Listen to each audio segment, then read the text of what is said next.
Our hero, Shinte Pong, was a hardcore addict of Paradise, that game where the demon army time after time brings humanity to its knees, and he was always the one warrior who could stand against them. His blog was the top in the community. He lived in that world far more than in reality. And in the end, that's what drove him to the grave. Then suddenly he snapped awake, glanced around, and had no idea where he was. But as soon as he saw himself in the mirror, he almost gagged. He'd come back as some lard-ass king, and now his name was Jared. He looked at the system notifications and understood. He was back in Paradise. But now it wasn't a game, it was reality. And according to the script, he was supposed to die soon, when the Great War broke out. But now he had the knowledge and memories from his past life, so he couldn't just kick the bucket again like a total scrub. He grabbed the sacred artifact meant to boost magic growth, and didn't hesitate to smash it to pieces. There was no other way. And suddenly a terrifying demon appeared, the kind you can only summon once in a lifetime. And Jared asked for the spiritual eye, a skill that lets you see right through people's stats. In return, the demon demanded a price. And Jared gave up the most precious thing, his first kiss in 34 years, thus sealing the contract. Suddenly a servant burst into the room with an armful of documents, and he stopped her cold. Using Mind's Eye, he reads Haze's stats, discovering her high level, strong loyalty, unrequited love, and various special talents, which amazes him. Impressed by her potential, he resolves to train her as a healer. Internally he muses that such a high rank unrequited love means she has loved someone for over 10 years. But aloud he casually asks for the documents. He takes the papers from her hands. Haze stands nervously behind him, fidgeting as he starts reading. She suddenly begs his forgiveness, confusing the new Jared. Tearfully she explains she feels she has never properly fulfilled her duties whenever he needed her. He falls silent, recalling her past mistreatment. His hand trembles as he grabs his shirt, weighed by guilt. Flashbacks show the old Jared slapping and abusing Haze. Despite the abuse, she had smiled through bruises as he stormed away. The current Jared's memories fully surface. He curses his predecessor for dumping work on her and venting anger whenever something went wrong. Though he did not commit those acts himself, he faces her and calls out her name. Haze braces herself, expecting another blow as his hand rises. Instead he rushes forward and hugs her, shouting an apology. He sincerely apologizes for all past mistreatment and thanks her for enduring and staying by his side. He vows not to show her his pathetic side again, saying he has completely changed. Smiling warmly, he asks her to trust him once more so he can become a good lord. Overwhelmed, Haze starts to answer apologetically. She then bursts into tears, saying she is so moved she cannot stop crying. Hugging him tightly, she promises to stay by his side forever while he thanks her for forgiving him. She smiles happily in his embrace. Jared accepts that he is Jared now and must atone for all the sins Jared committed. Later, the dining table is prepared for a meal. Haze tells him she thinks what he is trying to do with this meal plan may not be right. Jared ravenously eats piles of vegetables and herbs for dieting despite her concern he will faint from such food. He insists that as a pig-like man he must endure this vegetable diet to lose weight. He explains that in the Paradiso game these particular vegetables manipulated satiety gauges and are designed for dieting.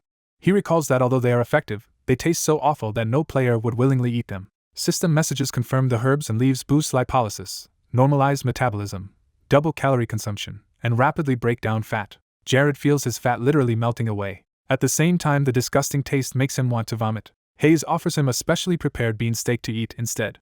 She shyly says she learned the healthy recipe from the chef for his diet, though he always refused it before. Tasting it, Jared berates the former Jared as trash for bullying such an angelic maid. He exults that the bean steak is delicious and washes away the rotten herb flavor. Reinvigorated, he tells himself to begin in earnest while lifting another piece of steak. As he eats, he reviews the documents and confirms that the Cribia territory lies in the kingdom's far north. He recalls Cribia is an F rank, frigid land unsuitable for farming and plagued by pests, monsters, and bandits. Still, he notes its poverty means many good quests and events spawn there, making it an opportunity. He admits his current weakness prevents him from fully exploiting those benefits yet. Resolute, he decides to be reborn and start anew from here. Suddenly Isabella appears angrily, demanding he return her mind's eye. Jared spits out food in shock, calling her name. Seeing her still present as a floating head, he asks why she is here while she rages at being deceived. She vows to haunt him forever until she gets mind's eye back, leaving him speechless. Looking at the mansion, Jared reflects aloud that his path ahead will not be easy. A flashback 10 years earlier shows someone pounding on Jared's door, begging the grieving young lord to open it. A retainer urges the shut-in Jared to move on from his father's death and think about the future. The man pleads through the closed door that they face the hard times together. Inside, the younger Jared sits curled up in grief, ignoring the calls. He whispers for his deceased father, revealing his deep sorrow. Returning to the present, the rain falls on the mansion as people remark that the Lord has suddenly summoned them all. Gragas drinks and laughs loudly, joking about preparations for the New Year's party. He downs more alcohol from the bottle. He approaches two maids standing in the corridor. He startles the blue-haired maid Haze from behind and greets her cheerfully. Hayes nervously returns the greeting while Gragas says he likes her bright demeanor. Gragas thinks he does not understand why Hayes likes the fat lord but vows to claim her someday, before someone angrily shouts at him. Lacus storms in, scolding Gragas for constantly flirting and acting recklessly. Lacus continues that such behavior is unfit for a knight of the Lord, and Hayes recognizes him. Gragas, frightened, stammers Lacus' name. Gragas curses internally and questions whether Lacus has the right to lecture the city's public order chief guard. Lacus says Gragas still has not learned his place despite being beaten by the Lord. The two men glare face to face as Gragas dares Lacus to repeat himself, and Lacus insults him back. The elderly butler intervenes, telling them to stop because the Lord will arrive soon. Gragas walks away in annoyance while Lacus respectfully addresses Sir Orin. Gragas insults Orin and Lacus as a toothless dog and a retired geezer who disgraced the mansion, provoking Lacus.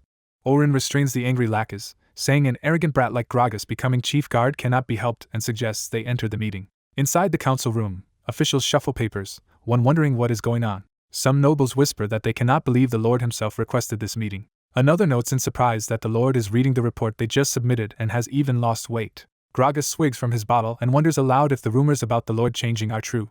He slams the bottle on the table, loudly questioning why the Lord is reading reports since it does not suit him. Gragas suggests the Lord end the meeting early and drink with him instead. He tempts the Lord further, saying he brought rare liquor that the Lord will surely like. The Lord pensively repeats the word liquor as he considers the offer. Gragas excitedly suggests drinking together and bringing pretty girls, while Lacus thinks Gragas always lures the Lord away from work during meetings. Lacus resolves internally to stop Gragas no matter the consequences for the glory of Cribia. The Lord suddenly rebukes Gragas for attending the meeting drunk and questions his sanity. Gragas and Lacus both react with shocked exclamations. Gragas tries to laugh it off, reminding the Lord they drank together recently, but the Lord casts a spell called Magic Missile. The spell shatters Gragas's liquor bottle in a burst of blue energy. Holding the broken, dripping bottle, Gragas trembles as the Lord says he will overlook this disgraceful act just once. Gragas grits his teeth and thinks that he will never forgive anyone, even the Lord, for using magic on him. The Lord firmly places his hand on the documents and declares they will move on to the next topic. He then accuses Chief Guard Gragas of abusing delegated authority to extort bribes from merchants, and asks if he is satisfied with his ill-gotten wealth. Gragas is stunned as the Lord states that, blinded by greed, he has harmed many residents of the territory. The Lord manifests glowing mana while listing Gragas's crimes such as illegal taxes, human trafficking, and secretly training citizens as his private soldiers. The Lord forms a blazing fireball in his hand. He says he will consider the earlier rudeness settled by breaking the bottle but intends punishment for these greater sins. He coldly adds that even burning Gragas's face off will only make them even. Chaos erupts as furniture scatters from the impending attack. Gragas tries to flee, chased by the fireball. The fireball explodes against him in a massive blast. Lying on the floor with a huge charred wound on his torso, Gragas hears the Lord say he wants to kill him but will settle for this to uphold the law fairly. The Lord formally announces that Gragas is stripped of his position. He proclaims he will thoroughly investigate all corruption within the territory, shocking the officials.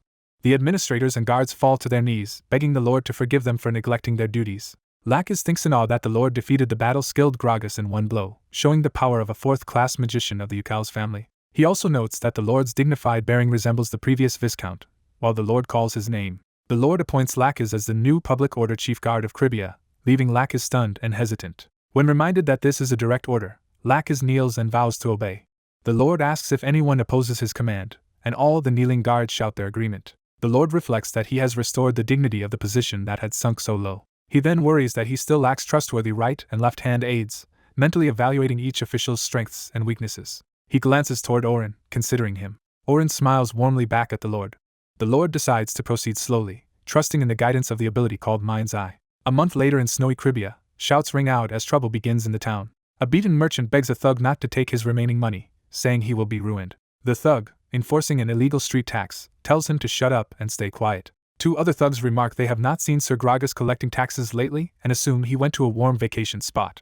The silver-haired thug greedily fingers gold coins, telling the victim to keep the money ready even if Gragas delays collecting it. Suddenly a bell rings, and one thug tells another to check who is at the door. A thug peers through a gap in the door and asks the visitor's identity. The smiling young lord cheerfully greets them, confusing the thug. The thug internally sneers, wondering about this chubby brat at the door.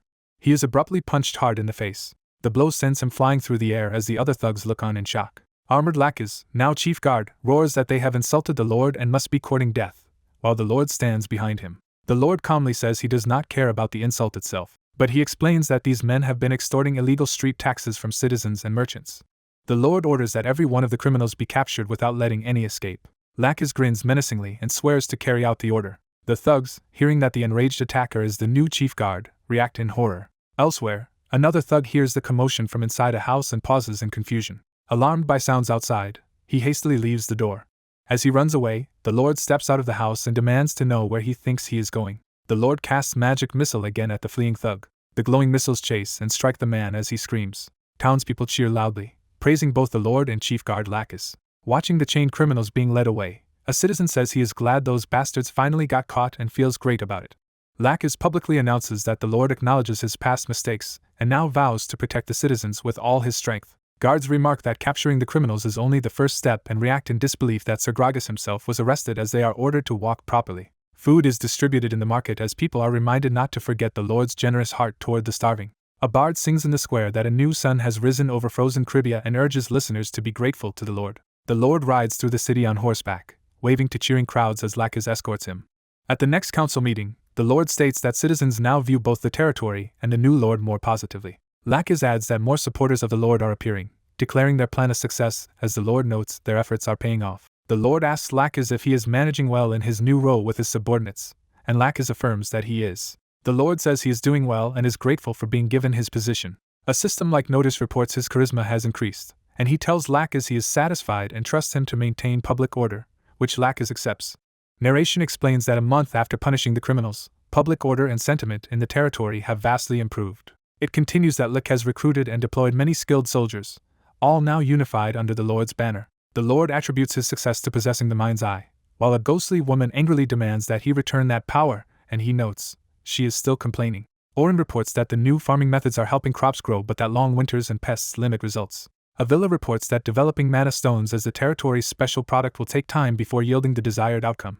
The Lord admits the mind's eye mostly just helps identify talent, and resolves to work harder himself. Lacus observes that the Lord's strange exercise of rubbing his stomach seems quite effective. The Lord explains that this motion is actually a foreign method he learned that supposedly helps lose weight. Lacus laughs that as the Lord slims down he looks more and more like a proper feudal lord, and they both laugh. The Lord privately thinks the motion is not for dieting at all but a trick to unfairly expand his mana capacity.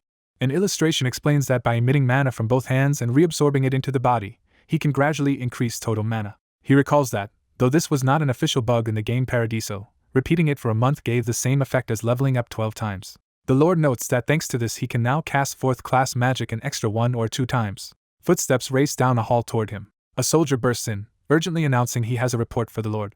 The soldier says the search party the Lord dispatched discovered a bandit camp inside the coal mine. He adds that slaves were also found there, shocking the Lord. The narrative cuts to 1 year earlier with the clash of swords. 2 young warriors spar fiercely with dual blades before an audience. From behind a wall, a young girl secretly watches the training yard where the sparring occurs. The girl marvels that both fighters are very skilled with their swords. 2 shadowed figures approach and warn the girl that watching too long could get her in trouble. She happily greets them as her older brother and sister. They warn her that the orphanage director will scold her for lazing around. She cheerfully says it is fine because she is faster than her friends and plays at being strong, praising herself.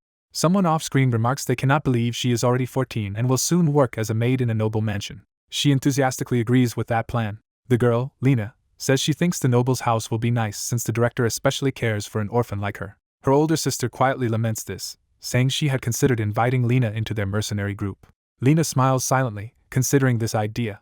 She then asks her siblings a serious question. Standing on the wall, Lena asks if a girl like her could ever become a great sword master with enough effort. She confesses she wants to become a sword master instead of a maid. Her blue-haired brother laughs loudly at first. Drawing his sword, he then asks Lena if she knows why there are few women in mercenary bands.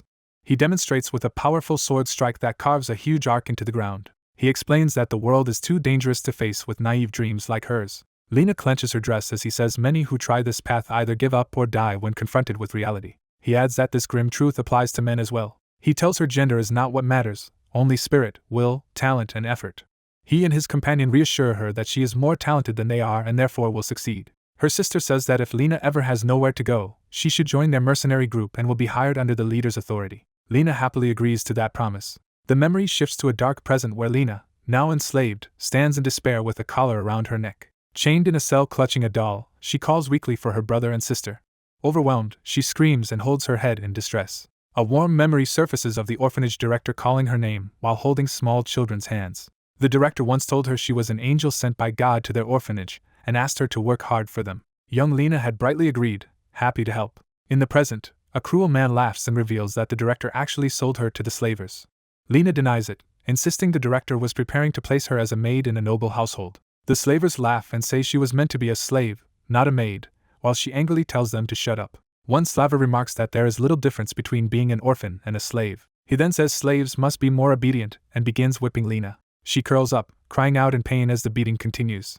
In anguish, Lena pulls at her hair and screams that the director cannot be that kind of person. Narration explains that a month has passed since she was sold, during which she has been locked in the cell and only taken out to be punished. Another enslaved girl with red hair asks if Lena is from Majorca.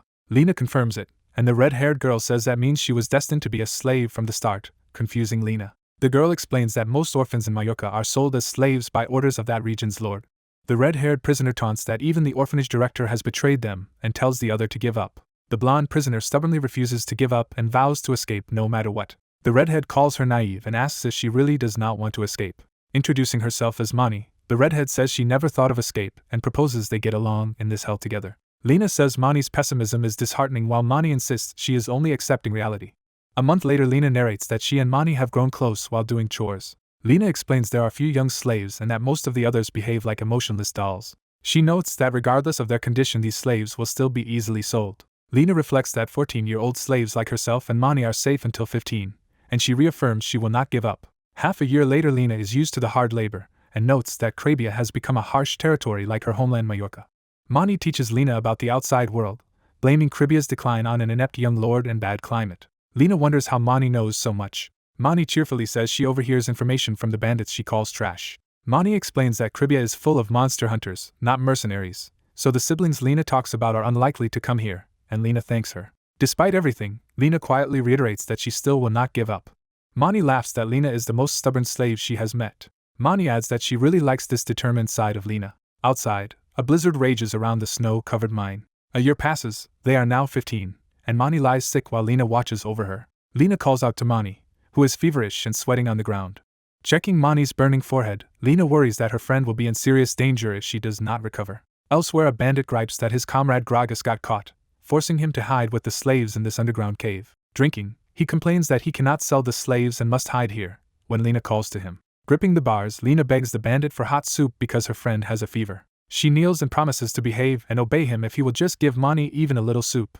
The drunken bandit eyes her request silently. Mani, wrapped in a cloak before a bowl of soup, is ordered to eat. The man rests a hand on Lena's shoulder and tells Mani to eat the soup before it gets cold. He reminds Lena of her promise to do whatever he wants and pulls her away, while Mani is told to eat alone. Forced along, Lena claims she is fine. The man grabs Lena's face and cruelly says the sick girl should just lie quietly. Suddenly hot soup splashes on his face. Screaming that it burns, the bandit clutches his scalded face as Lena backs away. Mani clasps Lena's hands and signals that the time to act is now. Holding hands, Mani yells that they should use this chance to escape and they run together. As they flee, Mani angrily asks what Lena had intended to sacrifice for that bowl of soup. Mani scolds her, saying others might submit but Lena must never do that because she claimed she was not a slave. Mani reminds Lena that she vowed to escape this place. The enraged bandit catches up, seizes Lena by the chain and orders them to stop running. He raises his weapon in a deadly swing, intent on punishing them. Lena screams in horror as the attack comes down. Mani throws herself in the way and is struck instead, leaving Lena shouting in denial. Lena lands a desperate punch on the bandit's face, demanding he release her. She cradles the bleeding Mani, who struggles to breathe. In tears, Lena berates Mani for taking the stab meant for her.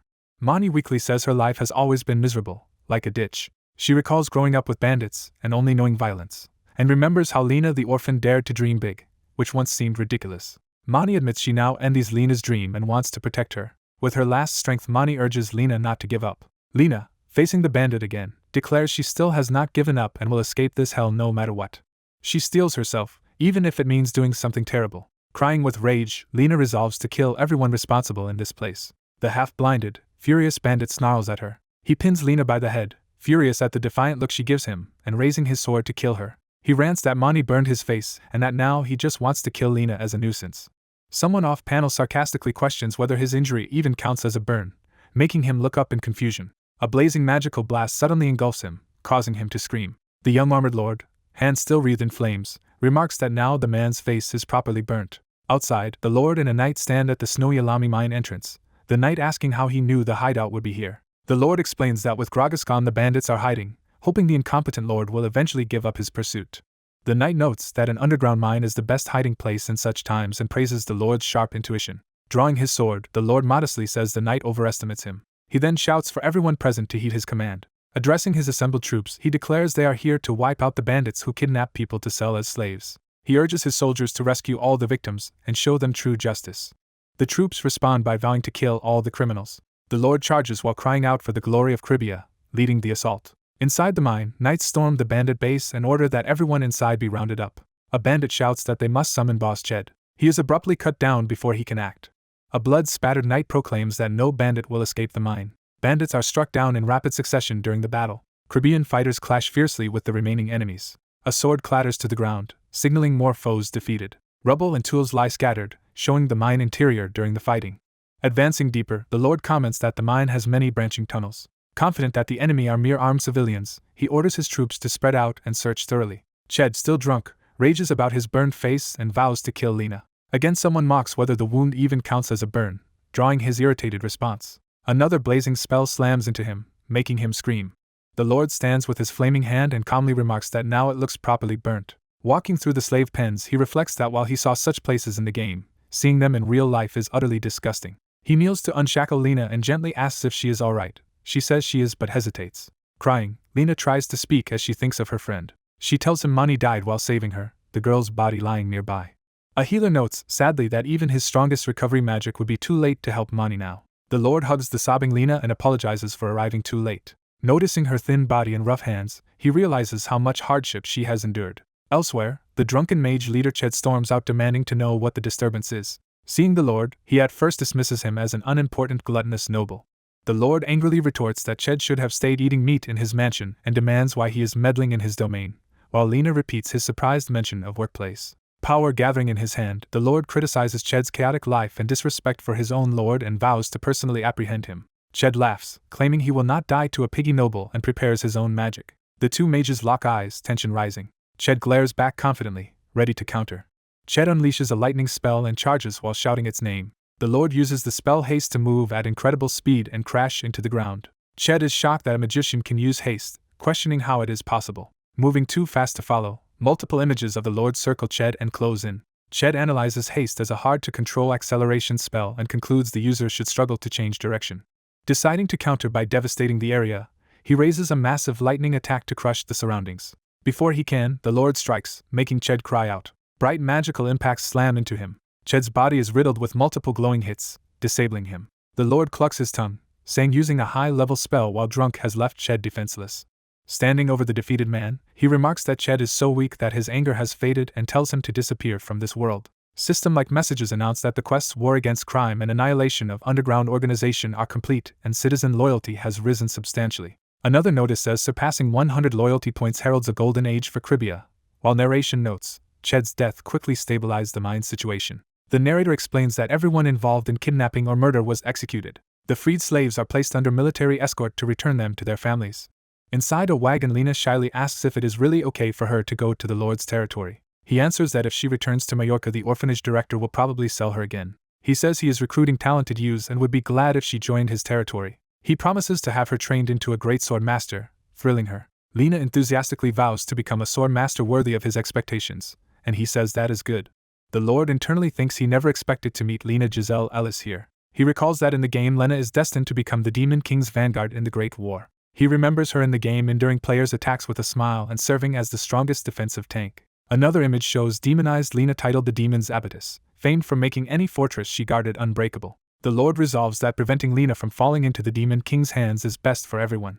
He decides to cultivate her power for the coming Great War and turn her into a star of his territory instead, while healing her with magic. He then worries about neighboring Majorca, reasoning that a lord who tolerates slave trading will likely allow other crimes that could harm Cribia. Looking at Majorca, he wonders where its corrupt lord spent the illicit money. In Majorca, the local ruler complains about good rumors spreading about Cribia and says they are starting to irritate him. He asks his associate Frua, a friend of Gragas, for his opinion, and Frua volunteers to personally deal with Cribia. Frua grins wickedly and vows to avenge his fallen friend. Under a moonlit sky, the peaceful Cribian city sleeps. Night watch soldiers patrol the streets with torches. Unseen by them, a cloaked figure leaps across rooftops. The hooded infiltrator traverses the roofs carrying a large sack. He drops the sack into the alleyway between two buildings. Then he stands silhouetted on a rooftop, watching under the full moon. His hood falls back slightly, revealing a masked, silver-haired figure. Elsewhere, the Lord pants heavily from running training. Lena runs ahead with ease during their morning exercise. Their instructor announces the final lap while the exhausted Lord trails behind Lena. Gasping, he asks Lena how she feels about these daily runs, and she happily says it is far better than the cold, suffocating mine. He suggests they keep building stamina and promises to soon choose a sword teacher for her, which she gratefully accepts. A servant starts to complain about overwork but is startled and calls out to the Lord. Later at dinner, the Lord learns a letter has arrived from Orin and Avila. His maid confirms it arrived that morning and hands it over. Reading it, he comments that things seem to be progressing well while Lena eagerly asks to hear the news. He begins to summarize the contents simply. The letter states that Orin has successfully cultivated a crop called Latrilla, allowing Cribia to reduce its reliance on imported food. It also explains that Avila has increased visiting monster hunters and profits by selling their mana stones, doubling income compared to last month. Lena says Mani always told her Cribia was ruined, but seeing it now she finds the place impressive. The Lord replies that they have only begun to improve and that soon the whole continent will hear of Cribia. A soldier rushes in, addressing him urgently. Laquez reports that he has an urgent matter to discuss. Walking together past guards, they confirm that strange objects were found that morning in several places around the city. The blonde Lord angrily questions who would dare fling a monster at them. He fumes that someone dumped the dead monster inside their territory. The chief guard apologizes, saying he failed to maintain public order. The Lord tells him not to overblame himself since no citizens died and explains their small unwalled territory is vulnerable to intruders. The Lord reasons the culprit must be an outsider because the locals are satisfied, but wonders what they gain by doing this. A desperate boy runs up and pleads with them to save his mother. The boy offers to be sold into slavery if they will only rescue his mom. In the marketplace, Mia begs a merchant for medicine for her mom while he yells that he does not have it and orders her away. Someone intervenes, asks the girl's name, and shocks the merchant. The Lord appears, asks which medicinal herb she needs, and the onlookers exclaim at his presence. The girl introduces herself as Mia and explains that her mother is suffering from Ranella disease. Hearing the disease's name, the Lord reacts in alarm. Mia says her mom needs a special herb to recover, but the merchant refuses, while narration notes that Ranella disease is almost incurable. The Lord explains that Ranella disease can only be cured by a pontifex's blessing or an almighty potion from the Athema Empire, so no merchant would stock the herb. Narration describes Ranella disease as a lung illness similar to tuberculosis originating from a monster-infested territory called Ranella. The Lord kindly asks Mia to lead him to where her mother is staying, surprising her. He tells her he actually knows a way to treat Ranella disease. Mia points out her modest house to him. She leads him upstairs, saying her mother is on the second floor, while he worries if the old stairs can bear his weight. Mia rushes down the hallway calling for her mom as the Lord follows. Mia checks on her bedridden, coughing mother and says she has brought someone who can help. Mary apologetically tells the supposed doctor she cannot afford treatment and asks him to leave, while a status window shows she has about 7 months to live. The Lord notes internally that she is near death but aloud assures her that he needs no payment and asks her to trust him. Mia cheerfully reveals that he is actually their feudal lord and insists he will save her mother. Mary recognizes him, greeting him as her lord, and he asks in surprise if they have met. She recalls that he hired her as a chef 8 years ago. Embarrassed, he admits he was immature then and apologizes for any past mistreatment. Mary warns him to stay away so he will not catch her disease, but he calmly insists he will be fine. He sends Mia to fetch a wet towel for the treatment. After Mia leaves, he looks serious, preparing to act. He opens the window in Mary's room. Glancing outside, he confirms something matches his expectations. Looking down at the monster corpse below, he asks Mary if she used to handle monsters, and she wonders how he knew. Mary admits she once worked as a chef for a high-rank expedition team that sold monster corpses. The Lord explains Ranella disease is not caught from people but from frequent exposure to monster corpses, and that symptoms only appear once it is advanced. He adds that her condition, previously stable, worsened because someone dumped a monster corpse right near her home, which makes her fearfully ask if she is going to die and who would do such a thing. His maids arrive with the full set of medical herbs he requested. The Lord confidently tells Mary to trust him, promising not to leave her side until she improves. Mary gratefully says she has no idea how she could ever repay this kindness. He replies they can think about repayment after she is cured, while his assistants hurry with herbs. On a nearby rooftop, a hooded figure scoffs at the idea that the Lord can create a new cure. The armored chief guard appears behind the skeptic, declaring faith in their Lord who has never failed them. The hooded man notes that, as the Lord predicted, the real culprit has returned to the scene. The chief guard accuses him of being the one who scattered monster corpses across their territory. The assassin evasively asks why they are so curious about that. Meanwhile, inside the house, the Lord begins treatment with his team and calls for an ingredient named Nickel. His maid comments that the 3 required herbs are common and is amazed such simple ingredients can treat supposedly incurable Ranella disease. The herbs are distilled through an alchemical apparatus, creating a red potion. Narration recalls how, While playing the game Paradiso, he once saw a forum post where a frustrated herbalist leaked the exact potion recipe for curing Ranella disease. Thanks to that leak, he can now make a cure 10 years earlier than it was meant to be released. As Mary lies in bed, she calls out to him, and he invites her to speak. She wonders aloud why a high-ranking noble is personally nursing a poor commoner like her. He answers that someone who has experienced pain understands it best. Mary speculates silently that perhaps he once had Ranella disease himself. He clarifies that he was healthy growing up because of his loving family. However, he says his mother's love was not limited to him alone. Narration explains that his family was poor and his mother could not afford proper hospital examinations. When they finally went, she had already lost use of her hands and was in terminal cancer. He remembers feeling furious and powerless that he could not help her sooner. Even 15 years later, he still blames himself for failing to save her. He concludes that he is helping Mary because he understands how Mia feels watching a dying parent. Looking at the finished red potion, he resolves that Mia will not suffer the same loss and vows not to let her lose her mother. Outside, the chief guard and assassin clash across the rooftops of the town. They exchange rapid sword blows on a slanted roof. The chief guard focuses intensely on the duel. The assassin makes a fierce swing with his blade. Their weapons clash as the assassin tries a killing stroke. A powerful red energy slash erupts toward the chief guard. He reacts in shock as the attack sweeps toward him. He manages to block it with his sword, though barely. They push against each other's blades, locked in a contest of strength. The assassin thinks the chief guard is relying only on brute force to restrain him. Planning his counter, the assassin aims for what he believes is the guard's weak point. He lunges, intending to finish the fight with a single decisive blow. His strike lands, sending a shock of pain across the chief guard's face.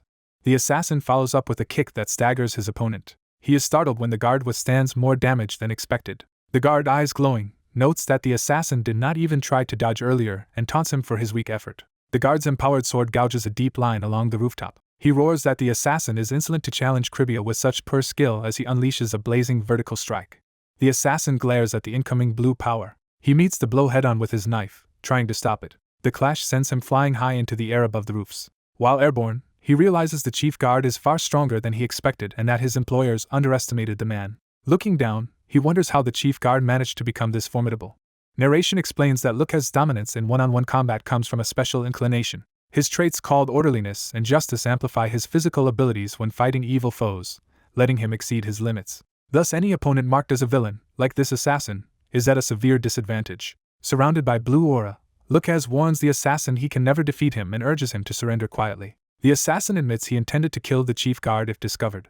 Deciding against it, he says he will abandon that plan. He announces he will withdraw for now while Lucas shouts that he will not let him escape. The assassin laughs, tells him not to be impatient, and promises they will meet again. He unleashes a thick fog so they can fight seriously another time. Lucas curses, wondering where the fog came from as his vision is obscured.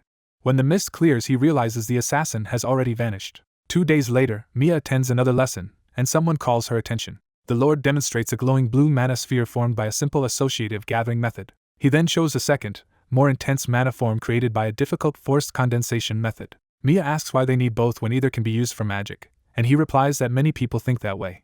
Using a frog-like illusion of a wizard, he explains that evil magicians can corrupt ambient mana, rendering associative users helpless. Mia is horrified at the idea of a magician being unable to use magic at all. He tells her that is why she must also train the harder forced condensation method, and she agrees, though hesitantly. She then bluntly asks why he is dressed in such a strange costume. Embarrassed, he removes the fake beard and says he was trying to look like a proper magic teacher.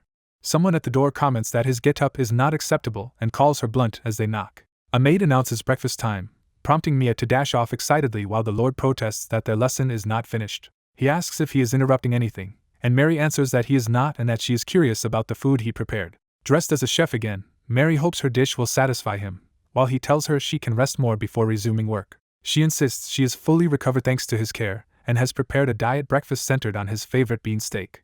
Elsewhere, a creepy red-eyed ghostly girl emerges, watching events. The spirit, addressing Jared, gleefully remarks that he is different from others. Blue flames flicker around his study as she observes him. As he meditates amid swirling mana, narration notes that people always seek shortcuts. Scenes depict him training mana with such shortcuts, aiming for quick 2 or 3 point increases. He judges that all these standard methods are inferior. A system message appears congratulating him on creating a new training method and asking him to name it. Narration explains that true masters turn shortcuts into their personal path, and this new mana operation method fuses a bug training exploit with standard magician techniques. He ponders an appropriate name, wanting this first method in this world to bear his mark. He settles on a name related to being a bug player who exploits every shortcut. The ghost says she has spied on many magicians' secret trainings but finds his method uniquely interesting. She asks if he can identify its flaw, and he answers that he can, though others would not notice it. She adds that his extreme talent for drawing raw mana into his body is practically cheating. Leaning close, she asserts he is not originally from this world. He nervously deflects, asking what she means. She claims she only wondered if he might hail from another continent, noting legends that Easterners excel at mana manipulation, which he internally links to the game's unreleased Eastern Continent expansion. He laughs it off with a fabricated ancestral myth, hiding that knowledge actually came from the game. Narration clarifies that the Eastern Continent was a major Paradiso expansion he died before experiencing. The ghost curiously wonders what is going through his mind. She admits she has grown very interested in him because unusual things keep happening around him. She suggests they relax and talk for a while since he is the only one who can see her. Touching his changed eye, he declares that the mind's eye ability now belongs to him. She cheerfully tells him to keep it, and jokingly calls it a wedding gift for her future husband, startling him. She says she once disliked his overweight body but now finds him acceptable after his recent weight loss. He reacts awkwardly, unsettled by her advances. She claims that with his current level she would gladly take him as a partner, given she died a virgin. She reminds him that he already gave her his first kiss. Flustered, he abruptly says he must leave for Ranella territory, and runs off while she swoons and shouts for her love to wait. Later, his maid reads a letter from Lucas praising Lena's rapid progress in magic and saying he will soon have nothing left to teach her. The Lord remarks that this means Lucas' reign as strongest in Cribia will end by month's end and muses how talented Lena must be, prompting her to ask what he means by expiration date. He tells his maid to write back that he will soon find a suitable advanced teacher for Lena. Looking out the carriage window, he thinks he has just remembered several good candidates. Their carriage speeds down a forest road. Suddenly an arrow smashes through the window toward the maid, but a blue barrier blocks it. She turns in confusion as the Lord lowers his glowing hand, having cast the shield. Realizing they are under attack, the escorts shout that it is an ambush and order everyone to protect the Lord, leaving the maid bewildered. As a rain of arrows strikes, he notes the attackers seem like common bandits, and doubts they can possibly capture him. Hayes, the maid, throws herself in front of him, vowing to protect him. He yells at her for recklessly exposing herself and asks what she will do if she dies from an arrow. She insists it is her duty to protect him, but he tells her not to show her loyalty in such a suicidal way. The blonde lord violently orders the blue-haired girl to stay inside the carriage, threatening to beat her if she tries to leave. Arrows suddenly rain through the air toward the carriage. Enraged, the blonde lord demands to know who dares shoot at them while his knights warn that the situation is dangerous. A pink spirit offers help but the blonde man refuses, saying he will handle the attackers himself as a blue barrier forms. He strides forward within a glowing magic barrier, effortlessly blocking the incoming arrows. From inside the barrier, he reaches out and observes the distant bandit group. Hidden bandits notice there is a magician among the caravan's guards. Their leader Tog, famed as a magician killer for hire, realizes that is why the masked client requested his services. Behind his barrier, the blonde lord deduces the attacker's mention of a mask refers to the mysterious man Lucas had told him about. Tog charges in, declaring all magicians useless. While rushing, Tog decides to make an example of this new magician. Tog unleashes a massive spinning axe technique that tears up the ground toward the blonde lord. The huge swing continues, threatening to crush the magician. The blonde lord hastily activates a speed spell called Haste to react to the incoming blow. Tog uses a technique to disrupt the spell, striking the lord's casting hand and mocking such tricks.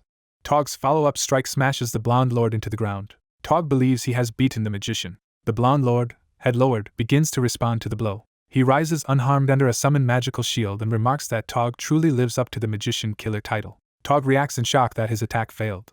The blonde lord batters Tog relentlessly with repeated magically enhanced blows. Tog, reeling, admits to himself the opponent casts incredibly fast and must be at least 4th rank. He reasons that if he slows down, the magician will counterattack, so he must keep attacking without giving any opening. Tog laughs while pressing his assault, boasting that soon the lord will be unable to block his attacks and will run out of mana, while the guards and bandits look on anxiously. The blonde lord firmly grabs Tog's staff, calling it his wand.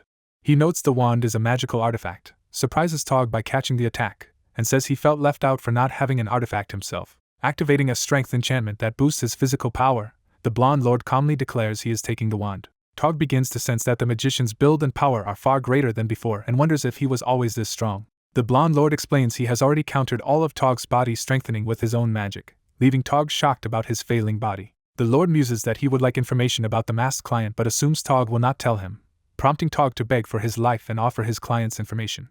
Smiling while hefting Tog's massive axe, the blonde lord says he would like to hear that but hints he will not rely on Tog's promise. He decisively kills Tog, stating he will never trust a criminal's word. Elsewhere, a black-haired boy in a cell laments that a moneyless merchant cannot buy luck and bemoans his own misfortune. Calling himself stupid, he blames hiring cheap guards for ending up captured by Tog and says he can only blame himself if he dies. Listening to guards discuss him, The prisoner learns they expect a skilled medicine merchant with many guards to come.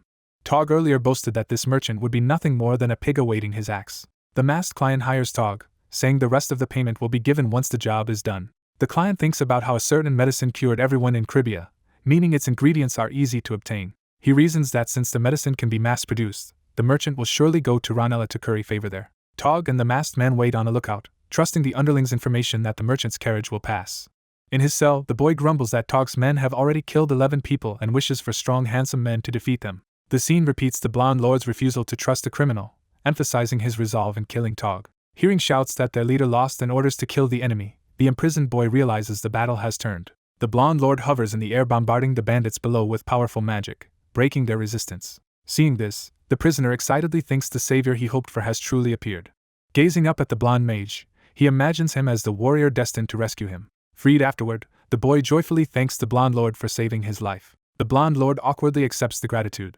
On the carriage ride, the rescued boy clings affectionately to the lord, who asks him to give some personal space while the maid looks flustered. Embarrassed, the boy apologizes, saying he hugged him out of overwhelming happiness.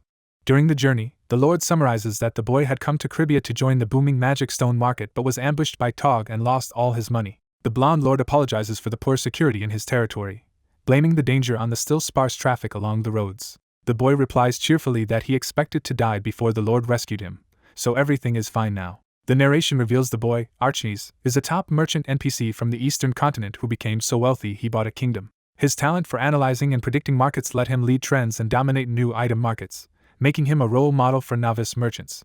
The blonde lord wonders if Archneys was originally meant to be active near his territory and questions why such a major eastern figure is at the northern border now. Knowing the boy has lost everything, the lord says he still wants to make him a business proposal, which surprises Archneys. The offer is that Archneys will sell the lord's product in the Ranella territory in exchange for receiving 15% of the profits. Archneys thinks privately that, as a famous merchant, he should befriend and recruit this capable lord. Instead of profit sharing, Archneys proposes that the lord grant 2 of his wishes as payment. The maid earnestly asks the lord to entrust the job to her, promising to help find a good market. The lord agrees to the wish arrangement but warns some requests may have to be refused depending on circumstances, while Archneys confidently believes the lord will accept them. For his first wish, Archneys asks the lord to call him by the name Aki. Aki says he will reveal his second wish later, while the spirit grumbles in the background and the lord reluctantly agrees. Time skips to Ranella territory, where another adventurer marvels that the city is far more splendid than expected. At a street stall, Aki and the maid work together. Aki notes many people think like his sister but says humans will never give up the wealth offered by dungeons. The maid overhears people saying that once Ronella's disease is cured, the area will have huge potential for future development. Jared thanks Aki for helping him secure a prime spot for business, while Aki insists he is just repaying his debt and that his efforts are still insufficient. Aki asks if the huge barrel is the medicine for Ronella's disease. Jared replies that it is not medicine yet. Jared taps the barrel's spigot to start filling a flask with a red liquid. System messages confirm that production of a rare medicine is complete. Jared's skill rises to level 2, and he has hit the daily proficiency limit. Jared explains he expected the daily limit, and recalls how it once took months to raise proficiency before he discovered a certain bug. He hands the finished potion to Aki, instructing him to sell it and to repeat specific words to customers. The interface reveals that a warrior named Talon is infected with Rolina's disease and needs curing. Talon asks in disbelief if the potion really costs only 1 gold. Smiling, Aki flatters Talon and says the low price is a special favor because of his good character. Talon worries whether the medicine is fake, but Aki assures him he has never lied. Talon shrugs that spending 1 more gold before dying is no big deal and hands over the coin. Aki thanks him for the purchase and asks for his signature on a contract. Talon reads that the contract simply transfers ownership of the medicine to him. Although it feels slightly odd, Talon signs and then drinks the potion. Jared tells him it will take about 30 minutes to feel the effects and invites him to rest as Jared waits on site. Talon thinks he trusted Aki in buying it but threatens in his mind to retaliate if it turns out to be bogus. Jared confidently promises that if the medicine fails he will refund 1,000 gold and even wager his wrist, proving absolute confidence. Talon leaves the square, and Jared notes he has gone. Aki cheerfully says he is going to spread rumors as bait before they officially begin selling. Jared turns back to the barrel, saying he will resume making more medicine. Using the contract trick, they again hit the daily limit, but the messages show his production skill has now risen to level 3, confirming to Jared and the maid that the production bug works. Jared narrates that in the game Paradiso, medicine production proficiency depends on output, with weak potions giving little XP and proper mana potions giving more. He explains that highly potent medicines impose a 24-hour penalty blocking further XP gain. However, when ownership of a medicine is transferred, All data except previously gained XP, including the penalty, moves to the new owner. Therefore, the 24-hour XP penalty will now apply to Talon, not Jared, letting Jared keep gaining proficiency. 2 hours later, Jared notices Aki is late returning. Jared calmly tells the maid that Aki will come back soon. Suddenly, they hear a loud commotion approaching, startling both of them. A huge group of adventurers led by Aki and healed Talon charges into the square, raising dust. The maid panics and asks if that whole crowd is running toward them. Jared recognizes Aki and their first customer among the charging people. The crowd frantically begs Jared to sell them the medicine as well, nearly crushing him and the maid. As adventurers argue about who will be served first, the maid tries to impose order, shouting that she should handle the line. Onlookers marvel about where Cribia got the idea to develop such medicine and say God must have blessed that territory.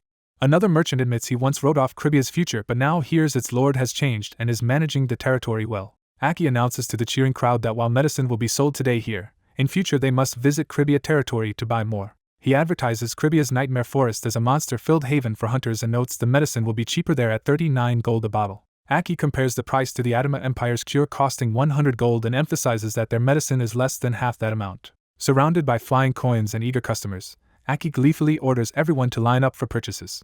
Night falls on Ranella as snow drifts around the inn where Jared and his companions stay. Inside, the exhausted maid sleeps while Jared relaxes and counts that today's medicine sales netted 12,250 gold. Jared converts the profit into his original world's currency, marvels at how rich monster hunters are, and flips the coin thoughtfully. Someone approaches and asks if he is satisfied with the day's earnings. Jared asks why his visitor is wandering instead of sleeping.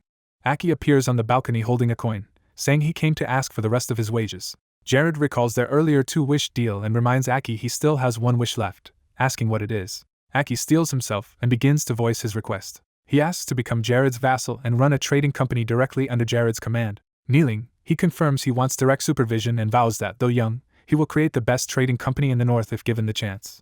Jared notes Aki has guts for someone recently robbed by bandits, flipping him a coin as he considers the request. Jared admits he had already thought of taking Aki as a vassal after seeing his performance, but warns that the deputy of trade position at the core of Cribia's commerce is not easy to obtain. Aki says he understands the difficulty. Jared grants him the position because he promised to grant the wish, praising Aki's vision for Cribia's potential, his ambition, honesty, and the luck that the position is still vacant. Smiling warmly, Jared says he likes those traits in his new deputy, Aki. Aki repeatedly thanks him, while Jared tells him to rest because they will return to Cribia territory tomorrow. Looking at the night sky, Jared comments that the spring breeze here finally feels warm. He reflects that in his own territory that same wind always feels cold. Narration jumps ahead. Thanks to exploiting the production bug, Jared's medicine and potion skills reach level 35, unlocking automated production and intermediate mana potion crafting. Using an automaton costing 5,000 gold and 10 mana stones, they can now produce 24 bottles per day, each selling for 39 gold, generating more than 900 gold daily. Because the medicine is sold only in Cribia, visiting hunters also stay to hunt in the Nightmare Forest, increasing mana stone income and reducing citizen casualties from monsters. As rumors spread, merchants from other regions begin flocking to Cribia to profit from its medicine and mana stones. More traders visit Cribia seeking to benefit from the territory's rapid changes. Overall, Cribia grows even more prosperous than Jared originally planned, becoming famous for its medical achievements. Later, Jared rides alone through a wintry landscape on horseback.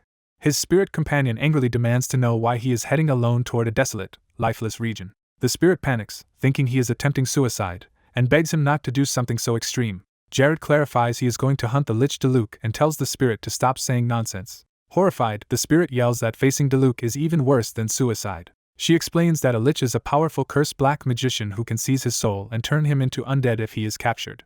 Jared, confident, asks whether Diluc could ever beat someone who already knows exactly how to attack and defend against him. The narration introduces Diluc as a lich sealed in Silver Mountain, a fortress he created for himself. It recounts how, during the Great War in Paradiso, the Demon King chose Diluc, lifted his seal, granted him eternal life, and made him a major boss all players must defeat to progress the game's main story. Jared notes that once Diluc grows stronger he will be nearly invincible to swords or magic, though still vulnerable to holy power. The spirit mutters that Jared is strange for doing this. She suspects he may be more than he appears, perhaps a god or someone from another world, while Jared nervously denies such possibilities. They reach the massive icy fortress that serves as Lich Diluc's hideout. Inside a dark crevasse, Jared wonders where the entrance is, thinking it might be around or slightly elsewhere. Feeling along the rock, he recalls the passage was a tiny hidden gap and worries it might not exist in this reality. The spirit teases that he looks like a puppy searching for a bone, finding his efforts cute, which annoys Jared. She asks why he is fiddling around if he came to catch the Lich, and Jared explains that normally reaching Diluc requires climbing the mountain, but that route is dangerous. He adds that the main route is filled with deadly traps that even he would struggle to pass. He points to the frozen, skewered corpses at the entrance as proof of how lethal those traps are. Instead, he presses his hand against a specific spot in the wall, hinting another option lies there. Activating a hidden mechanism, Jared opens a concealed hole, revealing a secret passageway into Diluc's lair as the shocked spirit calls his name. The protagonist notes he can exploit a shortcut bug in this area, a flaw he personally discovered. He explains that Silver Mountain's design has a gap leading from the entrance to a secret room, giving him a way to defeat the Lich Diluc. Using the bug, he and the spirit arrive in Diluc's hidden treasure vault filled with riches. He explains that this hoard is meant as the reward for adventurers who subjugate Diluc and that it contains over 10 powerful artifacts. Searching the shelves, he happily announces he has found the specific item he wanted. He reveals the item as the Ring of the Greedy Mistress Melt, an artifact ring. He clarifies that this ring is a special item, not an ordinary piece of jewelry. The ring activates, showing its mouth-like opening as if ready to swallow things. He demonstrates that the ring grants infinite storage space by sucking in a torrent of treasure. Isabella worries about the danger of stealing from a lich, admitting even she, an evil spirit, cannot beat one. He argues it is not stealing because the treasure originally belonged to humans Diluc murdered. He concludes they are punishing Diluc for the sake of the victims while eyeing several legendary artifacts, and Isabella suspects he is simply enjoying himself. Elsewhere, the sealed Diluc sits chained to his throne in a dark chamber. His skeletal hand strains against the magic shackles binding him. Diluc curses the Saintess for ruining his plans and laments being trapped and losing his thralls. He fantasizes that if freed from the seal he would turn all humans into undead and torment them forever. Jared suddenly grabs his hood and scolds him for daydreaming about evil instead of reflecting on his sins. Startled, Diluc demands to know who this intruder is. Jared mockingly asks if Diluc is curious while charging holy energy into his hand on the Lich's head. Jared fires a powerful holy blast into the chained Lich, beginning their battle. Jared declares himself the rising hero of this world as he attacks. The blast engulfs Diluc's throne in holy flames that clash against his dark power. Burning but still conscious, Diluc demands to know where Jared came from and how he bypassed all his illusions and traps. A description window details Queen Maliella's earrings and their options, emphasizing their charm and mana boost plus a seductive effect. Another window details Wise Sage Gorgaz's necklace, which massively boosts mana and grants powerful stamina and desire control.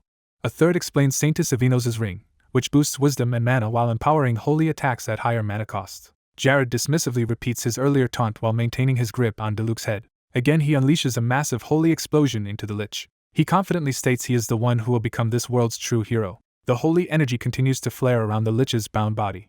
Diluc rephrases his question, calling Jared an oddity and again asking how he avoided all of his traps and spells. Jared tosses something away as if initiating another maneuver around Diluc's throne. A narration box explains that a Lich is a wizard who sacrificed humanity for eternal power and now exists as an undead being. It further explains that Liches lack real bodies and usually control magical avatars from a life force vessel. Diluc, however, lost his vessel to a saint and was bound to this body, leaving him so weakened that if killed now he cannot resurrect.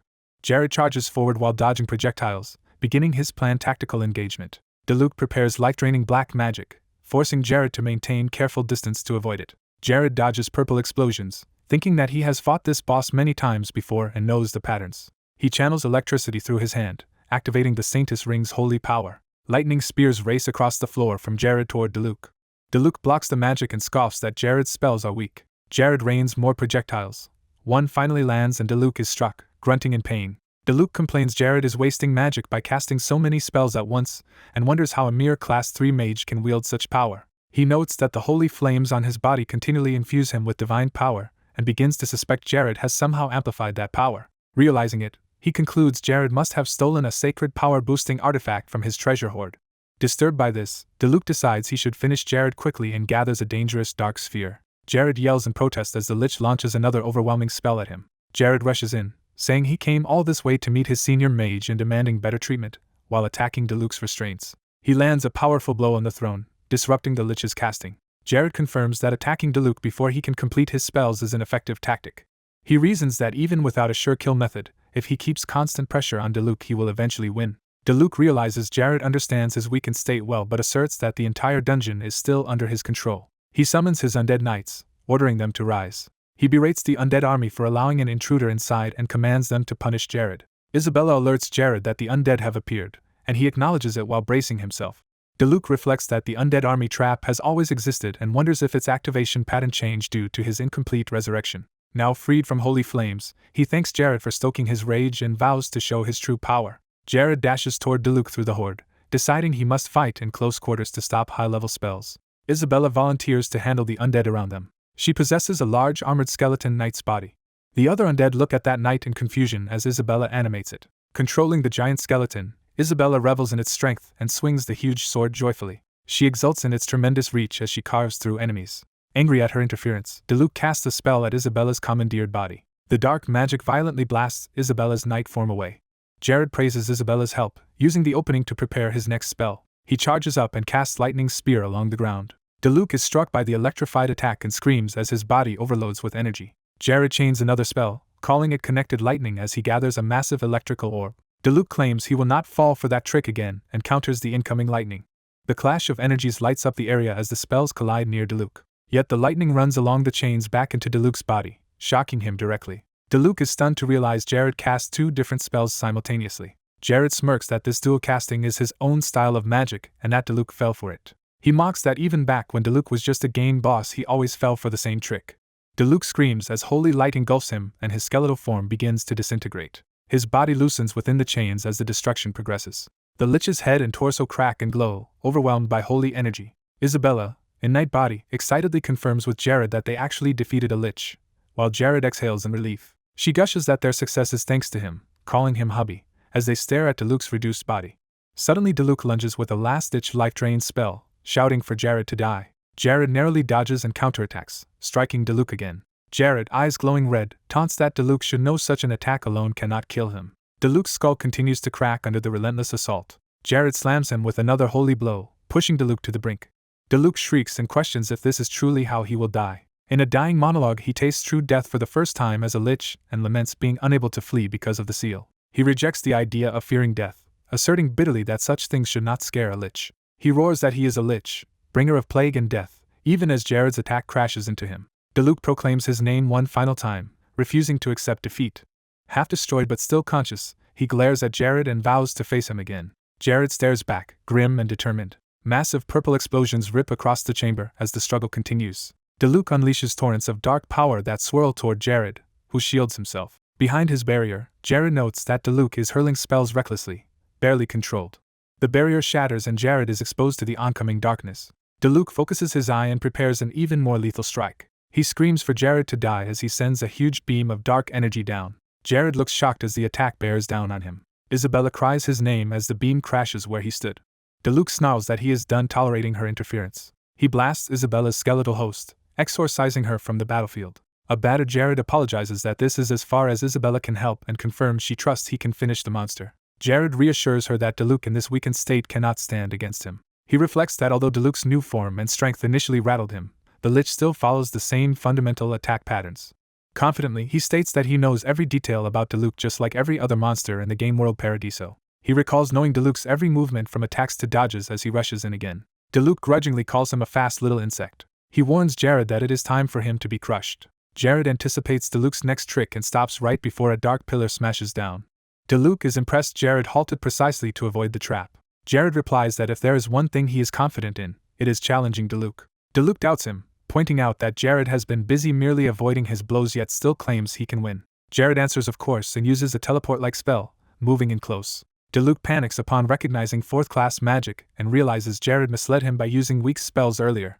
Jared says he is always fully confident in himself as he powers up using the Sanctus Ring. He enhances the holy chains binding Diluc with a skill called Holy Chain Bond, making them blaze with intense light. As Diluc screams, Jared remarks that an insubstantial being like him is easy to hit when bound like this. Jared drives holy power into Diluc, telling him to feel divine blessings coursing through his body. He amplifies his light attribute even further with a growth effect to finish the job.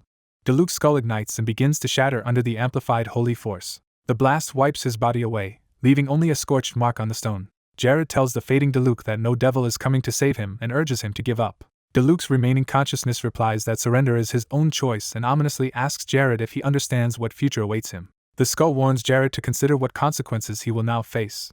Jared admits Diluc's magic alone makes him comparable to a 9th-class mage while Jared himself is only 4th class. Diluc notes Jared knows this yet still kills him, driven by a deep inner desire, and demands to know what Jared truly wants. Jared answers that he wants Diluc's greatest symbol of kingship. Diluc's shattered skull lies embedded in the floor, glaring with its single purple eye. He mocks Jared for asking the impossible, something neither the gods nor the devil could achieve, and says Jared must be insane. As his crown-like bracelet appears, Diluc says he will watch Jared from hell through his eyeless skull, finding Jared's ambition amusing. Afterward, Isabella says the scariest thing about Jared is his fearless ambition. She observes that many beings are stronger than him, yet he ignores that, acting as if he knows he will surpass them someday. While Jared just feels relieved Diluc is gone, Jared excitedly examines the obtained bracelet, thrilled because growth-type artifacts like this are the best and far exceed his expectations. Hugging it, he gushes that no artifact could be better, and that coming here was worth it, while Isabella notices a strange book.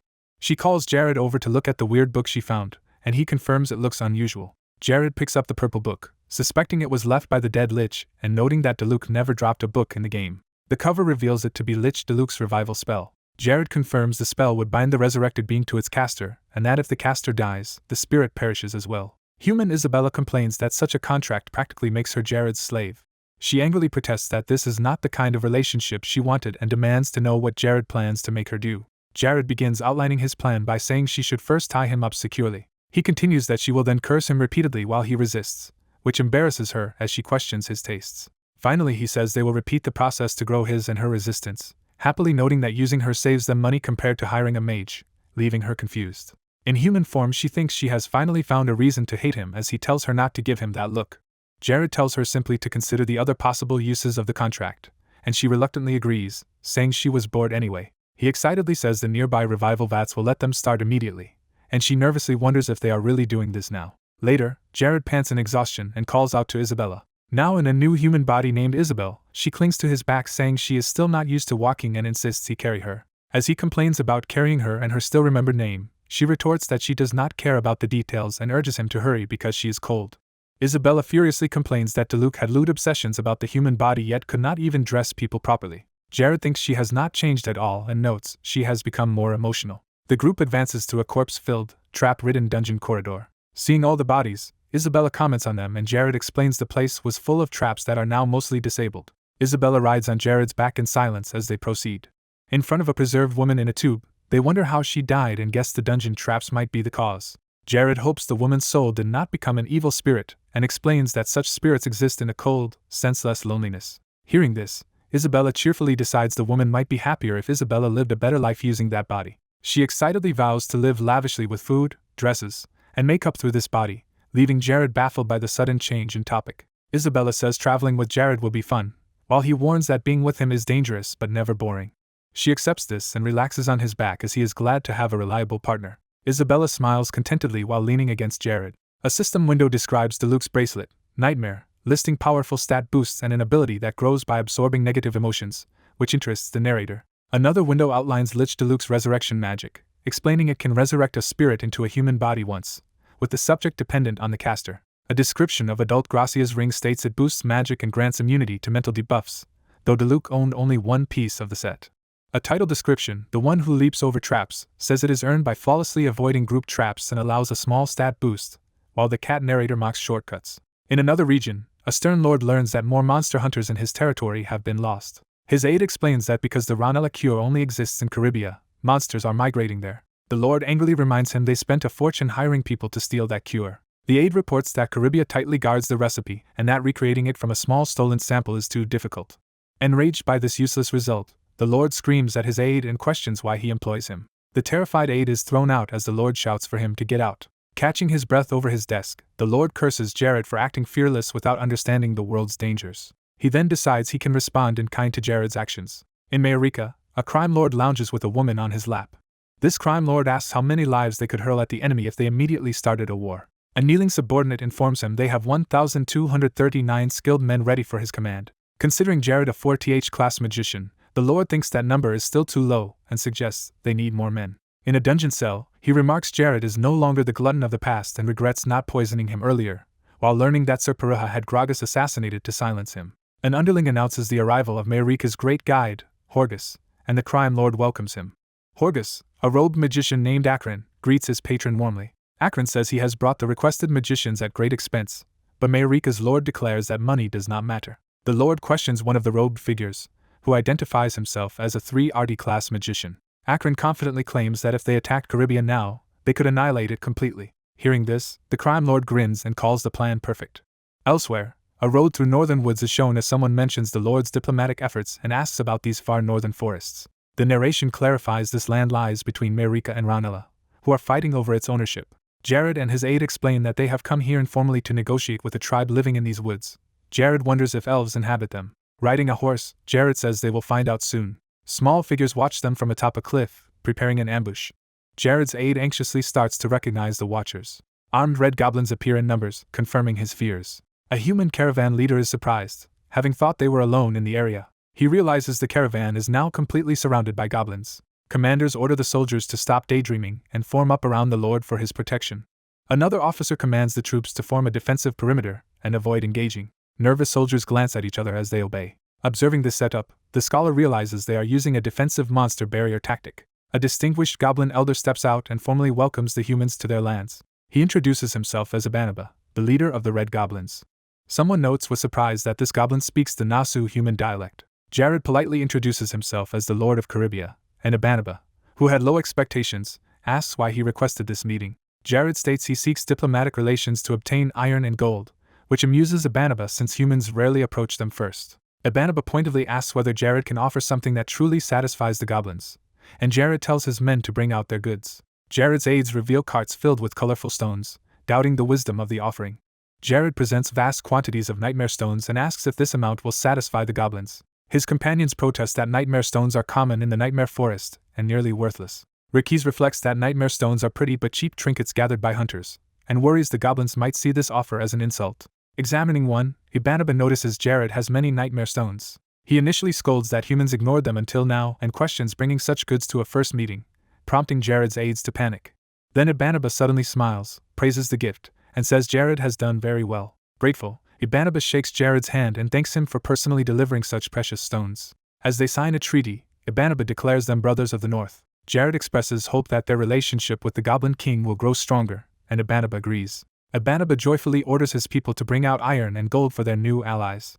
Goblins hurry off carrying heavy sacks of ore. Bags of gleaming iron and gold bars are revealed as the payment. Admiring a nightmare stone, Ibanaba exclaims that no gem compares and says he thrills at the thought of polishing them. Watching the huge ore stockpiles, a human subordinate is shocked and secretly wonders if seizing the goblins' land would be better. Instead, Ibanaba proposes a celebration to honor their new brothers before they depart.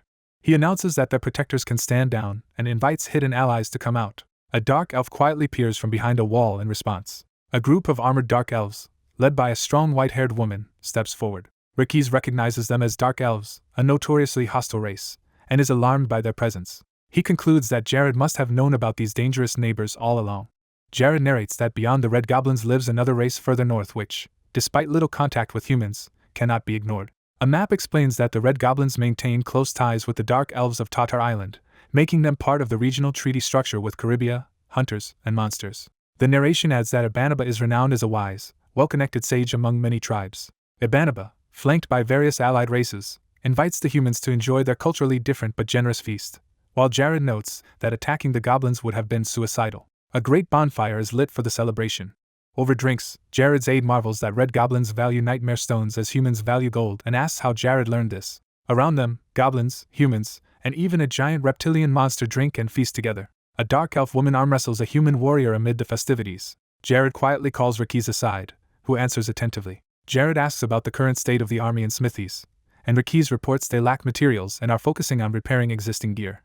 Jared instructs that once refined iron from the goblins arrives, they should mass-produce basic weapons like swords, spears, and arrows. Ricky's bows and promises not to let a single ingot go unused. Jared further orders that part of the goblins' gold be reinvested into the army and appoints Ricky's as head of recruitment. Curious, Ibanaba asks Jared whether he intends to declare war on Marika. He reasons that only war would justify such a sudden, massive business deal. Ibanaba criticizes Marika as a corrupt den of criminals that would eventually encroach on Caribia anyway. Jared apologizes if their war motive offends him, but Ibanaba brushes it off, saying he is merely talking. Ibanaba then says the iron and gold mean little to them and admits he personally hates Horgus, so he supports Jared. Raising a cup, Ibanaba toasts to their new brother Jared and the glory of Caribia. Everyone joins the toast with a hearty cheer. Jared smiles awkwardly while lifting his drink. Later, he drinks in silence, eyes serious as he contemplates his plans. Time passes, and we learn it is now March 14th, 1414 in Nasu territory, 4 weeks after Isabel's resurrection. Jared introduces Isabella, dressed elegantly, as his former academy classmate, while also greeting Hayes, a shy blue-haired maid. Narration says Isabella quickly adapted to Manhwa Life, as she casually zaps Jared with magic over a spider scare. She regularly blasts him in such situations, inadvertently raising his magic defense to 34, though Jared complains about giant spiders while she insists they are not scary. Jared hands Isabella some wrapped candies and asks what they are for. She questions the candy and wonders if he is trying to make her gain weight. Jared laments that the candy was meant as an anniversary present tied to a special day when men give candy to women. Isabella says she does not recall today being special, so Jared explains that according to the Eastern continent's customs, this would correspond to White Day from his past life. He outlines that a month earlier is a holiday when women give chocolate to men, while today is the reverse, making Isabella think it sounds romantic and hint he might be warming up to her. Jared bluntly states he gave candy to every woman in the manor, deflating her expectation. She calls him amusing, accusing him of using people for his growth without offering his heart, yet still eats the candy. Isabella reminds him that their lives are bound by a mind-eye contract sealed with a kiss, comparing it to marriage, while Jared nervously notes it sounds like a marital vow. He leans close and tells her to stop fooling around. Jared then refocuses on training, saying now that their magic resistance is raised they should double curse spell power, while Isabella sulks at being ignored. She ominously proposes starting with a sexual desire spell on him, shocking Jared. He screams refusal, but she insists she will not take no for an answer as the magic surges. A system message appears congratulating Jared for achieving the enlightenment needed to reach 5th class. Jared begins a nurturing project aimed at discovering and recruiting promising young talents before others do. Narration notes that beyond cultivating talent, Jared invests heavily in this project for several other reasons. One major reason is exploiting the priest's disciplinary system, which grants bonus stats to teachers based on up to 4 students' progress. Jared is pleased to gain another stat. Among his students, Isabella stands out as the most gifted, though she jokes that she feels more like a slave than a pupil. Lena enthusiastically accepts Jared and Rakis as her teachers and vows to do her best. Young Mia sees training as fun games and happily practices magic using Jared's methods. Jared uses all the knowledge he has gathered to steadily nurture his students in line with his grand plan, believing everything is going smoothly. However, he is then caught off guard when Hayes hesitantly calls him teacher. The shy maid, feeling unworthy, struggles to address him as teacher and internally insists she cannot, surprising Jared. She then resolves aloud to train hard to become the greatest healer in the world, though the system shows her progress at 0. Jared evaluates that healers, unlike clerics, are rare specialists focused purely on healing, with fewer than 5 on the whole continent. He reassures himself that this must be the reason he chose her path. When she still bases her self-worth solely on being a maid, Jared angrily scolds her for it while she tearfully apologizes. Elsewhere in the manor, someone remarks that Hayes' growth has hit a standstill. Jared explains that to awaken as a healer, Hayes must align both her body and mind toward that identity. An older advisor notes that Hayes, who has lived 23 years only as a maid, will find such change difficult. Jared agrees that something inside her is holding her back and suspects she is unconsciously pessimistic. Troubled, he wonders how he can properly guide her onto the right path. The elder studies him seriously, preparing to advise. Setting down his teacup, the elder addresses Jared as my lord. He praises Jared's creative problem-solving in crises and says everyone is grateful for his efforts. He adds that Jared does not need to shoulder everything alone, since Hayes has always given her all for him and deserves his trust to grow on her own. The elder reminds Jared that he is human too and should rely on others. Jared concedes this, realizing he needs a different tactic with Hayes. Energized, he thanks the elder and rushes out of the room. Jared runs through the manor, determined to implement his new approach. He thinks that unlike the others he just has to be strictly professional with Hayes to reach her. As he runs, an assassin suddenly drops from above with a blade, interrupting his thought. Hayes sprints down the corridor calling out to her lord. She then finds Jared collapsed on the floor, gravely wounded. Panicking, she demands to know what happened, and a guard explains Jared was attacked by an assassin. The guard says a doctor is on the way but the situation is dire, while Hayes trembles, thinking they must rush him somewhere safe. Jared weakly realizes that the doctors will not arrive in time. Hayes recognizes that as a healer candidate, she must be the one to save him. She kneels beside Jared, asking him to endure as she prepares to act. Tearfully begging for his life to be spared, Hayes channels healing magic into her hands over his battered body. Hayes desperately pleads for someone to save him while magic gathers in another person's hands. She resolves that she cannot allow him to die because she promised to always stay by his side. Her eyes widen as she determines to act. Hayes unleashes powerful green healing magic over Jared's unconscious body. 30 minutes later the 3 men kneel guiltily as Hayes furiously declares that they were awful.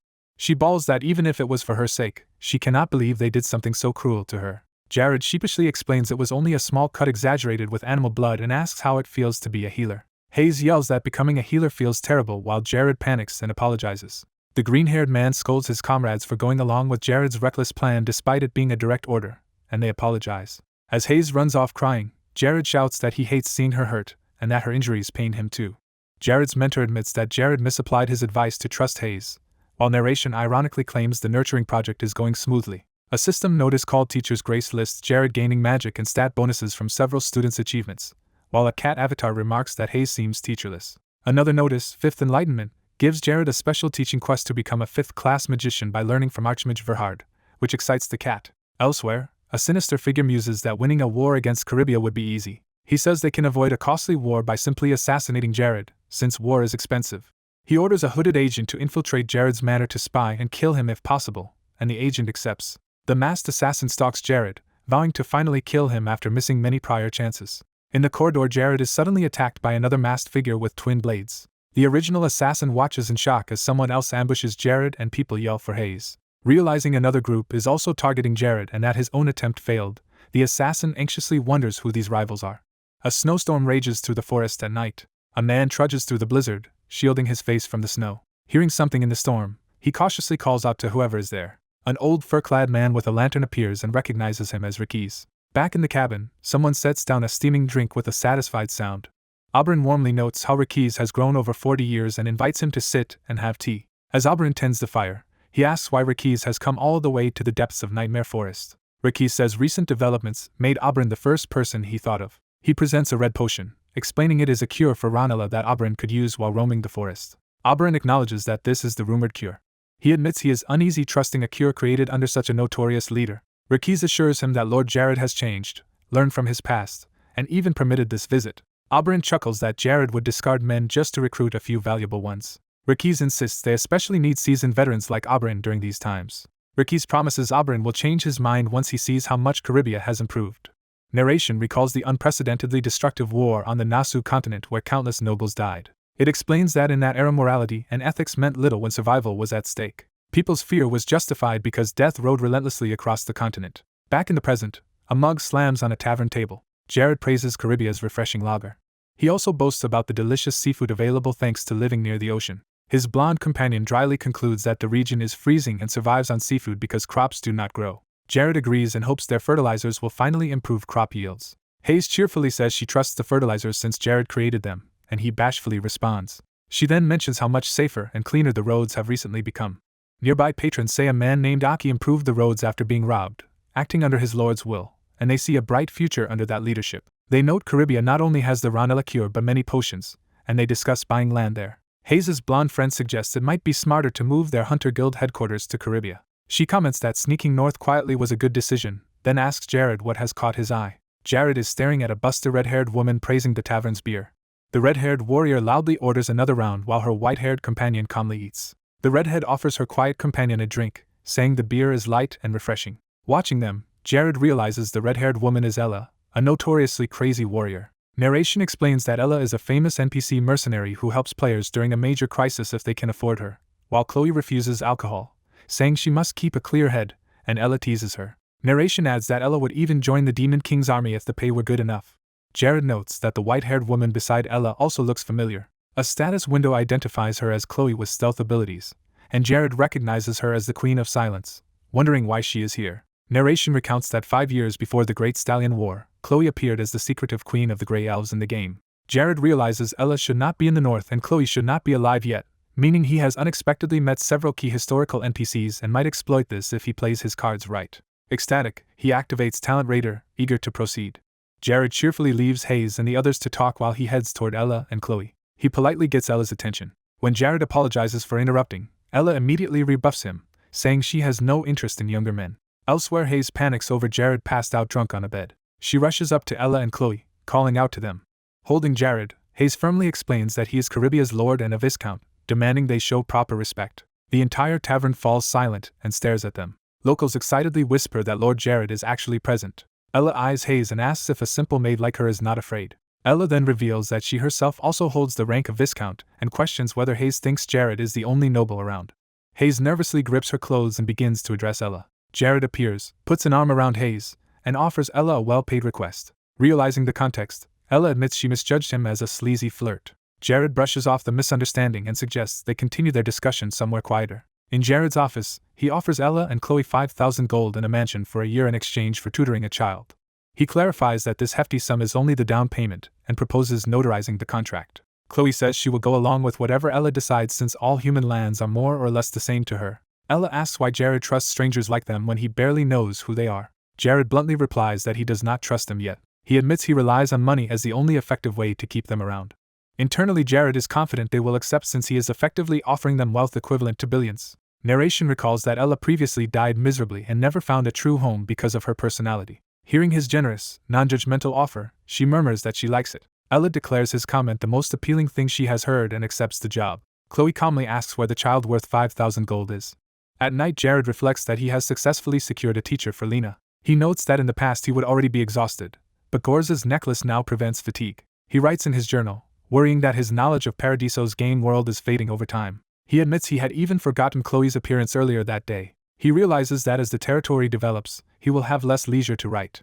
Still, he wants to leave a Korean language record of this world that no one else can read. He decides that his book about Paradiso will contain that secret knowledge. Narration reiterates that the world's knowledge will be compiled into a single book titled Paradiso. Time passes, and the Caribia estate stands proudly under clear skies. Lena undergoes grueling physical training dragging a heavy log while Chloe effortlessly does the same. Watching, Jared calls the regimen hellish and imagines Lena turning into a muscle-bound brute. He notices that Chloe, working just as hard, is not even sweating. Chloe continues her exercise completely unfazed while Lena struggles behind her. Ella remarks that Lena is not the only talented child in the world. Ella criticizes Lena's previous instructor as being a subpar teacher. Jared jokes that he could kill such a critic in 5 seconds, then Riley pities Rakiz as at least being worth that much. Ella concedes that even without a good teacher, Lena's magical training equipment gives her great potential. Lena spars with the training device, triggering its mechanisms. The device fires elemental magic projectiles as part of the training program. The attacks slam into Lena's shield, effectively honing her defensive skills. Ella asks how Jared devised such perfect methods, and he casually attributes them to Eastern Continent techniques. Narration explains that while repeated identical training usually loses effectiveness in the system, varying 4 elemental attacks tricks it into treating each as a new method. Jared describes the setup as a bug that bypasses the game's anti-macro training restrictions. He admits he is impressed that Ella could assess Lena's condition without using any special mind-reading skills. He concludes he has little to worry about because the training is clearly working well. Meanwhile, farmers work diligently in lush fields. They happily greet Oberyn as he arrives. Oberyn states he is there for a routine inspection and asks about the crops. The workers report that with pests under control, the fields have been easy to manage. Another farmer adds that the pests migrated to Ranella, and now neighboring territories want to learn their cultivation secrets. Oberyn reflects gratefully that they owe their success to Jared and their lord. Hearing every farmer praise Jared, Oberyn feels unsure how to process it but thanks them all sincerely. A bell tolls loudly overhead. System messages announce completion of the quest of Sincere Heart, increased loyalty, and the farmers' collective praise. A grand notice proclaims a golden age for the territory, doubling all production for a month. Townsfolk celebrate in the streets, cheering both their lord and Caribia itself. Hayes oversees workers unloading supplies, directing them where to place everything. Chloe puts Lena through more punishing physical drills like synchronized push UPS.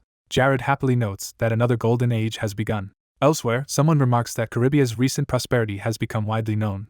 A robed man with glasses agrees the region is thriving and praises its beautiful scenery. He arrives at Jared's manor and greets him politely as Lord. Introducing himself as Akron from Eureka, he says he has come personally to deliver a letter, while a system tag labels him conflict-seeking and greedy. A new quest called Diamond Cuts Diamond activates, telling Jared that defeating this fellow 4th-class magician will grant wisdom. Jared silently reacts to the sudden quest pop-up. Outwardly, he welcomes Akron warmly and asks if his earlier tribute suited Akron's lord. Akron replies that his master was delighted and praises Jared's prior conciliatory decision between their territories. Jared inwardly bristles at the word praise, interpreting it as Eureka claiming superiority because he paid tribute. Rakiz simply answers that he is glad Akron's lord was satisfied. One of Jared's armored men requests to see the letter. Akron proudly says the document was personally written by his lord. Jared reads the letter addressed to him. The letter contains flowery promises of reflection, reconciliation, and eternal peace between their lands. Jared angrily thinks that Horgus must consider him a fool, even as he outwardly affirms his own desire for peace. Akron proposes sending Caribia's finest magic crystals to Eureka as a token of friendship. He assures Jared that his lord will surely be pleased by such generosity. Jared smiles brightly, saying that Akron is always welcome in Caribia. Later, a deer stands alert in the forest. Jared quietly aims his bow at the animal at dusk. His arrow strikes the deer cleanly. A soldier excitedly shouts that the shot was a direct hit. Others praise Jared as a highly capable and versatile archer. Jared acknowledges the applause while Rakiz claps more reservedly beside him. Rakiz privately questions why Jared remains so deferential to Eureka and suggests they should start breaking away. Jared explains that while one must draw steel against enemies on a real battlefield, in political battles it is wiser to keep smiling. Ricky's confirms the tactic that hiding true intentions makes enemies careless. The blonde lord hushes Ricky's playfully, signaling secrecy. As they march, the blonde lord explains that only the final blow matters and tells Ricky's to endure any humiliation, which Ricky's accepts. The blonde lord announces a celebratory feast for their rapidly developing province. The gathered people cheer excitedly at the news of the feast. Laughter and merriment fill the night sky during the celebration. Soldiers drink and eat heartily during the feast. The blonde lord tells Ricky's that with their improved relations with Mayor Rika he need not worry about war for now. Ricky's happily agrees, believing a golden age for their territory has arrived. Elsewhere, a quiet soldier sits apart from the festivities. That soldier, a hidden enemy, mocks Lord Jared as careless. The spy cynically tells Jared to enjoy peace while it lasts. The spy vows that Jared's next cup of wine will be his own blood. Jared, having overheard the spy's thoughts, notes internally what the man is planning. Jared reflects that spies in his land are inevitable and that this one was only spotted thanks to his mind-eye skill.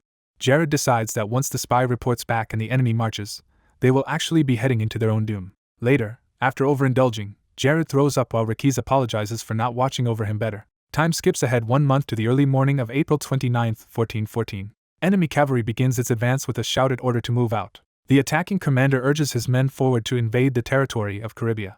Riding at the front, he declares that Caribia will soon belong to him. The scene shifts to Jared's quiet, empty mansion. Empty halls and a meeting room show the manor devoid of its usual occupants. Lena looks around, noticing something is wrong. She remarks that the mansion is unusually quiet as she spars with an elf. Lena asks the elf where everyone is, but the elf does not know. Their strict teacher appears behind Lena and scolds her for talking during training. As punishment, the teacher orders Lena to run 20 laps, which Lena accepts. The teacher complains that Jared failed to inform her he was going to war, and questions his judgment. Jared cheekily asks if she expects him to relax despite the war. A huge flaming projectile streaks through the sky. The fireball hits a watchtower, exploding and hurling a guard away. A defending soldier realizes they are under surprise attack and yells for everyone to run. The invaders note the destroyed watchtower, order the guards removed, and ask their lord if they should give chase. Their lord dismisses the fleeing defenders as worthless and laughs that Jared has only one troop. He boasts that, had he known the invasion would be this easy, he would have attacked this screening territory long ago. Discovering stores of alcohol in the enemy warehouse, he mocks Jared for mismanaging supplies. He then rouses his own troops by calling the soldiers of Majorca to advance. He commands the Majorca soldiers to march on the Riddle region. Meanwhile, Caribbean villagers and refugees trudge along the road, some carrying crying infants.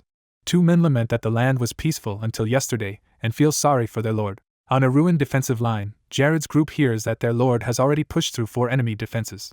A knight warns Jared that the rapidly advancing enemy may soon arrive at their current position. Jared concludes that they must accelerate their own movements.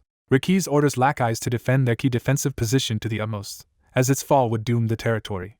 A blue-haired girl runs up to Jared, calling out to him. She begs Jared to let her join the war and accompany him. Jared refuses, explaining that although her healing magic is valuable, the battlefield is too dangerous for her. He acknowledges that her ability would greatly help in combat. He adds that he nonetheless cannot risk losing her just to use her skills. When she protests that she wants to serve by his side, Jared replies that no one would take someone they love to die on a battlefield and that he does not want to lose her. A flashback shows child Jared and Hayes together as he thinks about protecting those who have always been with him. Young Jared resolves to keep his beloved people safe. He recalls preparing for this role for a long time. In the memory, he asks the young maid Hayes to trust him and accept his protection. Back in the present, Hayes agrees softly to stay behind. Nearby, Lena fumes with jealousy as she watches them holding hands. Lena's anger intensifies as she glares at them. Lena drags Hayes away while lecturing that if Hayes only heals she should remain safely in the rear. Jared reassures Ricky's not to worry, promising to handle everything on the home front.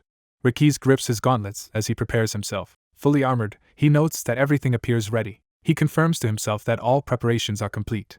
Lackeyes assesses their position, recognizing their geographic advantage but worrying they have only 300 men. He thinks that though the battalion has talent, their numbers are still insufficient.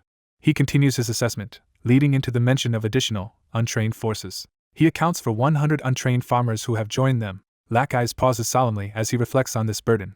Addressing the gathered people, he thanks everyone who came to help upon hearing of the war. He admits he is ashamed that their lack of a standing army has forced civilians into this crisis. He explains that Jared sincerely sought peace with Majorca and even humbled himself, but Majorca still aims to dominate the riddle. In contrast, Batman rides with more than 1,200 trained soldiers to attack Caribia. Lackeyes tells the crowd that any non-soldier may leave without shame because a great battle is coming. Some villagers invite Lackeyes to flee with them. Lackeyes recalls being mocked earlier as someone expecting Caribia to collapse with its foolish young lord, yet he chooses to remain. Remembering how he was once dismissed from service, he recalls warning that Cribia could not endure the coming winter. When his superiors told him it was over, he resolved inwardly that if Cribia fell he would fall with it. His former commander told him to do as he wished and never appear before him again. Lack Eyes is shown afterward in despair, alone with his axe. Back in the present, someone in the crowd shouts for Lack Eyes to stop discouraging them. The gathered townspeople passionately declare that Cribia is their rightful land and they will not surrender it. They vow not to hand their home to the lazy Majorca nobles who do not know true effort. Inspired, Lack Eyes proclaims that it is better to die fighting than to die fleeing. He recalls being told this winter would be the coldest yet. He now counters that sentiment, saying the coming fight has made this the warmest moment of his life. Lack Eyes orders his soldiers to equip the new volunteers with weapons and armor. A lookout rushes in to report that enemy forces are approaching. Lack Eyes initially assumes he will see them coming along the expected route. The messenger insists there is an unexpected problem as horses thunder past. Lack Eyes reacts in alarm to this news. He sees banners and realizes the approaching army is not Majorca's but that of Lord Ranella. Ranella exhorts his troops to annihilate Cribia's soldiers. A flashback 1 month earlier shows discussions among neighboring lords about protecting their territories. One lord admits lingering resentment, but is willing to listen and move past it. Another asks if the others have received tribute from Caribia. Ranella confirms he did, explaining it was substantial and meant to buy friendly relations. Angered, he slams the table and curses Jared as sly. His advisor urges him to think carefully, addressing him as Lord Batman. Batman questions why Jared suddenly acts friendly after years of silence. He explains that their hunter numbers have dropped by 20% and accuses Jared of trying to undermine their territories. Batman judges Jared as frightened, claiming Jared's underdeveloped land is trying to purchase safety. Ranella agrees that Jared is attempting to buy peace with money. Batman reports that Caribia has only about 300 soldiers. Ranella remarks that this is a very small force. Batman concludes that Jared is paying them off precisely because of that weakness. Batman says Jared likely assumed a large bribe would keep them from attacking. Batman reveals he sent Akron, an inspection mage, and that the two lords will outwardly declare themselves allies. Ranella is shocked by the term allies, but Batman immediately twists it into preparation for war on Caribia. Batman announces that instead of true peace they will secretly prepare to wage war against Caribia. He states that 1 month of preparations will be enough, and that they will then launch a surprise attack. Batman and Ranella excitedly agree to form a united front and crush Jared completely. The narration explains that Batman and Horgo sealed an alliance with a handshake. Their alliance creates an army of more than 3,000 soldiers, seemingly united in purpose. In truth, each lord secretly plans to betray the other once Jared is defeated. Back in the present, Ranella gloats that Jared must be shocked by their unexpected arrival. He blames Jared's supposed barbaric acts for provoking this attack and warns that Jared's life will end here. Ranella boasts that any attempt to stop him will be futile. He reveals that Horgos's army has already surrounded Jared's lands. He mocks Jared's strategy of placing his main army on the main front while leaving a hidden byway undefended. Ranella proclaims Jared's ignorance a sin and declares Cribia doomed. Facing Ranella's forces, a knight offers mercy if Jared's side grovels and begs for their lives. The armored figure stays silent, and then begins to remove his helmet. Ranella is shocked when he sees that the person in the armor is not Jared. The imposter knight wonders aloud who this enemy commander is. Ranella's subordinate realizes the armored man is not Lord Jared and panics about where the real one could be. The spy abruptly bolts away upon understanding something is wrong. He curses as he runs, sensing disaster. He realizes everything is a trap and rushes to warn his lord before it is too late. A Caribbean knight intercepts him and violently knocks him down. A blade is drawn, signaling the spy's imminent execution. A green-haired officer remarks with dark amusement that the enemy really did have a spy.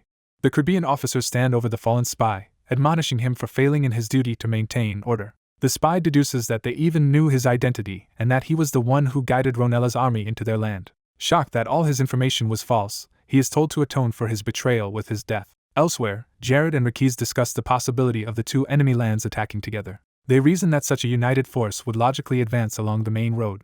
Rakis outlines two main strategic options the enemy can choose. In the earlier council, Batman had explained that the main road is vulnerable to ambush while the low ground risks heavy losses. Jared agrees that their geographic advantage is obvious and that the enemy will recognize it too. Ranella, in the flashback, asks Batman what other route remains. Batman reveals he discovered a hidden byway during his inspection. Jared deduces that a capable spy would discover that same byway while posing as a lumberjack. Therefore, he decides to set his special magical landmine trap along that hidden route. Rakis inspects the unfamiliar device and asks about its properties. Jared tells him to stand behind him as he prepares to demonstrate its power. Jared channels blue magic into his hand to activate the device. The magic flows along a line toward the buried trap. The energy reaches the gem-topped landmine hidden in the forest. The landmine detonates with a massive, fiery explosion. The blast sends debris and shockwaves tearing through the area. Jared and Ricky's remain unharmed inside a protective blue barrier Jared erected around them. The man stares ahead in shock, saying the situation is unbelievable. Observing the immense crater, someone marvels at how powerful the weapon is. Jared plans to use this weapon to wipe out the enemy in a single strike so the forest becomes their grave and spares his own lands from battle. Enemy riders advance through a narrow forest byway. Jared notes that this byway will become the enemy's one-way route to death. The enemy commander Horgoz charges through the forest on horseback. Horgoz rouses the soldiers of Mayarika, loudly assuming command. He orders his troops to mutilate anyone who resists. He instructs that those who surrender be bound in chains. Promising wealth and honor from the coming war, he urges his soldiers to ready their weapons. Horgoz exults as he declares that a massacre is about to begin. Jared's voice agrees that a massacre is starting, startling Horgoz. Jared corrects that the enemies should be raising shields instead of weapons. Jared activates hidden traps in the ground to spring against the advancing army. He reveals the carefully prepared trap system powered by magical gems. The charging troops unknowingly ride into a field covered with the triggered explosive gems. Sensing danger, the white-haired mage looks alarmed. He realizes that mana flowing beneath them is making the ground shake. He urgently orders fellow mages Isaac and Odium to cast defensive magic. The trap detonates in a gigantic fiery explosion. Enemy soldiers are shredded and burned by the blast and resulting projectiles. Horgoz and his nearby mages barely survive behind a hastily raised defensive barrier. The aftermath shows burning trees and drifting embers over the devastated area. From afar, an allied officer watches smoke rising from the forest. That officer reports a massive explosion from the byway route Horgoz took. Realizing this, he wonders in fear if their own side might actually be the disadvantaged one. Another mounted leader steals himself and his horse. He rallies himself that even without Mayarika's aid he still commands 1,800 soldiers. Brandishing his sword, he orders his troops to wipe the enemy out. His spear line charges forward shouting as the battle begins. Defenders order their shield tanks to advance and hold formation. The two armies clash as spears meet shields in brutal melee. Amid smoke and dust, a wounded Horgoz staggers but remains alive. Akron rushes to ask if Horgoz is alright, and Horgoz demands a status report instead. Akron hesitates, struggling to describe their dire situation. He explains that aside from roughly 500 soldiers who were in the rear, the rest of their force has been annihilated. A burned, fallen banner emphasizes the utter destruction of their troops. Horgoz anxiously asks what became of the two support mages. Akron reports that Isaac and Odium are dead, leaving Horgoz lamenting that his anti-Jared specialists are gone. Horgoz admits he never imagined Jared had such a terrifying weapon and decides that Akron is now his only remaining reliable mage, telling him not to leave his side. Horgoz starts ordering a retreat to regroup with allies when something suddenly snatches Akron away. Shocked, Horgoz screams Akron's name as his mage is yanked into the air. Jared tackles Akron, dragging him off the ground in a surprise assault. Jared propels the struggling mage high into the sky. As they ascend, Akron panics and curses, accusing Jared of faking his previous weakness.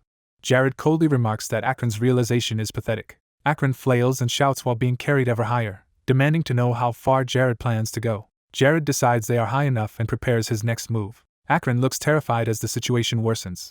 Jared flings Akron downward, sending him plummeting while still clutching a magic focus. Jared watches from above as Akron falls toward the forest below. He dives after Akron, readying a magic circle for another spell. Jared completes a complex circular shield spell in front of him. In narration, Jared says he is giving Akron two options. The options are to use Fly to stop his fall, or to deploy a shield to counter Jared's forthcoming Ice Storm.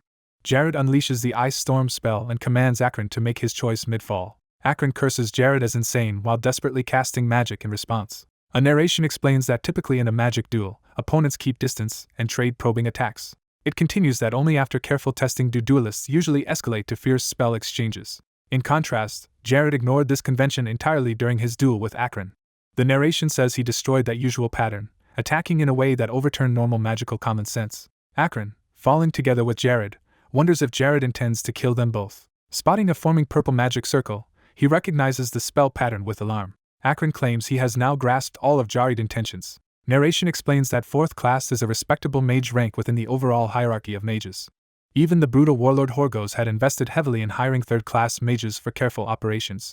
Horgoz spent great sums to employ such high-level mages to handle delicate situations. Yet Jared once despised his own situation, frustrated by how trashy and weak his original overweight body seemed. In his past life, Jared was strong enough to repeatedly subdue the reincarnated Lich Diluc. By comparison, the Jared of this world could only cast a single 4th-class spell. The narration asks how strong their enemy Akron is, then notes that his skills are evenly developed, making him an ideal 4th-class mage. Although Akron lacks close combat ability, his magical prowess allows him to match Jared's spell for spell. Akron powers up his strength, insisting he will not lose to Jared. He lands a heavy blow on Jared's shield, shattering the magical barrier. Akron observes that shield-type magic is fragile in close quarters.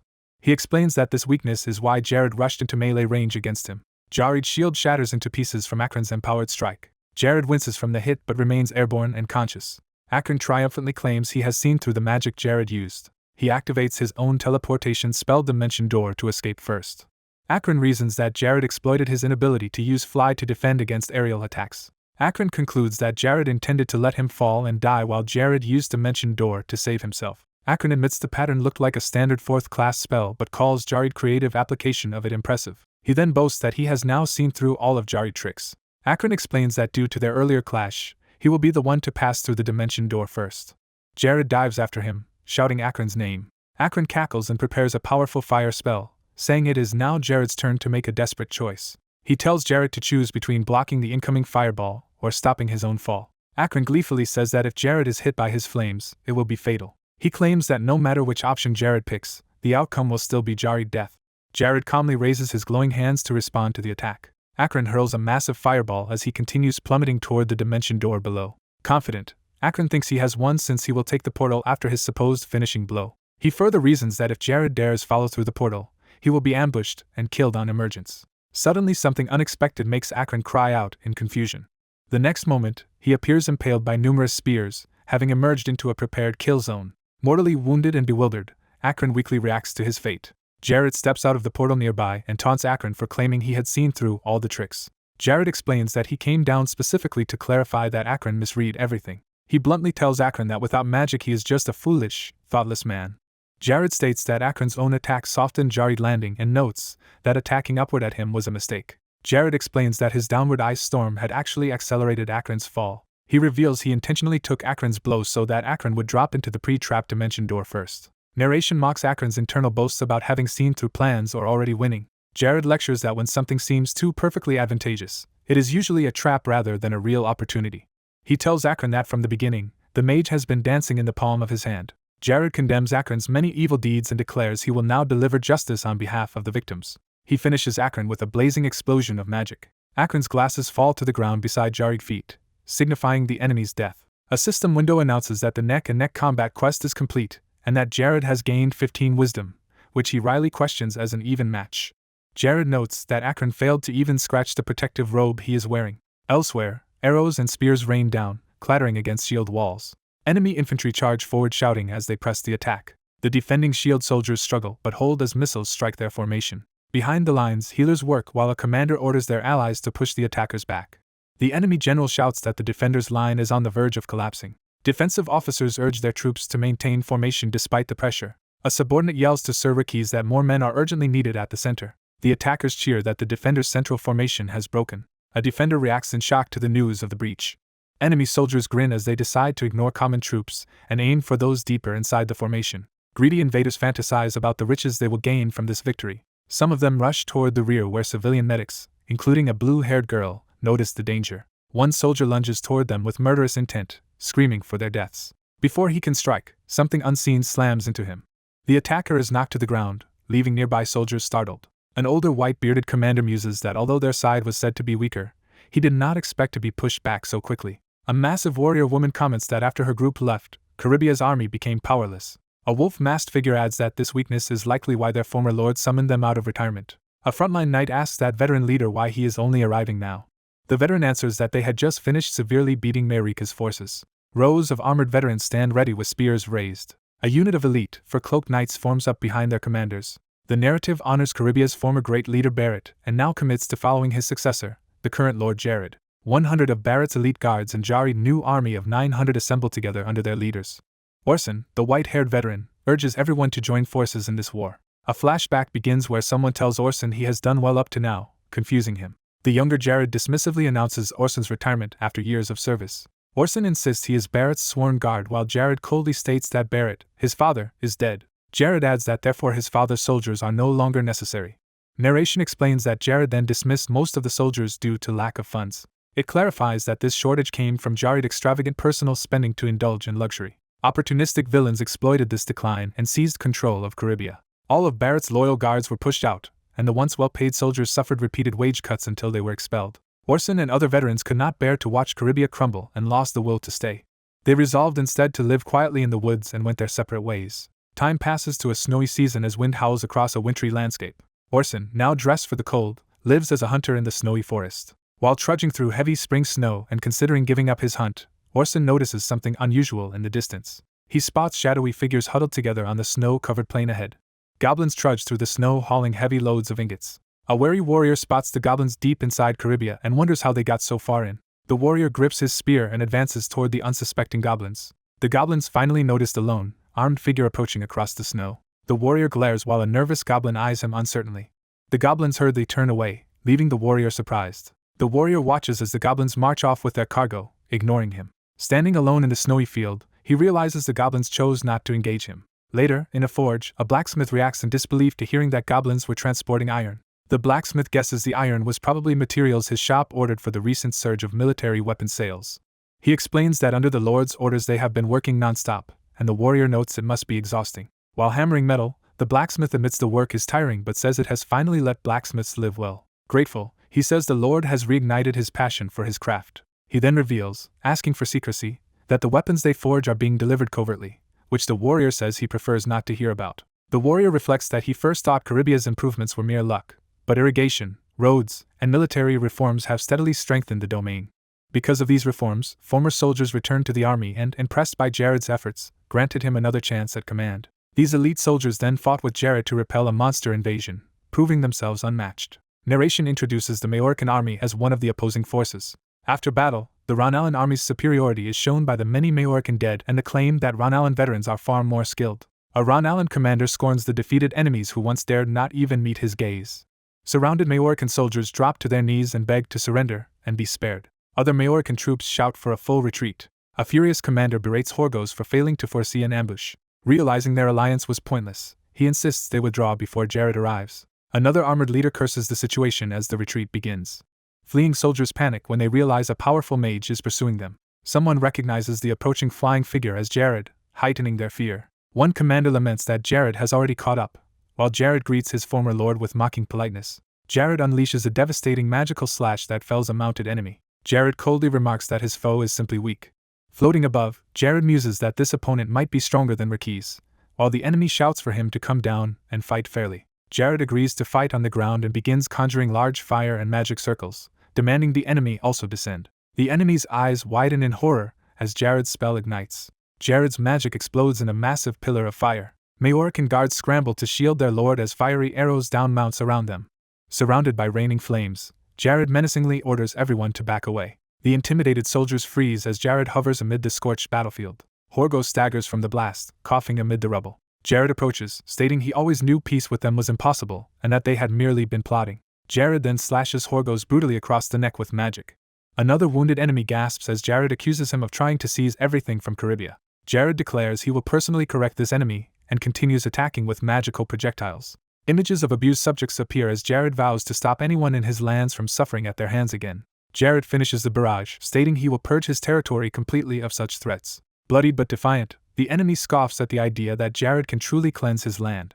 Jared concedes he may make mistakes but asserts he is certain of at least one thing. Standing over him, Jared says even the disgraced Jared of the past was superior to this foe. Enraged, the man begins to curse Jared. Jared plunges a dagger into his torso. As the man screams, Jared says this killing should ease his rage.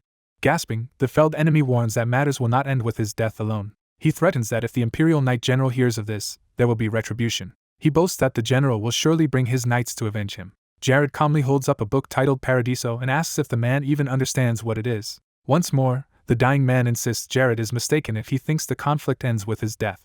He repeats his warning about the Empire's Knight General learning of this incident. He again claims that the general will mobilize knights for revenge. Jared, showing the book as Paradiso, questions whether the man truly knows its significance. Jared pages through Paradiso and states that Count Byrox, whom the man mentioned, will not be coming. Shocked, the man demands to know how Jared learned the Count's name.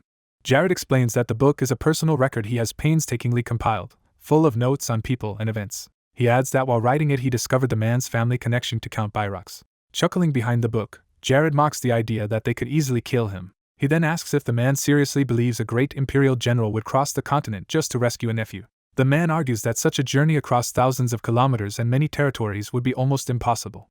Jared counters by asking whether that difficulty really means the general would grieve and seek vengeance for this nephew. Jared asserts that for such an ambitious power seeker, a famous nephew was more of a nuisance than a loved one. Jared questions whether anyone was ever truly going to mourn this man's death. He concludes that people will feel only relief when the man is gone. With a serene smile, Jared tells him his life is utterly worthless. Jared reveals that he has prepared far more thoroughly than his enemy, casting another spell. A huge circular ice magic formation expands around them, trapping the man inside. Jared offers him a final chance to speak last words. Instead, the furious man lunges with a knife, screaming obscene defiance. Jared's ice magic surges forth, blasting the man back with overwhelming force. The man is frozen solid mid-scream, clutching his weapon as ice encases him. Completely encased in ice, he weakly responds, resigned, as the spell finishes. Jared notes the strength of the man's evil will but says he will hear the rest of his story in the afterlife and touches the frozen figure. The ice statue begins to crumble and dissolve away. Jared watches silently as the frozen enemy disintegrates. A system message announces completion of the first successful defense quest, awarding Jared charm and greatly increasing his territory's value.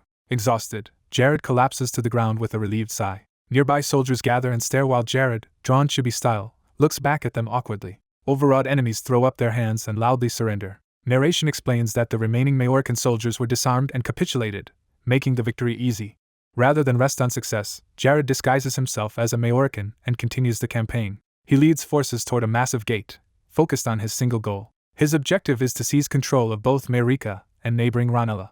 Ultimately, Majorca falls under his control. The narration states that Majorca's ruler changed hands in just one day. A status screen summarizes current Caribbean internal affairs, showing progress in farming, business, order, science, and loyalty. Jared reflects that Caribbean is no longer a subservient nation but a small independent one, while an officer asks what he plans next. The officer advises that Fortresses Ranella, with its military crushed, will be unable to defend itself. Jared agrees and notes that wars of armies are largely decided by numbers. He then orders the army to advance toward Ranella. Narration says Jared's bold invasion plans are interrupted. In Lord Batman's reception room, talks are held that change everything when an uninvited guest appears. General Capre of Miseria announces with a smile that Jared has killed the war's mastermind, Lord Horgos. Capre adds that Jared has also conquered Majorca, claiming the root cause of the conflict has been removed with good results. Jared objects, saying he believes responsibility for the war lies with more than one person, startling Batman. Batman nervously addresses Capre, clearly unsettled by Jared's implication. Laughing, Capre suggests that in that case Batman should pay war compensation, claiming he wants peace and hates seeing neighbors suffer from war. Jared silently focuses on Capre, recognizing him as dangerous. He concludes that Capre has been eyeing a chance to attack Ranella while pretending to be peace-loving. Capre puts on a friendly act, asking Batman to accept the proposal, and Batman quickly agrees. Outraged, Jared rises and begins charging powerful magic, refusing to accept this outcome. Jared unleashes Ice Storm inside the hall, blasting freezing energy forward. He follows with Lightning Arrow, hurling volleys of crackling projectiles. Bolts of lightning streak across the room, devastating everything in their path. Flames erupt from his magic as he continues the assault. The spells culminate in a massive fiery explosion. Smoke and flames billow through the shattered hall. Out of the smoke strides an unharmed Capre, drawing a red sword. Capre darts in and slashes Jared's back, wounding him badly. Jared forces himself to calm down, reasoning that his magic cannot seriously hurt a tough rank B tank like Capre. Capre smugly explains that as lord of a central territory with double Caribbea's strength, he vastly outclasses Jared and asks if Jared admits it. Jared decides starting a direct fight with Capre is futile, outwardly agreeing, and Capre praises his supposed kindness. Jared inwardly notes that to push south from the north he must eventually pass through Miseria, so open war now would be reckless. Capre privately vows that when the time comes he will kill Jared as well. Night falls over a grand mansion, signaling a shift away from the battlefield. Inside, Lena sleeps soundly in bed, unaware of recent events. Wine is poured into a glass, setting a relaxed mood. Outside, the mage teacher enjoys wine on the terrace, saying this is her favorite time of day. She lounges and sips more wine in the quiet night. Noticing someone's presence, she asks why they are up so late. The gray elf replies that she stepped out for some fresh air. The mage remarks that the elf seemed distracted all day and asks if thoughts of war trouble her. The elf says instead she has been wondering why Jared did not ask the mage for help. The mage guesses Jared did not want to burden a guest with defending his territory, saying she was invited only to teach Lena. The elf protests that Caribbean is on the brink of being overrun. The mage counters that judging by the outcome, Jared appears to have prepared for this war long in advance. She adds that since meeting him she has felt he plans with a far-reaching view of the future. The elf recalls many quiet talks with Jared during her stay, starting with him asking after her well-being. Jared had commented that grey elves usually remain safe in their own lands. He then questioned why she was wandering and struggling in such a harsh world.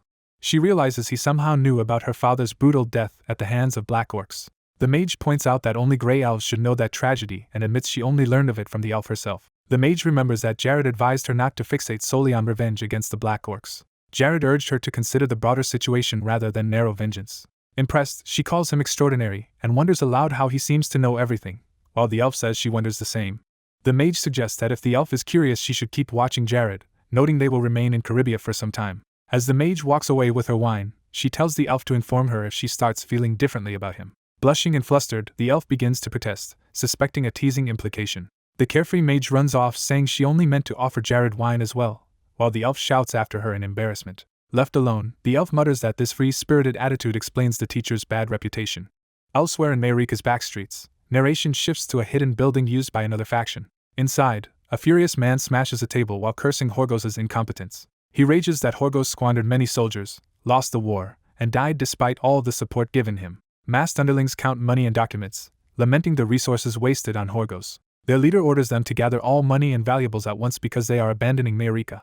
Prua discusses that their trade routes are secure and they only need to prepare for the future after relocating to Ranella. Prua's subordinate urgently tells him to look to his left. Prua notes that someone approaching is very fast. Jared and his troops confront Prua in the street and greet him. Jared asks Prua where he is hurrying off to. An information window reveals Prua's level, skills, and artifacts as he explains he is moving because of a new job. Examining his space warping clock, Prua says he has no time to humor Jared. Jared rejects talk and declares he will capture Prua and his men. Jared's magic projectiles rush toward Prua as he prepares to respond. Prua complains that this situation is bothersome. Prua activates the artifact space warping clock. A spatial field appears, warping Jared's incoming magic. The projectiles slow and drift through the warped space around the city. Jared's ally is shocked that the magic stopped and wonders if Prua is a mage, but Jared says he is not. Jared explains that the slowdown is due to Prua's artifact, which can delay magic within 20 meters of him. Jared reflects that artifacts cannot affect 5th class magic, yet he is only 4th class, so he still must get within that 20-meter range. Jared decides that to land an effective hit he has to approach Prua despite the danger. Seeing the distance between them, Jared commits to moving inside the artifact's 20-meter radius. As Jared closes in, Prua asks if a mage really intends to fight him at close range. Jared identifies Prua as the head of the Dietrihar drug cartel and declares this will be his end, while Prua mocks Jared for chasing him right after the war. Prua proposes they forget the hostility and instead do business. Prua offers Jared triple the bribe he gave Horgus in exchange for ignoring their crimes. Prua's masked subordinates say they do not want war with a new lord in their territory. One of Jared's knights angrily reacts to the attempted bribery. Jared thinks that if he lets Prua escape now, the northern Nass continent will fall under Dietrihar's influence. He recalls that in the original future Lena would become an impregnable guardian, while Prua would become the Demon King's right-hand advisor. Resolving himself, Jared says he must defeat people like Prua to uphold the dignity of his new territory, Marika. Prua draws his sword and asks if negotiation is impossible. Prua belittles Jared's victory over Akron and vows to put him to sleep. Jared begins activating his own artifact, Della's bracelet, noting that he too has power to rely on. A system notice states that because Jared's level is lower, the 5th option of Della's bracelet will activate and double his strength and wisdom. Jared confirms that thanks to the bracelet's 5th option, his strength and wisdom are now doubled. As dark energy flares, a notification says Jared's artifact has been activated, surprising Prua. Jared, wreathed in nightmare energy, asks Prua if he is ready for some pleasant dreams. The city echoes with battle sounds as the clash begins. Jared's forces fight Prua's men in the streets. Prua launches slowed magic projectiles at Jared, forcing him to dodge. Prua charges aggressively while deflecting Jared's spells. Prua invokes Fugitive Level 1, further empowering his sword. Using Speed Sword, Prua slices through the slowed magic in rapid arcs. He stomps off with explosive speed toward Jared. Prua rushes Jared, closing the distance for a melee strike. A loyal knight jumps between them, vowing not to let Prua harm his lord. Jared yells for the knight to stay away because Prua is too dangerous. Prua's enhanced strike clashes violently with the knight's shield. The knight is shocked by the overwhelming force behind Prua's blow. Prua's next attack smashes through, brutally toppling the knight. Jared teleports or leaps into the air, repositioning above Prua. Jared uses a bright flash of magic to blind Prua. Prua staggers, shielding his eyes against the intense light. As the glare fades, Prua sees Jared's magic projectiles surrounding him again. Elsewhere, Prua's subordinates continue fighting the town guards. Prua retreats down an alley, trying to regain control of the battle. Wounded and wary, he wonders what kind of mage Jared is. Prua analyzes that although Jared is a magician, he is adept in close combat and casts spells extremely fast. Prua doubts Jared is only a 4th-class mage, suspecting 5th-class power. Watching Jared fight, one of Prua's men feels like they are facing several AK rounds at once. Jared claps, saying he has now confirmed Proa's ability to slice through shields. Jared observes that Proa is clearly a master of his co-style sword. Proa notes that he still cannot sense Jared's artifacts, and wonders about the dark aura from his sword. Drawing an anti-magic blade, Proa deduces Jared's sword Moisel was made for war against mages. Proa mocks Jared for needing such a weapon, calling him weak for relying on it. He recalls that Jared once used similar weapons and calls him cheeky for continuing to do so. Jared playfully admits it and points out that within 20 meters the space warping clock is now just a useless trinket. Enraged, Proa screams for Jared to shut up and pushes recklessness to fugitive level 2. Supercharged, Proa charges Jared with murderous speed. Jared narrowly avoids Proa's furious swing at close range. Jared continues to stay just outside reach, gliding away with magic. Jared hurls a massive fireball at Proa. Proa again uses speed sword to slice through the incoming flames. Jared keeps kiting away, moving down the alley with a white magical trail. Jared's long-range attacks continue streaking down the corridor. Explosions rock the alley behind Jared as Proa pursues. Rocks begin levitating around Proa as Jared alters the battlefield. Jared slams magical force through the debris, bombarding Proa. Proa struggles to dodge the continuous collapsing rubble. Jared races farther away to keep up his ranged advantage. He senses danger as Proa prepares another empowered leap. Proa unleashes a huge red sword wave meant to cut Jared down. Jared's cloak is sliced, but he avoids a lethal direct hit. Proa realizes Jared escaped the slash by using blink at the last instant. From above, Jared praises Proa's terrifying speed while admitting he had to resort to a spell. Surrounded by dark magic, Jared cheerfully announces that now it is his turn to attack. Proa glares, focusing intently on Jared's next move. Jared casts his powerful combined spell Lightning and Nightmare, Dark Ray, splitting the sky with purple energy. The alley fills with smoke from the devastating blast. Proa collapses to the ground, writhing in pain with dark energy crackling over him. From a rooftop, Jared tells Proa to surrender, admitting Proa would be a difficult opponent in a pure sword duel. Jared acknowledges Proa's speed and striking power as exceeding that of normal swordsmen. Jared explains that despite Proa's abilities, he will never step into Proa's close combat range again. Proa grudgingly admits Jared's analysis is impressive and sarcastically suggests applause. He gathers more power, preparing to ascend to the next level of recklessness. Proa triggers fugitive level 3, his body swelling with red aura. Grinning madly, he claims that with this much power he is sure he will win. Jared calmly replies that he is certain of his own victory. Proa charges at fugitive level 4, vowing to kill Jared in a single strike. He crouches and launches himself with maximum acceleration. The impact of his charge shatters the ground as he rockets forward. Jared looks briefly alarmed as Proa's killing slash races toward him. Proa's crimson blade swings down with lethal force.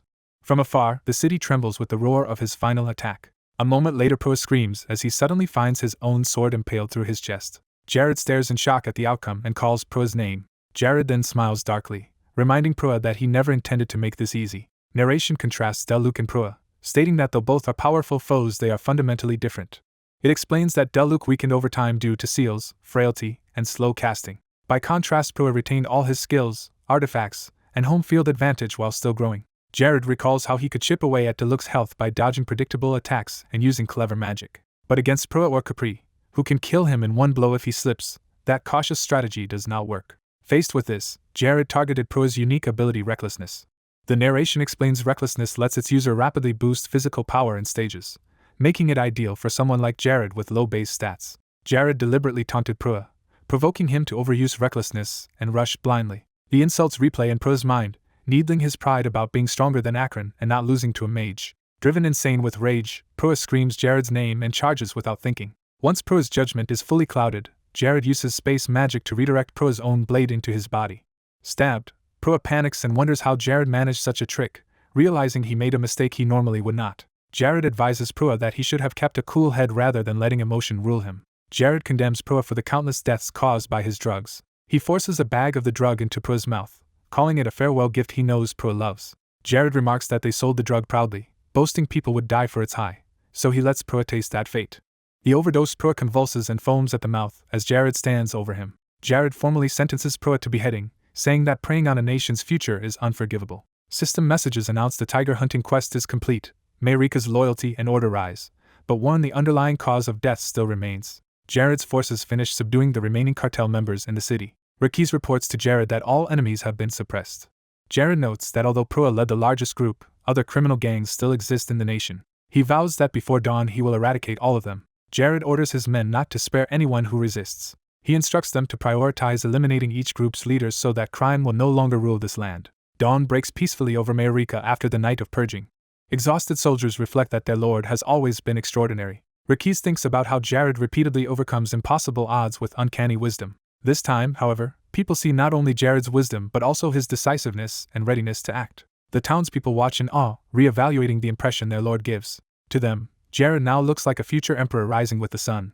Rakis stares at Jared in stunned admiration. A system notification says Rakis's loyalty has soared to the point that he achieves his first awakening. Later, in the lord's study, piles of paperwork await as Jared groans at the workload. Buried in documents, he complains that the office is a mess and he has no time to deal with all this administration. He focuses and decides there are two main tasks he must handle. Jared plans to raid nearby ancient tombs to gain strength and to find an expert miner for the rare resource Chaldea. Narration explains Chaldea is a super strong, more difficult to mine that will only be discovered in 13 years. Jared reasons that securing Chaldea early will let Mayarika leap ahead in weapon production. Overwhelmed again by paperwork, he curses Horgus for dumping all this work on him. Jared remembers that when he first arrived in Caribia he received help with paperwork. He recalls how the maid Hayes had assisted him faithfully. Smiling, Jared admits he wants to see Hayes again. He launches Jared's talent hunt in Mayarika to recruit capable people to help govern. A chibi Jared excitedly watches as if viewing an entertaining show. The first candidate, Tonio, is introduced as a man talented in political support who could help reform Mayarika just like Caribia. The blonde judge excitedly approves the first candidate, declaring them a pass. It is revealed that Tonio, who once served as Horgus' advisor, ended up executed, shocking the observer. Contestant 2, Katie, is introduced as a business-savvy girl with a strong commercial instinct. The judge reluctantly accepts Katie as well, saying it is a shame, but he will take what he can and passes her. A recap shows Katie was exiled after asking Horgus for a budget, causing her to curse in frustration.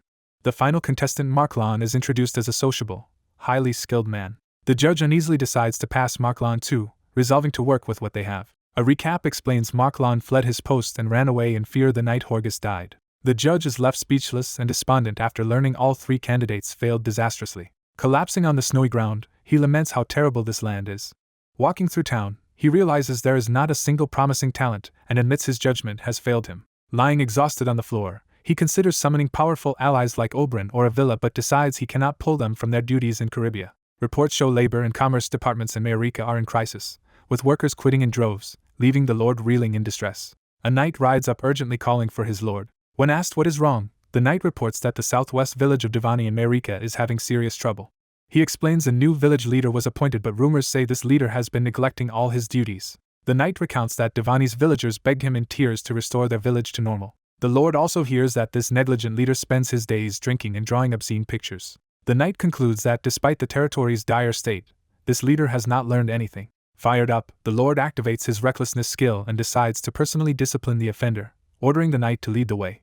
The scene shifts to Devani village. An elder brings them to the leader's room, but the enraged lord smashes the door open instead of waiting. Surrounded by glowing aura and soldiers, the lord demands that Julian, head of Devani, come out immediately. The knight repeats the summons for Julian to appear at once. One of the men is stunned upon seeing what lies inside the room.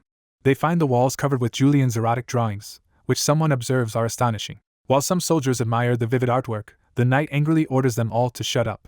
Empty bottles and scattered papers show Julian's drunken lifestyle. Inside, Julian casually asks who has come while holding his drink. The knight furiously demands to know if the man before them is Julian. The lord notes internally that he has encountered many talented people before. He recalls how those talents each developed their own powers early on, and that he always ensured they could grow even if they were late bloomers. Compared to them, he senses this man feels different, and, among everyone he has met, stands out the most. Using his appraisal, he sees Julian is a level 65 prodigy, and judges him to be the closest thing to perfection. Julian calmly confirms his identity, and his status window lists powerful administrative specialties and interests, noting his wisdom has risen thanks to their synergy.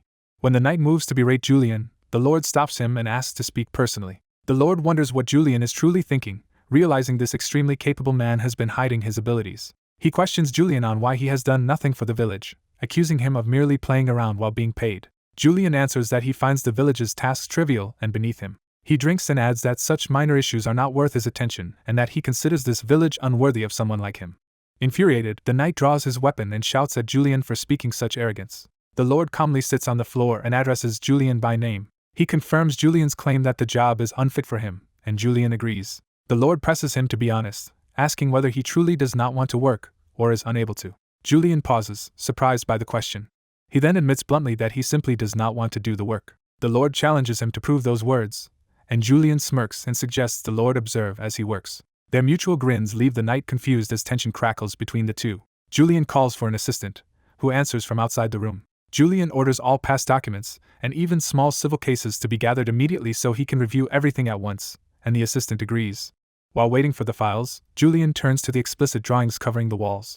Embarrassed, he asks the others to help take the pictures down, saying he posted them without thinking and now there are far too many. Jared's group meticulously removes the artwork while commenting on Julian's skill and how high some drawings are placed, as Julian asks them to be careful. A villager explains her calf is not growing well, and Julian advises her to check its feeding and weaning schedule, which she accepts. To 2 mill workers, Julian explains that if labor costs rise too high, grain processing will drop, so he decrees a small pay decrease, which they accept.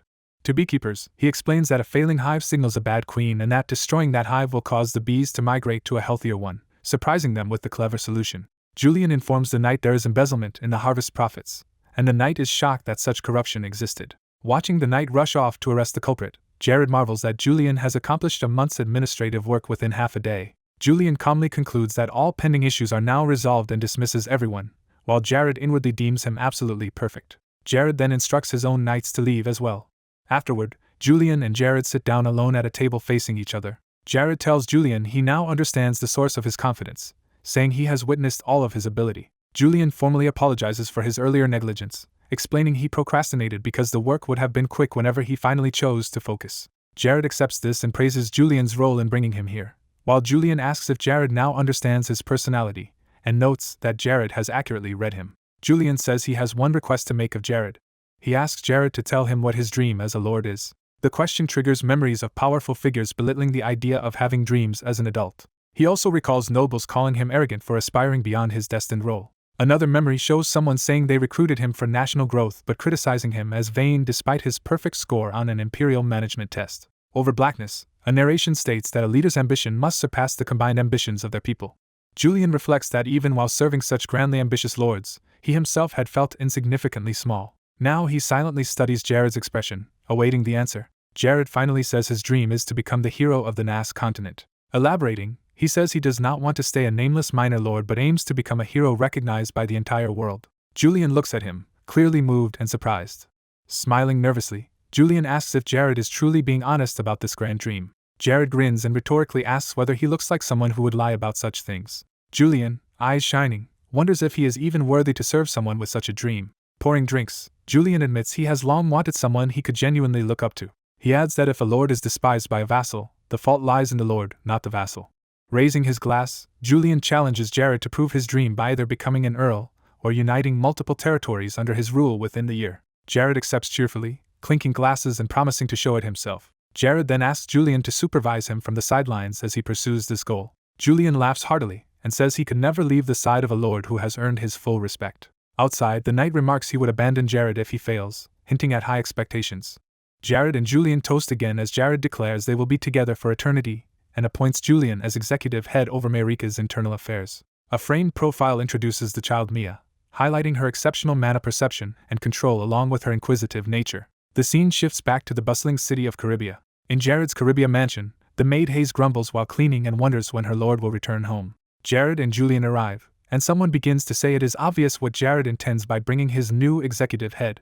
Other retainers discuss how unusual it is for Jared to entrust a single vassal with managing an entire territory, but they confirm they have witnessed Julian's capability firsthand. An elder advisor then insists they must depart from Marika immediately to respond to these developments. The elder asks if Hayes will also go to greet the returning lord. Hearing the title, Hayes thinks about Jared and is struck by the thought of seeing him again. Brightening with excitement, she enthusiastically answers yes.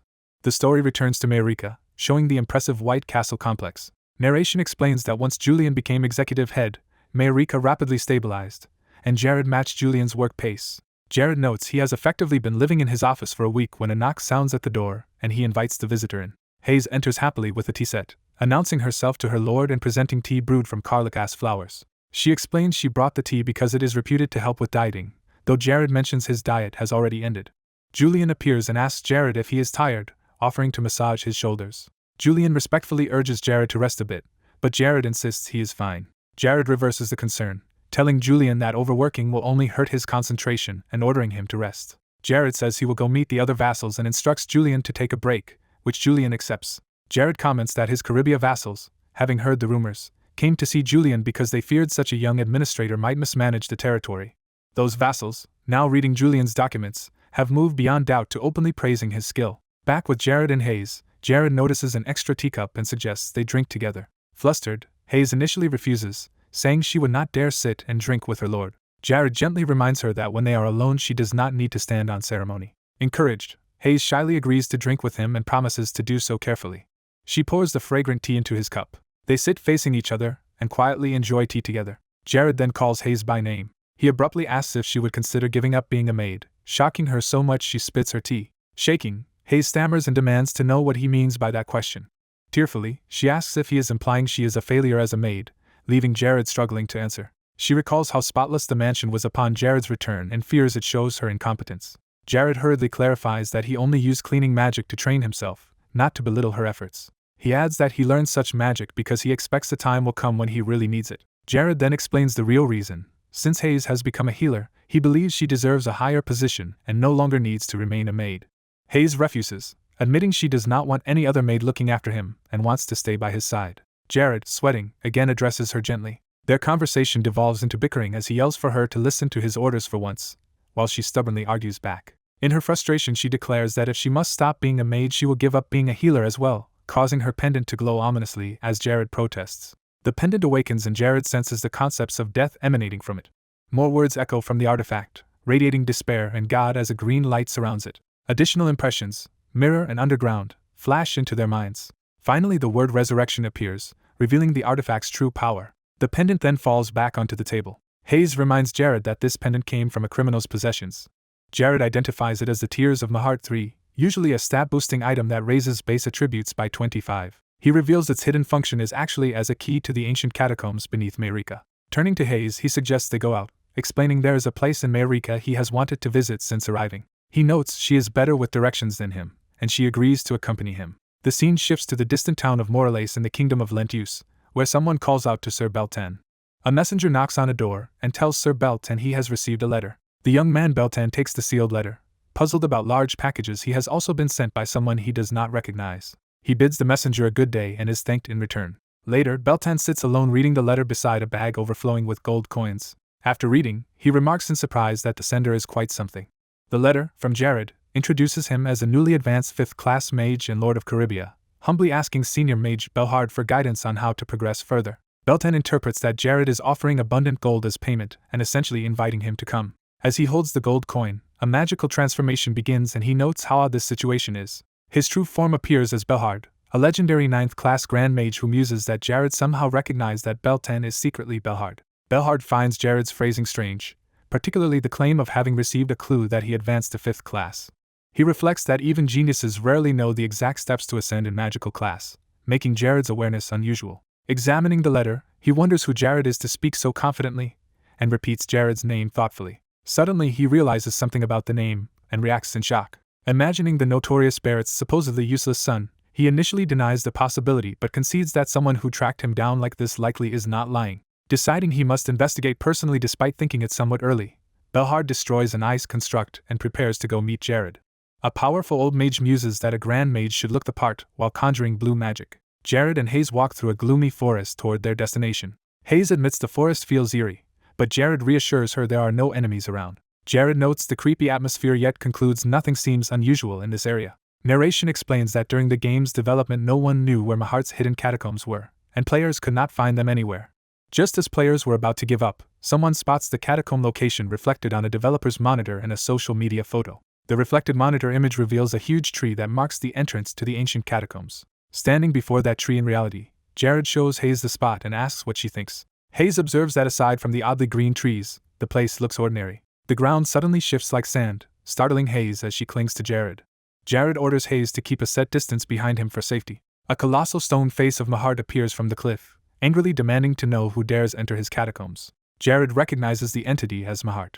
Mahart peers at him and begins to identify what Jared is. Mahart declares that Jared is a cursed being from outside this world who has appeared before him. Jared is shocked by this unexpected revelation. Mahart warns Jared to leave immediately, saying if their curses resonate the world will be destroyed. Jared wonders why Mahart seems to know his true identity. He questions whether Mahart is addressing the player consciousness inside Jared's body, but notes the dialogue also resembles the game's script. Jared demands an explanation, but Mahart cuts off the conversation and orders them not to disturb his sleep. Jared remarks that Mahart's self-description matches the game's portrayal exactly as he begins casting spells. Deciding he will get no more answers, Jared cheerfully proposes to meet Mahart again later and prepares for battle. Mahart interprets Jared's attitude as choosing death. Jared's magic blasts Mahart's stone visage, launching an attack. The stone surface of Mahart's face begins to crumble. The collapsing stone reveals a dark tunnel, forming the catacombs entrance. Hayes happily spots the newly opened entrance, and Jared tells her they are going inside. The two of them proceed into the gaping tunnel beneath the tree. Scene shifts to the Lord of Marika's mansion. Back at the mansion, Jared studies intricate maze maps laid out before him. Hayes, now in maid attire, asks if there was anything she failed to include. Jared remarks he believes he sketched all the locations they visited underground. He reassures Hayes that her drawings are flawless. Jared praises her unexpected talent for cartography, and Hayes explains she learned map drawing from her father. Jared comments that such mapping skills are extremely useful.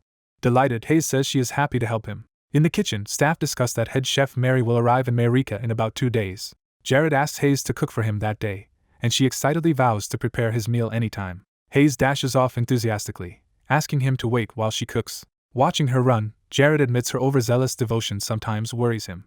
Narration explains Jared and Hayes explored about half of the catacombs, mapping only safe, enemy-free but confusingly complex areas. The dungeon is identified as Mahart's ancient tomb, also called the Mirror Dungeon. Narration recalls that in the game, killing Prua, the Demon King's advisor, granted access to the Mirror Dungeon quest via a green artifact. Prua is shown rising from drug dealer to powerful magnate. This rise is attributed to powerful artifacts he plundered from the Mirror Dungeon. The narrator describes the dungeon as a massive hidden raid instance discovered only because of that developer's leaked image. Its extreme secrecy drew many guilds hoping to earn fame by clearing it first. Thanks to large-scale guild cooperation, players initially believed the raid was easily cleared. In truth, the supposedly victorious guild master remembers the experience in terror. The narration reveals that, in reality, things inside the dungeon were very different from what everyone thought. The raid party is shown utterly wiped out by an overwhelming armored boss before even reaching Mahart. After this shocking defeat, players formed a massive guild union to attempt the dungeon again. Even that united assault ends in another crushing failure. Jared reflects that it was equally shocking when a small guild eventually succeeded where the big alliances failed. Looking at the map and artifact, he thinks his own efforts pale compared to Mahart's challenge. He concludes that one mistake in this dungeon could kill him for real, so he must prepare meticulously. A few days later, time passes at the opulent mansion. Hayes secretly observes that her lord has been acting oddly lately. She notes he has been obsessively cleaning under the pretense of training. She also notices him buying many holy attribute weapon artifacts he does not immediately use. Hayes sees Jared spending time drawing and hears his tutor praise his dedication to study. Confused, she wonders why he is doing all this but decides he must have some reason. AK asks Jared if he has been taking art lessons as well. Jared instead asks AK to find customers willing to purchase various drawings. AK is stunned when Jared clarifies that the stack consists of lewd drawings Julian made that he wants to dispose of.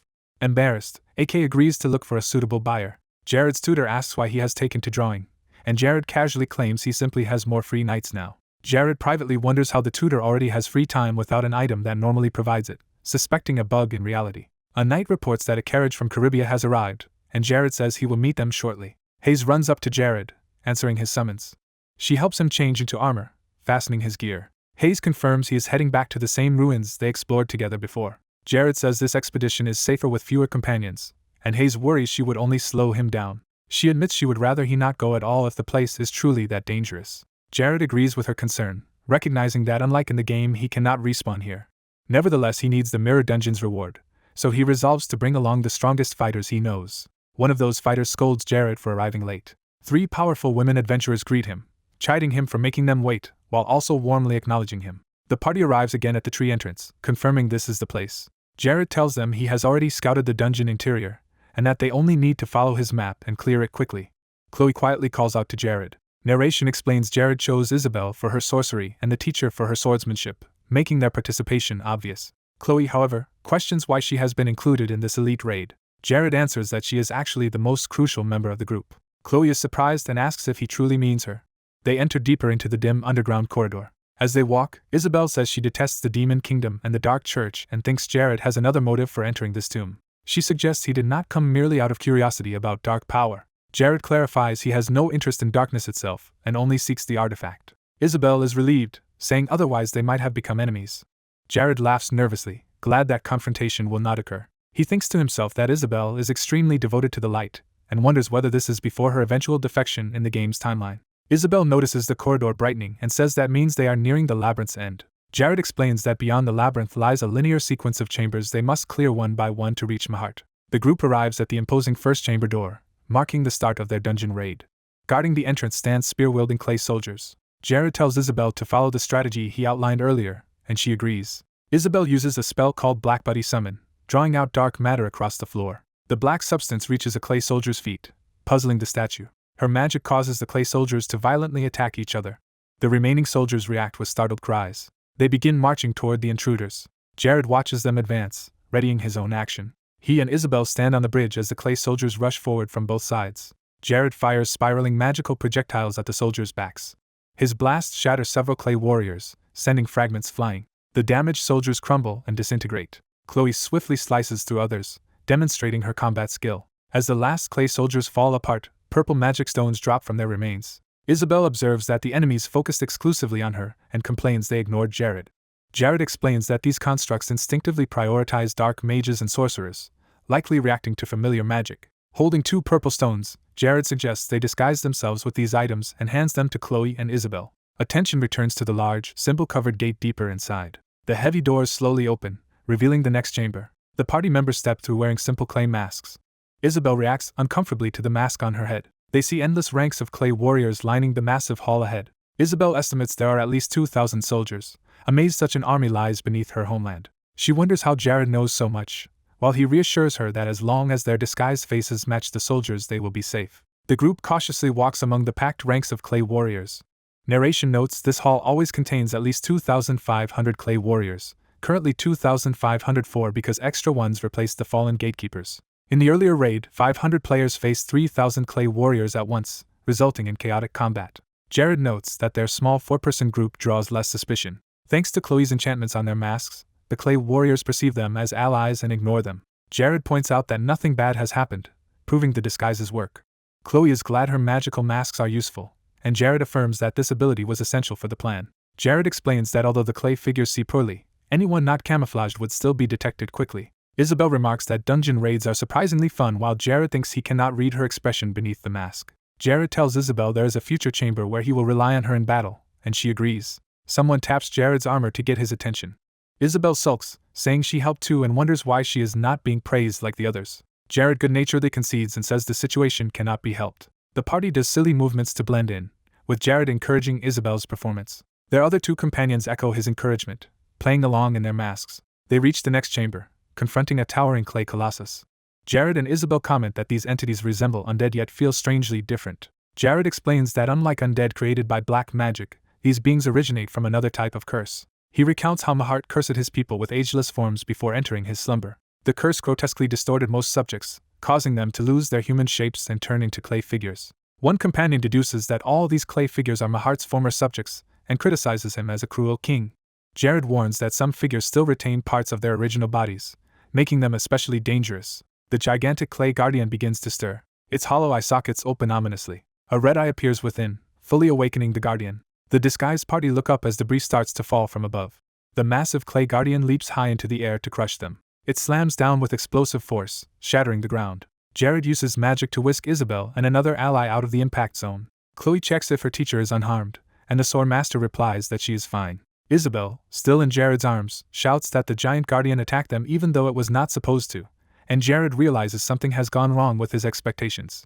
One of the party members wonders if the dungeon's mechanics have changed and become real. A massive clay warrior attacks, startling the group. The clay warrior's blow is suddenly intercepted as someone moves in to protect the others. The red-haired fighter orders everyone to retreat from the clay warrior. He charges in with a powerful wind-infused sword strike that sends the clay warrior flying. His attack becomes a huge vertical beam of energy that slams the clay warrior into the ground. The impact blasts debris and dust across the chamber. The clay warrior lies buried in the rubble. It then rises from the debris, seemingly unharmed. The red-haired mage notes in shock that even though the monster resists electricity, it did not react to the massive spell at all. The enraged clay warrior rushes toward them to continue the fight. The red-haired mage suggests testing how tough the monster really is. He and the armored youth reposition, preparing to confront it. The mage raises a hand and speaks the command phrase Hail Mahart. The clay warrior stops its crushing punch right before hitting the armored youth. The youth looks up nervously at the halted giant fist. The clay warrior glowers but only growls at the small figure before it. It then turns away and starts walking back across the room. The clay warrior trudges off while the party watches from a safe distance. The others ask what magic was used, surprised that the combat doll retreated just from a single phrase. The mage explains that the words function as a passcode and that this clay doll is special. He reveals that this particular large clay doll has randomly manifested an invincibility trait. Jared explains the chance for each person to encounter such an invincible doll is tiny, yet their group still triggered it. Another teammate questions whether something truly invincible can exist, and Jared says these constructs rely on curses that come with severe drawbacks. He outlines common curses on such dolls, like being bound to an area, dying with their creator, or having low intelligence. Jared adds that they can also fail to distinguish ally from enemy and attack everything, but this one was given a passcode. He then says they can remove their masks because the doll will now stay put. The red-haired mage clarifies that casters create passcodes for situations like this, and that in this tomb the phrase is Hail Mahart. Jared dodges questions on how he knows this, claiming it is knowledge gained from experimentation and urging them to proceed. The party advances through a grand hall toward the next chamber. A robed figure greets them as intruders as they enter.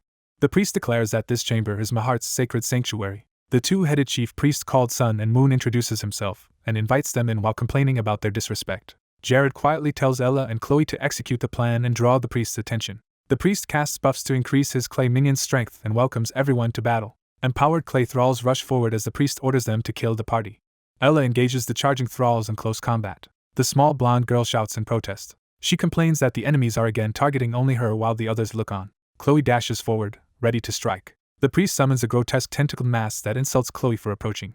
The monstrous appendage lashes out at her. Chloe flips through and slices the priest's bodies in rapid succession, badly wounding them. Furious, the priest counterattacks and tries to grab Chloe. Chloe evades the crushing strike that smashes into the ground. The two heads bicker loudly, blaming their slave thralls for causing them pain through incompetence. They berate the slaves, complaining that they never improve. Watching this, Ella comments that dark power users like them are repulsive. She asks the priest if he realizes that the slaves he abuses are supposedly his own subjects. The priest retorts that slaves can never be subjects, and are only disposable tools for their highness. Ella replies that by that logic Mahart must see the priest himself as just another tool. The priest falls silent, taken aback. He insists they are actually their lord's most loyal subjects.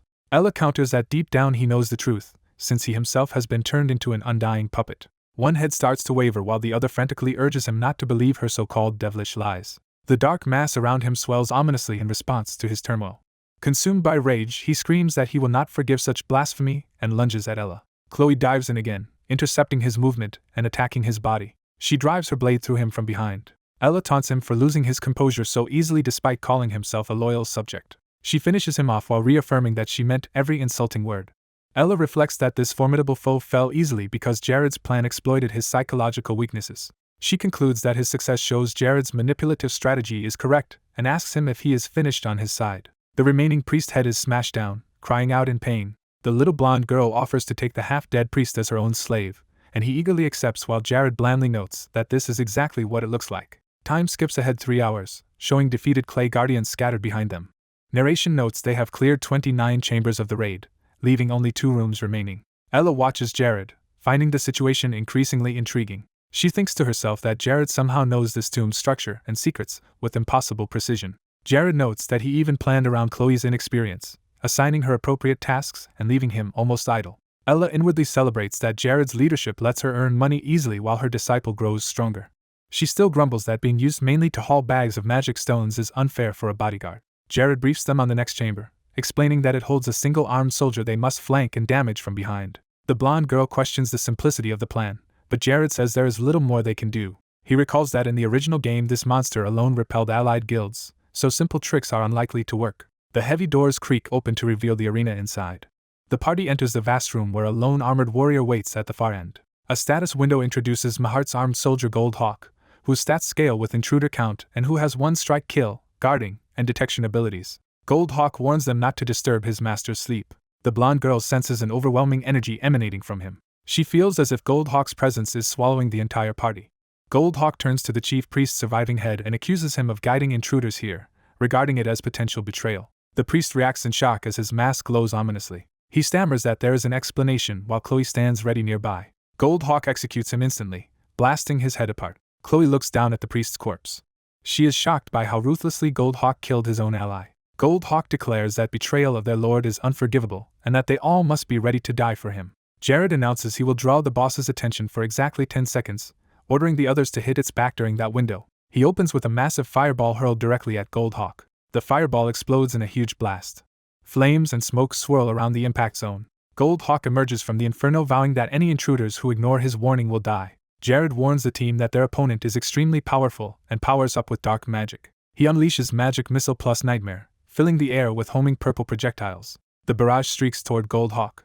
The missiles detonate against him, covering his armor in purple impacts. Jared keeps up the magical assault while closing in. Goldhawk responds by swinging his giant polearm with a battle cry. His strike unleashes a shockwave that rips through the floor. Jared narrowly evades the devastating blow. Goldhawk immediately presses forward and looms over Jared. Another crushing attack tears open the ground where Jared stood. Jared uses Blink to reposition instantly. He analyzes that Goldhawk's one-strike kill affinity boosts his power enormously. He explains that the ability lets Goldhawk momentarily amplify his attack by tenfold. Jared imagines even a glancing blow would annihilate him. He judges Goldhawk faster than Prua and sturdier than Capri, but resolves that this time he is not fighting alone. Jared thinks this while Goldhawk notices something behind him. Chloe slashes him from behind. Goldhawk calls her a cowardly assassin as blades sink into his back. Goldhawk rages at the elf, calling her a long-standing threat to the throne that must die. Chloe darts past another of his lethal swings. Goldhawk is startled when his killing blow fails. The blonde girl blocks his attempt to kill her slave, erecting a magical circle between him and Chloe. Goldhawk realizes his vision is dimming and acknowledges they have a powerful sorcerer. He admits he lowered his guard because he misread their frontal fire attack, underestimating Jared despite his youth. He recalls how Jared used the first fire spell to block his sight line. He now understands that the party coordinated to surround and continuously assault him using a refined small group strategy. Dark energy whips around him as he retaliates again. The three adventurers renew their assault from different angles with magic and blades, forcing Goldhawk on the defensive. Chloe clings to his back, stabbing repeatedly while Jared channels magic nearby. Goldhawk spins, trying to swat Chloe away as the others keep attacking. The coordinated onslaught continues with ravens, fire, and magic striking him as he swings wildly. A direct fire explosion rocks his torso. Goldhawk grunts in pain, clearly taking damage at last. He realizes his decaying body will soon give out if this continues. He decides that killing just one of them will be enough to break their formation and constant assault. Seizing a moment, he prepares for a decisive charge. Goldhawk resolves to crush Jared, the leading mage, to end the coordinated attack. Jared boosts his own speed with haste, narrowly avoiding the lunging warrior. Goldhawk activates detection to follow Jared's accelerated movements. He seemingly cleaves Jared down with a brutal swing. Jared's apparent body falls, blood spraying. Goldhawk states he expected such an attack. The real Jared reveals he used illusion magic mirror image and that the attack only destroyed a clone. The hectic 10-minute battle drags on as Jared's copies and spells keep Goldhawk occupied. Ella stays back watching, thinking they would have already won if she joined in, yet her instincts tell her not to interfere. She reflects that whether out of jealousy or trust she let Jared handle it, but she is certain about one thing. She knows that something important is happening as Goldhawk continues to fight on the verge of collapse. As a result of Ella's decision, Jared, Chloe, and the blonde girl rapidly grows stronger while battling Goldhawk to the brink. Goldhawk finally accepts that his body has failed him and laments not fighting them in his true form. Respecting the victors, he advises them to turn back and leave the tomb. Jared warns his companions that in their current state they could not even breathe properly in front of the Emperor sealed ahead. Goldhawk's body crumbles, and he says that if they insist on continuing, they will surely meet again. The blonde girl finds a strange garment among the remains, identified as Rold's mirror armor. Ella and the girl worry the grave loot is cursed and might bring bad luck. When the girl suggests discarding it, Jared desperately protests and dives to catch the armor. He excitedly explains that he recognizes it as an extremely rare, unique piece of armor. Jared describes that wearing this armor summons the blacksmith Rold's spirit to create a protective field that deflects arrows. He adds that the garment is so thin it can be worn under other armor, greatly boosting the wearer's defense. The group decides that Jared will be the one to use the armor. Jared happily puts on the armor he had always wanted, feeling rewarded for coming early. Jared recalls that the armor's original game owner claimed to have crafted it himself. In a past scene, that owner lies about forging the armor despite having received the raw metal. Jared dismisses the old deception as something from a past life that no longer matters. The party arrives before the massive lion-emblazoned gate of the dungeon's final area. As they stand at the end, Jared tells the others he will face the final boss alone. When Sarah objects, Jared warns that Mahart III's mind-destroying curses make it too dangerous for them. Asked what will protect him, Jared shows St. Gracia's ring, which boosts magic and nullifies mental debuffs. Jared adds that he still has work for the others and kneels by a small opening in the wall. He asks them to siphon off the demonic energy Mahart releases through the hole during the fight. Jared explains that demonic energy is toxic and asks Sarah to endure some pain to absorb it. Sarah agrees, trusting her magic to handle the demonic energy. Jared instructs Chloe to guard the entrance so clay figures cannot interrupt the battle. The sunglasses woman eagerly asks for her assignment, and Jared tells her she has an important job. Left with the loot bag, she wonders if Jared is being kind or just bullying her as the magic stone's caretaker. Jared activates the gate, causing the lion carving's eyes to glow and the doors to open. He steps alone through the bright doorway into Mahart's inner sanctum. Approaching Mahart's coffin, Jared complains aloud about how hard it was to reach this place. Brandishing Sarah's bling-bling magic wand, he decides he deserves some revenge for the ordeal. Mahart's coffin glows with green light as its inhabitant awakens. The revived Mahart begins rising from the sarcophagus, his muscular body radiating eerie green energy. Introducing himself as Tyrant Mahart, Emperor of a fallen empire, he addresses the intruder. Starting a speech about himself and his subjects, Mahart suddenly senses something amiss. Seeing the childish drawings, Jared sweats nervously with wand in hand. Mahart demands to know what Jared is doing over there. Mahart is shocked as he takes a closer look. The camera reveals Jared's crude doodles on the walls. More doodles and overlapping circles are shown across the floor. Outraged, Mahart yells at Jared for defacing his grave with scribbles. Jared declares he has come to judge Mahart's life of tyranny, while Mahart dismisses his dramatic speech. Mahart insists he is peacefully resting with the people and soldiers he loves and asks why Jared disturbed him. Jared accuses Mahart of planning to resurrect and conquer again and of having abused and sacrificed his people. Jared describes how Mahart worked his people to death and left their corpses to rot, questioning his claim of love. Mahart replies that having his people devote their lives to him is a blessing for them. Jared calls that an excuse, saying Mahart's fear of death drove him to seek a form of immortality. Enraged, Mahart hurls a powerful curse attack at Jared. Jared is struck by the mental curse magic and writhes in pain. The ring activates and purges the mental affliction from Jared. Recovering on the floor, Jared clutches his head and groans. Mahart summons another curse, vowing to brand Jared with a painful sinner's mark. A massive skull-shaped curse projectile shoots toward Jared. Jared recognizes the stigma as a tracking curse that will drain his HP until death and cannot be outrun. The skull closes in on Jared's face. Jared plans to blink away at the last instant the curse reaches him.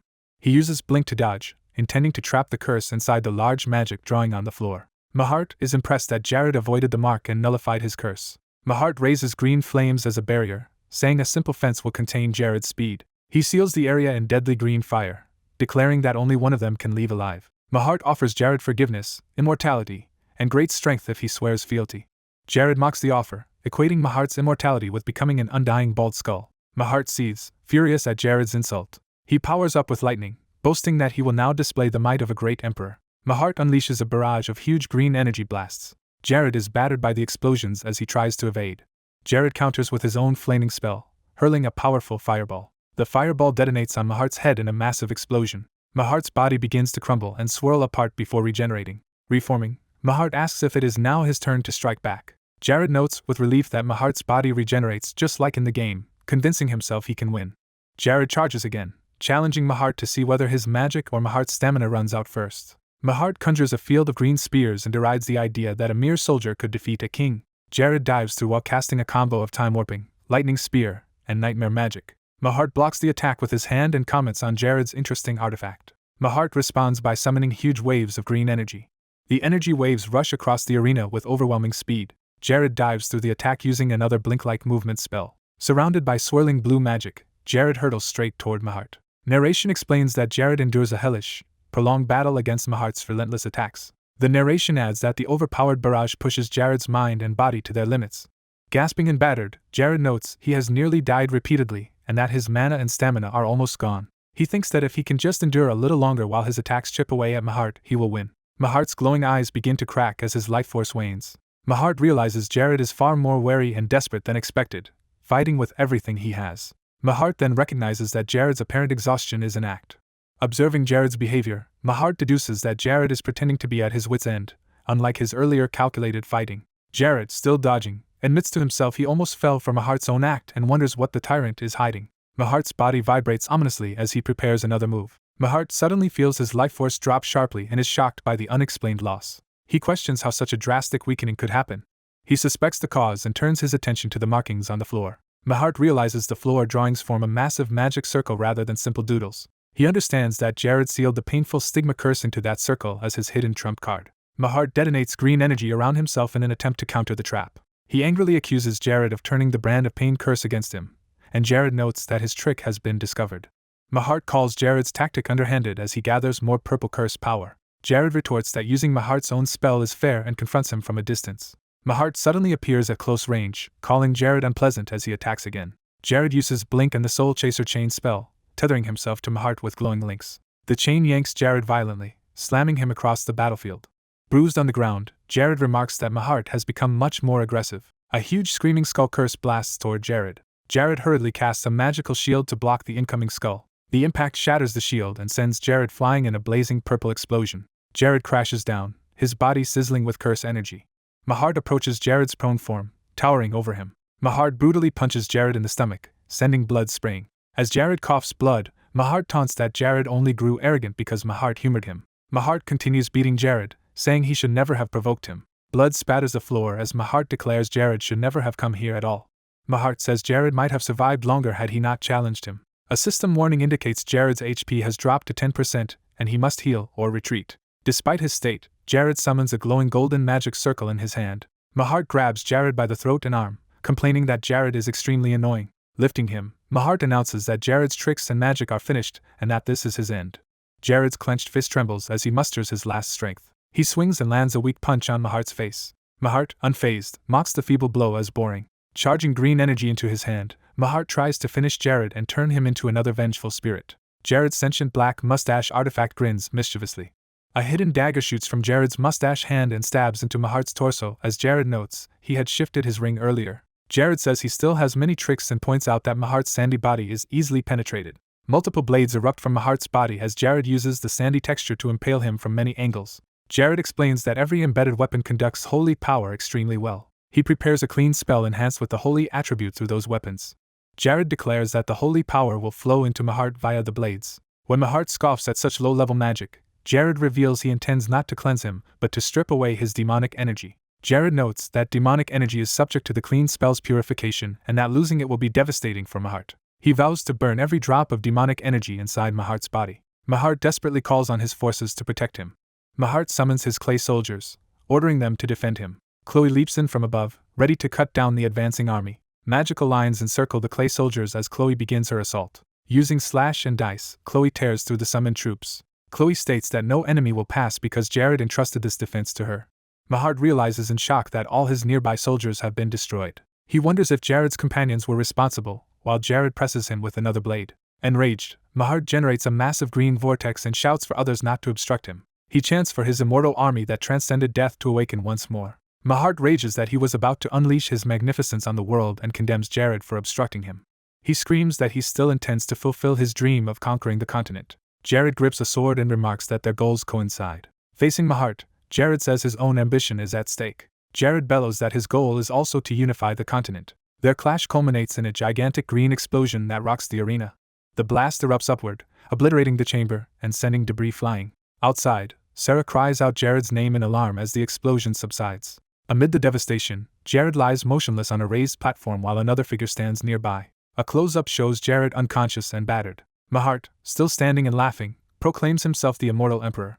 His expression falters as he begins to doubt that claim. Mahart's body starts melting and crumbling away as he denies the possibility of defeat. His remains dissolve into sand at Jared's feet. As stones fall from above, narration introduces Jared of Krivia, a minor northern lord. Sarah rushes to Jared's collapsed body, calling his name as debris settles. Narration continues that this small-time lord confronted the tyrant who once ruled the continent through fear. It concludes that the emperor of a once vast empire has been defeated by Jared, who smiles weakly in triumph. Raising a shaking fist, Jared shouts that he has won. Narration states that Jared's party, having slain the tyrannical Emperor Mahart, stands around his exhausted body in the crater. Sarah furiously tells the unconscious Jared he is forbidden to die and threatens to curse him if he does, while their companion calmly notes, he will survive. As a wounded man collapses and murmurs Isabella's name, the blonde woman panics and calls out to him as her dear. The injured man struggles to speak while the woman frantically asks what is wrong, and he manages to urge her to get something. He clearly tells her to obtain the artifact for him. He specifies she must secure an ancient grimoire hidden in a secret room, and she irritably agrees, calling him greedy. After taking their loot, the red-haired woman and her companion depart for Meirika, noting the others seem to be doing fine.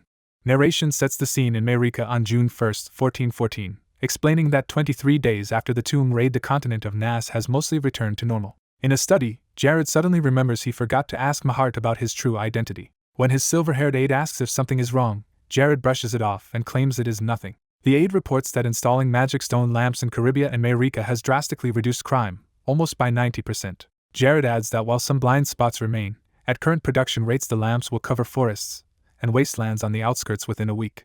A townsman enthuses that the lamps let everyone walk safely at night, and believes their spread will also reduce deforestation. Jared modestly credits their success to the magic stones they obtained and notes that inscribing magic circles into such stones is difficult work. His aide points out that the burn-like scar on Jared's left arm still has not faded. Jared explains that the wound is not a simple burn and resists treatment, so he has decided to treat it as a victory scar. Changing the topic, Jared asks Aki about his unusual clothes, and Aki says he was waiting for that question.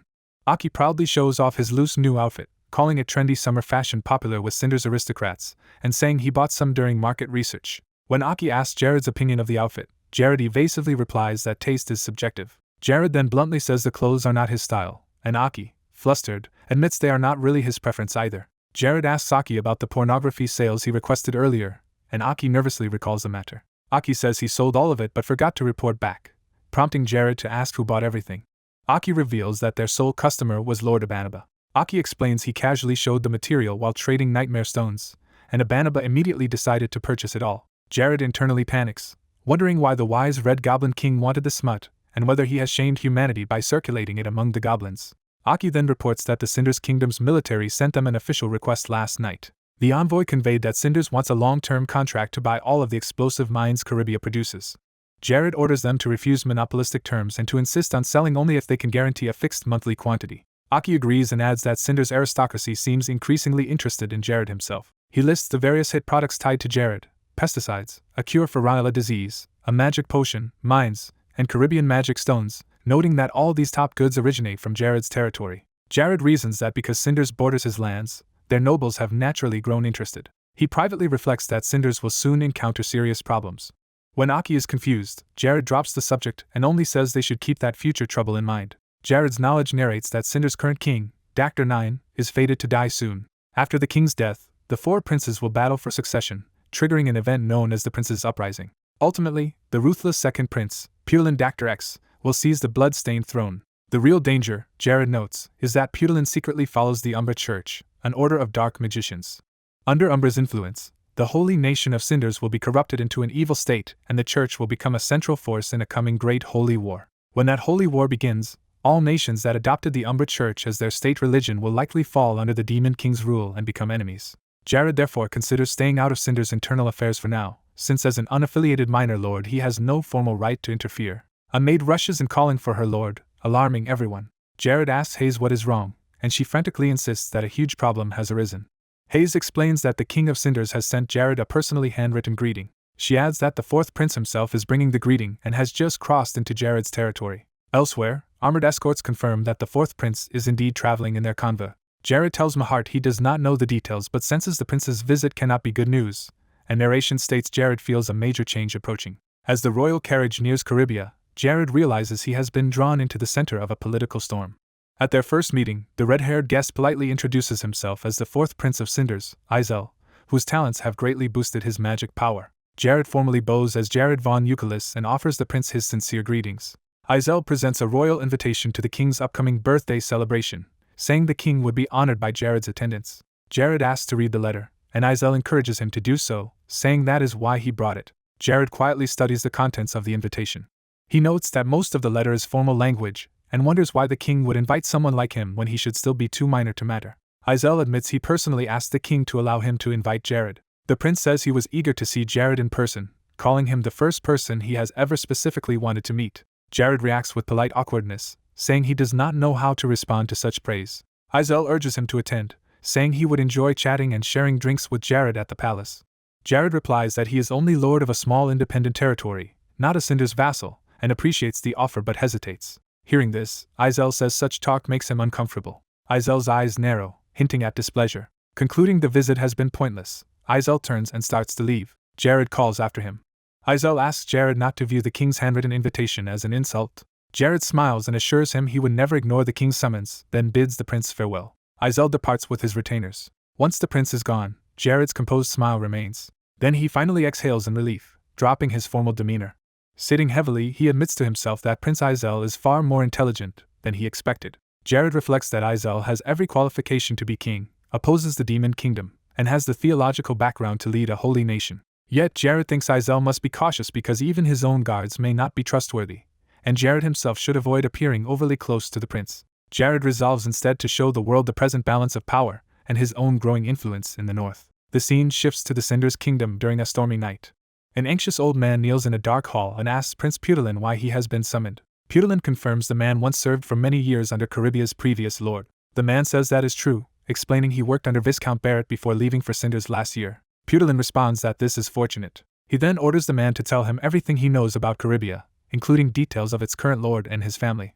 A game-like info screen introduces Lapple's potion, which grants experience but can cause side effects and apparently hides a secret bug. Another screen describes the consumable blessing Mystery of Salvation, which grants brief total immunity when stamina is critically low. A third entry outlines blueprints for magical video recorders based on magic stones. A fourth entry explains an ancient grimoire of magic supplementation that lets a user trade large amounts of mana for health at the cost of future mana recovery. A fifth entry details Master Craftsman Brit's magic tool used to split stones and engrave permanent magic circles, the key to creating magic stone lamps. Back in Mayrica, two children race down a palace corridor. One girl scolds Mia for sprinting through the halls with magic propulsion. Excited, Mia announces to the household that she has arrived to see Milord. Mahart, writing at his desk, looks up in confusion at the commotion. Mia asks where Milord is and the older girl apologetically presses her for an answer. Mahart, sweating, says their lord is currently away as he wonders how to handle the situation. He further explains that Jared left for Cinderus 2 days ago and will not return for about 4 more days, disappointing the girls. Meanwhile, Jared's carriage rattles along the road towards Cinder's. Inside, Hayes happily notes that traveling together like this feels just like old times for the three of them. Jared agrees, joking that it reminds him of when Aki was a bandit's captive, which embarrasses Aki. Aki protests loudly, begging them not to bring up his dark past. Jared counters that if not for that incident he would never have met such a talented ally and thanks Aki for strengthening their nation. Flustered, Aki says it is nothing and internally reaffirms his resolve to devote his life to serving Jared. Hayes spots the royal palace in the distance through the carriage window and calls attention to it. At the king's birthday banquet, nobles mingle, drink, and chat. Servants circulate with trays of wine among the bustling crowd. The king sits on his throne, receiving formal bows and reports from petitioners. A servant quietly informs the old butler of something, and the butler acknowledges. The butler clears his throat in preparation to make an announcement. He publicly announces the entrance of Viscount Jared of Caribia, drawing murmurs about the infamous lord. Jared strides confidently into the hall in formal attire, flanked by an attendant. Onlookers, surprised and impressed by his appearance, whisper in recognition. Gossipers note that the former Jared was rumored to be a vile glutton, yet now his once meager army of 200 soldiers has expanded close to 5,000. Others marvel that Caribia now fields 5,000 troops and speculate that such rapid growth must have relied on haphazard recruitment. They also discuss how Jared profits from medicine, mines, pesticides, magic stones, and dungeon raids, accusing him of passively raking in cash and assuming he seeks closer ties with the prince. One noble suggests they hurry to greet Lord Jared before they fall behind the others currying favor. The king concludes his brief formal greeting to Jared, telling him to relax and enjoy the festivities after his long journey. Jared internally compares the king's lines to a standard NPC response, and notes, he has nothing particular to discuss with him anyway. Someone calls out to Lord Jared, catching his attention. Jared notices 2 jovial nobles watching him with interest. He responds blankly as the crowd's attention weighs on him. A swarm of nobles surrounds him, loudly introducing themselves, inviting him to visit, and even mentioning potential fiancés to secure his favor. Irritated, Jared's eyes glow red as he orders the crowd to move aside so he can see the princes. Elsewhere, attendants fuss over a sickly prince and ask if he is all right. The first prince, Ian, brushes off concern, calling his chronic illness an old companion and telling them not to worry. Jared observes that Prince Ian is surrounded by elderly retainers and relatives and that his rare disease effectively disqualifies him from inheriting the throne. By contrast, he notes that the third prince, Jess, enjoys strong backing from mainstream nobles. Commentators add that Jess is more popular than Putilin, though he cannot ignore the military clout behind the non-mainstream nobles. A mental image depicts Putilin's and Jess's factions clashingly physically, with Jared predicting open conflict between the second and third princes. Another diagram shows weak Isel supporters overshadowed by the other 2 factions, and Jared concludes that despite Isel's merits, Putilin's authority makes him the one to fear. Someone approaches Jared and remarks that he has finally been found. Jared turns to see it is Putilin greeting him directly. Putilin formally addresses him and asks whether he prefers to be called Lord or Viscount Jared, while his status and skills are displayed. Jared narrows his eyes warily at the powerful prince. He notices Capri, an old acquaintance, standing behind Putilin. Jared internally recognizes Capri and wonders if he has now joined the second prince's camp. Outwardly, Jared smiles and tells Putilin he may address him however he likes, even simply as Jared. Putilin says he knows Isel invited Jared but confesses he had also been looking for a reason to invite Jared himself. From a balcony, Isel clicks his tongue in frustration as he sees Putilin engaging Jared. Iselle's sister Maria tells him that their other brother is clearly trying to win Jared's favor as well. Jared modestly calls himself a nameless noble, and says he is unsure how to react to the prince's attention. Pudilin counters that Jared knows perfectly well he is the center of attention across the kingdom, while Jared downplays it by claiming he only focuses on his own lands. Pudilin points out that for someone supposedly uninterested in politics, Jared has already annexed Mayrica. Jared laughs it off, saying he simply got lucky and that Caribia used to be the weakest northern territory, though Pudilin remarks he disagrees.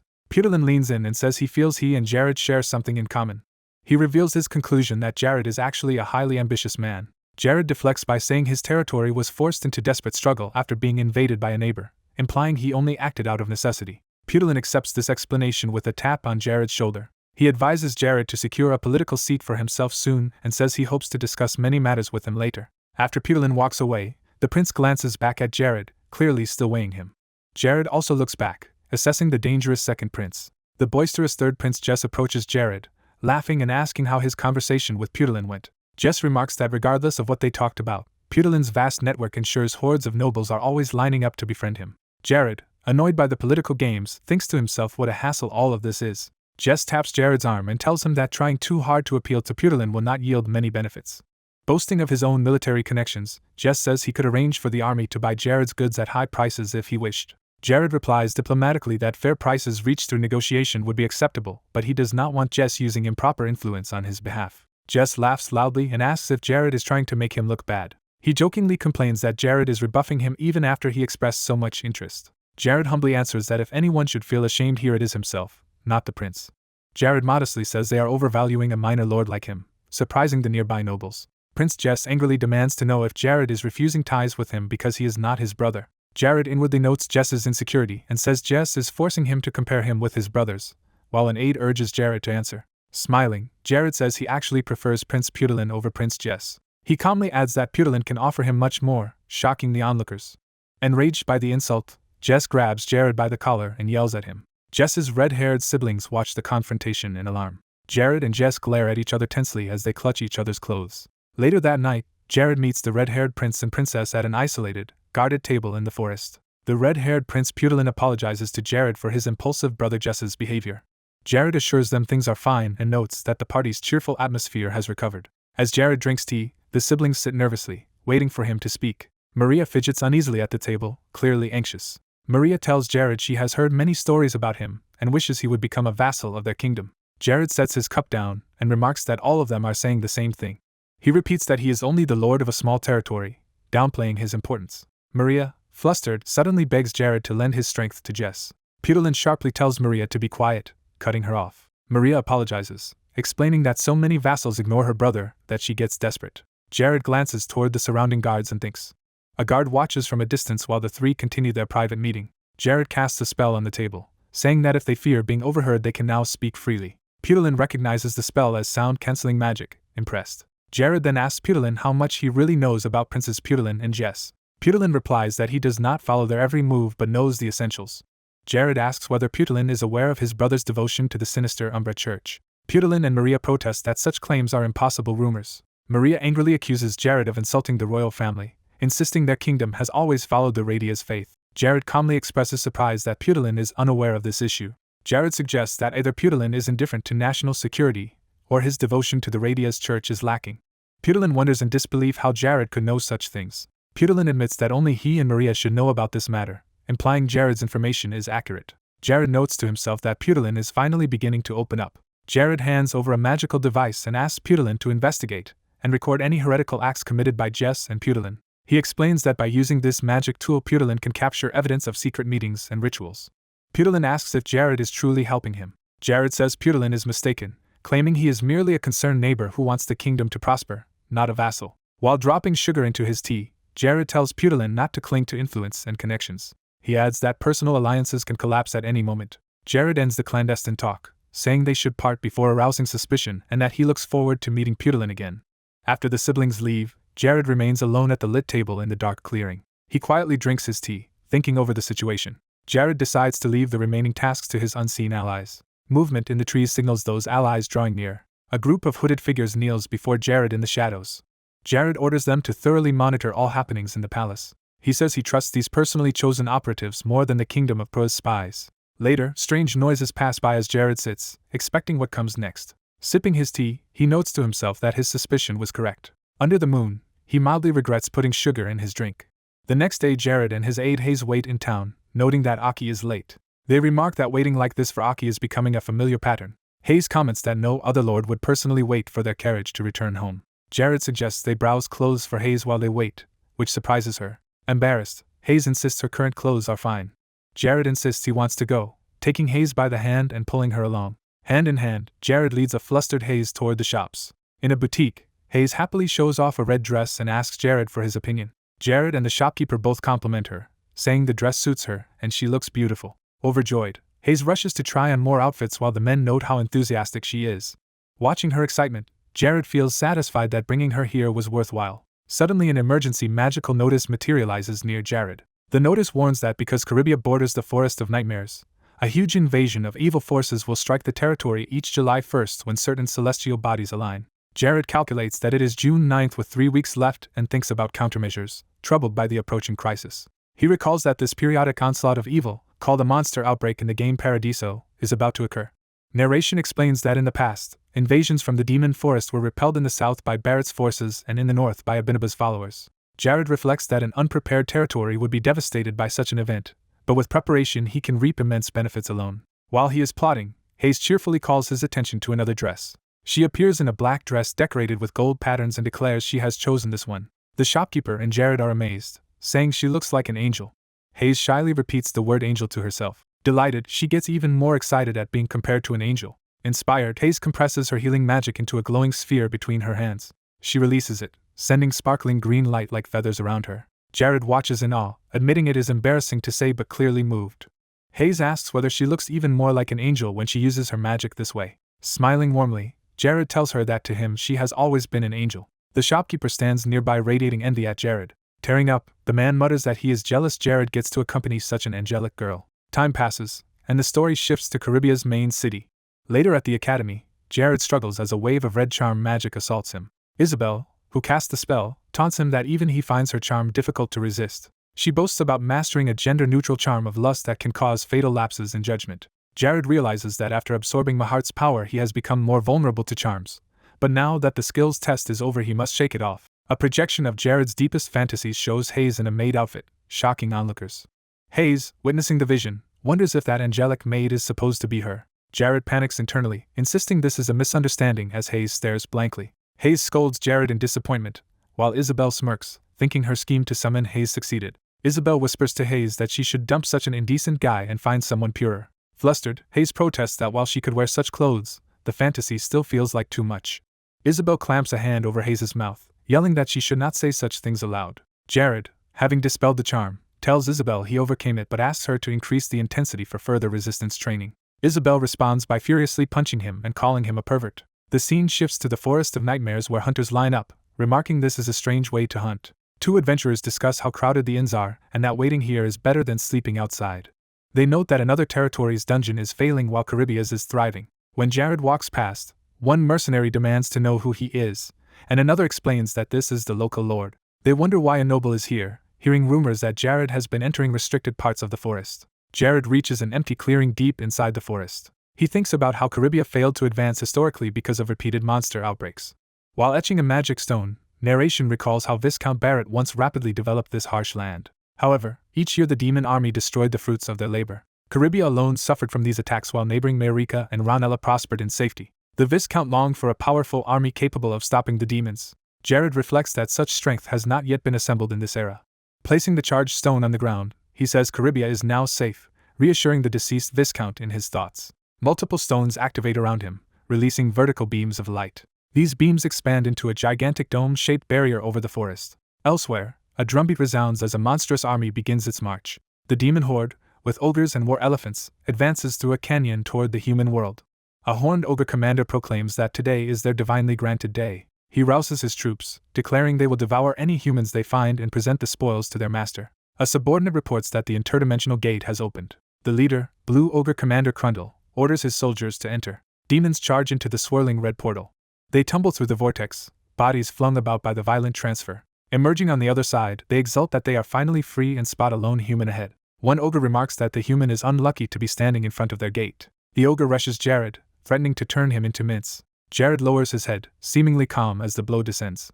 More war elephants and troops pour from the gate behind the first wave. A lieutenant tells Crundle that the area should already be cleared of humans. Crundle orders them to move toward the nearest human settlement, then suddenly demands they verify exactly where they are. A subordinate casually assumes they are somewhere in the human world. Crundle is startled to see that instead of open land they are contained within a strange glowing barrier.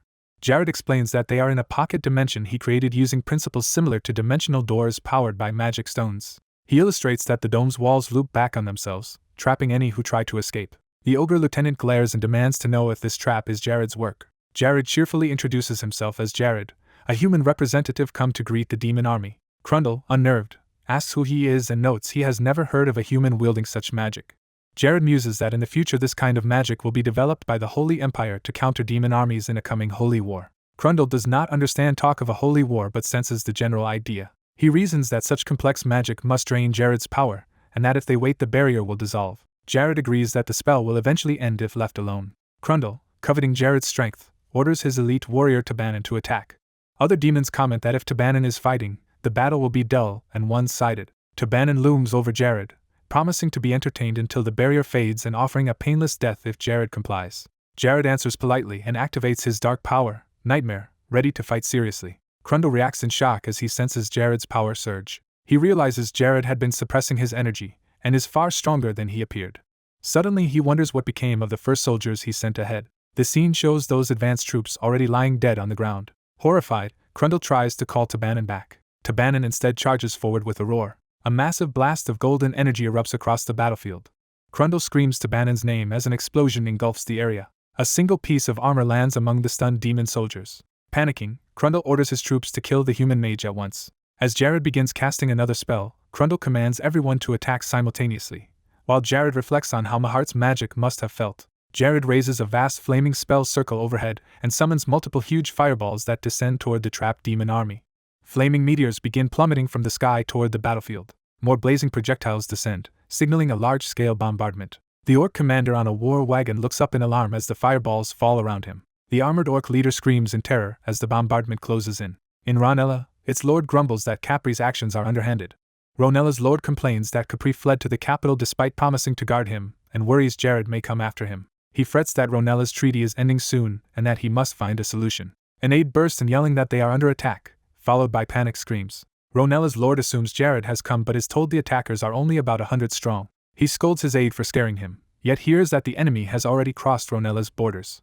Outraged, he demands how Ronella's great defensive fort could fall to such lowly invaders. He learns that traitors inside the fort allowed the enemy to enter and shouts in shock. Donning armor, he orders his men to lead him straight to the invaders. Fuming, he vows that Ronella will not be looked down on by a nation weaker than Caribia. A group of mixed warriors confronts him and calls out to Lord Ronella. He accuses them of betraying his kindness. While they explain Caribia tightly guards the cure recipe, and they failed to recreate it. The rebel spokesman insists they act for Ronella's peace and condemn the Lord's greed for endangering the people. Furious, Ronella's lord commands his soldiers to execute the rebels. The rebels politely tell him to retreat to safety because they will handle matters now. Ronella's lord meets the intruders in person, mocking them for coming so far and glad he does not need to hunt them down.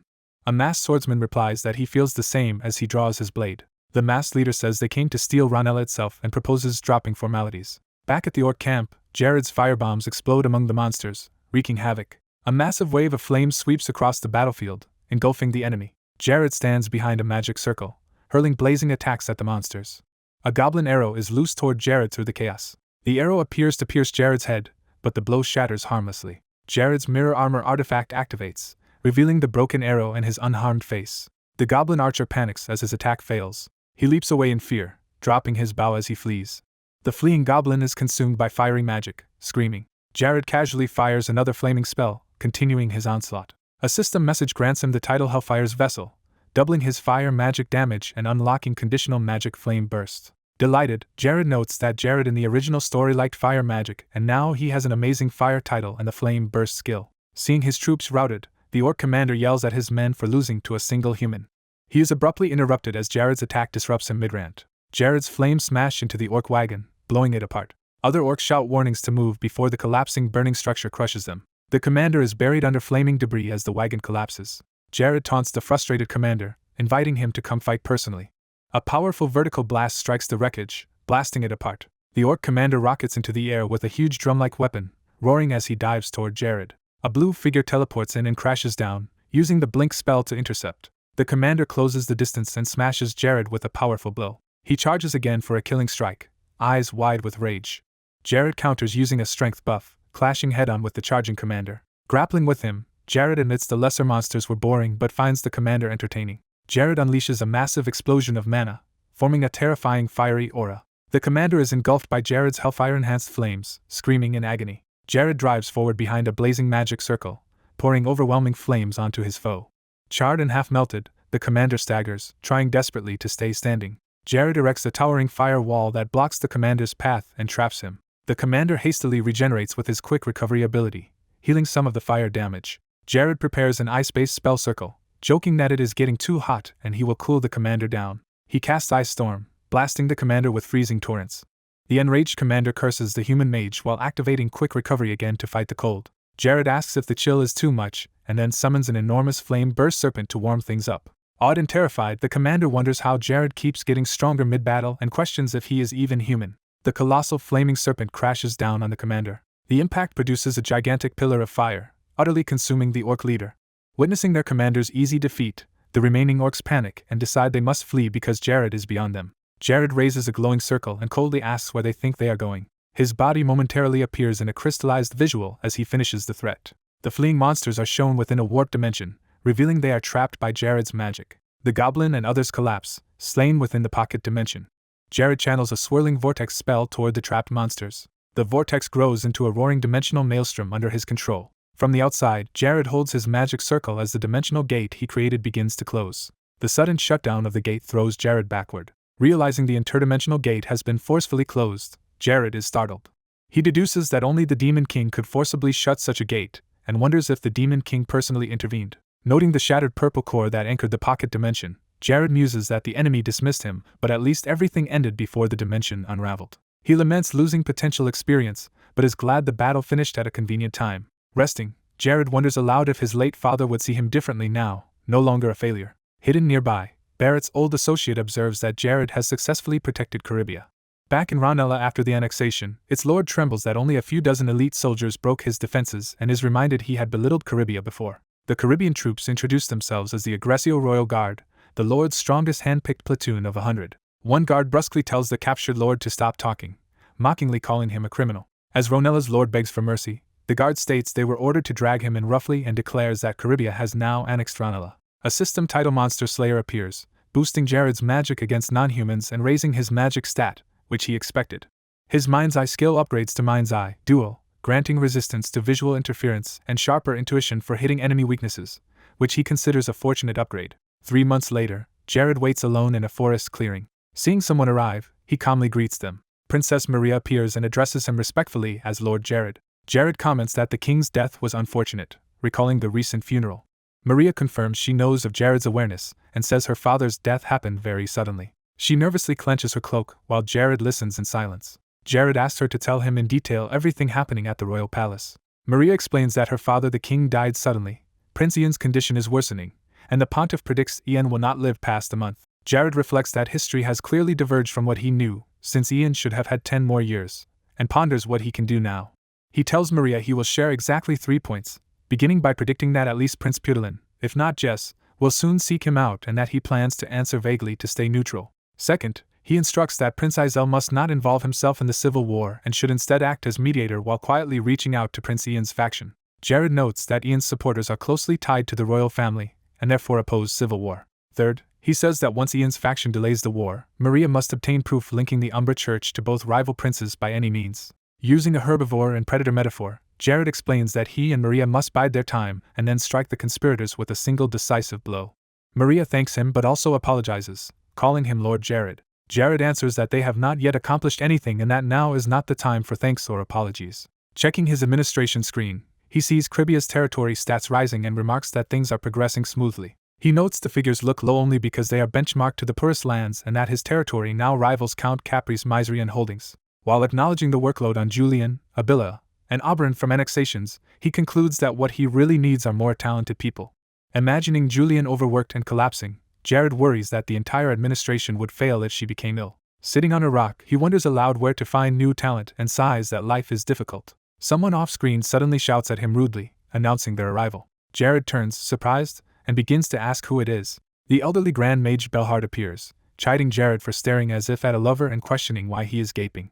Identified as a 9th class Grand Mage whose level Jared's mind's eye cannot read, Belhard criticizes Jared's poor hospitality. Jared hurriedly apologizes to Sir Belhard, admitting he never expected the mage to personally come. Belhard says he came at Jared's request and, instead of leaving right away, has been observing what Jared is doing in this territory. He remarks that Jared governs aggressively, conquering and annexing neighbors, and notes how different that is from Barrett's pacifism. Jared, surprised that Belhard knows him so well, asks if the mage knew his father. Belhard grumbles that Barrett's personality makes him unpleasant to discuss but says he came mainly to give Jared advice on reaching 5th class magic as asked. Jared kneels politely, thanking him for coming and expressing eagerness to learn from such a senior mage. With sparkling eyes, Jared insists he absolutely needs Belhard's guidance. Belhard hastily warns Jared not to try roping him into staying or becoming his formal teacher, insisting he will not be tied down. Jared cheerfully replies he has no intention of demanding that much from him. The two sit on the rock as Belhard tells Jared to listen carefully while he recounts his own experience upon first reaching 5th class. Belhard narrates that he had once been Shintepun, an ordinary office worker, before everything changed. He recalls suddenly awakening in Caribia's world. Driven by a desire to survive, he built up the Caribia territory from nothing. As his land grew, he matured and changed along with it. Through experience, he came to an important personal realization during those struggles. He states that he stopped thinking of himself as Shintepun and fully accepted his identity as Lord Jared of Caribia. He realized the people under his rule were not NPCs but real, living humans. That shift led him from fighting out of fear of death to fighting to protect those around him. He emphasizes that he did not grow arrogant because of his power. Instead, understanding his enemy's strength filled him with anxiety and fear. He admits that no matter how many strategies or exploits he had, he remained a flawed human. Therefore, he concluded he must gather trustworthy companions. Jared smiles, affirming that he now lives alongside those companions. As Jared finishes internalizing this mindset, a sudden blue radiance erupts around him, startling Belhard. A pillar of light shoots into the sky from the rock where they sit, signaling a breakthrough. Shocked, Belhard demands to know what just happened. Jared, equally stunned, reports that he has just advanced to 5th class mage. Belhard incredulously asks how Jared could reach 5th class merely by listening to a short explanation. Jared calmly demonstrates by casting 5th class magic invisibility, partly vanishing before Belhard's eyes. Belhard freaks out, exclaiming that even he could not reach 5th class that easily. Reflecting on Jared's earlier magical inventions, Belhard wonders if this prodigy might be fundamentally different from Barrett with far fewer limits. Watching Jared play with a new teleportation spell, Belhard considers that such a disciple might actually be worth teaching and would rekindle his own ambition. He then thinks that if Jared is truly destined for greatness, he will keep improving on his own and at least provide good entertainment without being formally taken on. Jared sees Belhard turning away and asks if he already plans to leave. Belhard replies that he has fulfilled Jared's request and intends to depart, prompting Jared to ask if he is retracting what he said before. As they walk off the rock, Belhard says they may meet again if fate allows, while Jared offers to escort him to his next destination. Belhard refuses and tells Jared not to follow him, though Jared hesitates. From a distance, Jared asks where Belhard is going, and the mage retorts that it would change nothing even if he told him. Jared mutters that he at least wants to know where the mage is headed. Belhard finally answers that he is traveling to the eastern continent. The scene shifts to the continent of Nas on January 1, 1415. A calendar turns to the new year 1415 as narration notes that a new year has begun. The narration recounts that after dying from overwork in his previous life, he was reborn on Nas as Jared, a fat territorial lord. Exactly 1 year after reincarnating, Jared looks at the calendar, remarks how quickly time has passed, and prepares for what comes next. Jared cheerfully decides it is time to drink a potion. He recalls Laffer's potion, an experience potion from Mahat III's tomb that he had previously consumed. He explains the exploit where refilling the bottle with blessed water causes Laffer's potion to reset every New Year's Day. On New Year's, he gulps the potion, gains 3 levels, and plans to invest all new stats into mana. Knowing he uses mana, he diligently allocates the new stat points into mana. Jared enjoys how easily he levels by drinking potions and checks his level 63 status focused heavily on magic and magical defense. Looking at his stats, he notes that his overall level is still relatively low. He remembers delaying level ups because Deluxe Ring doubles his strength and wisdom when he is a lower level than his opponent but decides he must start leveling seriously. He plans that after finishing his work in the Kingdom of Cinders, he will take his disciples to a dungeon. A notification reports that disciple Julian has learned well from a book, rewarding Jared with 10 stat points, which delights him. Flashing back 4 months, he explains that in Paradiso's system, changing classes grants special bonuses. Upon reaching Class 5, he faces a long-planned choice and considers how to maximize its benefits. He concludes he should strengthen his nurturing project that links master and disciples. He justifies to himself that he works hard, so taking the fruits of his disciples' growth is fair. A system message lists his 4 current disciples by name. Another message says reinforcing the project will raise his disciple limit from 4 to 8, encouraging him to teach more. Encouraged by the proverb about fortune favoring the bold, he commits to this reinforcement. Julian, in the present, admires Jared's administrative skills and feels it natural to accept him as his teacher. Aki also becomes a disciple, jokingly comparing the disciple contract to a slave contract. Rakiz has grown unusually strong for his age and gratefully attributes his improvement to Jared. Seeing all his disciples steadily grow, Jared believes his plans are proceeding smoothly. However, when someone mentions a contract, Jared reacts in confusion. Chloe is told the contract is a simple teacher-student oath promising Jared will give her better combat instruction. She silently scrutinizes him, her intense gaze unsettling. Jared senses an emotional wall with Chloe and considers giving up on recruiting her. Nervous in front of Chloe, he awkwardly holds out the written contract. She steps forward, muttering softly. Chloe asks if he genuinely wants to make her stronger. Jared firmly answers that he does and vows to answer any questions she has. Drawing a dagger, Chloe ominously repeats his description of a teacher. Jared panics as Chloe suddenly moves with the drawn weapon. She slashes without hesitation, remaining expressionless. Blood sprays across the page. Chloe signs the contract with her own blood while Jared watches in shock. She explains she learned that important contracts must be sealed in blood. Jared, horrified, yells that she should have warned him first. Kneeling, Chloe earnestly begs Jared to teach her the strength Ella could not provide. Jared, moved, murmurs her name. Chloe admits she has wanted to learn from him for a long time but could not say it. Jared, startled from the memory, drops his pen. Back at his desk, he blames his distraction, complains about how tough reproduction work is, and forces himself to refocus. He resumes using his artifact reproduction skill in the library. He explains that reproduction, a rare artisan skill in Paradiso, breaks down artifacts and fuses their cores into new, difficult-to-craft items. Because one can only wear a limited number of artifacts, such as 10 rings, a way to freely reproduce artifacts became valuable. Jared sees reproduction as a niche others avoid and intends to exploit this systemic loophole. He notes local artisans fear divine wrath from dismantling artifacts, but in reality it only risks wasting valuable items if done poorly. Since no information exists on this process, he is willing to sacrifice artifacts for experimentation, aided by a high-end crafting tool. Stretching his aching back, he jokes he must protect it because he is in his prime. A new notification rewards him 10 stat points because disciple Rakiz mastered a sword skill. Imagining Rakiz training hard, Jared resolves he cannot slack off either. He appreciates Rakiz's loyal diligence and happily continues his own meticulous work. Jared smiles over his desk, absorbed in crafting. Thinking of all the talented people gathering around him, he vows to achieve great results with them. His ambition is to become the central protagonist of this vast world. After long effort, he shouts that he has finished his latest creation. System messages state the new artifact combination is ready and can be completed by spending 3,000 mana, producing a newly named item. Confident in his large mana pool, he pours energy into the artifact. He forges the Bara ring, which excels at decomposing mid-tier artifact cores and sometimes grants an extra skill during fusion. Delighted, Jared notes that the ring granted him 2 powerful crafting skills, justifying 2 months of investment. With this new gear, he believes he can safely reconstruct even artifacts found in Mahart III's tomb. Someone reminds him that it is time for evening training. Hayes appears and reports that she has found Chloe. Jared tells Hayes he will join soon and asks her to wait at the training grounds. She agrees. Realizing he lost track of time while reconstructing artifacts, Jared hurries to leave. Seeing Chloe waiting outside and feeling her glare, he rushes out, promising he is on his way. Chloe, actually blushing and shy, waits under the trees for him. The scene shifts to the night sky above the Kingdom of Cinders. A red-haired knight there quietly calls Jared's name while holding a letter. The letter is thrown into a candle and ignites. The knight watches it burn and says he understands the message contained within. Back in Cribia, a dark-skinned mage signals the start of training. Jared unleashes a fireball spell at Chloe during sparring. Chloe rapidly dodges the blast, demonstrating agility. Jared praises her evasion and urges her not to give the imaginary enemy any openings. Chloe replies that whenever she sees an opening she intends to attack with everything she has. Jared encourages that mindset, shouting that confidence will let her succeed as more explosions erupt. Watching Jared's responses, Chloe thinks he is very experienced and understands exactly what she is aiming at. She admits she wants to train non-stop around the clock. Jared lightly flicks her hair to break her intense mood. She flusters and turns away, gripping her sword.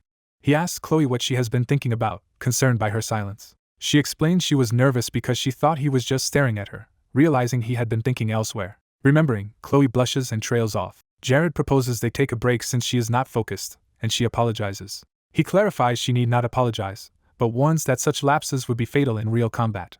Pointing to where her strike landed, He notes her head would have been severed if this were real. She acknowledges it. He reminds her he already told her to train as if it were reality, bringing up the time she burned her hair. She shrugs that hair and clothes can be replaced. Jared warns that next time she might lose all her hair and end up bald, making her protest. Rikiz arrives announcing himself, and Jared keeps drinking from his canteen.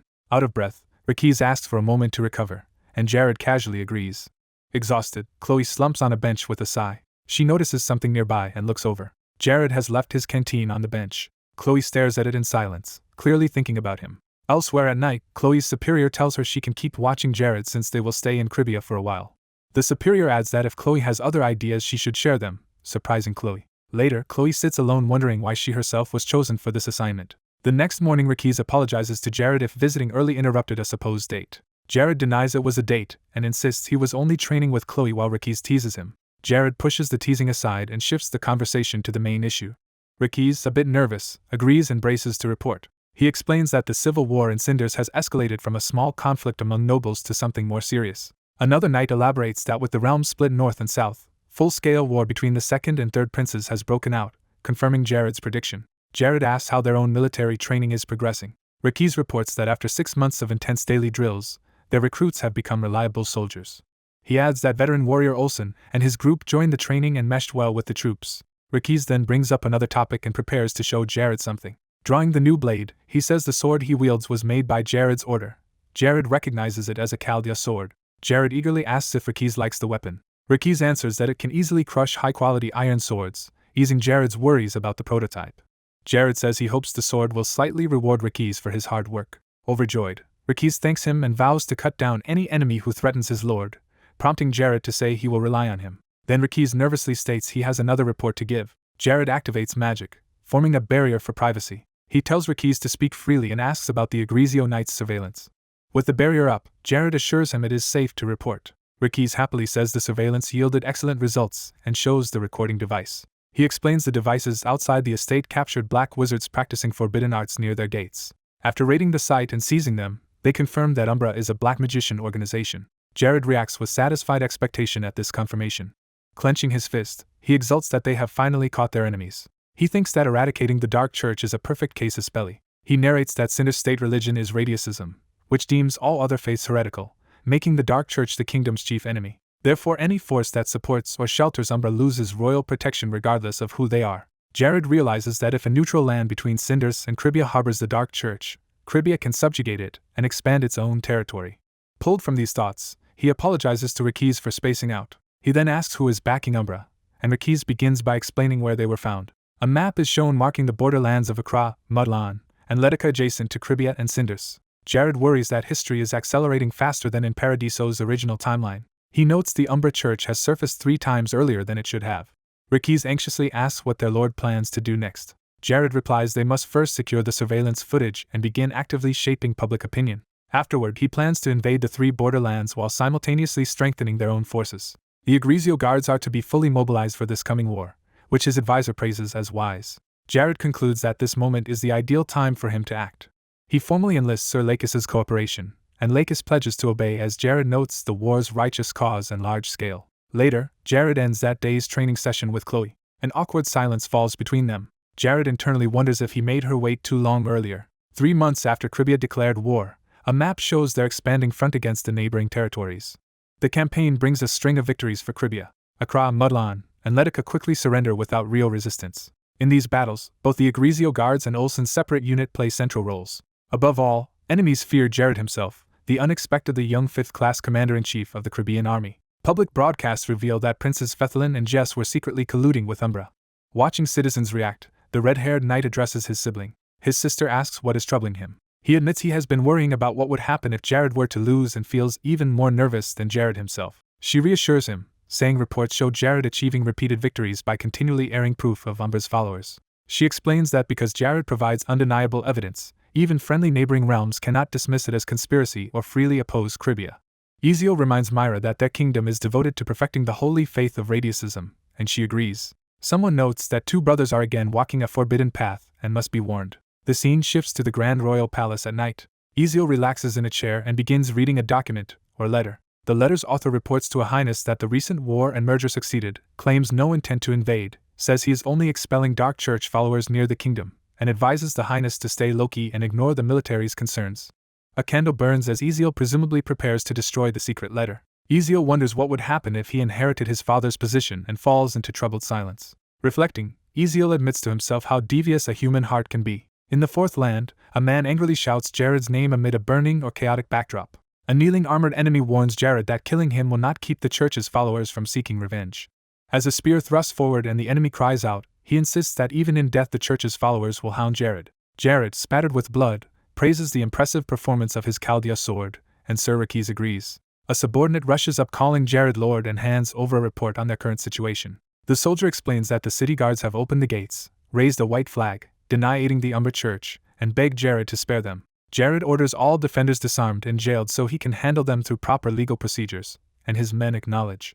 A battered knight congratulates Jared for conquering the Fourth Land and exclaims that now nothing can stop their lord and the Cribia army. Jared clenches his fists, overcome with emotion at the victory. Hearing this, Rakis looks surprised and moved. Jared thanks Rakis for his dedication as the knight kneels, injured, before him. Rakis says he has been happy ever since Jared entrusted him with duties, and that facing enemies in battle has given him and the soldiers a sense of truly living. Fired up, Jared urges Rakis to keep advancing while the Sindhith kingdom is weakened by civil war, seeing it as a huge opportunity. Rakis enthusiastically offers to lead the vanguard for Jared. Jared narrates that being addressed as lord by a vassal shocked him, since it was a taboo title he had never heard used for him before. He recalls that this triumph marked the perfect beginning of Cribia's march to dominate the heavens, as their forces continued an unstoppable advance. 3 months pass, and the story moves to a large institutional complex in calmer times. Jared studies a map showing Cribia territory now bordering Myceria and the Sindhith kingdom, pondering his expansion. The system informs him that his lands are now 5 times larger than before and that he has reached the maximum limit for territorial integration. Jared realizes any further conquests will no longer merge into Cribia but will form entirely new territories. A system message grants Jared the title Great Lord, boosting his charm, and promises that for 2 years God will greatly reduce natural disasters across Cribia. Jared happily exclaims that he has obtained the Great Lord title just as another notification announces the completion of a large-scale imaging device. Grinning, Jared thinks that with perfect timing even the massive imaging device is ready and concludes that the time for his plan has come. Someone outside Jared's room urgently calls for him while pounding on the door. Hayes bursts into Jared's study in a panic, and he tells her to calm down and explain what is so urgent. Flustered, Hayes gasps that the emergency is about herself. Hayes joyfully announces that after 6 months of effort she has finally awakened and can now wield divine power. Jared, shocked, asks if she truly awakened her divine power, and Hayes confirms. Jared enthusiastically congratulates Hayes, calling it the best news he has heard recently, and she thanks him. Jared explains that for healers divine power drastically changes their capabilities and life, far beyond what ordinary magic can do. He clarifies that with the same basic spell, a healer using divine power can restore roughly twice as much health as one using normal magic. Jared notes that this difference only grows with higher tier healing spells, creating an ever-widening performance gap. Hayes credits her success to the cursed artifacts Jared gave her, especially the bracelet she wears. She recalls that the cursed bracelet initially made her feel sick, while Jared now presents a compensating ring that restores the power drained by the curse. Hayes explains that wearing both curse and restorative ring together forced her body to continually train, rapidly increasing her power. Amazed, she asks how Jared always devises such strange training methods, and he laughs it off as an Eastern style of training. Jared asks Hayes if, with divine power awakened, she can now use divine magic and several intermediate healing spells infused with it. Blushing but confident, Hayes says she can do that and more. Jared pulls a dagger and cheerfully says hurting himself is the quickest way to test her healing, while Hayes panics and insists he must not. Hayes stops him, insisting there are safer testing methods, and then shyly reveals she wants to heal the burn scar on his arm. She confesses that seeing his burn always pains her, motivating her to train harder so she could eventually heal it. Touched, Jared softly calls Hayes' name. With a teasing grin, Jared tells her to quickly let him feel her healing, and she flusters that his phrasing sounds inappropriate. As powerful green healing light fills the room, he urges her again to make him feel the magic while she demands to see his wound. Elsewhere, Putilin slams his fist on a desk and curses Jared's name in rage. His attendants ask what is wrong as he trembles with fury. Putilin is informed that Ian and Ian's father have been poisoned. He also hears that Jess is collapsing politically after losing the civil war. Putilin reflects smugly that Ezeal never cared for succession, so he always assumed the throne was destined for him. Now, realizing Ezeal leaked the incriminating ritual video and ruined everything, Putilin rages at his brother for stealing the throne from right under his nose. Putilin despairs that all his schemes are crumbling because of Jared's imaging system. His eyes flare with murderous resolve as he stews in anger. He abruptly calls out to the Caribbean elder present in the room. Putilin interrogates the old Anva, demanding why he was never told that Cribia possessed a magical imaging device and incredulously asks if all the machines were built within a single year. When the terrified man protests ignorance, Pudolin furiously shouts him down. The scene reveals Pudolin standing over the old man's bloody corpse and addressing Count Capri, who answers nervously. Pudolin, half mad, barks an order beginning with a furious declaration. He declares that they must immediately march back to the capital and eliminate Eziel. Pudolin and his armored forces ride hard through the forest toward the capital. As they ride, Capri begs Pudolin to calm down, insisting Prince Ezel could not have planned all this. But Pudolin snaps back that he cannot stay calm as everything he worked for collapses. Capri clarifies that the recording devices belong to Jared and that Ezel is merely acting under Jared's influence. Capri argues that Ezel's army is no match for their own and could be wiped out whenever Pudolin wishes. Pudolin impatiently orders Capri to stop rambling and get to the main point. Capri pleads that Jared, not Ezel, is the real mastermind and questions why someone from another country is meddling so deeply in their royal affairs. Seeing Pudolin consumed by rage and ignoring reason, Capri thinks his attempt to persuade the prince was futile. Meanwhile, Jared, at Ezel's side, notes that events differ greatly from what his spy's report had predicted. Pudolin realizes he has been completely deceived and that he is now doomed if he continues down this path. He urges his men to ride even faster so they can strike their enemies in the capital before they can prepare. The charging army roars for the blood of the traitor Ezel as they thunder down the road. As their horses race on, hidden landmine devices on the path begin to beep ominously. Pudolin senses the danger too late and shouts for his troops to stop. A massive explosion engulfs the vanguard, accompanied by screams and fire.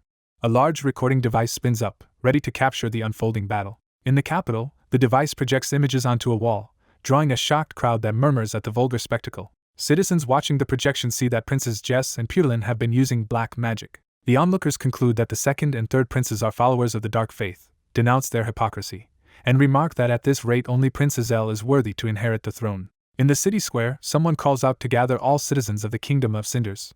Eziel, now riding in triumph, announces that his forces will secure every entrance to the capital and urges people to treat the disgraced Princes Jess and Pudolin as traitors to be killed on sight.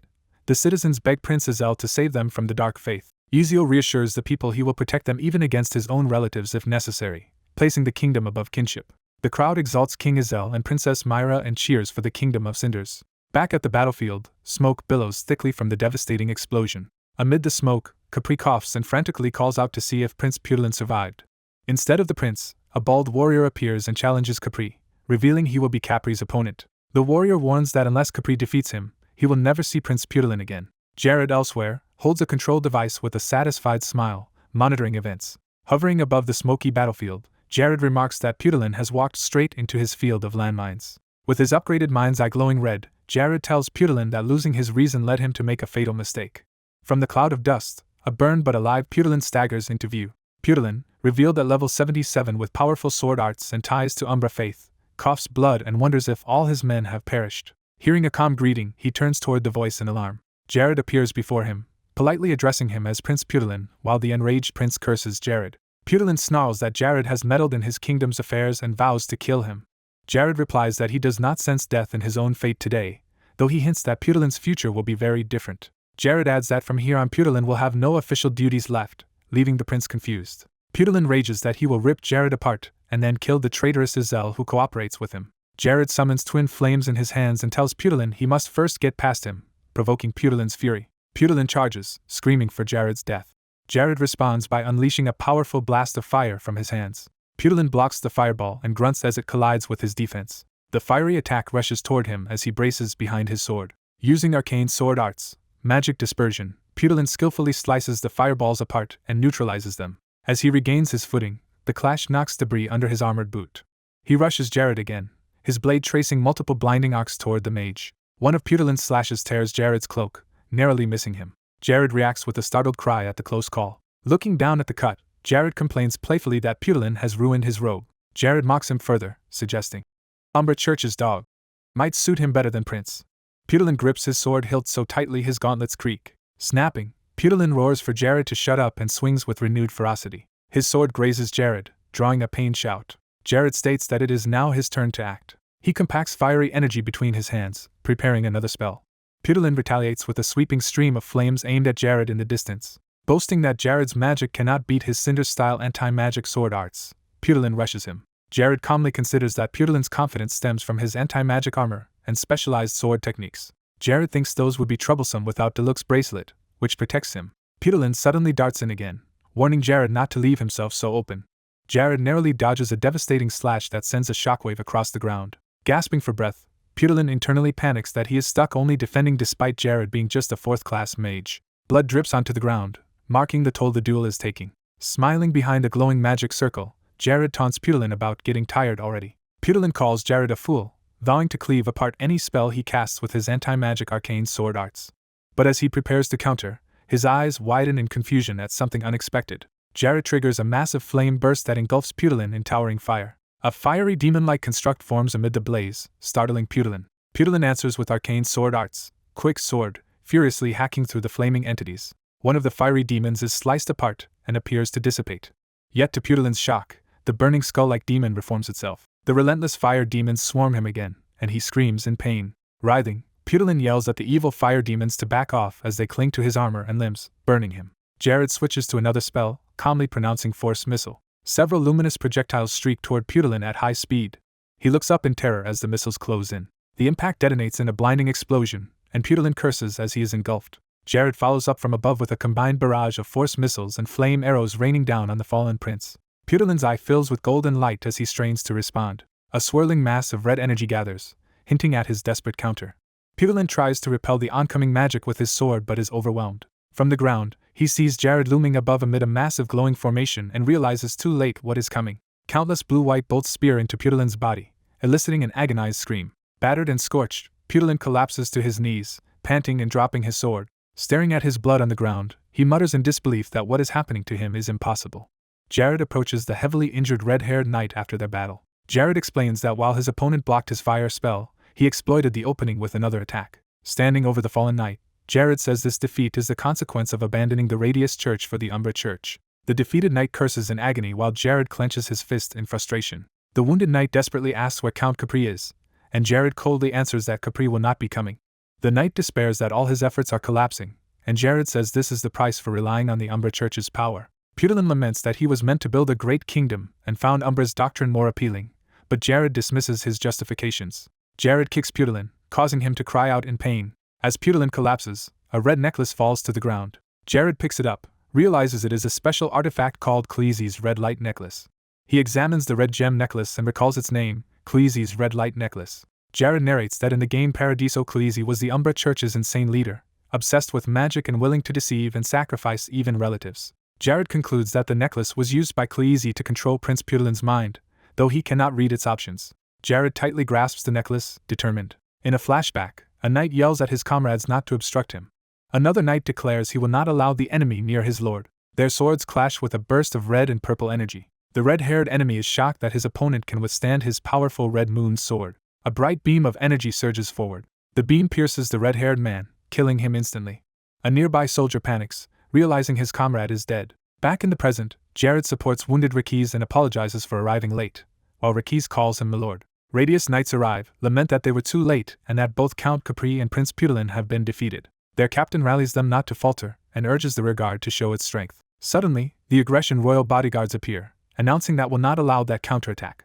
They proclaim that by the king's order they must exterminate all followers of darkness as they cut down enemies. The routed foes scream for mercy while dying. Narration states the battle soon ends. Pudilin's troops are surrounded, disarmed, and taken captive, completely destroying his army. Pudilin avoids execution but is sentenced to spend the rest of his life in prison. Hearing this, Jess flees the kingdom and disappears, with only rumors saying he went to join the Umbra Church's leader. By following Jared's advice and appearing only at the decisive moment, Isel gains all the credit and becomes successor to the late King Deckard IX.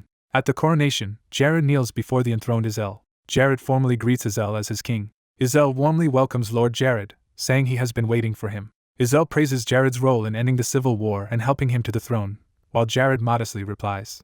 Isel offers to elevate Jared to a royal vassal as a reward and asks if he will accept. Jared answers that he simply chose what was right and did not act for the sake of becoming Isel's vassal. The priest begins to protest Jared's refusal but is stopped. Isel raises a hand to silence the priest. Isel strides toward the kneeling Jared.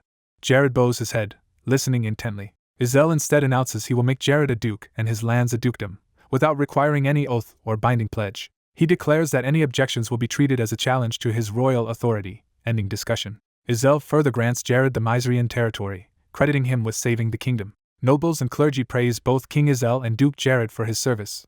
Jared reflects that what once seemed a bleak future as a minor lord has suddenly become bright and promising. Time shifts to night in the Cinder's kingdom backwoods. Ricky's, now armored with the Red Moon sword and new armor, shyly protests receiving such gear, but Jared says it is his heartfelt gift. Jared jokes that he is just generously reusing what he took from Count Capri and asks how it feels, while Ricky's insists the spoils rightfully belong to the victor. Ricky says the sword feels reliable and lets him clearly sense its magic resonance. He calls out to Jared with growing seriousness.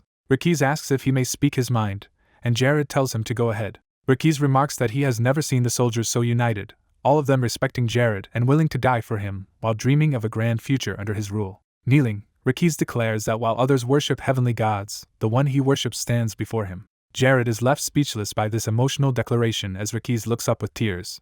System messages show Ricky's loyalty skyrocketing, triggering Jared's third awakening at a loyalty value of 800. Jared reaches out his gloved hand. He tells Ricky's that his words have deeply moved him as he embraces the knight. Ricky's balls emotionally into Jared, grossly spreading snot on him. Scene shifts to the palace VIP room where someone nervously addresses King Izel. Izel reassures the speaker they may call him brother, and invites them to speak. Myra begins to address him as Brother Izel, and he reminds her she had something to say unrelated to Jared's visit. Izel encourages her to share her opinions as she holds a teacup. Myra notes how astonishingly fast Jared's Caribbean territory has developed in agriculture, commerce, and dungeons, and argues the kingdom needs his help to stabilize. Izel agrees, admitting Jared accomplishes in 1 year what others cannot in 10. However, Izel points out that Jared clearly showed he does not want a deeper binding relationship with their kingdom. Myra, still holding her tea, says she has been thinking about what she can do for the kingdom and for her brother. She concludes that they should use her as a means to strengthen the kingdom. Myra straightforwardly proposes that a political marriage is necessary. Elsewhere, Jared examines Khaleesi's sealed red light necklace and learns its abilities are hidden for a few more days, concluding this is why he could not read it earlier. Back in the VIP room, Jared privately admits he was tempted to betray Izel for selfish gain and understands the fear that he could someday turn on the king.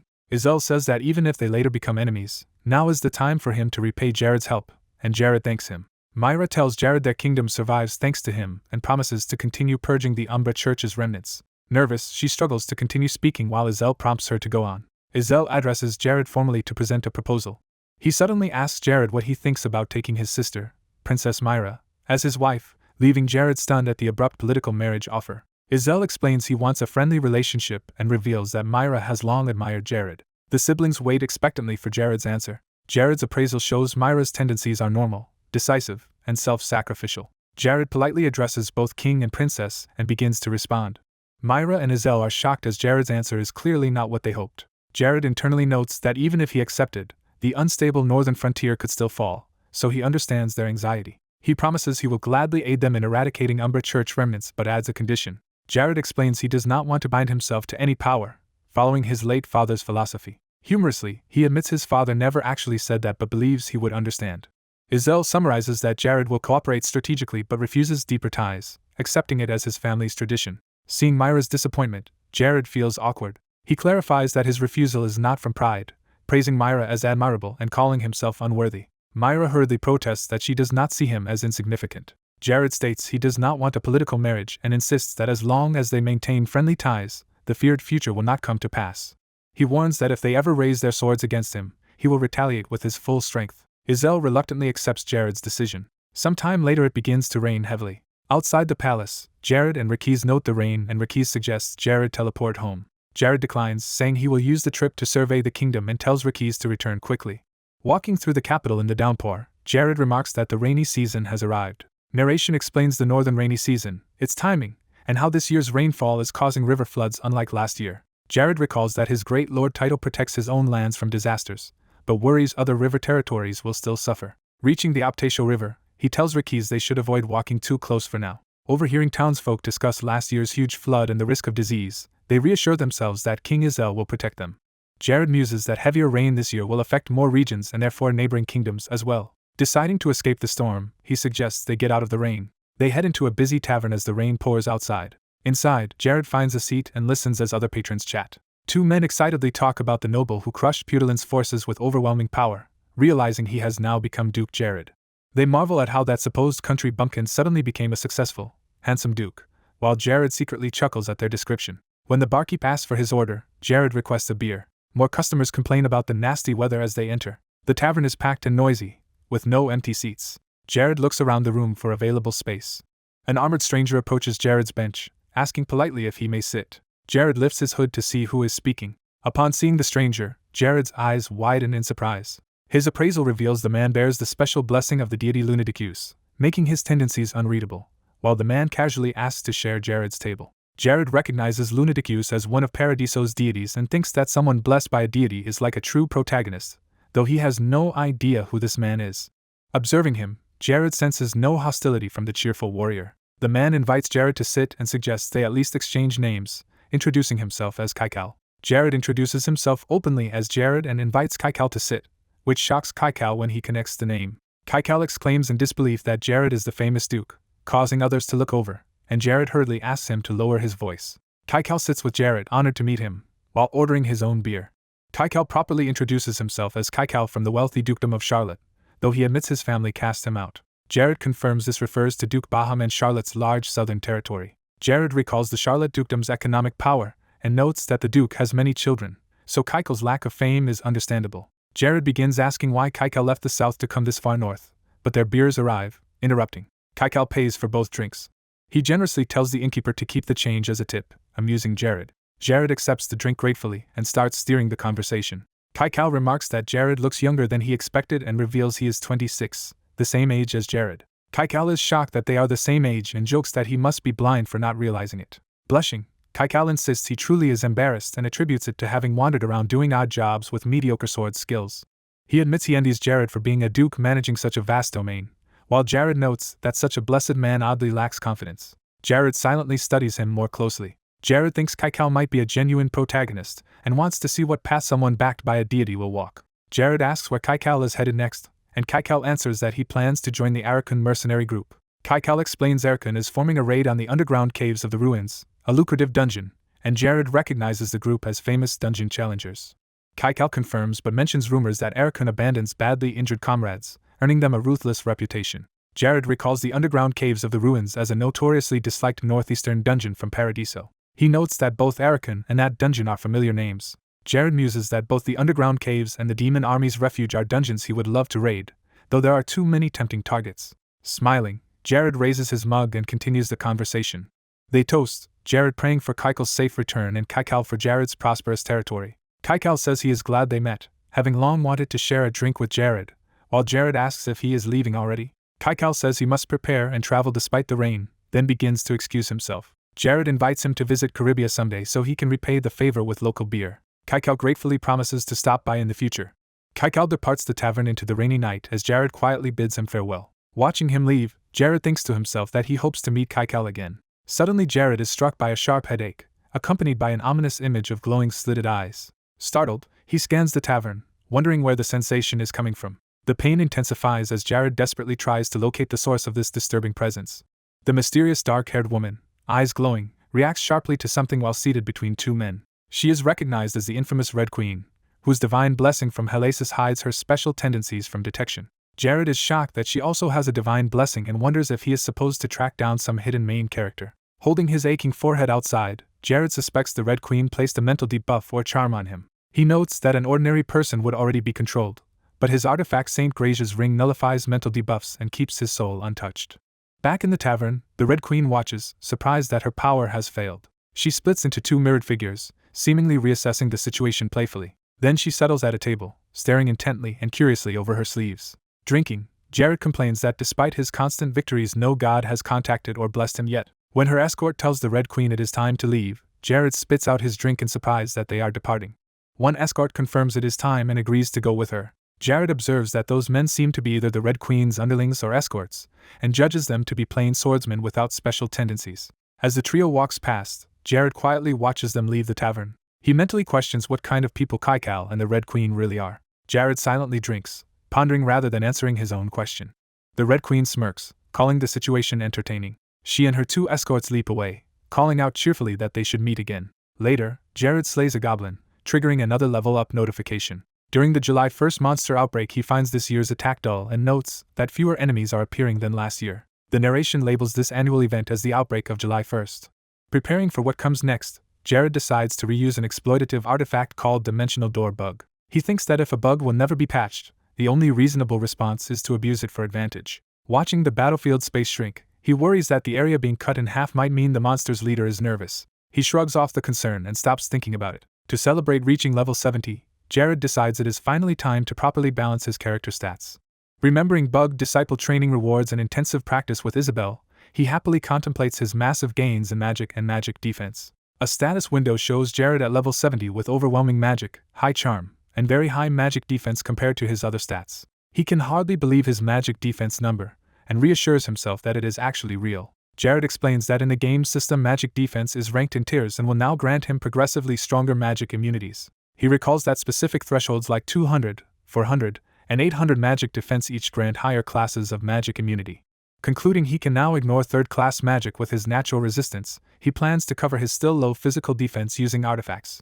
While he adjusts his stats, a nearby defeated ogre starts growling, drawing Jared's attention.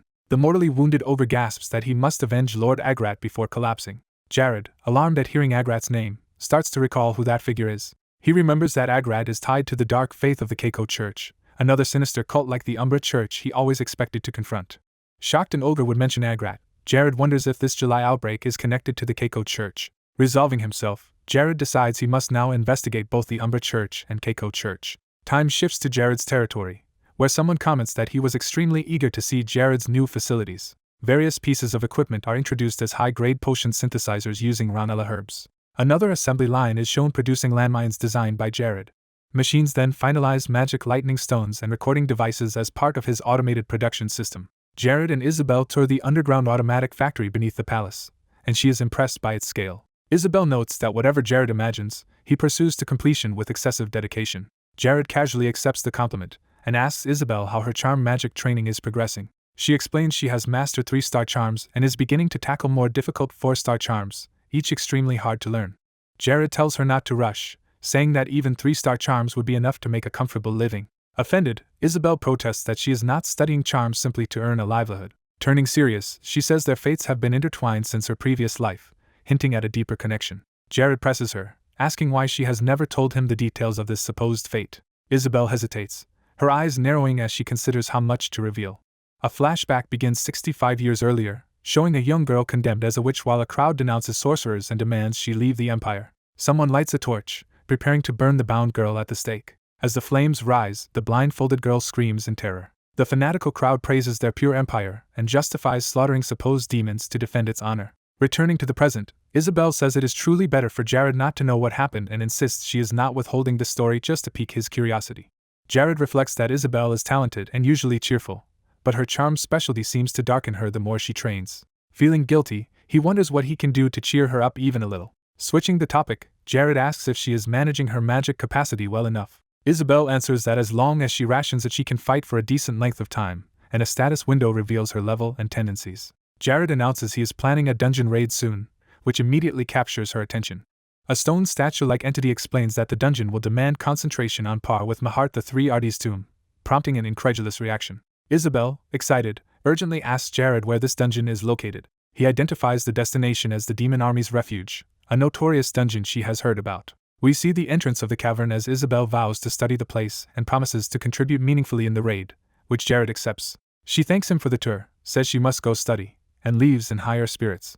Jared is relieved, believing he has successfully lifted her mood a little. Turning his attention elsewhere, he prepares to move on to his next task. Jared faces a shelf of recording devices and potions, ready to inspect his stored footage and plans. In the library he pauses thoughtfully in front of the magical screen. Then he notices something new and reacts with surprise. Delighted, Jared lifts a glowing recorder, realizing it captured new material. The narrative shows his large administrative building, emphasizing his growing territory. Jared laments that his domain offers little culture, so he wants to compensate for that shortcoming. He considers using the imaging device, originally military technology, to screen movies for civilians as cultural entertainment. Resting on his bed beside the projector, Jared decides he really likes the idea of showing films. A montage of debates shows other nobles demanding money and high positions, claiming only stirring speeches can move the public instead of movies. Another critic dismisses the movie concept as nonsense and insists sincere oratory is superior to any projection. Jared concludes it is unfortunate there is nobody capable of such sincere speeches and is frustrated that everyone just focuses on money. He realizes he has reached the last remaining candidate for the job and decides he must meet this person personally. The scene shifts to the Arkan's pub in Cribia, where Jared is about to enter. The tavern host announces that they have invited a special speaker for peak hours, introducing Valdez Handspeeder. Valdez takes the stage to applause from the Pact Tavern. He begins his speech, capturing the crowd's attention, while the young host watches admiringly. Among the patrons, Cloaked Jared is recognized by the host, who respectfully calls him Lord. The host excitedly calls out again to Jared in chibi form. Jared gestures for secrecy, asking the boy not to draw attention to his presence. On stage, Valdez rouses the crowd with talk about Caribbea's forward-moving territories, prompting loud cheers. Jared observes quietly, impressed, as the audience is swept up by Valdez's enthusiasm. Patrons praise the speech and discuss his proposal to expand power by sea and invest heavily in Caribbean real estate. Jared thinks to himself that Valdez truly has a gift for seizing the audience's hearts. Narration reveals Valdez Handspeeder as a famed propagandist of the demon army in the game Paradiso, notorious for scams and deceit. Many people, charmed by his rhetoric, ended up supporting the Demon King and even seek his autograph. Jared recalls how Valdez and Paradiso turned on the Holy Allied forces, willingly becoming propaganda for the Demon King, which is why Jared had not wanted to meet him. After the speech, the host asks Jared why he has come to the pub that night. Jared replies that he is here specifically to meet someone. When the host guesses he means Valdez, Jared confirms it. The host happily offers to lead Jared to Valdez's VIP room, explaining the speaker is important to the pub. As they walk, Jared stops Aki to speak with him first. He reminds Aki about Tatar Island, home of the Dark Elves, which Jared previously described as a promising place for trade and relations with the Red Goblin. Jared confirms that his next business expansion target is indeed the Dark Elves of Tatar Island. He promises that if Ivan Eve immediates, Aki will be allowed to participate in those dealings, exciting the boy. Jared says the opportunity will be valuable for Aki's growth, while Aki thanks him enthusiastically and blushes when teased. Inside the VIP room, the evening begins with a polite greeting to Jared. Jared notes that Valdez already anticipated his visit. Valdez explains he noticed Jared because he seemed to shine uniquely among the audience, and thanks him for attentively listening. Aki offers Jared his favorite Caracas petal tea, and Jared accepts. After Aki leaves them alone, Jared apologizes for using his privilege to gain access, while Valdez credits Sir Arkans for hosting him. Jared calmly replies there is no need for apology, as he has given Arkans full discretion over happenings in the pub. Reading Valdez's profile with his ability, Jared realizes this is exactly the talent he has been searching for. He still finds Valdez suspicious but admits no one else could manage his territory's public affairs so effectively. Thinking of Paradiso's canon, Jared worries about altering the game's storyline but believes, like with Lena, that Valdez's future can be changed. Jared formally addresses Valdez, who responds respectfully. Jared offers him the position of Great Caribbea's Minister of Public Affairs, asking him to be both spokesperson and cultural industry developer. Shocked, Valdez repeats the title and questions what Jared means. Narration recounts how Valdez's former lords forced him to whitewash their reputations and hide disasters, using him as a tool of deception. It shows their greed for gold and selfish interests, depicting them as devils manipulating him. Valdez remembers those corrupt patrons as people who schemed without conscience. In contrast, he views Jared as a lord who genuinely puts his people's welfare first. Concluding that Jared is trustworthy, Valdez feels a strong sense of reliability toward him. Jared tells him there is one condition attached to the appointment, which Valdez invites him to state. Valdez insists he will not promote a leader who turns out to be a devil, since proper propaganda requires full unity with its objective. Jared praises his conviction as Valdez emphasizes that he will only serve a leader of true virtue. Valdez asks Jared to promise that he will become such a virtuous leader. Jared answers that this is simple and instead asks Valdez what salary he desires, prompting Valdez's laughter. Valdez replies that he is not driven by wealth but by the ambition to raise his chosen master to the highest place in the world, something he believes is worth more than money. Narration states that in Paradiso no one knew his true motives, revealing that Valdez is essentially a kingmaker seeking a worthy ruler. Jared recalls how, in the game, Valdez ranted on the stand for the Demon King, and he now realizes it was fueled by that same king-making desire. Jared solemnly promises Valdez he will become the kind of leader he wants and invites Valdez to leave him if he ever betrays that ideal. Touched, Valdez thanks his lord and vows to dedicate all his limited abilities toward achieving great dreams together. They shake hands as Valdez repeatedly thanks him, hoping he can live up to Jared's expectations. Aki returns with tea, surprised to see the two men already clasping hands in agreement. He happily notes that yet another talented person has joined Jared's side. Carrying the cups, Aki smiles, pleased that this new talent has found a place by the lord he admires. Later, narration discusses how the unfamiliar concept of movies could greatly advance the territory if a film industry is fostered, and Jared agrees enthusiastically. Valdez proposes starting with a film about Caribbea's army life and welfare, centered on Jared's achievements. Jared clarifies he wants the film to be more than pure propaganda, imagining many uses for an accessible promotional movie. Valdez adds that he has acquaintances interested in developing new cultural content, and that their help will benefit the movie, which Jared welcomes. Lifting his cup, Valdez respectfully addresses Jared again. He says there is one idea he has long wanted to attempt but could never find anyone willing to try. Jared encourages him to share it, promising that he is open-minded and will listen to anything. Valdez suggests Jared write an autobiography about his life, beliefs, and vision for the territory to pair with their projects. Jared decides he likes the idea very much and begins discussing how to structure the book's introduction. Time passes, and Jared narrates that they talked endlessly through the night, exchanging stories he could never share with anyone else. As Jared begins writing, he describes Valdez in his manuscript as a capable and pleasant man. He concludes that through this encounter he has gained a true friend.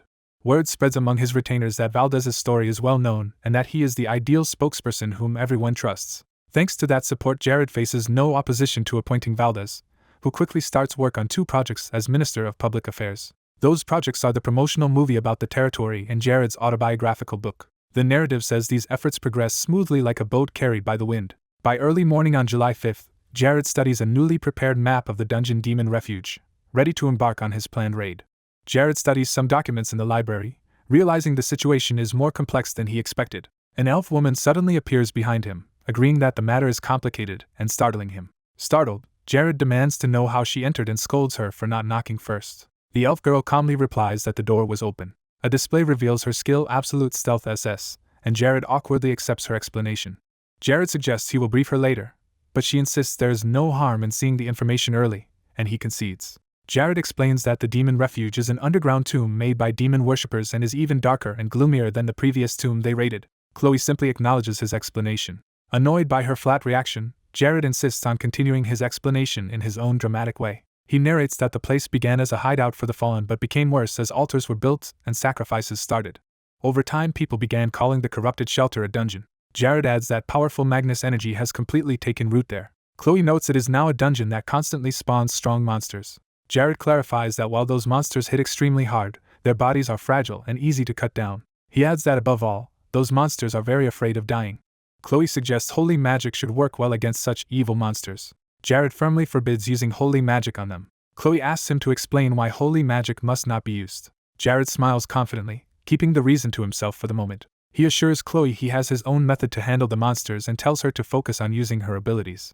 Teasingly, he asks if she wanted more responsibilities when she confirms that is all she has to do. Chloe blushes red, surprising Jared, who notices her flushed face. His appraisal window shows Chloe's level, stealth and analysis skills, and inclinations of confusion, and determination, leaving him puzzled by her mood. Jared wonders if Chloe's mixed feelings are due to liking someone, guesses she may fancy a handsome guard, and also notices she wears new artifact boots he has never seen before. Recognizing the artifact as the boots of Tranquillus, he recalls that Tranquillus was Chloe's brother, then sends her ahead to training while he heads to a briefing. At the mansion annex, the off-screen narrator ends the tactical instructions for the upcoming operation. Within the briefing room, one member begins sharing an opinion as the group of Hayes, Isabel, and Ricky's listen. Another member states that everyone assembled, including Nia, Lena, and Chloe, is strong enough to raid the Demon Refuge. Jared, leading the meeting, invites any last questions for the 7-person Demon Refuge raid party. Someone addresses Jared as Lord, preparing to ask a question. Isabel says she heard even 40 A-class hunters failed against this dungeon, and asks if just 7 of them can succeed. Jared answers that it is possible. Jared explains his confidence by saying they will avoid the usual path and take a route no one else uses. Later, traveling through mountains outside Cribia territory, the group remarks that they are almost at their destination. At camp before the raid, Jared tells everyone this is their last rest stop, and the party responds enthusiastically. The group sets up tents and settles into sleep for the night. Mia and Hayes sleep soundly in one of the tents. Jared, on night watch, observes that everyone seems to be resting well. Lena approaches Jared, admitting she cannot sleep, and he calls her name. As they walk, Jared notes Lena's skills have greatly improved since he rescued her from the Alami mine a year ago. Lena credits her growth to Jared's guidance and asks if he is satisfied with her progress. Jared insists she still has far to go but says it is nice seeing her again in the setting and that she wanted to show him a new side of herself. He praises Lena warmly, saying she has grown beyond his expectations and that he is truly glad. Lena addresses him, while he affectionately pats her head. Lena says that not only she but many others respect and admire Jared and that his good governance has drastically improved the territory. She declares that everyone praises him for his grace and he thanks her for the compliment. Jared urges that they succeed in the raid so everyone can survive and grow stronger together. Fired up, Lena vows to do her best for him and for the team. A system message shows Lena's loyalty has shot up by 50 points. Another message announces her loyalty reached 200, triggering her first awakening state. Jared inspects Lena's status, seeing her level, defensive and fighting traits, and strong training-focused inclinations. Narration explains that by opening her heart and reaching maximum loyalty, Lena awakened, suggesting that Kribia's future looks even brighter. The next day in the dungeon entrance, Mia and another girl gag at the overpowering stench. Ricky's notes that even from the entrance the smell is abnormal as they proceed inside with Jared. The party enters a cavern and discovers a massive pile of corpses beneath them. Jared uses clean magic to reduce the odor, impressing Hayes. Hayes then asks if her holy magic would help, and Jared bluntly refuses. He recalls his briefing explanation that holy magic doubles both the damage they deal to monsters and the damage they receive from them. Jared therefore orders her not to use holy magic, reassuring her that without it they will all fight under equal conditions. Suddenly a wind starts blowing around Isabel and Chloe, surprising them. Mia casts magic wind to blow away the smell and make entry easier, and the others call out to her. Jared thinks proudly that although Mia is only a Class 1 magician, she is already using Class 2 wind magic. He then rallies everyone to quickly advance through the first floor, explaining that the heavy hunter presence there means no monsters, and the party enthusiastically agrees. They move deeper into the cave as water drips from the ceiling. Jared checks that everyone understands the plan while the group walks in 2 lines through branching tunnels. He orders Lena to guard the rear and tells everyone not to move ahead of him until he says so. Lena acknowledges Jared's command respectfully. As they walk, Jared's boot hits something among bones, catching his attention. Looking down, he spots a glowing ring amid the skeletons and wonders what it is. An info window reveals it as the cursed lucky ring, Flair's curse, which grants the first finder eternal life and wealth but will kill them if they ever lose it twice and can also melt the minds of wearers in 60 seconds. Another message says to avoid that fate he must put the ring on 4 people within 60 seconds, leaving him shocked and exclaiming in confusion. Jared mentally curses the artifact as a horrible trap from the game's developers and realizes it caused the dead bodies at the entrance. He clutches his head in pain, but assures worried Hayes he is fine as a notification states that because the ring's curse was triggered, the sacrifice target will be removed. Jared thinks that thanks to Gracia's ring making him immune to curses, he avoided instant death, just like during his previous encounter with the Red Queen. The curse ring then transforms into Lucky Ring, Flair's blessing, turning back into a beneficial artifact. Jared happily calls it a true lucky ring and thanks the fallen white skeleton hunters whose corpses provided it. Vowing to honor them, he promises to use their roles well and conquer the dungeon. In the first underground floor's 5th stone chamber, the party stealthily climbs the walls using the shortcut. Rikiz marvels at how impressive their progress is. He notes that while other hunters usually die on the way to this chamber, they have reached it easily. Hayes gushes that Jared is amazing. A narration recap explains how Jared sped past red demons at explosive speed, using magic to lure them. The demons swarmed after him like flies chasing bait. He then triggered a massive light blast among them. The red demons self-destructed explosively, almost 20 of them blowing up at once. Hayes looks delighted and dazzled by the display of power.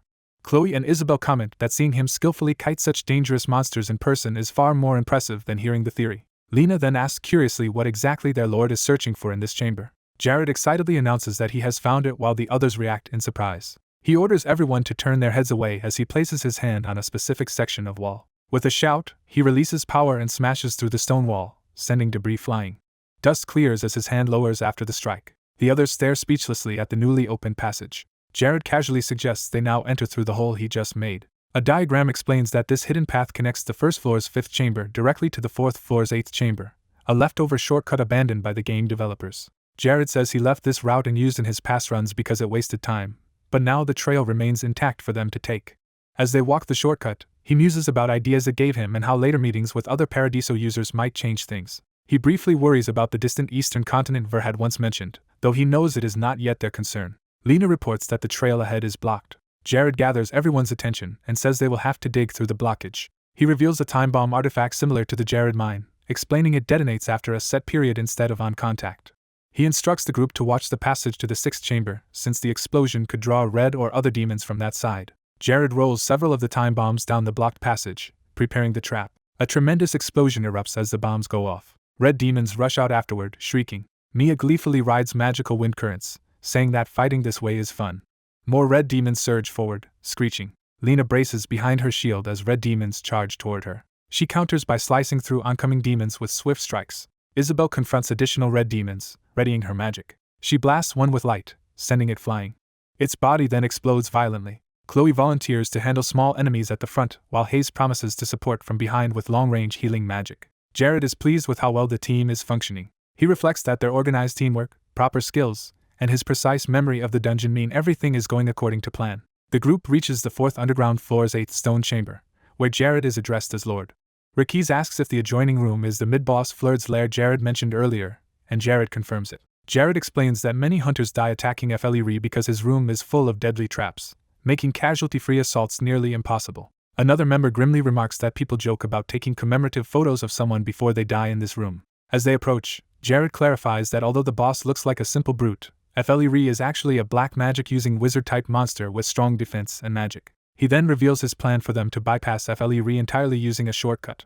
Jared says they do not need to clear chambers sequentially, and that skipping this boss still allows progress to the next chamber. Hayes, adoring him, declares that there is nothing their lord does not know. Jared internally notes that it is Hayes' first dungeon raid, but she is holding up well without any mental collapse. Ricky's asks about the layout, confirming that each floor has 8 stone chambers and wondering if the 5th floor is accessible only through the 8th chamber. Jared answers yes and points out a hidden door linking the 4th floor's 8th chamber to the 5th floor's 1st chamber, moving to open it despite Ricky's concern about releasing demons.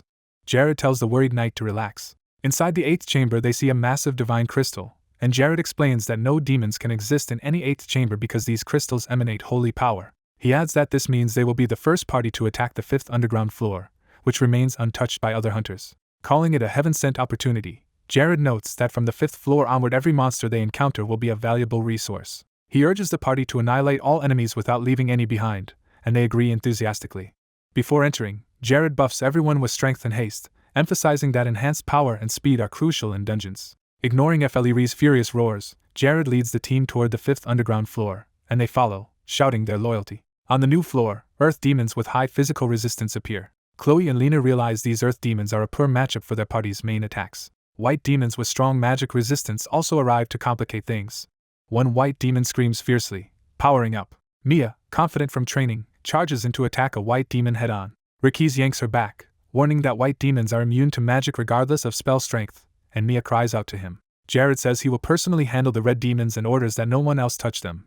Isabella agrees. Ricky's directs Lena to take the right side while he handles white demons on the left and asks her to lure any red demons toward Jared. She accepts. Jared instructs Chloe to target white demons bleeding from their nose and mouth because striking them then will kill them instantly, and she complies. He tells Mia to keep her distance and only push away attacking demons rather than trying to kill them outright, and she agrees. Jared orders Hayes to mix divine power with her healing magic and fire it at the earth demons in front, and she acknowledges the tactic. With everyone following their roles, Ricky's remarks that he is now the only one who still has to fully do his part, and asks Jared to leave that flank to him. Jared runs ahead drawing red demons behind him. While sprinting, he praises Ricky's for excelling as the sub-leader. As more red demons speed up unnaturally, Jared panics that they seem to have received some kind of haste buff. He triggers another massive chain of explosions among the pursuing demons. After the blast, a mangled red demon corpse lies on the ground as the flames subside. Jared, catching his breath, thinks that if he had been caught in their self-destruct attack, even his bones would have been obliterated. The protagonist gains 3 titles that increase damage to evil monsters and boost wisdom, especially underground. Overwhelmed by constant system pop-ups, he regrets not visiting earlier to process them. 2 days later on the 5th underground floor, the exhausted party rests in the 7th stone chamber. The battered teammates collapse and comment on how difficult the dungeon is. The leader notes everyone's exhaustion and orders a thorough rest since no other team is chasing them. Watching comrades quickly fall asleep against the dungeon wall, someone remarks at how fast they dozed off. The leader, who does not need sleep thanks to the gorgeous necklace, decides to use the downtime productively. He flicks his hand to summon an item from a ring. A bulging sack thuds onto the ground. Looking into the sack full of glowing magic stones, he decides to prepare for the coming showdown. He identifies the haul as supreme spirit stones worth enormous amounts of money compared to his past life. Saying money itself is not his focus, he draws an artisan tool that can inscribe runestones anywhere. Calmly scratching a 1,000,000,001 equivalent spirit stone, he reflects that extensive use of such items in Paradiso has dulled his sense of value. He muses that his old salesman self would have fainted at this wealth, but now he aims to die with glory, believing he still has far to go. Gripping a stone, he resolves that he will become the protagonist of this world. The spirit stones crack as he inscribes them, activating glowing runes. When the others awaken, he explains he has created 3 buff zones at the chamber entrance using the spirit stones. He sharpens his focus as he observes the setup. He asks who will test the zones first, and Chloe volunteers to try them out. He calls Chloe over to stand in one of the glowing stones areas. As she steps in, he explains the zone grants continuous healing, haste, and strength until the stone's power is exhausted, and she confirms feeling the buffs. Excited teammates rush toward the zones in chibi form, marveling that the buffs really work. Praised as amazing, he tells everyone to settle in the buff areas for now. He briefs them that when the boss phase begins, demons will flood in from outside, so 5 members must defend 3 directions within the buff zones. He assigns Lena to hold the left corridor with Mia supporting her. Chloe is told to guard the middle while Ricky's takes the right flank, forming the front line. Isabella is ordered to provide magical support to those 3 defenders. Hayes, feeling left out, protests loudly that she needs a role and does not want to be treated like a child. He answers that Hayes will instead fight the boss at his side, referencing their earlier planning together. He confirms that their coordinated assault is the key to defeating the boss, even as they stand before its ominous red chamber. Inside, the enormous demon ruler sleeps on a throne while dark energy seeps around him. The narration introduces the boss as Gapages, ruler of the demon's abode, roaring in his sleep. He positions Hayes in front of him as they approach the boss together. He tells her they need not whisper because Gapages will only awaken if the alarm system is triggered. He prepares second-class magic glitter dust to reveal the alarm's hidden laser lines. As red beams appear crisscrossing the room, he warns that touching even one line will wake Gapages. He orders Hayes, chosen for her extreme flexibility, to slip through the lasers to reach the throne, and she nervously agrees. He regrets not being a higher-class mage capable of multi-teleport but steels himself and asks if Hayes is ready. Hayes hastily ties up her hair before starting the maneuver. She throws off her cloak and announces she is heading toward him. The spectators gape in awe at her contortions. Isabelle and Mia, watching, react with shocked admiration. While threading through the beams, Lena compares Hayes to slime and marvels at how her waist bends nearly backward among the lines. Hayes worries she will brush a beam if she slips even slightly. Lena wonders if Hayes stuffed something under her clothes, and Hayes indignantly denies it while still maneuvering. Hayes blows out a focused breath before pushing on. She declares she is going and urges herself onward through the maze of red lines. The others, amazed, comment simply on how impressive she is. From afar they encourage Hayes, telling her she is almost there as she pants her reply. Near the throne she suddenly hears an odd sound and looks around in concern. Her hair brushes dangerously close to one of the alarm lines. The leader, seeing trouble, shouts for Hayes to watch out. The team cries out in alarm as events unfold rapidly. A single severed hair falls through the beam, hinting how close disaster came. Hayes, having caught herself, wonders aloud if this counts as a spectacular save. The leader laughs in relief, saying she frightened him. Sitting by the sleeping Gapages with Hayes in his lap, he praises her work and says they will now join forces to attack the boss. The narration recalls an idiom about slow, steady effort like water drops eventually piercing stone. He says this gradual approach is the key to defeating Gapages and asks Hayes how long she can maintain her intermediate healing spell. Hayes answers she can sustain it for up to 30 seconds without rest. He notes how much she has improved from only 10 seconds a few months earlier. She credits her progress to his training methods and even casts noise-canceling magic just in case. He takes her hand, telling her to follow as they climb onto Gapages' head to start the plan. On the throne he reveals a hidden device and prepares their position, while Hayes marvels at its existence. He explains that this is where his magic and her healing will work together. Hayes worries that attacking with magic might wake Gapages, who seems likely to stir if harmed. He answers that precisely balancing attack and healing will be the core of their strategy. Hayes listens curiously, unsure what he means. Elsewhere, Chloe fights waves of demons and observes that, as predicted, they attack endlessly once the boss is struck, though the Spirit Stone buffs let them manage. Lena blocks with her shield while noting that the strengthening buffs flow to them seamlessly. Chloe darts around under mobility enhancement, cutting down more demons. Rikis slashes enemies while Isabelle supports from behind, both straining under constant assault. Rikis comments that the buff circles are healing their minor wounds automatically, easing their burden. Isabelle remarks that the continuous buffs from Spirit Stones feel like doubling their combat power, though they must still stay cautious. Rikis emphasizes that if any demons slip past them and reach the alarm lines, Gapages will awaken, so they must hold the line for the leader and Hayes. A Mist Earth demon speeds toward the alarm area, prompting desperate shouts. The fast-tunneling Earth demon rockets along the ground. Chloe and Lena realize that physical attacks barely affect Earth demons, and lament their lack of magic damage. Isabelle responds by casting a combined dimension door plus fireball spell. Her fireball travels instantly through the dimensional portal toward the Earth demon. The frontline girls cheerfully call out to their lord after seeing the successful spell. The leader and Hayes, glowing green with healing magic, exhale from the strain. Hayes, bathed in healing light, remarks that their current tactic is far from ordinary. He guesses she would prefer a straightforward fight with the boss. She admits she would, but reminds him he said Gapages is not a normal enemy. He confirms that is true. Narration explains that a proper assault on the demon's abode would normally require at least 30 high-rank hunters, far more than their small party. It warns that if Gapages fully awakens, he becomes extremely dangerous. Upon waking he would also summon every monster from the entire dungeon to the boss room. Additionally, the barrier around his ally Fleer's room would drop, letting the crazed mace-wielding monster rush in to protect its master. The leader thinks that they must finish the fight now to exploit the first attack advantage. He outlines the trick. Gapages wakes only if the alarm lines are touched or if he takes 3 or more HP damage. Diagrams show these two conditions, stressing the 3 HP damage threshold. He notes his basic attacks deal at least 5 HP, but if combined with a healing skill that restores 2.5 HP per second, the net damage can stay below 3. With Hayes' healing offsetting part of his strikes, they can carefully chip away while keeping total damage under the wake-up limit. He names this combined tactic the deal and heal trick and urges Hayes to maintain healing as they dig toward the brain connection. Hayes nervously asks if she is doing well, and he reassures her to keep their breathing synchronized and continue as before. Thrilled, he says it is amazing that just the two of them are slowly killing a monster that even many hunters together could not defeat, urging her to finish it and claim all rewards. From Gapage's perspective, perfect physical recovery requires perfect sleep, but something begins to disturb that rest. The drowsing boss senses a strange, nagging sensation he dismisses as part of a dream. As the pain in his head intensifies, he still assumes it is merely a nightmare. The agony grows unbearable until he starts to realize something is truly wrong. He finally understands it is real just as the leader and Hayes unleash finishing strikes, resolving to end it while Gapage's roars in disbelief. Gapage's weakly begins to speak as his strength fails. His hand slackens completely as he dies. The leader and Hayes watch the demon's life fade away, relieved it is over. They burst into triumphant laughter, amazed by their unorthodox victory. They mockingly remark that it is a pathetic end for the Demon King. Outside, the horde of monsters vanishes as the boss's death dissolves the summoning. Ricky's congratulates the Lord for clearing the dungeon, and a notification grants the party a permanent power buff called Gapage's Will. Another notification awards the leader a special skill, Transcendental Amplification, transferring Gapage's power into his hand and granting him Transcendental Attack Magic. Narration explains that in the game Paradiso, the first player to attack Gapage's discovered this unique handheld perk granting Transcendence Magic. It defines Transcendental Magic as power that breaks limits by massively amplifying existing spells through latent transcendental energy. However, the stronger the Transcendence level, the exponentially higher the mana cost, increasing by thousands each time. As an example, a basic magic missile with double Transcendence would cost 2,000 mana.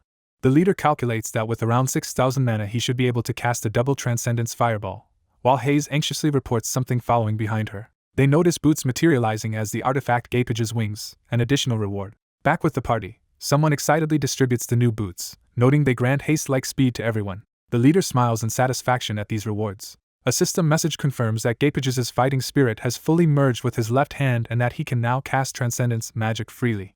He then unleashes a massive double Transcendence fireball. A towering pillar of flame erupts as he channels the spell upward. His comrades stare in stunned awe at the destructive display. He exclaims that this incredible Transcendence Magic is now his alone to wield in this world. Narration concludes that everything turned out perfectly, with a happy ending for everyone and the plan a complete success. As they leave the dungeon, he cheerfully notes there is even a shortcut tunnel for the return trip. Hayes comments that future hunters could use this passage too, and he agrees. Immediately afterward he tells the group they will block the shortcut so later raiders cannot freeload on their work. The others agree enthusiastically, insisting such a shortcut should not be freely available and offering to help seal it. While they tidy up the area he muses that only someone with exceptionally keen eyes might still find the blocked path. Aondi's Achievement Center segment appears to explain the rewards gained from the raid. It describes the artifact Gapage's Wings, boots that grant a permanent haste-type movement buff with minor mana cost, awarded to the first clear team. Another entry details the special ability Transcendental Amplification, which implants Gapage's fighting spirit into a hand to strengthen high-class skills and grant Transcendence Magic to wizards. A further entry explains Gapage's Purified Spirit, energy that can only be implanted into animals to grant them special power and advanced communication ability, which Aondi plans to use for a pet. The segment lists all customized high-grade artifacts each teammate received and notes that everyone earned an over 6-star luxury item. The scene shifts to a rainy day outside the mansion. Inside, the protagonist sits on his bed reflecting that the sensation of using Transcendence Magic remains vivid. He recalls that in the dungeon he could only manage a double Transcendence fireball at that time. Now, with the artifact staff Mudidus's prayer, he believes he can cast a triple Transcendence fireball and plans to rely on the staff as his mana usage increases. A flashback explains Mudidus's worn-out staff, showing how he chose its prayer option that restores mana fully once per day.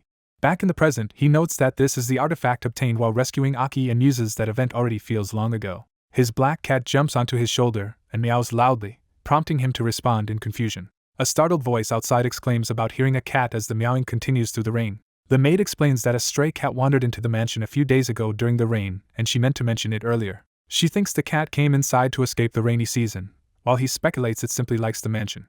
Imagining how delighted Hayes would be, he suggests keeping a pet. He decides to use the dungeon reward Gapage's Purified Spirit on the cat to grant it special abilities. The system reports that the spirit is being implanted as he presses the glowing orb to the cat. Messages confirm the spirit has settled in, giving the pet guardian-type powers, dark energy detection, the ability to receive buffs and curses from 5 designated allies, and potential for growth, while the cat reacts with a powerful meow. The newly empowered cat speaks fluently, asking the human to give it a better name, and the others conclude that its speech must be due to the purified spirit. The boy thinks hard and recalls a familiar name to give. He decides to name the black cat Terry, while the cat wonders what that means. The maid finds Terry's name adorable, and the boy privately notes it came from a burger he liked in his past life. Heavy rain pours over a medieval town. Boots splash through the rain as someone walks with purpose. Hooded figures stand at a town well, confirming it as their final target. Their masked leader orders something thrown, and the followers obey. The followers drop a blood-stained sack into the well, where it sinks into the water. A cultist cheerfully explains they waited dissected diseased corpses so they sink to the bottom of the well. The masked leader asks about earlier experiments, and hears that tests on young subjects were completely successful. The cultist explains the contaminated well water rapidly spreads many waterborne diseases to anyone who drinks it. Pleased, the masked man says the deadly effect is exactly what he wanted. He declares that now they only need to observe how the kingdoms of Malice, Benuso, and Sindarth react to this cursed water. At the same time in Cribia territory, someone affirms understanding of a situation as rain falls outside the manor. Jared examines Clu's red necklace, learning it was maliciously given to Thalon and has powers to erase memories, enslave the wearer, and drive them to suicide. Judging the necklace's abilities as worthless and dangerous, he resolves to hide it away from the world permanently. Looking out at the relentless rain, Jared considers that Cribia's well-equipped estate and his great lord title should protect the territory. When an early morning knock sounds, Jared wonders who is visiting so soon. Valdez arrives apologetically, and Jared greets him warmly and invites him in. Valdez reminds Jared of a previous prediction that Cribia will avoid disasters this year according to the order of Radius. Jared agrees others may see it as superstition but confidently believes the territory will escape calamities. Internally, Jared notes he cannot fully explain the system and his title, but says this is why he brings the topic up now. Valdez proposes filming a video of Jared praying for the safety and welfare of the citizens. He explains that arrangements with the temple are done, there is enough lighting, and suggests they start filming immediately since Jared is free. Jared admires Valdez's foresight, thinking he prepared everything while anticipating Jared's approval. Jared enthusiastically accepts the idea to proceed with the video. Narration reflects that a good leader uses capable subordinates, and Jared agrees to the shoot partly to support Valdez's dedication since he cannot run the territory alone. Later, an old man marvels that while other territories suffer floods and rampant disease, Cribia remains unharmed. Townspeople conclude Cribia's safety is thanks to their lord's prayers. Citizens excitedly watch Jared's prayer video, are moved by its beauty and his appearance, and their collective loyalty toward him increases greatly. System text announces that citizen loyalty has reached 1,000 and a golden age for the territory is beginning. Another notice states that during this golden age overall citizen productivity will double for a month, as Jared and Valdez look on. Narration proclaims that the great land of Cribia has entered its golden age. In contrast, surrounding lands and kingdoms are devastated by severe floods and infectious diseases. With people thirsty yet warned not to drink contaminated well water, it becomes a moment for commoners to blame their leaders. Because Cribia escaped disaster entirely, its people naturally believe Jared's prayers secured their peace. A week later in the underground processing room, new blue potions appear on the shelves. Jared's companion notices unfamiliar items from last week, while he chuckles knowingly. He presents a blue master potion he created to prepare for the rainy season, noting the effort it took. Jared explains the potion contains 10 mixed herbs and, with mana treatment completed, only needs to be poured into water as a general medicine.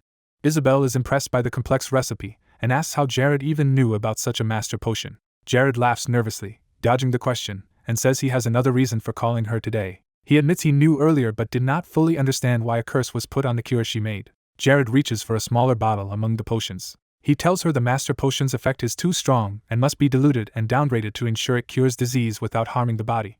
Isabel clarifies that misuse could worsen illness, and Jared confirms this, stressing that her research work is crucial. He asks how the purification ring from the demon's abode loot is working for her in suppressing negative emotions. Isabel reports that much of her irritation and dark feelings have vanished, and Jared concludes the ring is functioning properly. She blushes, saying she feels more at ease and used to become angry whenever she saw him before. Jared realizes Isabel still likes him, reflects he is not ready for a relationship or worthy of her image, and verbally tells her he does not want to date anyone.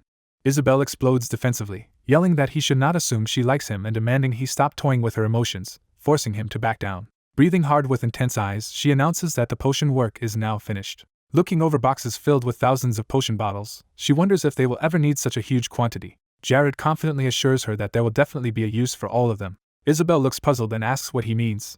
A loud bang at the door is followed by Hayes urgently calling for the Lord. Hayes bursts in, panicking that ambassadors from both Benuso and Malice kingdoms have arrived simultaneously. In an opulent VIP room, arrangements are made to receive these important guests. The envoy from Malice enters, surprised, and wonders aloud at the situation. The envoy from Benuso arrives as well, equally startled to find the other present. The two ambassadors stand facing each other in awkward silence. One notes in awe that the reception room is far too grand to be called a simple parlor. The other thinks the place looks fit to adjoin a royal or Imperial Palace. They react nervously as Jared's voice greets them with a welcoming introduction. Jared enters, surprised that two kingdoms he had little prior contact with have both sought him out at once. Startled by his entrance, the Malice envoy hurriedly volunteers to speak first. Jared calmly says there is plenty of time and invites the Benuso representative to present his case first. A map is shown as the envoy explains that torrential rain has caused the Optatio River to flood across the regions of Benuso, Malice, and Sindirth. He describes rainfall more than double last year's, resulting in massive floods not only along the river but throughout the whole kingdom. Jared remarks that they clearly were not well prepared for such flooding. The Benuso envoy, distressed, admits the disaster has already caused many deaths and injuries. He adds that, while they are doing their best to recover, a spreading epidemic in flood-hit areas has become the main problem. He reveals that 3 days earlier he received an official letter from the Archne's mercenary corps stating Jared had created an effective remedy for infectious diseases. Jared thinks wryly that Aki skillfully leaked news of the master potion to both kingdoms at just the right time. Setting down his teacup, Jared says the discussions will be straightforward. He concludes that they are not seeking manpower but rather want to purchase his cure. He assumes Malice has come with the same intention, and the Malice envoy confirms this. Both ambassadors desperately plead for him to sell all the cure he can, declaring that price is no object and offering limitless gold. Jared agrees to supply them, stating he will send the promised amount quickly and that each potion can be split among several people depending on symptom severity. The ambassadors bow, asking that supplies be delivered immediately and saying their princes will be delighted. Afterward, a guard's arrival interrupts as Jared finishes the audience. Jared sighs in relief, his tense posture relaxing. The guard urgently calls to him, and Jared asks what is wrong. Hayes reports that an envoy from Sindirth has arrived as well, and that the envoy is Princess Myra herself. Jared is shocked that Princess Myra personally came, understanding this signals how dire Sindirth's crisis is. The princess, cloaked in red, calmly sips tea in the reception room while waiting. She says it feels wrong to drink such fine tea when people are currently suffering at flood sites. Jared replies that she should see the tea as fuel for helping others and use the strength it gives her to send positive energy to her people. Observing her, Jared notes internally that the princess seems very different from when he last saw her in Sindirth. She explains she left hurriedly due to the flood, believing she had prepared sufficiently, but the epidemic has spread faster than expected. Jared asks for more detailed information about Sindirth's situation. Myra recounts that, knowing floods and epidemics go together, they stockpiled medicine and thought they could cope. She explains they relocated flood victims to outer areas and quarantined high-risk individuals. Yet the disease still spread in abnormal ways despite those measures. She adds that outbreaks are appearing even in unflooded regions, and that they discovered something suspicious in a primary drinking water well. Jared correctly infers they found corpses likely responsible for the epidemic, and she asks how he knew. Jared thinks he anticipated such tactics but is appalled the enemy combined disaster with such cruelty. He concludes that the coordinated contamination is almost certainly orchestrated by the Umbra Church. Jared reflects that unlike Lynx, Close from the Umbra Church is notorious for terrorizing the world without restraint. He recalls that after he ruined the Umbra's plans during Sindirth's civil war, it was inevitable they would seek revenge through such schemes. Jared tells Myra directly that the epidemic is the Umbra Church's work and that few groups besides them could manage such an attack, especially with inside knowledge of Sindirth. He reasons the Umbra likely gathered extensive intelligence on the kingdom, and then offers to explain the solution. Jared reveals he has a cure for the epidemic, a master potion capable of neutralizing all waterborne diseases. Shocked, Myra asks if he really created this master potion just as he had previously developed a cure for the Ranella disease. Jared downplays his genius, claiming he studied herbal medicine since childhood and is finally putting that knowledge to use. The princess urgently begs him to sell the cure to Sindirth immediately, saying she is willing to pay any price while people continue dying. Jared promises to allocate 70% of his secured potion stock to Sindirth first, with more to follow as production continues, surprising her. Hearing this, the earlier two ambassadors exclaim that they thought he had already sold all existing stock to them and realized their kingdoms only bought 30%. Jared calmly notes that their limited orders imply they plan to reserve treatment mainly for nobles and upper classes rather than all citizens. He tells Myra there are many selfish people in the world and gently remarks that she is still too pure. Myra says she understands and feels embarrassed that he is the one worrying about her. Jared tells her he will hand over the cure at once and advises tight control of wells and proper transport of the medicine throughout affected regions, which she accepts. Later, a Sindirth knight thanks Jared profusely on behalf of the people and king, while Jared cheerfully asks to confirm the gold payment, which the knight has ready. Jared narrates that after this he devoted all his time to brewing master potions, though selling them is no longer primarily about amassing wealth. He concludes that manually crafting them yields over 5 times the amount of potion compared to automatic production, making manual work his best choice. Since he does not need to eat or sleep, Jared can work on potions around the clock without difficulty. He notes only one drawback to this non-stop focus and shifts his attention. He finds Isabella collapsed at the table, panting in her sleep, and checks on her. In her nightmare she cries like a child, begging her mother to save her father and questioning what sins warranted their suffering. Concerned, Jared calls her name. As Isabel continues sobbing, Jared reaches out and touches her head to comfort her. He tries to calm her, recognizing she seems trapped in a dark, cold dream. Assessing her condition, he remarks it is obvious what he needs to do next. He decides the only way to give her immediate warmth is a more direct physical gesture. Isabel slowly awakens, confused. Seeing Jared close and wrapped around her with a blanket, she demands to know what he is doing, and he explains he was trying to warm her because she looked cold. She erupts in embarrassed anger, accusing him of taking advantage of her while she slept and driving him away. Later, Jared apologizes for overworking her and thanks Isabel sincerely for her efforts. She says it is fine and remarks she must have fallen deeply asleep, while Jared gently takes her hand and calls her name. He encourages her to resume potion production with him, saying their work will save countless lives and that many orders are coming.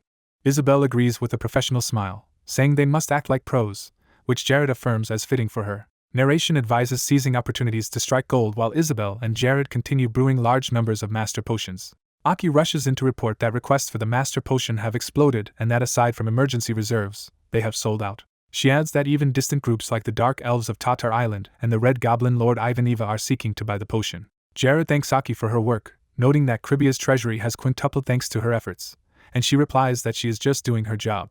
She praises Jared's feat of building a processing plant within a month. Jared modestly says he is surprised himself as they stand before the newly completed level 100 Master Potion Brewery. He explains he pushed the brewery to maximum levels so he could use a Dark Spirit Stone to automate production. Jared thinks with satisfaction that now he will not have to keep burdening Isabel with non-stop work, while Aki prepares to depart. They agree to raise potion prices as demand climbs, with Jared happily leaving the profit management to Aki. Elsewhere, rain pours over dark mountains. A line of weary refugees trudges through the rain, coughing as they travel. Among them an older man says their only hope is to reach Kribia, urging everyone to keep moving. They reassure each other that they are almost there despite the harsh conditions. Back in Kribia, Isabel knocks on Jared's door to speak with him. Jared, working at his desk, invites her inside. She states she has come with a request, and he asks her to explain it. Isabel says he once promised her 9% of the potion profits but that she does not want to receive that money. Jared is puzzled, reminding her he offered the share in return for her help and that she owes him nothing for free. She answers that she understands, which is why instead of taking profits she wants him to grant her a personal request. Jared suggests they continue discussing Isabel's idea. Isabel explains she wants to found a sorcerers' guild that gathers sorcerers from across the continent. Jared agrees the idea is good, noting sorcerers function differently from black wizards. He thinks about how sorcerers excel at debuffs and warfare but can become dangerous if not controlled. Isabel responds that she will reject sorcerers with bad character. Jared clarifies that undisciplined sorcerers will be barred from the guild and asks if her goal is to gather only disciplined ones. Isabel confirms, saying she wants to reunite sorcerers scattered by the Transilia massacre and use their strength. She declares to Jared that she will build a force to support her. Jared, serious, says he has considered this ever since gaining his new body. Later he tells Isabel her proposal was unexpected. Isabel vows on her honor to keep the sorcerers under control and shield Jared from any trouble. She says she remembered how lonely he was without his former sorcerer comrades and wants her existence to be valuable to his kingdom. Jared decides to fully back the creation of the Sorcerers Guild. He adds that she must manage it responsibly and warns that if sorcerers turn to forbidden black magic or ally with the Dark Church, trouble will follow. Isabel nervously asks what he will do if the guild's sorcerers become evil. Jared replies that he will personally destroy any who cooperate with the Dark Church. Isabel is stunned by his resolve. Then she smiles and assures him she hates the Dark Church even more than he does. In a lighter scene elsewhere, someone enthusiastically tells another to remove their pants for a thorough cleaning, startling the listener. Narration explains that news of Isabel founding the Sorcerers Guild spreads rapidly across the land. Other nations underestimate sorcerers after their numbers fell, but Jared, knowing their unique breakthrough powers in Paradiso, understands their potential. He believes that, if trained well, sorcerers will give their side a huge edge in future wars. On 19th day of the 8th month, year 1415, a massive stream of refugees arrives at a canyon pass, fulfilling a situation Jared had anticipated. A subordinate remarks that the number of refugees is so great it looks like an entire country is evacuating. Jared also finds the size suspicious, noting it far exceeds his predictions. Observing their clothing, he concludes the refugees are from Benuso and Malice kingdoms and wonders why their kings have abandoned them. Angered, he curses the two kings and resolves that he must act. He asks his cat companion Terry to search the refugees for traces of dark energy. Jared instructs Terry to count how many possess dark energy, and Terry agrees in exchange for a promised snack. Terry dashes off into the refugee crowd to begin the search. Ricky asks Jared whether they should still follow their original plan. Jared says they will proceed, naming the whole region the Sanar district and designating it the refugee district, while planning to restore both wasteland and mountains. He explains that although this land was annexed into Cribia, it is underdeveloped, so they will pour all resources into developing Sanar. Ricky realizes Jared sold valuable master potions earlier to prepare funds for this day. Jared then raises another concern. He admits the sudden population boom worries him even though population is power. He notes the district has no dungeon, miners, or obvious resources, making it commercially and industrially unviable. Because of this lack of value, previous lords have always neglected the area. Jared decides the best solution is to turn Sanar into a pilgrimage destination, a holy place. He plans to create his own holy land that believers of Radius will feel compelled to visit. Terry weaves through the feet of refugees while scouting. Terry spots robed Dark Church members watching from the rocks. Their masked leader comments that Jared is more capable than expected. Terry's eyes flare red as he reacts to the discovery. Scene shifts to Jared's command tents glowing at night. The main green tent bearing a sword emblem is highlighted as the headquarters. Inside, Jared gathers his retainers, thanking them for joining the Sanar District Holy Land Project and explaining it is to quickly stabilize affairs with the refugees. He tells Ricky that governance will fall largely to him and stresses two guiding principles. Jared explains he will rule with both carrot and stick. The carrot is generous help for refugees striving to settle and rebuild, while the stick is stern punishment for crimes committed amid the chaos. Ricky acknowledges the orders. Jared even authorizes him to use summary judgments if necessary, insisting they cannot tolerate criminals hiding among refugees. Ricky promises to remember this as Jared turns to brief the other lieges. He instructs the elder and a blue-haired aide to guide refugees through the official aid policies, and they accept. Policy Point 1 is a fully funded housing loan in Sanar, repayable over 20 years. Policy Point 2 exempts exports from newly cultivated land from tax for 4 years, then halves the tax for 2 more. Policy Point 3 promises that laborers on future Sanar construction projects will be paid workers, not contractors. Jared summarizes that these are the 3 pillars of the refugee policy. At the checkpoint, nervous refugees stand before armored guards in silence. One refugee reaches stealthily for someone's bag but is stopped. A guard seizes the thief, declares theft a grave crime, and cites the Lord's command that offenders be punished harshly. The guard demands if the thief is ready for the consequences, and the terrified man begs repeatedly for mercy. Jared notes that refugees from Benuso and Malice keep coming and that his territory's population has already doubled. He reflects that if these people settle and become his subjects, their numbers will give his territory enough strength to threaten neighboring kingdoms. Yet he worries that if this grand plan fails, it could plunge the region into disaster. Alone later, Jared vows that Benuso and Malice will one day pay for abandoning their people when a voice calls his name. Terry reports that he shadowed the most suspicious individual and saw unusual movement. Jared learns from Terry that the masked man praised him then slipped over the mountain toward a hideout. Terry confirms the man left with his followers, happily accepting a snack as payment. Jared remarks that the man eluded their surveillance like an eel but offers to be guided to the hideout. Jared reacts with determination. Narration recalls that during the future Battle of Armageddon, an overwhelmingly powerful figure named Kluz dominated the battlefield. Even the famed defender Lena looked weak before Kluz, but Jared reasons Kluz must currently be far weaker since that battle lies 9 years ahead. Having newly learned transcendent magic, Jared feels more confident about confronting him. He tells Terry they should search as thoroughly as possible. Following Terry's lead, Jared flies to a cave identified as the enemy's temporary hideout. He steps forward into the lair. From behind cover, Jared and Terry watch the entrance and confirm the hideout's location. Jared tells Terry he will storm in on the count of 3. Terry agrees. They count to 3 together and charge into the cave. Inside they find only a shattered floor and a large, eerie portrait of Jared, apparently left by the masked enemy. Jared exhales in exasperation. Seeing the shrine-like portrait of himself, he mutters that he truly hates obsessive male stalkers. He concludes he has gained a tenacious stalker who will keep pursuing him. Back at the refugee camp, coughing patients are asked if the medicine is restoring their strength. One woman wonders why Jared is so respectful to a commoner, but he brushes that aside and asks about her condition. She says her energy is returning but she feels so dizzy she could faint. Jared diagnoses simple exhaustion and asks Hayes to help him apply low-level healing magic while conserving mana for the long work ahead. As green healing light covers the camp, he reassures her that he can cast healing spells all year without tiring, which amazes Hayes. Someone rushes in calling for the Lord. Maru and Mary, refugees with advanced medical and psychological skills, beg to work in the quarantine ward to repay Jared's kindness. Jared recognizes them as patients he recently treated. Isabel's inner narration notes Maru excels at medicine and Mary at psychotherapy. She judges that while they need some polish to be full lieges, they can function as on-site coordinators, and the siblings nervously introduce themselves. Jared agrees to let Maru and Mary serve in the quarantine ward but warns them not to be careless. He explains that everyone entering or leaving a ward must sterilize themselves on a magic circle and asks if they understand. The siblings enthusiastically promise to help the patients recover and to comfort their minds and bodies. Jared praises their motivation and entrusts the patients to their care, as they thank him fervently. Later, Jared tells Hayes her divine power greatly sped up treatment, and that without her it would have taken 3 times longer. Hayes happily says she is glad to help and is amazed to see how much of a blessing divine power can be.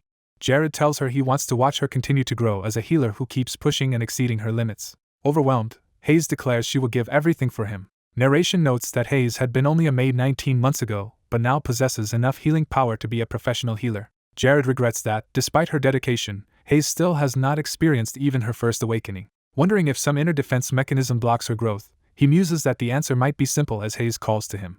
Embarrassed, Jared says he has been trying to think of a suitable way to thank her for working so hard without rest. He prefaces that he is unsure whether his chosen reward is appropriate or self-sabotaging as Lord, while Hayes insists anything he does is right. He then tells her he wishes to express his gratitude with all his heart. Hayes looks up at him, startled and expectant. Jared thanks her and suddenly kisses her.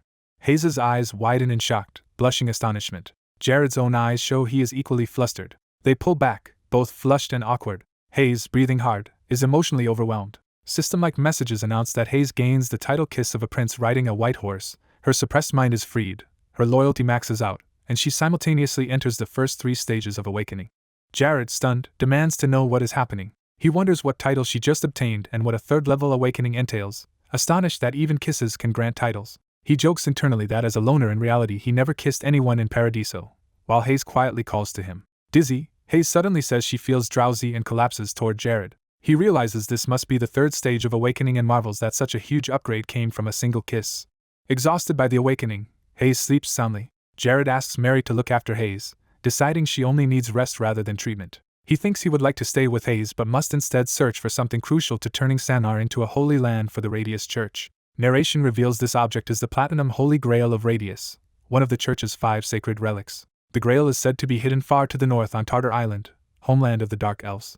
Jared sighs that the journey will be long. He reflects that reaching Tartar Island will require crossing the sea for the first time. Resolute, he says Sanar is now stable and it is time to use an artifact trick to bestow divine blessing on the district. He then speeds northward toward the Dark Elves' lands. The scene cuts to Cribia's palace at night.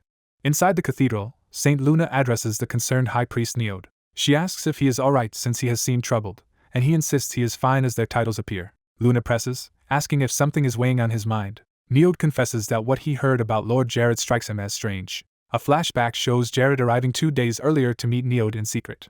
Jared hushes the priest and explains he has information that the Platinum Holy Grail is hidden in the Sanar district. Jared asks if, should he find it, the church will recognize Sanar as an official holy place, and Neod acknowledges how coveted that relic is. Neod confirms the Grail is one of several relics lost to war and theft, while Jared vows to retrieve it. Returning to the present, Neod recalls this conversation and notes how great a blessing it would be if the church regained a holy relic. He admits that while this is true, he doubts how Jared could succeed where the whole church has failed for so long.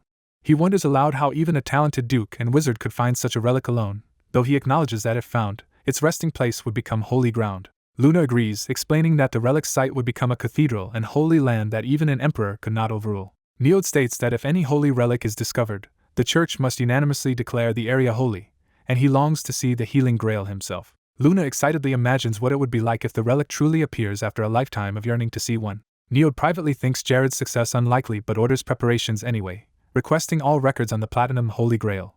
Meanwhile, Jared flies over the dark sea before dawn, admitting the moonlit, black ocean is terrifying. He reflects that if the Grail is indeed in Sanar, the church will gladly proclaim the district sacred, showing how desperately they desire relics. Narration notes that Radius Church currently has no relics, which is why the Dark Church has been able to assault it so aggressively. It explains that rival Umbra and Keiko churches each possess powerful artifacts like Umbra's Black Shroud. They also hold a formidable item known as Keiko's Skull. The narrator explains he had originally postponed searching for relics but now, wanting to quickly turn the Sanar district into a holy place, decides relics are the best option. While flying at high speed, he silently asks Sir Radius to forgive his radical plan to change the Holy Land. The scene shifts to Tatar Island, the new location. Arriving on Tatar Island, he notes it is his first time visiting. He reflects that Tatar Island is troublesome too and recalls that after the Battle of Armageddon began, Dark Elves allied with the Demon Army against humans. He adds that because of this alliance, the Demon Army is seen as a powerful, feared race. As someone who once researched and wrote about Dark Elves, he internally insists his own view of them differs from the common hatred. He remembers that about 4 years later the Dark Elves will lift their sea blockade and start trading extensively with humans. That trade will let other nations buy Dark Elf magic weapons and devices, but he thinks greedy kings will turn this into a problem. Those rulers, unwilling to pay full price, instead plot to conquer the Dark Elves and steal their magical knowledge. Because of such betrayal, The Dark Elves lose faith in humanity, side with the demon army in Armageddon, and he now believes he has reached the spot where the Holy Grail was buried. Identifying a tree rich in sap as his landmark, he concludes the Holy Grail is buried right in front of it. The forest rustles overhead as he digs. Unearthing something at last, he exclaims that he has finally found it. He confirms the object is the Platinum Holy Grail of Radius. Holding the Grail, he prepares to check the new title message and item options it grants. Startled by a sound, he clutches the Grail and looks around. Seeing a strange flying object, he anxiously wonders what it is. He recognizes the approaching machine as a Tatronix, the pinnacle magic engineering weapon used by Dark Elves in Armageddon. He identifies it more fully as the Transcendental Body Tatronix, nicknamed Tanix, and hides to avoid being noticed by Dark Elves. He explains that Tanix suits grant anyone immense mobility and resistance to pressure regardless of their original physical abilities. Watching it fly oddly, he wonders if this unit is currently on a test flight. Comparing to the game he knows, he deduces that normally Tanix needs a pilot for full combat power but sees nobody inside, implying something unusual. Realizing the unmanned state might be his chance, he sees this as an opportunity. Remembering the maxim to seize all opportunities, he thinks that capturing Tanix for his own research would be invaluable. Calling it a golden opportunity, he activates Mirror Image and dashes into act. As he moves, Tanix lunges toward him, forcing a quick reaction. The machine emits a Morse code command meaning kill, signaling hostile intent. Hiding, he listens to the repeated Morse output without responding. The Tanix suddenly rushes straight at him as he flees at high speed. He focuses intensely, eyes sharp as he prepares his next move. His cloak snaps in the wind as he accelerates away. Using his mirror image skill, he and an illusionary double split, causing the charging Tanix to chase the wrong target and crash. He sprints along the ground to reposition while the confusion unfolds. The damaged Tanix continues to chase the mirror image as he leads it along the tree. The real him and his illusion stand by the trunk, setting up the trap. As Tanix closes in from above, it keeps repeating the Morse signal. He chooses this exact moment to spring his trap. He commands Tanix to enter his storage ring, successfully capturing the transcendental body. Delighted, he rides away on his flying path, already starting another command or word. Leaves drift peacefully afterward, showing the battle is over. He confirms he safely obtained Tanix and decides to store the Holy Grail in the ring space as well. A system window shows detailed information and options for the Tanix stored inside his ring. After reviewing the data, he notes with satisfaction that everything matches his memories. He recalls that Tanix was created by Sabio, the famed Dark Elf magic engineer, and predicts Sabio will be furious when he learns the first transcendental body vanished. Summing up, he notes he has secured both the Holy Grail and Tanix, more than fulfilling his objective. Deciding to leave quickly, he reasons that nothing good would come from running into Dark Elves right now. He blasts off into the sky at high speed. The disturbance from his departure shakes the forest and rocks. A Dark Elf hidden in the foliage notices the commotion near the dug-up hole. Intrigued, the Dark Elf grins and says the situation looks entertaining. Observing that the human did not panic before Tanix and even exploited a loophole to capture it, the elf concludes this person is no ordinary human. The elf also finds it strange that such a person entered their territory in the first place. Wondering what treasure the human unearthed but dismissing its importance, the elf shifts focus to other plans. He decides he wants to gauge the human's capability as a pilot. Activating a device, the elf cheerfully starts operating a controller. He links the device to Tanix 1, enabling real-time analysis of the pilot's maneuvers, patterns, and synchronization. Another Dark Elf overseeing the data says the gathered information is sufficient and muses that if no Dark Elf qualifies to use Tanix, perhaps a human might. Excited by the data, the researcher infers the human is at least a Class 5 magician and calls him an interesting new research subject. Meanwhile, the protagonist flies over the sea, deciding to relax and read new messages. As windows appear before him, he checks the notifications while still in flight. The system congratulates him for obtaining the Holy Grail, granting him divine power and an extra 100 divine power for being the first to discover it. He notes his divine power has instantly reached 100 and resolves to keep increasing it to face future monsters and the Dark Church. He explains that divine power is easy to use, adding extra damage against enemies or curses when infused into magic or weapons. Using his example, he says spending 100 divine power doubles damage by 100%. Extending the example, he explains that using 900 divine power amps damage to 900%, almost tenfold. Thrilled by his rapid growth, he believes that with Tanix he could even defeat a Class 7 magician. He sets his next broad goal as dealing with Benuso and Malice kingdoms, as marked on his map. For now, however, he decides to focus on developing the refugee district first and plan other details later. He continues flying over the ocean toward his territory. At the Radius Church, panicked priests shout for the High Priest. Luna bursts into the High Priest's study in a fluster as he anxiously asks what happened. She announces that Duke Jared has finally arrived. She happily adds that he claims to have found the church's Holy Grail, one of their sacred relics. The High Priest, shocked, asks her to confirm if that is really true. Luna silently nods with a serious expression. The high priest is left speechless, overwhelmed by the news. He then collapses in exaggerated shock while Luna screams in alarm. The narrator remarks that legendary stories have become reality now that Jared has found a relic the Radius Church searched decades for, and he is thrilled by this. At Lake Margarita in the Sanar district, the high priest praises Jared's unbelievable achievement and calls him a representative of Radius for finding the Holy Grail. A devout woman blesses him, marveling that he might be radiating the light of a divine representative. Jared silently watches as the priests gaze adoringly at the Holy Grail he brought. Embarrassed by being called a representative, Jared asks them to treat him simply as the discoverer who found the Grail buried at Margarita Lake. He confirms he brought the Grail back here only to verify it, and believes it should be returned to its rightful owner. The high priest asks Jared to keep the location secret so nobody else discovers where the Grail had been hidden. Jared politely asks the high priest to explain why that secrecy is necessary. The high priest answers that at dawn the Transilia Empire will officially be recognized by Radiusism. He explains that from this moment Lake Margarita and its surroundings will be declared a holy place, making the Grail the perfect relic for the occasion. Holding the cup, he confirms it is indeed the great relic left by Radius for the Child of Light. The sisters emotionally report they have verified the relic and find the moment deeply moving. In a ceremonial blessing, they proclaim divine favor upon the Lord of Cribia territory and cheer for his long life. The high priest predicts that the Pope will be very pleased and desires that the Lord's glory be praised forever. Hearing these words, Jared says he feels blessed just listening and as if his whole body is filled with grace. A window states that through the Supreme Priest's prayer he received a blessing from the Pope, increasing his divine power by 50. Jared is astonished that the Pope can grant divine power with a single word and notes that gaining 50 points of a stat that cannot be raised normally is beyond his expectations. The high priest expresses hope that Jared will visit this holy place again someday. Jared replies that he looks forward to seeing them build the continent's second great temple here. As they part, both sides exchange thanks and Jared vows to make Sanar a place overflowing with praise and blessings. Night falls over the quiet lakeside and mountains. Jared returns there later, saying that now the land is holy he wants to recheck Sanari's status.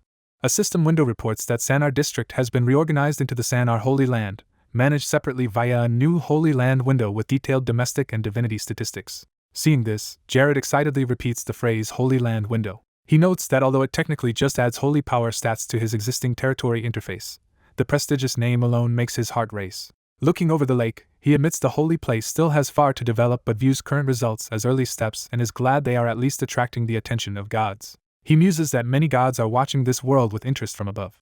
Reflecting on his reincarnation after dying from overwork, he suspects some god must have been involved in sending him here. He recalls there are 4 levels of gods, from low to transcendence, but admits he will never know which level interfered with his life. He marvels that Sanar is now considered the Radius Church's strongest holy place on the continent and believes that if developed well, it can generate huge profits and fund bigger projects. Viewing the recent crisis as a blessing in disguise, he feels they managed it wisely and turned it into an even greater opportunity. He pauses under the starry sky and says there is just one thing still bothering him.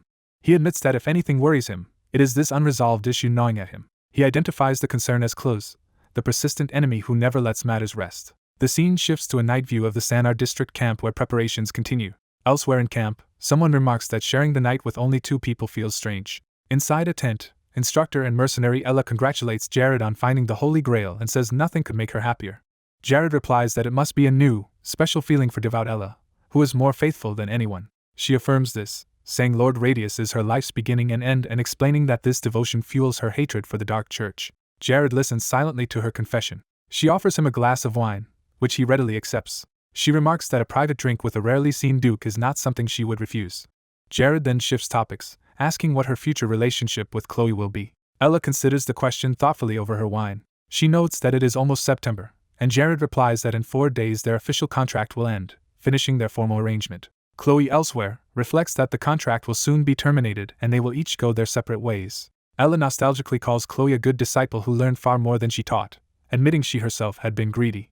She explains that because Chloe is a rare grey elf with great talent, her skills are especially valuable. Jared asks why, if Chloe is so gifted, Ella wants to end the contract. Ella says she has realized there is a better teacher for Chloe than herself. Jared bashfully asks if that better teacher might be him, and she answers yes.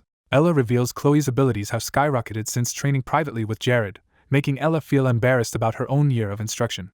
She states that as a martial artist first and contractor second, she has decided to release Chloe so the girl can now make her own choices. Jared is moved, acknowledging Ella's affection for her disciples and promising to stop prying into matters related to Chloe. Ella replies that she likes that cool-headed side of him and says the past is best forgotten. Jared then reveals he summoned Ella for another reason, saying he has a secret task that requires her help. Surprised, Ella asks if this task is just with her and not involving the other lieges.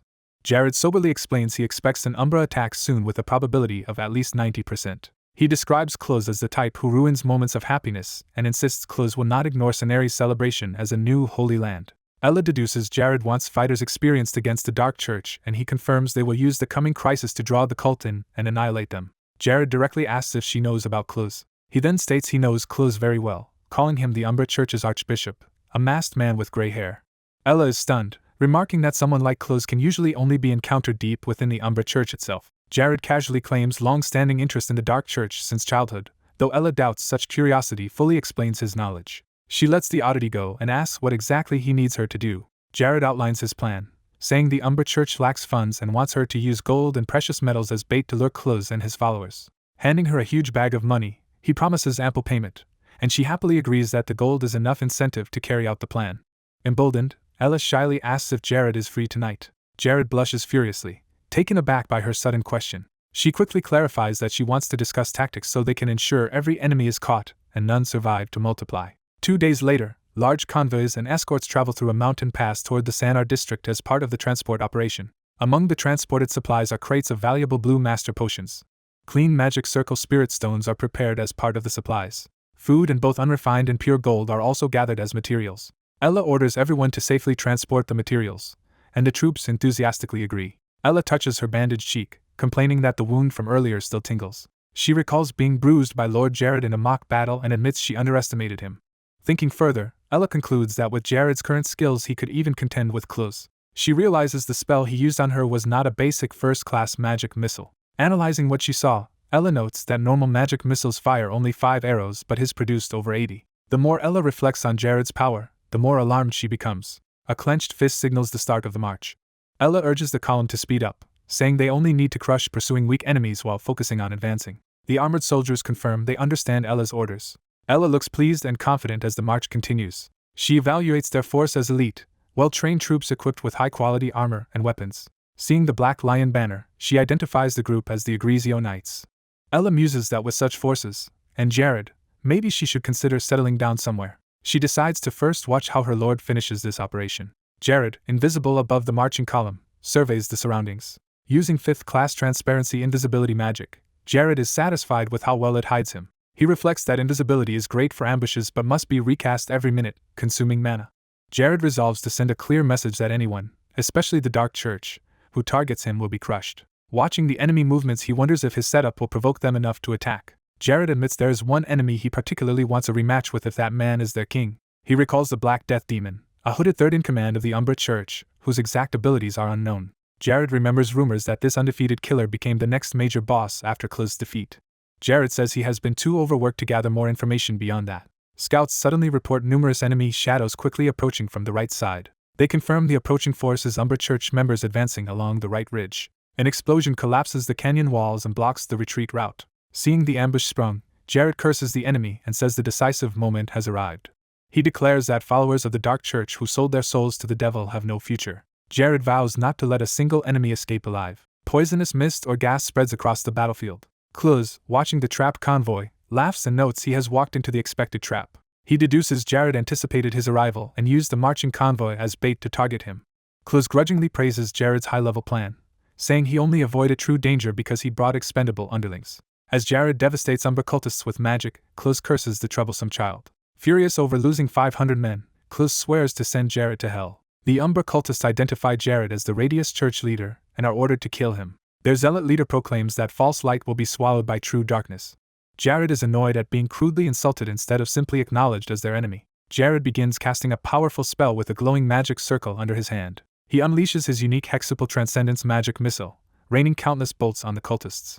The onslaught terrifies observers, who say such magic defies conventional foundations. Jared explains that this foundationless spell is a personal transcendence magic only he can use. He likens his falling magic missiles to rain like spears of wind too fast to track. Jared readies double transcendence lightning arrows against the remaining foes. He describes this spell as unleashing electric arrows from all directions with no effective counter. The double transcendence lightning arrow surges forth in a storm of purple electricity. Even undead minions choose to charge Jared rather than retreat and face Kluz's wrath, preferring to die quickly in his flames.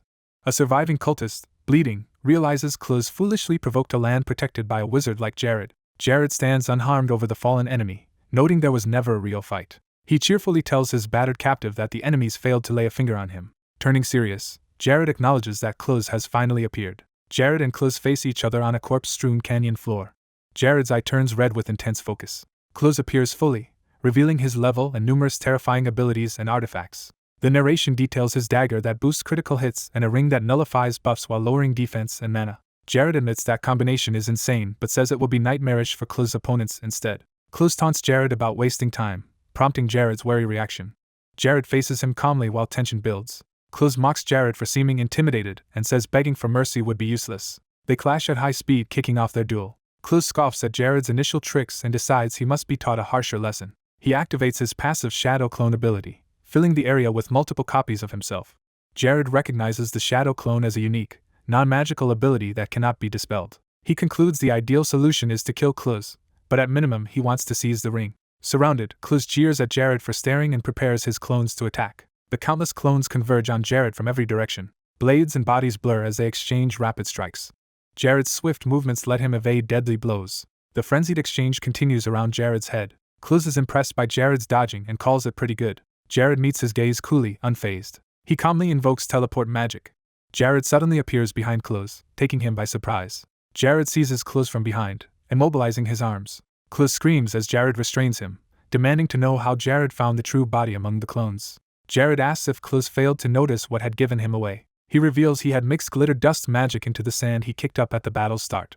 Jared explains he already knew Close relied on shadow clones and that their weakness is their inability to reflect light like a real body. Therefore he could track the golden glitter dust shining only on the original body without Close noticing. Jared then channels Transcendence telekinesis while gripping Close. Using that power, he hurls Close high into the sky, screaming. Jared explains that Transcendence telekinesis crushes targets by massively increasing gravity on their bodies. He notes that a single Transcendence level subjects a person to 8 times normal gravity, enough to knock out even a trained fighter. Jared reveals he stripped Close of the ring of absolute weakness just before flinging him away and plans to put it to good use. Admiring the new ring alongside his other gear, Jared remarks that an absolute debuff item is always valuable and that stealing it was surprisingly easy. Suddenly a damaged but living Close reappears near Jared and makes contact. Jared, unfazed, asks the quickly returning Close if he has any last words. Close, shaken by the telekinesis, admits he has never felt such overwhelming psychic force before. Still clinging to Jared, he demands to know where Jared's immense power originates. Close wonders if the Radius Church grants him power through some contract. Jared scoffs that cowardly people like the Dark Church assume everyone gains strength in underhanded ways. Close protests in disbelief as Jared insists the fight is far from finished. Elsewhere, Dark Church soldiers are urged to fight harder by being promised all the sacrifices if they kill Jared. Close grips his flesh dagger, signaling another desperate attack. He mutters that he did not want to use his hidden power. Close begins a monstrous physical transformation that no previous witness has ever survived. His body finishes changing into a huge, muscle-bound monster radiating murderous intent. Jared regards the transformed foe with guarded determination. Claws flex as the transformed Close prepares to strike. The towering beast looms over Jared, growling menacingly. In his berserk state, Close charges Jared, intent on killing him. Jared calmly opens a Transcendence Dimension Door spell. Numerous dimensional portals appear around the battlefield in response. Close is stunned to realize Jared has created a 10-fold dimensional door array. Jared vows to kill Close here to shatter the Dark Church's ambitions. He activates Double Flame Arrow, channeling massive firepower through his staff. Streams of blazing fire surge outward through the dimensional space. Close notices the flame arrows forming an enormous sphere around him. He realizes in panic that this is a new, never-before-seen magical variation. He cannot determine which of the many doors the attack will emerge from. Close then realizes with horror that all the dimension doors are interconnected. Despite that realization, he reassures himself Jared is only a 5th-class mage and bets everything on his altered body.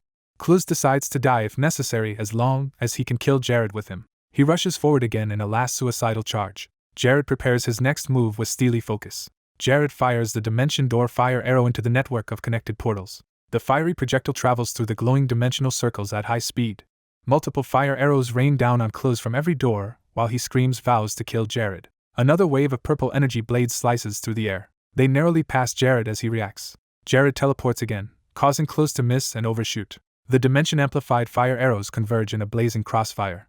The explosions engulf Close, who howls in agony. Badly burned, Close thinks he must somehow escape this situation. He suddenly realizes something strange has happened to his foot. Trying to move, Close finds himself immobilized and panics over what is restraining him. Jared explains that telekinesis magic is pinning him in place. Smiling, Jared clarifies that telekinesis has frozen Clu's body, forcing him to remain where he stands. Jared then casts a focused fire arrow at the helpless enemy. The blast hits Clu squarely in the chest, making him shriek in pain. Blood pools on the ground as the assault subsides. Clu, gravely wounded, mutters that the situation is absurd and makes no sense.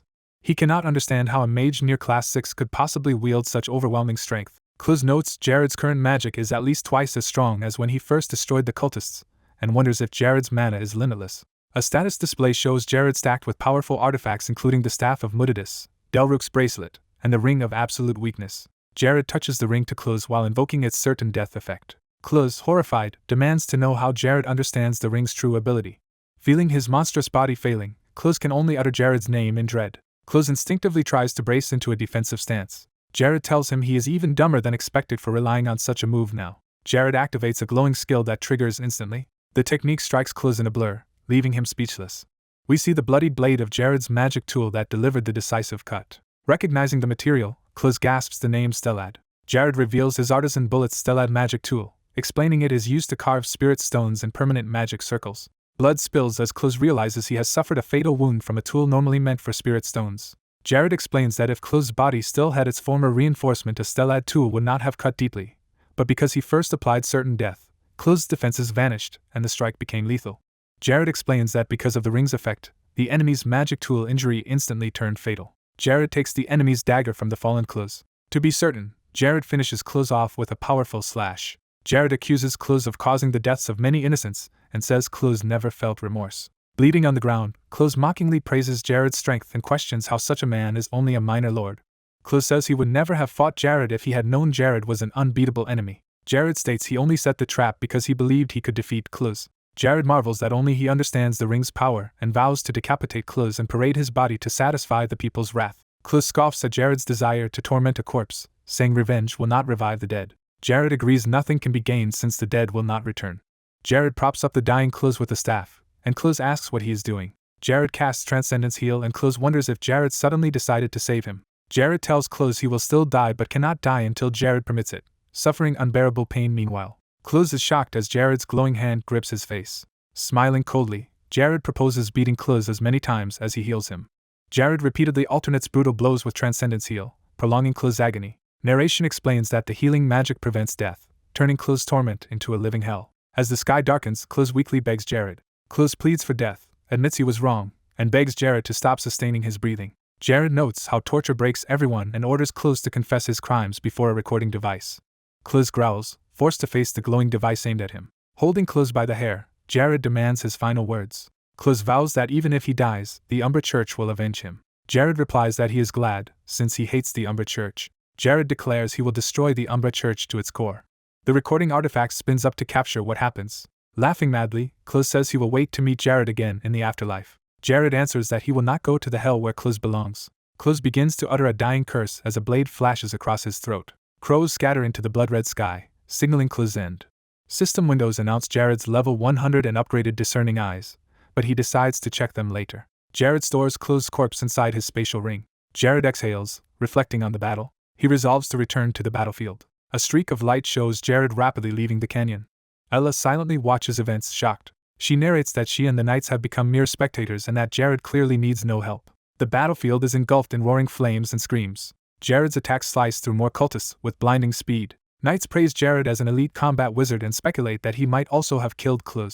Jared confirms their assumptions. He plainly announces that Clu is dead. Jared tosses something small and red. Clu's severed, masked head lands before the gathered cultists, making them scream. Umbra cultists cry out in horror, calling Clu's name. Ella incredulously wonders if Jared truly killed her lifelong enemy. Masked and cold-eyed, Jared tells the Umbra Church not to consider surrender because he will not spare them. He declares that their crimes against innocents demand death. He states those sins can only be repaid with the perpetrators' deaths. The cultists tense nervously upon hearing this condemnation. Surrounded by fire, Jared raises his staff and calls everyone to charge. The cultists scream as they burn in his flames. Narration explains that no one can withstand Jared's movement, magic, and deadly dagger. Lives are snuffed out everywhere, turning the battlefield into an inescapable route to hell. System notices inform Jared he achieved 1,000 kills in one cut, gained the title 1000/Dark Hunter, obtained the artifact Demon's Play, and further upgraded Discerning Eyes. Jared excitedly notes that he now has Demon's Play and triple discerning eyes. He finds the Demon's Play ring suddenly on his hand. Narration explains Demon's Play is obtained by killing 1,000 people and lists its powerful stat boosts and special abilities that can further grow with more kills. Jared recalls that higher kill counts grant more stars up to a transcendent level and is interrupted by someone calling for him. Ella and Knights run up, stunned that Jared actually defeated Kluz. Ella, overwhelmed, asks how he managed to kill her lifelong nemesis. Jared casually tells Ella he simply used his skills. Ella internally admits that, as someone with transcendent magic, she knows there had been a massive power gap she could not bridge. Jared recognizes that eliminating Kluz has created a major turning point that may change the future. A church representative says Radius Church will highly praise Jared's achievement. Even Kluz's severed head grudgingly remarks that Jared has removed a major nuisance. Jared thanks Ella for her words. He formally states he is honored to have slain Kluz, a long-standing enemy of the Radius Church. The scene shifts to an antique shop used as a hidden base. A cloaked figure arrives and respectfully addresses the headmaster. A woman tells him to relax since they are in a private space. The armored figure answers her by name, Linksna. She teasingly reiterates his codename Black Demon and asks why he never shares his real name. He insists Black Demon is indeed his name. She laughs, calling it a nickname, and suggests choosing a more believable name. He says he only obeys if something is an order, not a request, and she comments on his consistency while accepting the Black Demon title. After a pause, he informs her that Kluz is dead. The narrative briefly shows the quiet exterior of the shop. Linksna says she already heard and guesses Jared was responsible. She adds that not only were artifacts lost, but Kluz's corpse was publicly punished and his confession broadcast to all. Linksna laments that she had ordered Kluz to report Jared's movements beforehand and calls his fate the result of rash stupidity. Black Demon asks about the faction's oath, and she replies that Kluz's followers have surrendered under a white flag. She explains they never truly liked Kluz and only followed him, and that his death ironically helps the church consolidate power. Linksna philosophizes that churches are just gatherings of people and then casually brings up the now vacant vice president position. Black Demon immediately refuses the promotion. He says he prefers operating in the shadows and avoids taking that high office. He adds that he dislikes the Citadel and is already burdened by leading the Black Division. He proposes leaving the vice role to an unknown operative called Vice and then asks what she plans regarding Jared. Black Demon states he will not act recklessly like Kluz and instead halt external activities to investigate Jared thoroughly. He vows to examine Jared's entire life, past and present, leaving nothing unknown. Later, talk turns to politics as someone notes Radius Church has declared Sanar District a holy land and advises leaving them alone for now. Linksna remarks they never needed Kluz anyway but asks Black Demon not to overdo it because she does not want to lose him, while he questions the value of his own life. She muses about whether God truly exists, lamenting how many have died in the Dark Church's name. Black Demon answers that divinity depends on belief, and says the God he believes in is right in front of him, referring to her. Blushing, Linksna jokingly asks if he is flirting with her. He denies romantic intent, saying he is simply not one to offer empty flattery, and will be busy investigating Jared. She mutters that he is just pretending to be busy and mentions she will also be entering a dungeon soon. He reacts with interest and concern. She confirms she is heading to the Spider Queen Morgina's dungeon. Linksna adds that she is going to meet the Red Queen there and raid the dungeon together. Black Demon warns her that the Red Queen and her people are secretive, but she says she has dealt with them many times and can handle it. He reminds her that as the head of the Umbra Church she is a key pillar and should not wander carelessly. Irritated, she calls his warnings nagging and tells him to hurry off to his investigation. After he leaves, Linksna sighs alone in the shop. Staring ahead, she quietly repeats Jared's name. She resolves that she will eventually kill Jared herself. The story jumps to September 1st at Kribia's Great Manor. Jared, back at his desk, complains about the flood of awakening messages while managing shipments. The system suddenly grants him the title The One Who Overcomes the First Crisis. Jared notices the rare title notification and recognizes it as a sign of a major change. He learns the title reward is a fragment of a map to Tristis Island. Jared examines the paper and reads the name Tristis Island. A world map shows Tristis Island lying off the western coast. Narration explains Tristis Island, west of Nas continent, houses the continent's largest dungeon, the Grand Labyrinth of Nas. Jared notes that the part he received is a map capable of destroying a section of that labyrinth. The Grand Labyrinth is described as a legendary challenge that excites every player's fighting spirit in the game Paradiso. The dungeon's infamous reputation as a brutal labyrinth is emphasized. Its design is shown as a deep underground structure beloved by its developers. At the subterranean entrance, a dimensional door that changes color every minute is introduced. Narration explains that because of the door, the labyrinth a player enters a minute earlier differs from the one entered a minute later. The changing door colors mean each entry leads to a different starting layout. Thus the labyrinth's entry point shifts every minute, making it unpredictable. Players cannot reliably match strategies to the door type, so even when prepared for one variation they may be thrown into a far harder one. Yesterday's bright portal might correspond to a certain type, while today a dark portal could indicate that same type instead. Jared realizes he now holds a secret document detailing the correlation between dates, door colors, and labyrinth types, information considered top secret. The paper also declares that the Grand Labyrinth belongs to all people of Naz, and any force attempting to monopolize it will be opposed by the United Continent. Such violators will be branded evil, making them fair targets for uncompromising attacks. Jared judges the document extremely important but decides to wait for the right moment before using it. He then remembers that Chloe should be returning soon. Elsewhere in the manor, someone breathes nervously in the hallway. Chloe, anxious, steels herself and is spotted. Hayes greets Chloe enthusiastically, startling her. Chloe stammers that she just arrived, and Hayes scolds her for lingering instead of going straight to the Lord. Hayes urges her to hurry because Jared has been waiting, while Chloe tries to speak up. Chloe worries aloud about what will happen if Jared tells her to leave the manor. She admits there is still so much she wants to learn from him. Hayes calls that a foolish worry and tells Chloe to say exactly those feelings to Jared. Hayes encourages Chloe not to hide anything and to be honest about her heart. Hayes dashes off to practice, leaving Chloe calling after her. Alone again, Chloe clenches her fist, still tense. Jared's voice calls her name, and she answers. In his study, Jared asks Chloe about her training in stealth, disguise, and deception, and she affirms she has practiced. He checks whether she has additional questions about strategy, tactics, or psychological warfare, and she says yes. Teasingly, Jared remarks that Chloe is stupid, and she reflexively answers yes again. Laughing, he says he might start calling her a yes bot, and she finally refuses that label. Jared shifts to the real reason he summoned her. He explains he wants her to stay because he will need her abilities and that talented people like her are vital to the manor despite her ties to the Grey Elves. Chloe is surprised he would offer this knowing she might one day have to return home, and he confirms it. Jared reminds her she left her homeland to gain worldly experience, and promises the events in and around the manor will greatly expand her knowledge. Internally, Jared resolves that he will one day conquer the Grand Labyrinth of Naz and believes Chloe will be invaluable when that time comes. He explains to a companion that after discussing it with Ella, it seems Chloe will accept their offer. Speaking with Chloe, he admits he never considered leaving but plans to depart tomorrow. He reacts in confusion, sensing something is off. Remembering what he heard from Hayes, he recalls that Hayes, Isabella, and Lena were supposedly preparing to attack the Nightmare Forest. Chloe suspects he is just trying to raise the price to make her stay. He gives Chloe a faint, awkward smile. Chloe silently studies him, conflicted. He tells Chloe she is worrying too much and takes her hand, surprising her. He earnestly says he needs Chloe to stay as long as possible and help him manage his manor. Shocked, Chloe asks if he truly needs someone like her. Overwhelmed, Chloe lowers her head, flustered. She continues to silently struggle with her thoughts. He thinks Chloe must be troubled but reaffirms aloud that he truly needs her. He explains that no one around him has Chloe's skills in stealth, assassination, and camouflage. He adds that there is one more condition to propose. Chloe, puzzled, asks what else he wants to say. He promises that besides his own guidance, he will find her an even better teacher within a year. He reassures her that he does not lie. He clarifies that the promised teacher will surpass even Ella in what they can teach her. A narration introduces Formido, a 70-year-old lifelong assassin striving toward his ultimate goal. The narration notes, Formido missed the Battle of Armageddon and later died of disease at 79. He urges Chloe to stay, saying she can treat this year with him as valuable experience and advanced training.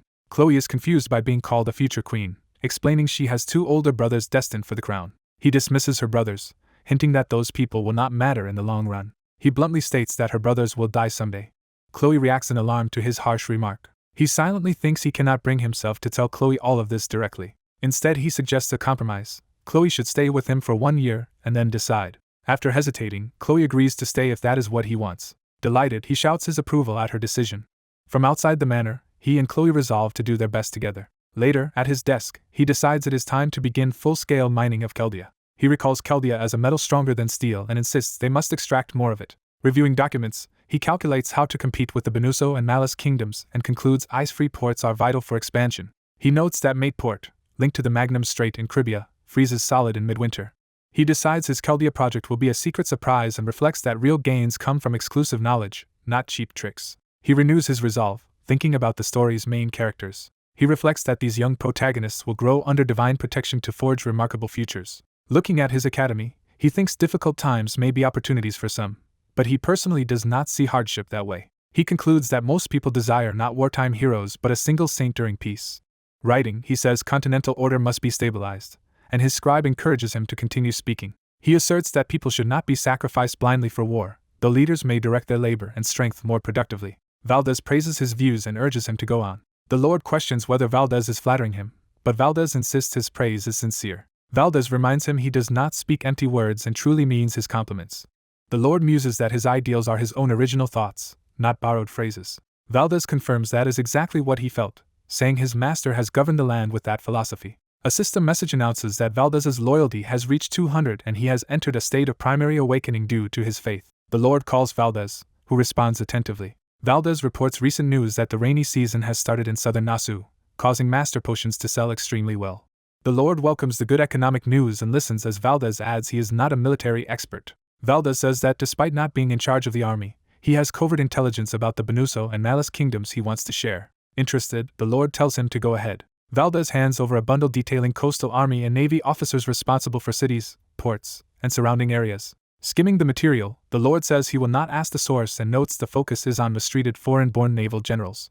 Valdez agrees, explaining that the navy is viewed as too costly for its perceived performance. They conclude that the two foolish kings see their navies as burdens, contributing to the service's poor standing. The Lord remarks that the admiral's loyalty is crumbling like a sandcastle on the verge of collapse and shows he understands Valdez's implication. He summarizes that those navies mainly lack a proper opportunity and cause to change sides. He reasons that if given sufficient justification to abandon their current states, the admirals would gladly board a stronger ship under a new leader.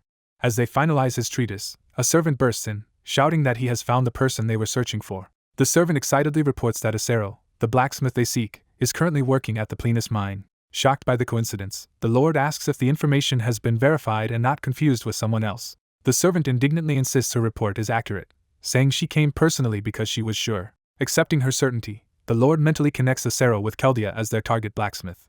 He reflects that Asura is one of the few smiths who can freely handle Chaldea, known in history as the father of metallurgy, and rejoices that they have finally located him. Later that night, the Lord travels through the sky atop a golem with Aki. Aki marvels at the flying construct, wondering if it is an artifact or golem, and asks how the Lord obtained it. The Lord casually answers that he simply happened to pick it up. Another observer senses something strange, realizing the Lord is flying from above and viewing the same scene as her.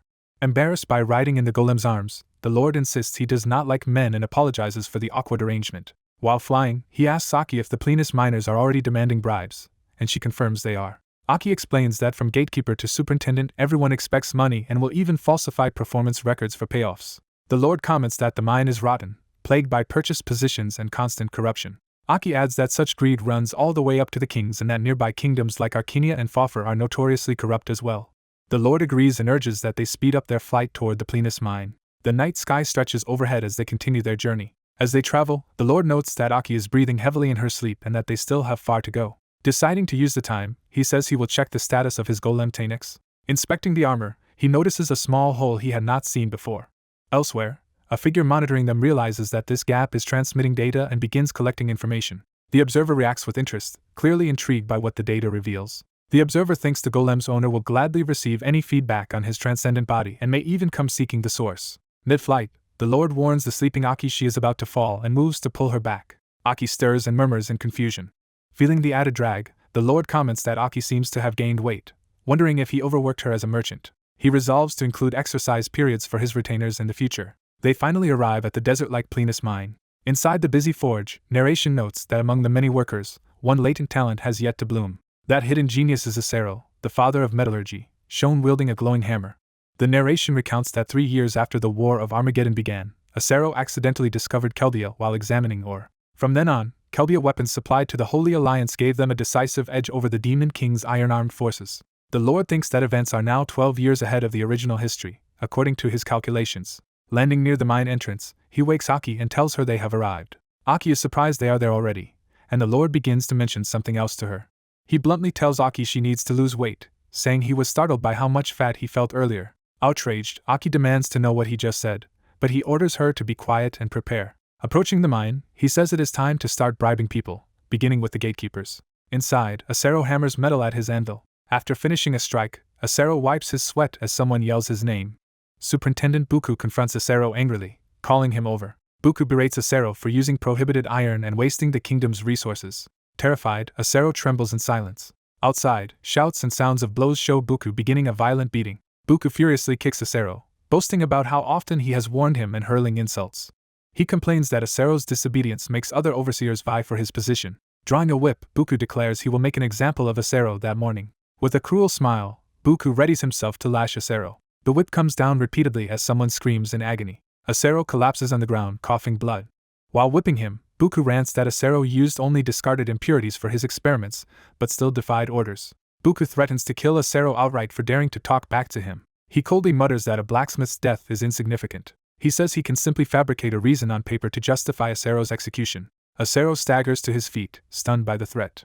Buku charges at him with an axe, screaming for him to die while Asura and an unseen voice cry out to stop. A hand suddenly grabs Buku's clothing, halting his attack. Buku is shocked that someone interfered. The Cloak Lord holds Buku's raised arm, and Buku demands to know who dares to touch him. The Lord flatly asks what Buku thinks he is doing, insisting on an answer. Claiming to be Asura's relative, the Lord says he only wants to speak with Asura and asks Buku to step aside. From above, we see the scene, Asura bleeding on the floor, Buku restrained by the Lord, and Aki watching with money bags. Buku rages that this is his territory and Asura is a blacksmith under his authority. He sneers that not even Asura's parents could take him away without permission. The Lord tosses down a bag, saying it is a gift so he can talk privately with Asura and urging Buku to open it. Grumbling about tricks, Buku moves to inspect the bag. Seeing it full of gold, Buku is stunned, realizing it equals 3 years of his salary. The Lord remarks that he still has more gold, feigning surprise at how quickly the situation escalated. Softening, Buku nervously asks who the Lord actually is. Aki answers that his identity does not matter, promising Buku 3 more bags of gold if he obeys this man's instructions. Tempted, Buku asks what he has to do. The Lord quietly orders him to draft a document stating that Asura has been dismissed from the Plenus mine. He adds that the dismissal must bear the general manager's seal, after which Buku will receive an additional 9 years' worth of salary. Overjoyed, Buku agrees to do exactly as requested. As the Lord heals Asura with magic, the injured smith realizes his supposed relative is actually a sorcerer. The Lord admits he invented the relative story and clarifies he has no sorcerer kin, simply using the lie as cover. While treating him, the Lord notes that the supervisor has been abusing and neglecting Asura, which is sadly common in the Plenus mine. The Lord's eyes flare red as he activates his appraisal ability. A status window for Asura appears, revealing he is level 25 with top-tier metallurgy and strong crafting talents plus calm, research-oriented tendencies. Impressed, the Lord thinks to himself that future great figures truly stand out from the beginning.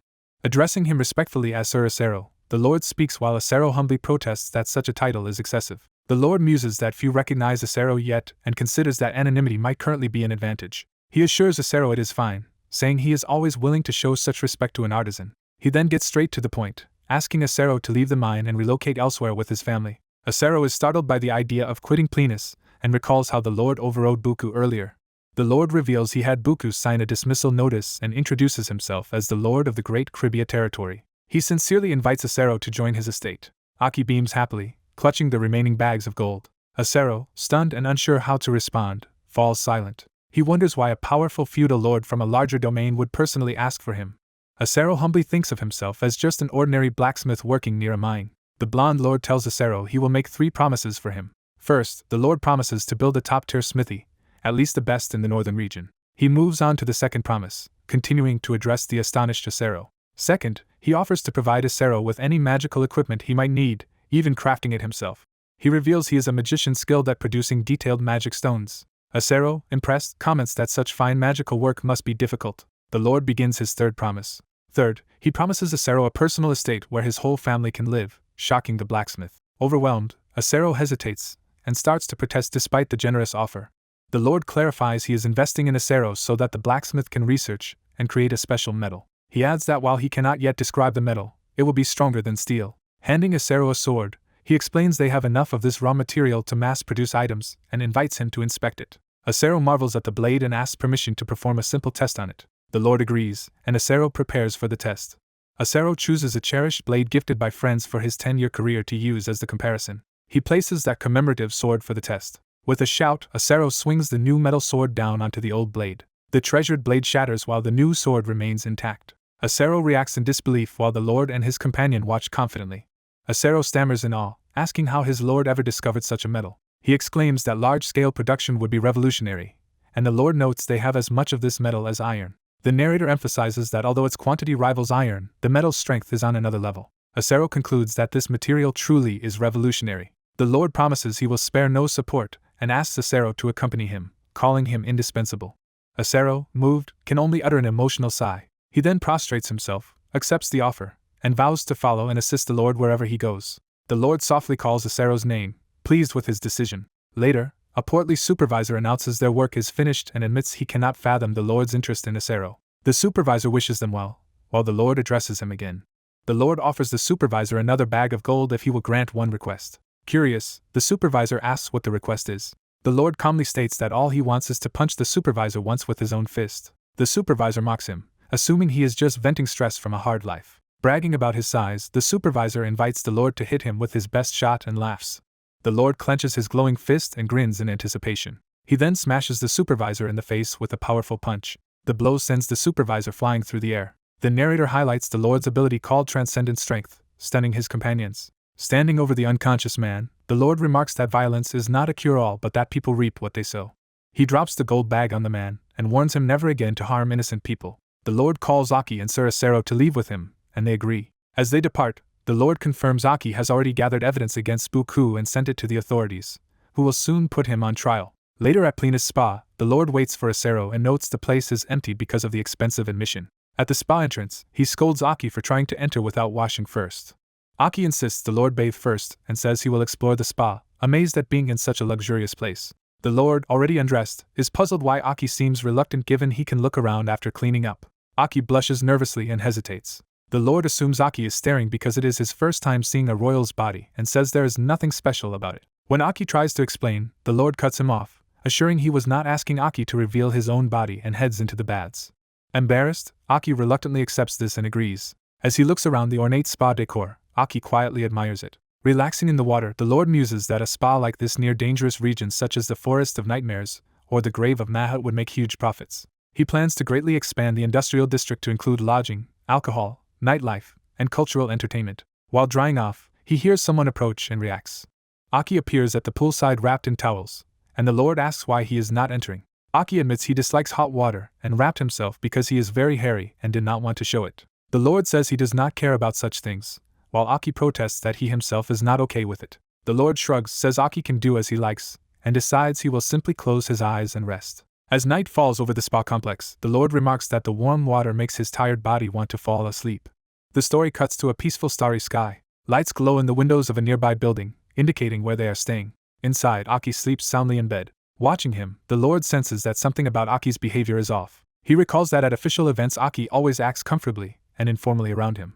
However, he notes that when they are alone or when there is any physical contact, Aki's behavior changes drastically. The Lord begins to wonder if this kid might feel differently about him. He quickly rejects the thought, insisting to himself that it cannot be true. Lying awake on a separate bed, the Lord groans that the situation is confusing him. Time passes and the scene shifts to the grand capital of the Fafur Kingdom. Asaro arrives with his family, telling the Lord they are ready to move and expressing deep gratitude. The Lord is startled as he realizes how few belongings they have. He observes that the bags in their hands are all they possess. He remarks that they seem to have very little. Asaro explains that his family always moved around, so they kept their possessions minimal. The Lord, touched by their simplicity, softly calls Asaro's name. He then turns to Aki and asks if he knows the Zummer Villa. Aki confirms that he does, and the Lord orders him to arrange for Asaro's family to live there. He adds that they should furnish the villa with the best housewares so the family wants for nothing. Aki agrees to these instructions. Aki then asks if the Lord will accompany them, noting he plans to use a long-range teleportation magic circle to travel quickly. The Lord says he must stay behind to handle some business and will return after finishing it. Aki, puzzled, asks where the Lord intends to go. At a city gate, an armored guard demands a passing fee from the cloaked lord. The Lord hands over a gold coin, surprising the guard. The guard quickly apologizes and thanks him for his hard work, assuming he is a high-ranking visitor. The narrative shows the city gate he is passing through. As the Lord walks, the guard suddenly calls him to wait. The guard says he must conduct a search before letting him through. The Lord cheerfully opens his arms and tells the guard to proceed, saying he must be tired from working. Another armored hand secretly slips the guard a coin as well. Realizing the bribe, the guard laughs, assumes the Lord is a merchant he failed to recognize, and waves him on. Soon after, other guards roughly stop a poor traveler for not paying fees, while the Lord reflects that this kingdom breeds corruption, insolvency, and debt. He concludes that this is the true nature of the Fafur Kingdom, where everyone seems seduced by money. The narration describes the realm as a place where anything can be solved with money, as the entrance to the fallen underground mosque dungeon is shown. The Lord approaches the crowded dungeon entrance, thinking he has wanted to conquer this place since before meeting Asaro. Standing in line, he offers food to a hungry guard to curry favor. The guard finds that the bread he was given actually hides gold inside. Shocked, the guard realizes it is a bribe and reacts. Recognizing the Lord as a noble, the soldiers order people to move aside, while the Lord thinks that without changing this country its corrupt system will persist. He internally vows that one day he will reform the nation with his own hands. Inside the dungeon, eerie corridors and multiple paths are revealed. Other adventurers warn the Cloak Lord that choosing Course B is suicidal compared to safer Course A. He replies that he knows the risk and that is exactly why he is going there alone, leading them to believe he has a death wish. He thanks them for their concern but insists he will be fine. As he walks away, they regretfully assume they are about to lose another young hunter. Exposition explains that the fallen underground mosque has two routes, A and B, and most parties opt for the safer Course A. Course A is less dangerous and well documented, making it popular. Course B is notorious for its extreme danger and normally requires at least 15 party members to clear. Despite this, the Lord enters Course B alone because he is confident. He states one motive is to defeat the boss monster and claim all the loot himself. He also wants to level up his powerful item, Delrook's bracelet, which is tracking collected nightmares. He decides to raise his own stats while in the dungeon, preparing for the day he meets someone stronger. Footsteps echo as he notes that the continent is vast and full of monsters. He reaches the imposing door marking the beginning of Course B. Steeling himself, he readies for what lies beyond. He decides he will need Tanix, his mechanical armor, and activates it. Summoning the Tartura Nexus armor, he jokes that his ally Sabio will enjoy watching what happens. He gives the command to equip the suit. The armor's eye glows red as it powers up. Status readouts confirm the armor's magic power is full and all systems are functioning perfectly. Inside the suit, the Lord thinks this must be what movie superheroes feel like. Feeling great, he resolves to finish the dungeon quickly. He then rockets forward through the dark entrance at high speed. In a monitoring room, a horned elf watching a screen is shocked that such a young kid has entered the fallen underground mosque. The observer speculates that the boy must be attempting to exploit the dungeon somehow. Realizing the armor is bypassing other monsters, he wonders if the boy is using it specifically to slip past them all. Meanwhile, the armor races along the ceiling, evading goblins below. The Watcher deduces that he is hugging the ceiling to avoid drawing aggro from floor monsters and excitedly calls out to Sabio. The Lord grins from inside the speeding armor and boasts that with such piloting skills he would be the best Tartura Nexus operator. The elf, overwhelmed, can hardly process what he is seeing. The Lord tells the distant observer to watch closely and see how well the Tartura Nexus suits him. The observer is left speechless. He curses himself for not installing a communication stone to talk to the boy in real time. Composing himself, he decides to keep watching without getting carried away or proud yet. The armor continues zipping past bewildered green monsters without engaging them. From above, we see hordes of creatures below, none able to touch the rapidly moving suit. The armor soars through the corridor, maintaining its evasive course. The Lord inside looks exhilarated as he charges onward. He finally lands lightly after another burst of speed. Standing safely beyond the monsters, he pauses and casually salutes. He flashes a confident smile through the visor. The observer is stunned that he has cleared 8 rooms without being noticed once. He marvels that in just 2 hours the boy has progressed this far. The monitoring message notes the armor has already reached the area before the boss's room of the fallen. Narration confirms that 2 hours into the run he has arrived at the boss chamber itself. The chasmous area around the boss room is shown as ominous sounds echo. Inside his helmet, the Lord looks around and wonders where the boss monster is. Then he spots something off-screen and reacts. He identifies the sleeping boss monsters nearby and confirms they are still not awake.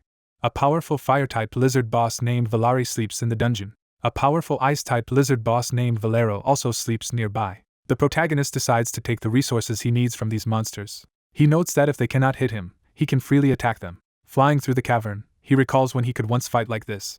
He reflects that the game Paradiso was supported by many staff behind the scenes. Because of that support, players created many unconventional clears, forcing frequent patches. Paradiso was imperfect but constantly updated to improve itself. He realizes he was reborn 10 in-story years earlier, before most tricks and bugs were fixed. He states he has no plan to fight Valari and Valero fairly, and spots his key location. He identifies a specific floating rock as the dungeon's safe zone. He remembers how many players died discovering this exploitable point. He reasons that all areas near the true safe spot are deadly traps. He concludes that the obvious platform is a decoy safe zone. He realizes every visible platform is fake and that attacking from there would be fatal. He imagines a lizard's eye opening in response to such a mistake. He recalls that the lizard brothers would instantly leap up and devour anyone. He contemplates dying either crushed in their grip or slowly eaten alive if caught. He acknowledges that this is how everyone describes the deadly lizard pair and steels himself. Standing on the true safe pillar, he notes the dungeon walls can endure their fire and ice. He prepares his strategy and begins checking his equipment. He reviews his artifact, the Ring of St. Ifnis, which can double holy power on magic at extra mana cost. With this ring, he plans to use divinely enhanced attacks for an ideal killing method. He activates holy magic through his arm and signals that it is time to begin. From the safe zone he fires a zigzagging magic missile that targets both lizards.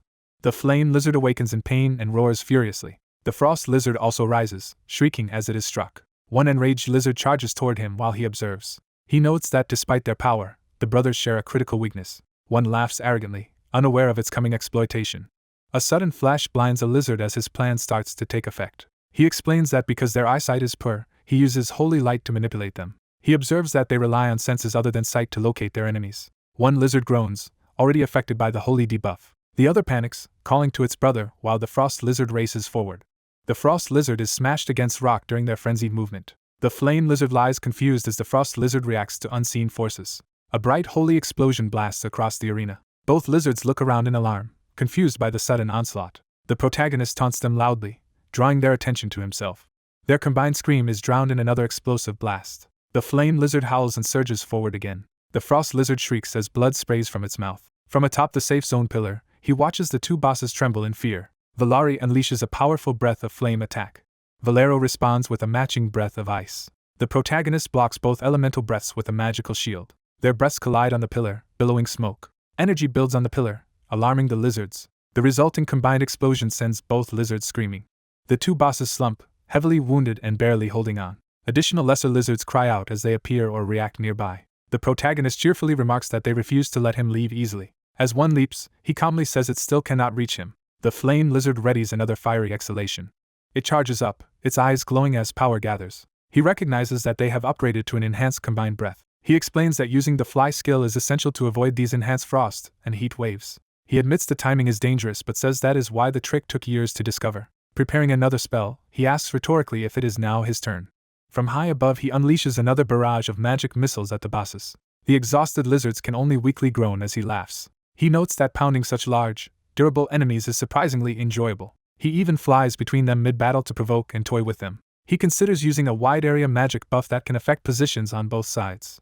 Surrounded by two giant heads, he endures their roars from atop the safe platform. He reveals that he exploited their terrible eyesight and their reliance on sensing divine power. After 30 minutes of such fighting, time in the battle passes. He happily comments that wearing the Tanex suit greatly increases his stability. He appreciates that he can cast fly while still benefiting from the suit's combat boosts. He is thrilled that transcendental linkage lets him keep the suit on while using magic. Status windows show Valari nearly dead with only a sliver of health left. Another window shows Valero also reduced to a tiny fraction of its health. The frost lizard, crazed, opens its eyes wide in desperation. It reaches out, claws extended, for one last attempt.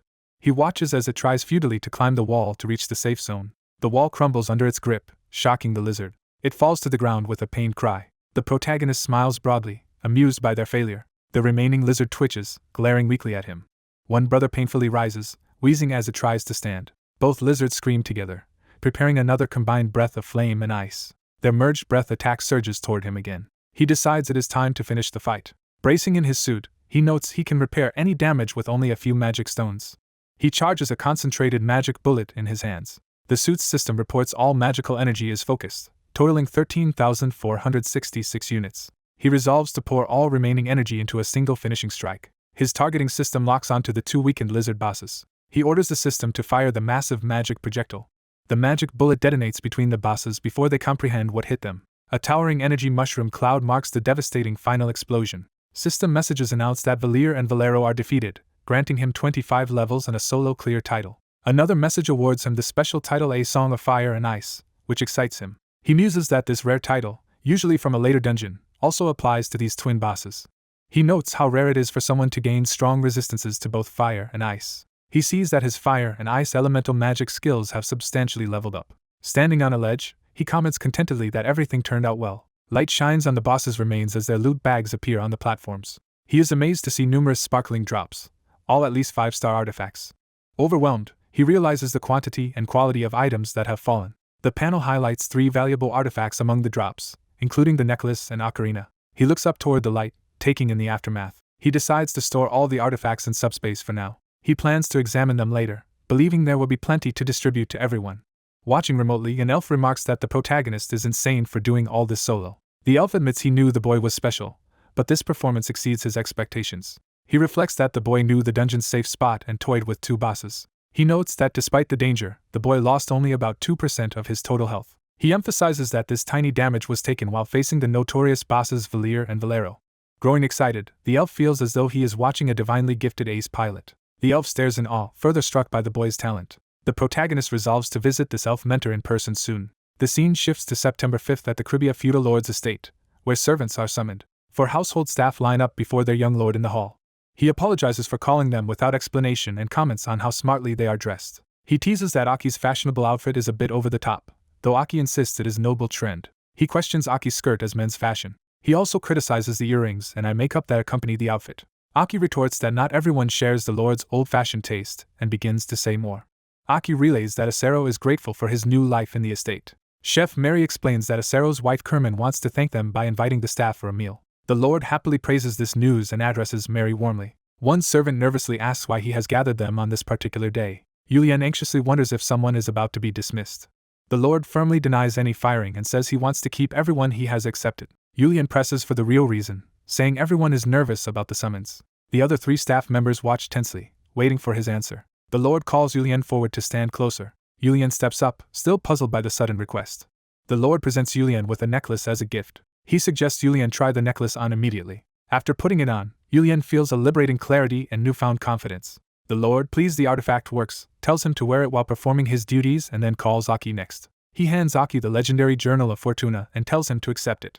Aki is stunned to receive the famous merchant's journal he has always wanted to read. The Lord confirms it is the original and instructs Aki to guard it carefully, which he eagerly promises to do. He then calls Valdez and offers him another artifact, which looks like an ocarina. He explains it is indeed the Ocarina of Truth, whose power works simply by possessing it. He tells Valdez that speaking truth while holding it will boost his communication and negotiation, which delights the butler. Finally, he addresses Chef Mary and asks everyone else to leave so only she remains. The others thank him profusely, promising to use their new artifacts properly as they depart. Once alone, the Lord and Mary face each other in the quiet room. He starts to broach a personal subject with her. Their conversation is interrupted when Mary's daughter Mia bursts in calling for her mother. Mia blurts out that Mary's boyfriend is looking for her, embarrassing Mary in front of the Lord. The Lord, surprised, internally wonders what this revelation about Mary and Lakias means. Later, the narration begins by prompting further explanation of the situation. It is explained that Lakias spent his youth focused solely on training, leaving little chance to meet women. Meanwhile, Mary lost her husband to illness while she was pregnant with Mia, setting up how their relationship could develop. Despite repeatedly turning down Lakias' advances, Mary is moved by his persistence and finally decides to accept his feelings. During tea with Jared and Mia, Mary apologizes respectfully to her lord. Mary nervously says she feels bad for bothering Jared with something so personal. Jared reassures her that her personal life is none of his concern and she should not worry about him. Mary says she knows love should not be hindered but still wanted to check that her relationship would not trouble Jared. Jared jokes that although he has no love life, he is famous for being curious about other people's romances, especially those around him. Mary laughs but insists on apologizing anyway. Mia excitedly asks Jared if her mother did something wrong and whether he or she should scold Mary. Jared bursts into laughter at Mia's antics. Jared formally addresses Mary as head chef, prompting her attentive reply. Jared tells Mary not to worry about him, promises as feudal lord to keep supporting her as long as she remains diligent in her work, and hopes she makes good memories with her loved ones. Mary is visibly startled and touched by his pledge. Mary apologizes again, while Jared instead thanks her. Jared jokingly instructs Mia to report to him if Mary and her boyfriend ever fight. Mia eagerly agrees, promising to secretly keep Jared informed about anything that happens. The 3 of them share a hearty laugh together. Jared remembers something and hands Mary an item to take with her. He explains that the item is a holy artifact called Saint Hypnosis' Ladle of Healing. Mary is shocked to receive such a legendary healing ladle, and Jared confirms its authenticity. Jared says he wants her to keep cooking with the ladle so he and the staff can go on enjoying her delicious food. Mary happily agrees, remarking that simply holding the ladle fills her whole body with warmth and comfort. Jared once more calls her head chef to get her attention. He tells Mary that one day her cooking skills will be crucial and that he will call on her help then, so she should be prepared. Mary understands and vows to do her best for whatever task Jared asks of her, patting Mia's head affectionately. Jared thinks that if they can mass-produce Mary's dishes, they will be highly useful in war or any situation. He reflects that because her food boosts people's natural healing and recovery more effectively than ordinary potions, it could be a powerful resource. Time passes and Jared and Mia are later seen walking together along a tree-lined path. Jared asks Mia if she is still working hard on her training, and she confirms enthusiastically. Mia says that aside from eating and time with her mom, she spends all her time practicing magic. Jared checks whether she is still focusing only on wind magic, and she proudly says yes. She dismisses fire and ice as boring compared to wind. Mia explains that her current dream is to master wind magic well enough to someday meet a wind elemental. Jared notes in surprise that even after learning magic, Mia remains obsessed with the wind alone. His appraisal window shows Mia at level 65 with powerful wind-related special tendencies, high intelligence from stat synergies, and an artifact titled the Magician of Wind. Jared is stunned that she reached S rank in Song of Wind in only a year and a half, progress that should take far longer even in Paradiso, and concludes her talent is extraordinary. He observes that although her mana pool is small so she cannot fight for long, her wind magic is already strong enough to defend against a 5th-class attack. Jared gulps nervously as he contemplates her potential. He calls out to Mia again, getting her curious attention. Jared proposes that before next spring they take a trip to the Anifa Plateau, which Mia excitedly recalls as a place of cool winds and beautiful windswept flower fields. He promises to teach her there how to use her wind magic more efficiently, and she eagerly asks when they will go, to which he suggests March. Mia complains that March is too far away and begs to go in January for her birthday, so Jared laughs and agrees. Later that night, Jared works alone in his manor under the starry sky. Bent over his desk, he studies reports on the Daimyo's magical division and their navy, worrying over the strategic dilemma they pose. He considers building his own sorcerer army akin to Egrizio's famous swordsman. He also thinks about forming a large enough navy to safeguard their coasts from invasion. Looking at a regional map, he reasons that with the southern Sindarth kingdom as a buffer, his territory should be able to exploit the neighboring Benuso and Malice kingdoms. He marks and scratches at the map while pondering his options in silence. Jared finally slams his hand down and declares that in the year 1416 his first target will be chosen. His quill strikes Tatar Island on the map between Benuso and Malice, designating it as that target. That night he meets various vassals to discuss and coordinate his new plans. He confers with a bespectacled aide who brings him important documents. He then visits merchants or workers in a warehouse as part of his preparations and notes that much more follow-up is required. For months pass, bringing Na's continent year 1416 to January 1st, New Year's Day. Jared reflects that this is already the 3rd New Year since he awoke in this world and picks up a bottle of Lapper's potion. He drinks the potion, gaining a level in the process. Studying his reflection and status window, Jared is glad he can see his stats and keep pushing himself, now at level 126 with very high magic and defenses. Someone knocks, and Jared turns toward the door as his name is called. Ella arrives fully armored with her knights, informing him that they are ready to depart. Jared unveils new red and blue banners to the assembled troops and addresses the loyal followers of the Caribbean territory. He proclaims that with their support he can dream of a better future as the Knights of Egrizio raise their new flag. The magicians of Daimyos also raise their own matching flag as Jared loudly makes his solemn promise. He vows to equip them with the best supplies and weapons, so they can win glory for themselves and their families. Ella joins the soldiers in taking this opportunity to renew her pledge of loyalty. The massed troops cheer and salute Jared in a powerful show of unity. Jared tells Ella that before long she will see how much her support aids his plans. Ella urges the forces to keep diligently training until the day they are truly needed. Jared admonishes everyone to avoid actions that might dishonor his name, and to always carry themselves proudly. The soldiers roar their understanding, shouting that they will bring honor to him and the Caribbean territory. Daimyos' magicians chant their allegiance. Egrizio's knights answer with their own chant, reaffirming their loyalty. Later Jared relaxes on a bench with a drink, exhaling tiredly. He muses that while Daimyos' magicians are gathered, unlike the knightly orders they still lack a proper leader. Jared realizes he must soon decide on someone to lead the magic corps. As he thinks, someone approaches, catching his attention. Isabella appears, and Jared greets her with New Year's wishes, offering her a drink. She eyes the bottle suspiciously and bluntly asks if he put anything strange in it. She jokingly wonders if it is a truth serum or aphrodisiac, so Jared nervously offers to drink first to prove it is safe. Isabel laughs it off as a joke, saying she would tell him everything anyway without such tricks. She comments that he seems to have been in a good mood recently, and he admits she is right. Isabel explains that joining the Shaman Guild brightened her mood because it let her reconnect with people from where she once lived. She notes that although they are not people from her own era, they are the descendants and grandchildren of those she once knew. Jared silently wonders why she is suddenly so eager to reveal her past and assumes she mistakenly believes she has already shared this with him. He recalls her once insisting that he would be better off not knowing too much about her history. He concludes that her willingness to open up now is actually a good sign for their relationship, and prepares to ask another question. Jared asks Isabel about the guild's name, Diraj, curious what is behind it. She teases that anyone can see it is simply her own name spelled backward, surprising Jared. She then admits she actually chose it from an ancient word meaning honor. Isabel playfully scolds Jared for thinking she would name the guild after him, while he says he avoided drawing such attention regardless and moves the talk along. She relays that everyone in the guild shares the same feeling of gratitude toward Jared for giving them a safe place to settle. Jared is glad to hear that and listens as Isabel reveals her new goal of making the name Diraj famous. He encourages her to build a lasting foundation for that dream, and she confidently promises to do so. A knight runs up calling for Jared to confirm his location. Isabel stiffens in surprise at the interruption. She excuses herself, saying she will take a break and do her utmost, then quickly departs as the knight reaches Jared. The knight greets Jared, who jokingly calls him Mary's great lover Lachias and welcomes him. Embarrassed, Lachias asks Jared to stop teasing him after 4 months of this, but Jared insists it is too fun to quit. Lachias concedes that if Jared enjoys it then it is fine, though he has something important to say first. He presents an envelope, explaining that they have received several letters sealed with the name Sabio. He asks if Jared recognizes the name, saying the document secretly arrived from the Archneys Guild and merited urgent delivery. Reading the letter, Jared realizes the long-anticipated time has arrived after 4 months of using the Tainix.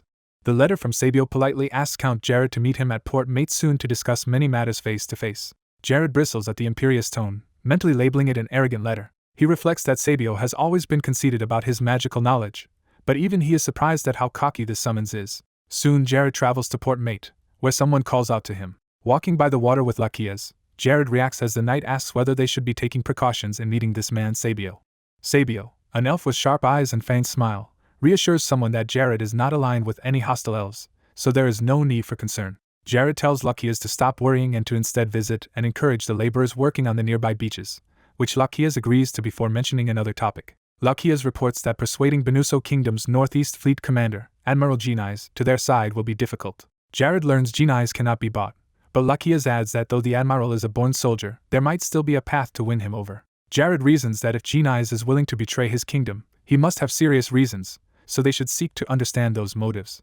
Jared then accepts that bloodshed is inevitable and resolves that they must demonstrate an overwhelming difference in power to minimize it. Lakias shares intelligence that over the past 2 years the navies of both neighboring kingdoms have been starved of funds. He suggests that with Cribia's current forces they could seize the coastal cities of Benuso and Malice. Jared pauses and tells him to wait before acting on that plan. Jared says they must hold off a little longer until they secure stable control over Chaldea's resources to properly equip their army.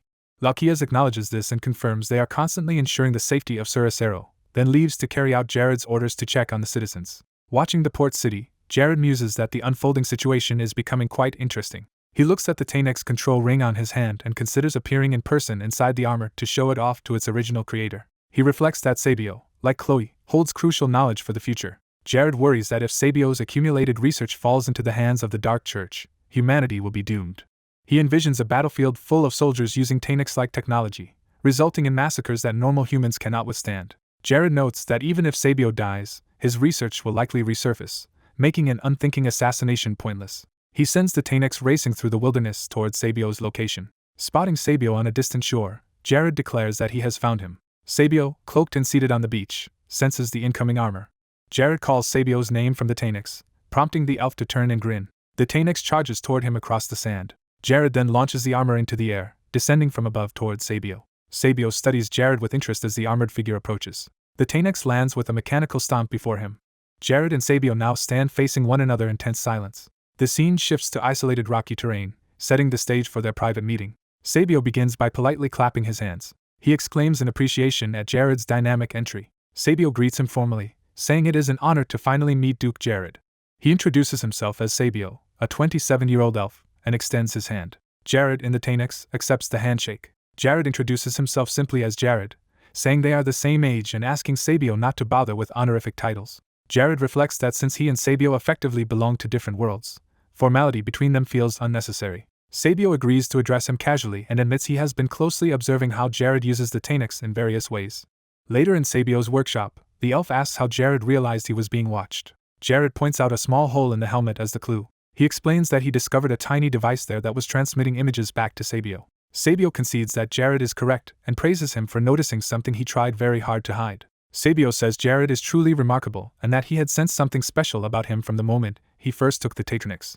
Sabio begins to say that it feels as though something more is going on. He excitedly concludes that Jared seemed to understand the Tainix's abilities from the very beginning. Jared grins and asks if he passed Sabio's test as a suitable pilot. Sabio exclaims that in all his years he has never seen any human or elf control the armor as well as Jared. Sabio reflects that it is almost like Jared knew every capability of the Tainix even before it was created, hinting at Jared's mysterious prior knowledge. Sabio excitedly confirms something to the armored person. Sabio narrates that he has spent 8 years researching the Tatronix since age 19. He recalls feeling anxious and unsure whether his research path was correct, yet also curious. Sabio explains he has tested the machine countless times himself while wearing armor. He admits he could never draw out Tatronix's full power until the current user proved its potential. Sabio says the user confirmed that his long efforts were not mistaken. He feels validated that all 8 years of his work on Tatronix were worthwhile. Someone asks if Sabio will reclaim the suit's current user, and Sabio refuses. Sabio tells Jared he wants him to keep using Tatronix if Jared agrees. Jared remarks that Sabio really enjoys seeing him use the suit. Jared says any inventor would be happy to see their creation used so much, and notes there's no reason to shun him for being human. Sabio, pleased, says he has a proposal for Jared. Sabio points out Tatronix has 2 sealed functions and asks Jared to have them unlocked. An interface list shows many Tatronix options, with options 6 and 7 marked as sealed and requiring Sabio's authorization. Sabio, shocked Jared noticed the sealed options, demands to know how he learned of them. Jared declares he wants access to all Tatronix abilities and asks Sabio to unlock them, promising to use them in a way that will satisfy him. Time passes as the scene shifts to a rocky seaside cliff. Sabio says he cannot unlock the seals for free and needs compensation. He thinks seriously about what kind of price to ask. Jared asks Sabio what he wants in exchange. Sabio proposes a test. If Jared passes it, he will unlock the seals. When Jared asks what the test is, Sabio tells him to kill the guardian of House Island. Jared recalls Nemesis, the guardian, visualized as a hulking beast behind him. Sabio is surprised Jared knows Nemesis, and Jared replies that of course he does. Sabio shows a map, noting House Island lies far north of Tatar Island and asking how Jared knows of such a distant place. Jared points out that his knowledge of the island should actually be convenient for Sabio. Jared accepts the test and makes Sabio promise to fully unlock Tatronix if he succeeds. Sabio asks if Jared is really that confident, and Jared agrees and suggests they formalize the deal with a contract. Jared proposes that if he kills Nemesis, Sabio must recognize him as Tatronix's official pilot. Jared adds that if he fails he will immediately return the suit and pay any usage fees, which Sabio accepts. They shake hands and seal the deal. Sabio says Jared will need some preparation time for departure, and wonders how many days it will take. Jared, confused by the idea of days, abruptly says he is leaving right away. The scene cuts to the icy expanse of House Island where they head for Nemesis. Sabio comments on how decisively Jared acts, leaving for the island without hesitation. Jared answers that he is serious about proving himself and loves piloting Tatronix, which Sabio acknowledges. Sabio explains Nemesis is infamous among dark elves, even though the monster has never attacked them directly. He clarifies that monsters around House Island assault them 4 times a year due to Nemesis's influence. Sabio says that if the monsters came by sea they could fortify the coast, but that is not the case. Jared explains the real issue is that Nemesis teleports monsters straight onto their land. Sabio confirms this, saying the sudden teleports prevent them from mounting effective defenses. Jared asks if killing Nemesis would improve relations between humans and dark elves, and Sabio says higher authorities would at least be grateful. A flashback shows that even with the ban as held negotiations with others are difficult, implying political tensions. Sabio says that if Jared succeeds, the dark elves and their lord will likely take serious interest and be thankful. Jared reflects that the island's monsters are easy for him and believes he can handle them. He notes that attacking from the sky keeps him out of reach of most monsters. Sabio warns Jared out of concern, saying they have repeatedly failed to defeat Nemesis. Jared retorts that Sabio still pushed the task onto him despite those failures. Embarrassed, Sabio offers to propose a different test if Jared feels it is too dangerous. Jared refuses to back down, telling Sabio to wait, while he plans how to defeat Nemesis. A narration describes Nemesis as a red monster shaped like a bipedal rhinoceros wielding a giant axe. Exposition explains Nemesis can only be killed by a single very strong strike instead of many weak hits. Because Nemesis passively reduces incoming damage, weak attacks are effectively meaningless against him. His regeneration also makes normal arrows and magic unable to inflict lethal harm. His thick hide further negates constant magical damage. The narration concludes his only weakness is concentrated burst damage to a vital point within a short time frame. Back in the present, Sabio watches Jared thinking through this information. Sabio asks if he should release Tatronix's seal for Jared before the fight. Jared stands quietly in the snowy landscape, apparently contemplating. Jared argues that unlocking the seal now would defeat the purpose of their deal, insisting Sabio uphold the original promise after he wins. Sabio anxiously asks what happens if Jared dies attempting this. Jared assures him he will not die and tells Sabio not to worry. Jared adds there is one modification he hopes Sabio can perform. When Sabio asks what, Jared requests an upgrade that lets him focus energy missiles more intensely. He wants to gather all the suit's energy into a single point in his hand. Sabio identifies the technique as mana bullets. Sabio says modifying it should be easy but warns Jared he might lose access to the cannon's other abilities. Jared tells Sabio to stop questioning him and says it is better to verify things through experience. Sabio urges haste since he must also return to his own territory, and Jared agrees. Sabio begins inscribing runes into Jared's gauntlet to implement the requested change. Sabio notices Jared is extremely excited about everything but is deliberately suppressing how thrilled he is. Jared, now fully resolved, thinks that he will prove himself through this battle. An observing narrator-type figure says he is happy to because Sabio is treating him as the protagonist and with respect. Sabio continues the enchantment, feeling honored to be part of Jared's story. Sabio announces that the modifications to Tatronix are finished. Jared admires the quick, difficult work and acknowledges Sabio's skill as an inventor. Jared warns Sabio not to approach the battlefield because his attacks will cover a wide area. He adds that if Sabio comes too close, he might be killed by the collateral damage. Sabio tells Jared not to worry and reveals he can also fly. Sabio takes off running. Using enchanted shoes, Sabio launches himself into the air. Jared notes that Sabio's seemingly ordinary shoes hide a special function. He realizes they are magic stone shoes that enable flight. Relieved that Sabio can escape danger, Jared activates flight with Tatronix and says they should get going. As they fly, Sabio asks if Jared will really be alright, and Jared jokes he will flee if Nemesis seems too strong, so Sabio should also be ready to retreat. The narration sets the location at the northern end of House Island, where the fight will occur. The wind howls as they arrive above the icy cliffs. Nemesis appears, roaring as the guardian of House Island. Sabio warns that Nemesis, though brutish, is actually a competent magic user. Jared reflects that if he drags out the fight too long, he will be in danger. He reasons Nemesis could summon all the island's monsters, which might overwhelm and kill him. Jared prepares his enhanced magic bullet technique, noting this is only his second time attempting it. He admits his lack of experience with the method makes him nervous. He sets a strict time limit of 5 minutes to finish Nemesis. Determined, Jared vows to end the battle with a single shot. He rockets upward, building speed and energy for the decisive strike. Nemesis bellows furiously in response. Jared calls Nemesis an incredible boss monster, and resolves to earn Sabio's trust even if it means repeating such feats many times. He believes the choice he makes in this battle will greatly affect the future. 3 minutes later, the fight is still raging in the skies above House Island. Watching from afar, Sabio marvels that even with Tatronix's help Jared can dodge Nemesis's close-range attacks so well. Sabio rates Jared's suit control very highly but wonders why Jared has not yet gone for a serious attack. Sabio sees Jared merely flying around and peppering Nemesis with weak spells, seemingly toying with him. Sabio recalls that even elite Dark Elf Knights struggled against Nemesis and doubts Tatronix alone guarantees victory. Despite trying to reassure himself, Sabio admits he remains worried about Jared. He reminds himself that the Dark Elves were not foolish and had still lost despite sending hundreds of warriors, so Jared logically should have no chance. Suddenly sensing something, Sabio looks around anxiously. The suit's system announces that Tatronix is about to fire a mana shot, surprising Sabio that Jared would use it now. Nemesis charges while roaring. He cocks his fist back with terrifying power.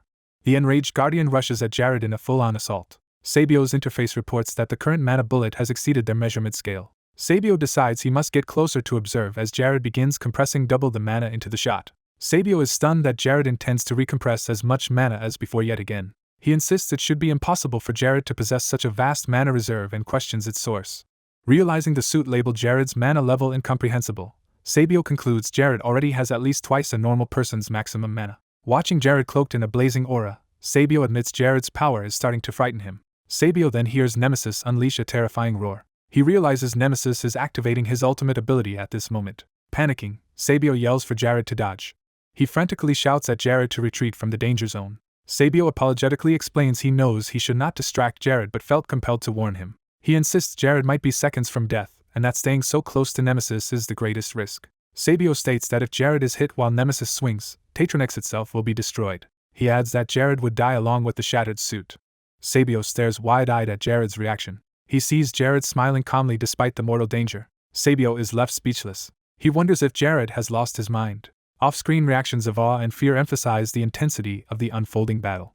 Nemesis roars again as the clash escalates. The Guardian stomps, preparing another huge leap or strike. Nemesis soars above Jared with his axe raised for a devastating overhead blow. The axe, wreathed in power, swings down toward Jared. A rapid montage shows Nemesis repeatedly hammering at where Jared was, emphasizing the ferocity of the rampage. Sabio realizes Jared has been studying and memorizing Nemesis's attack patterns during the exchanges. Nemesis roars yet again, continuing his frenzied assault. Jared recognizes this as Nemesis's special state called Rampage. Nemesis's axe crashes into the ground, shaking the battlefield. Nemesis crosses his arms and channels even more rage-fueled power. The narration names the unleashed technique Madness of Rage as his fury peaks. Jared finally fires his fully charged magic bullet. The blast is so overwhelming that Sabio clutches his head from the shock. The strike tears through Nemesis in a violent shower of blood. Sabio watches in stunned silence. He can only mutter in amazement at what he has witnessed. We see Jared's shot has blown a gaping hole through Nemesis's torso. Jared hovers surrounded by the monster's blood as it rains down. Nemesis gurgles, mortally wounded. The Guardian collapses into the crater, while Jared remains standing, triumphant in their deadly duel. Jared reflects that without planning his final strike pattern he could have died in the battle. Excited, he asks Sabio if he saw his performance, and what he thought of it. Jared then asks if his display is enough to earn Sabio's respect and trust. Shocked, Sabio calls Jared crazy for what he just did. Sabio scolds Jared for risking himself by defending at close range during the fight. He says he worried Jared might actually die, while Jared explains he did it to draw out Nemesis's arrogance. Sabio, stunned, reacts with disbelief to Jared's explanation. Jared elaborates that he provoked Nemesis into greed so the enemy would trigger his rampage skill at Jared's chosen moment. Sabio apologizes for having underestimated Jared's abilities in battle. He admits Jared really is the best pilot. The remains of Nemesis begin to glow and change shape. From the remains, a neatly formed slab of red, textured material appears. Jared sees the new item and happily notes that it will be very useful. Examining it, they identify the item as the rough skin of Nemesis. Jared plans to attach this thin, light, flexible skin to Rowhead's mirror armor so it will strengthen protection without hindering movement. Sabio, now relaxed, praises Jared for truly killing Nemesis and asks if he is alright. Sabio and another elf marvel that neither Jared nor the suit took damage, while Jared says he always thought defeating Nemesis would be easy. Jared reminds Sabio of their deal and asks him to now remove the seals on the Tatronix suit. As Jared speaks, a golden notification appears, and Sabio asks what is wrong. Sabio looks on in concern as Jared suddenly goes quiet. Sabio says there is no need to rush and that he will review Jared's battle logs while Jared handles whatever is happening. A system message informs Jared that he has received the blessing of the goddess Nefiria, leaving him shocked. He reasons that Nefiria must have been watching the Nemesis fight and found him entertaining. Since he has never heard of Nefiria among the great gods, he concludes she is not a transcendent-level deity. Comparing her to other deities he has met, Jared notes that he has finally obtained a god's blessing. Still, he feels unsatisfied, thinking Nefiria blessed him only because he killed Nemesis rather than genuine interest in him. He wonders if this effectively means he now has a god on his side, recalling that Nefiria is famed for her beauty. Though he dislikes her motives, Jared admits the blessing itself is pleasant. More messages say other gods have become intrigued, angry yet approving, or optimistic about his potential because of Nefiria's interest. Jared is bemused that these gods are interested but not yet giving their blessings. He reflects that being observed and partially blessed by gods still feels good. Sabio keeps his promise and announces he will unlock the seals on the suit, eager to see its expanded capabilities. Jared, now out of armor, calls to Sabio as they prepare the Tatronix. Jared proposes building Sabio a private, guarded laboratory in the northern part of his territory. Sabio realizes Jared is inviting him to relocate from Tatar Island by offering this laboratory. Jared adds that he will fund Sabio's experiments, supply magic stones, and even help personally when possible. Sabio accepts the deal, asking Jared to build the lab and saying he will speak with his lord if that condition is met. Sabio says that once he tells his people Jared killed Nemesis, they will be delighted. Jared hopes that both sides will be satisfied with the arrangement, so their deal remains fair. Sabio confirms he has unsealed the suit and tells Jared to test it. The Tatronix activates in its unsealed state, glowing around a prominent purple core. Jared, thrilled, says he is already excited to use the fully unlocked suit. The suit speaks and introduces its resident artificial intelligence as Ola. A voice replies that all Paradiso data has been uploaded into Ola within the suit. Hearing this, Jared recognizes the voice as familiar. Narration identifies Ola as the artificial intelligence residing in the Tatronix. It explains that even without a human pilot, Ola can operate the suit autonomously. Ola can analyze the pilot's attack patterns and techniques and reproduce them when necessary. Jared reviews options describing the Tatra gun that compresses magic energy and the AI Ola, who can act independently under delegated limits and even shifts the suit to a female form when piloting alone. He concludes he has gained another way to use the suit, planning to send Ola ahead to scout when needed. He notes that the Tatra gun function will also become valuable soon. Considering its power, Jared realizes that under certain conditions the Tatra gun could even be used to assassinate important figures. He imagines using it against the tyrannical rulers destroying the Benuso and Malice kingdoms. Time passes to Port Mate, where someone calls for Jared. Sabio states he will use the promised laboratory to manufacture various parts Jared needs for the Tatronix, and Jared tells him to request anything he requires. Sabio adds that if Jared cannot reach him, Jared can instead contact higher lords like Hayes or Archneys. Jared agrees, saying Sabio will always be able to reach him one way or another. Sabio calls Jared's name again to raise a concern. He warns that activating Ola in the Tatronix will consume magic stones as fuel. Jared says he already knows this, promises to demonstrate what he can achieve with the suit, and will keep Sabio informed. Sabio simply acknowledges this with a brief assent. Sabio says he will also research golems, aiming for mass-producible battle-ready models. Jared is pleased by this plan and promises to supply more than enough materials for the golem research. Sabio clarifies that the golem project is not for Jared specifically, but Jared says he will still support it and prefers not to complicate matters. Shaking hands, Sabio promises to bring good news and seek his lord's approval. Jared suggests their cooperation with the Dark Elves will be a fine gift, and says he wants to build a strong relationship with them. Sabio replies that forging such a relationship is his dream for the year and laughs lightly. As Sabio departs to Port City, he says he will contact Jared again soon, and Jared answers that he looks forward to it. In Cribia territory, a voice enjoys having its belly scratched and asks for more. Jared's pet cat blissfully requests more scratching as it dozes off. Jared checks the cat Terry's status and is surprised to see it has already reached level 20. He questions Terry about how many rats it has eaten and wonders if it secretly went exploring dungeons. Seeing clues, Jared deduces Terry has been hunting rats all over the castle and decides to catch up on the many reports waiting on his desk. A demonic notice warns that Imperial envoys from the Lantis Empire, including Duke Galadin and his guards the Rin-7, will soon arrive. Jared reacts angrily and bewilderedly, questioning why Galadin, whom he despises, would visit their small, not even a kingdom territory now.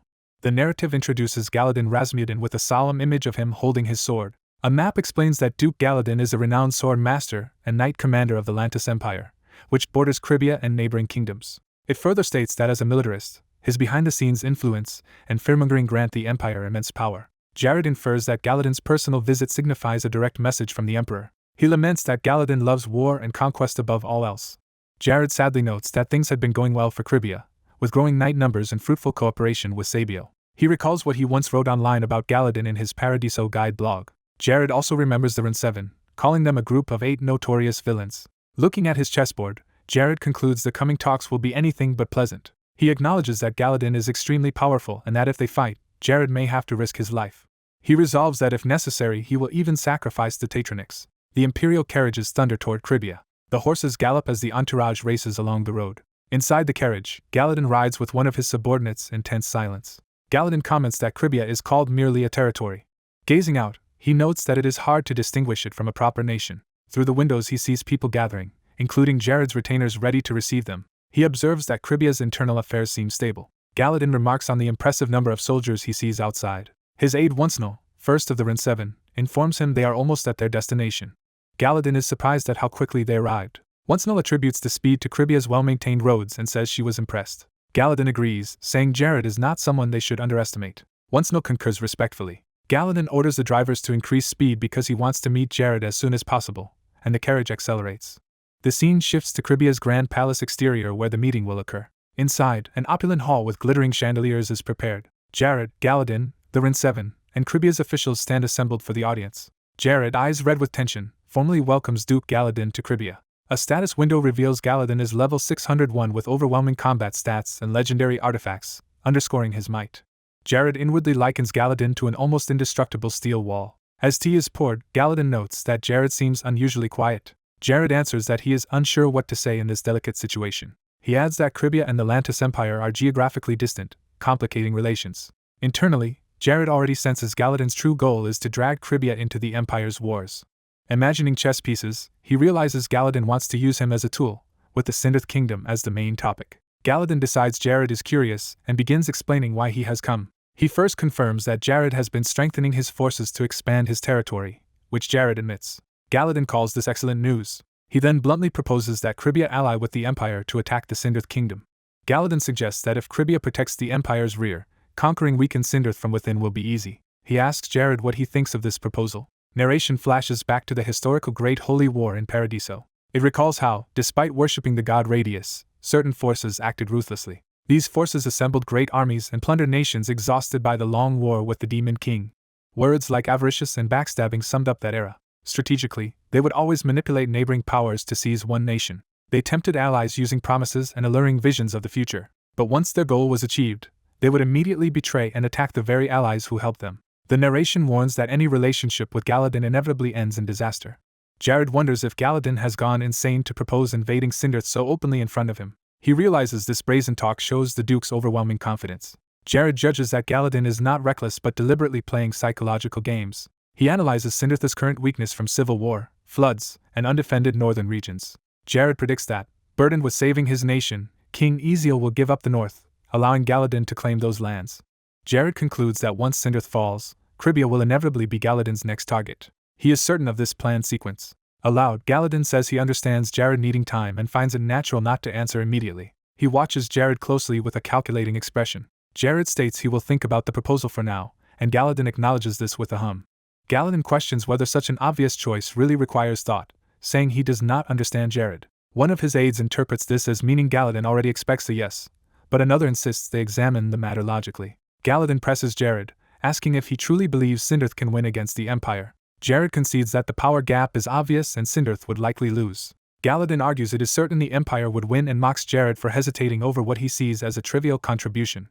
Jared counters that from a rational standpoint, Galadin's offer still makes no sense. He then says he has one question he wants to ask. Jared asks what Galadin would do if Cribius sided with Sindath instead, while briefly manifesting some power that startles the room. He follows up by challenging whether Galadin would still claim a guaranteed victory under those conditions, shocking the Duke. Jared notes that Cribia has not declared its intentions and says Galadin's assumption of their support is absurd.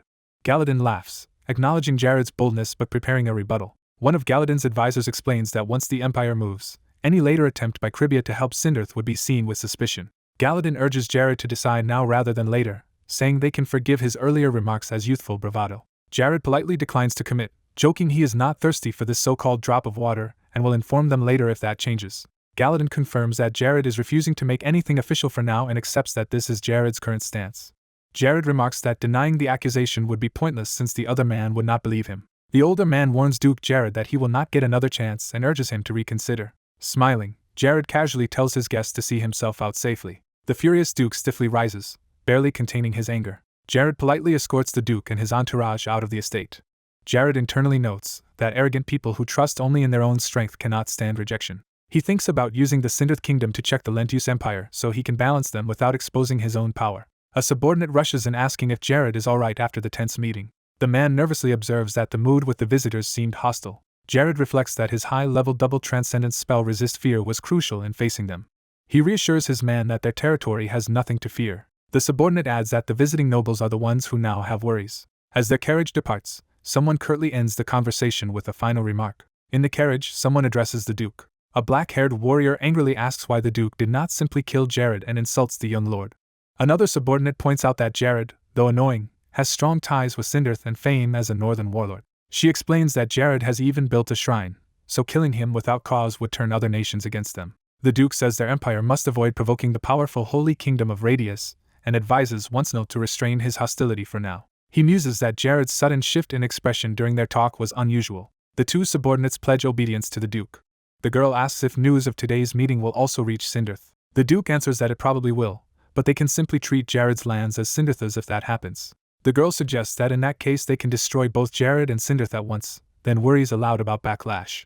The Duke dismisses Jared as a mere northern upstart compared to their rich central empire, calling his lands insignificant. He vows that they will one day crush Jared completely and orders continued intelligence gathering on him. The two youths acknowledge the command. As the carriages race away, the Duke internally swears to make Jared pay for his arrogance. The scene shifts to the Sindath Kingdom. A red-haired man reads a letter, looking troubled. He realizes the message concerns the Lentius Empire. He calls to his sister Myra, who answers him. He orders Myra to purchase large quantities of Jared mines, leaving her surprised. He explains that the Lentius Empire might invade their kingdom. Back at the academy, a teacher praises the students' preparation and begins a briefing. He indicates the Malice Kingdom's seaside city Parasino as the first target. He then marks the Benuso Kingdom's port city Laraka and announces that both locations will be attacked. A blue-haired girl sits silently, clearly anxious. Jared tells her not to worry. He explains that extensive preparations are already underway at this very moment. He sets February 1st, 1416 as their D-Day. The Academy building is shown as the place where that decisive day will occur. Time jumps to January 15th, the day before Mia's birthday. Flying in armor with Mia, Jared confirms that the land below is the Anime's plateau she had heard about. He agrees and says the sight is amazing. Jared describes how the plateau's steep cliffs look man-made from below. He adds that the top is actually flat and even. Reaching the summit, Jared marvels at how unimaginable the plateau's surface is from below. He narrates that in the past many trainees came here to train, though that is no longer the case. Mia cries out in amazement as they glide over the plateau. Jared smiles, enjoying her excitement during the flight. Mia points out a wild boar wandering below. The boar steps onto a glowing spot in the ground. The boar's head sinks into the glowing patch as a trap activates. A massive explosion erupts where the boar stepped. Jared quickly shields Mia from the blast as they are buffeted by the shockwave. Terrified, Mia screams that she is scared. Jared calmly assures her that they will not trigger any traps and asks her to trust him. Still shaken, Mia asks who set such dangerous traps. Jared refers to the craters and remnants of magical traps scattered across the plateau. He reveals that about 30 kilometers north lies a blue dragon's den, and that the dragons placed these traps.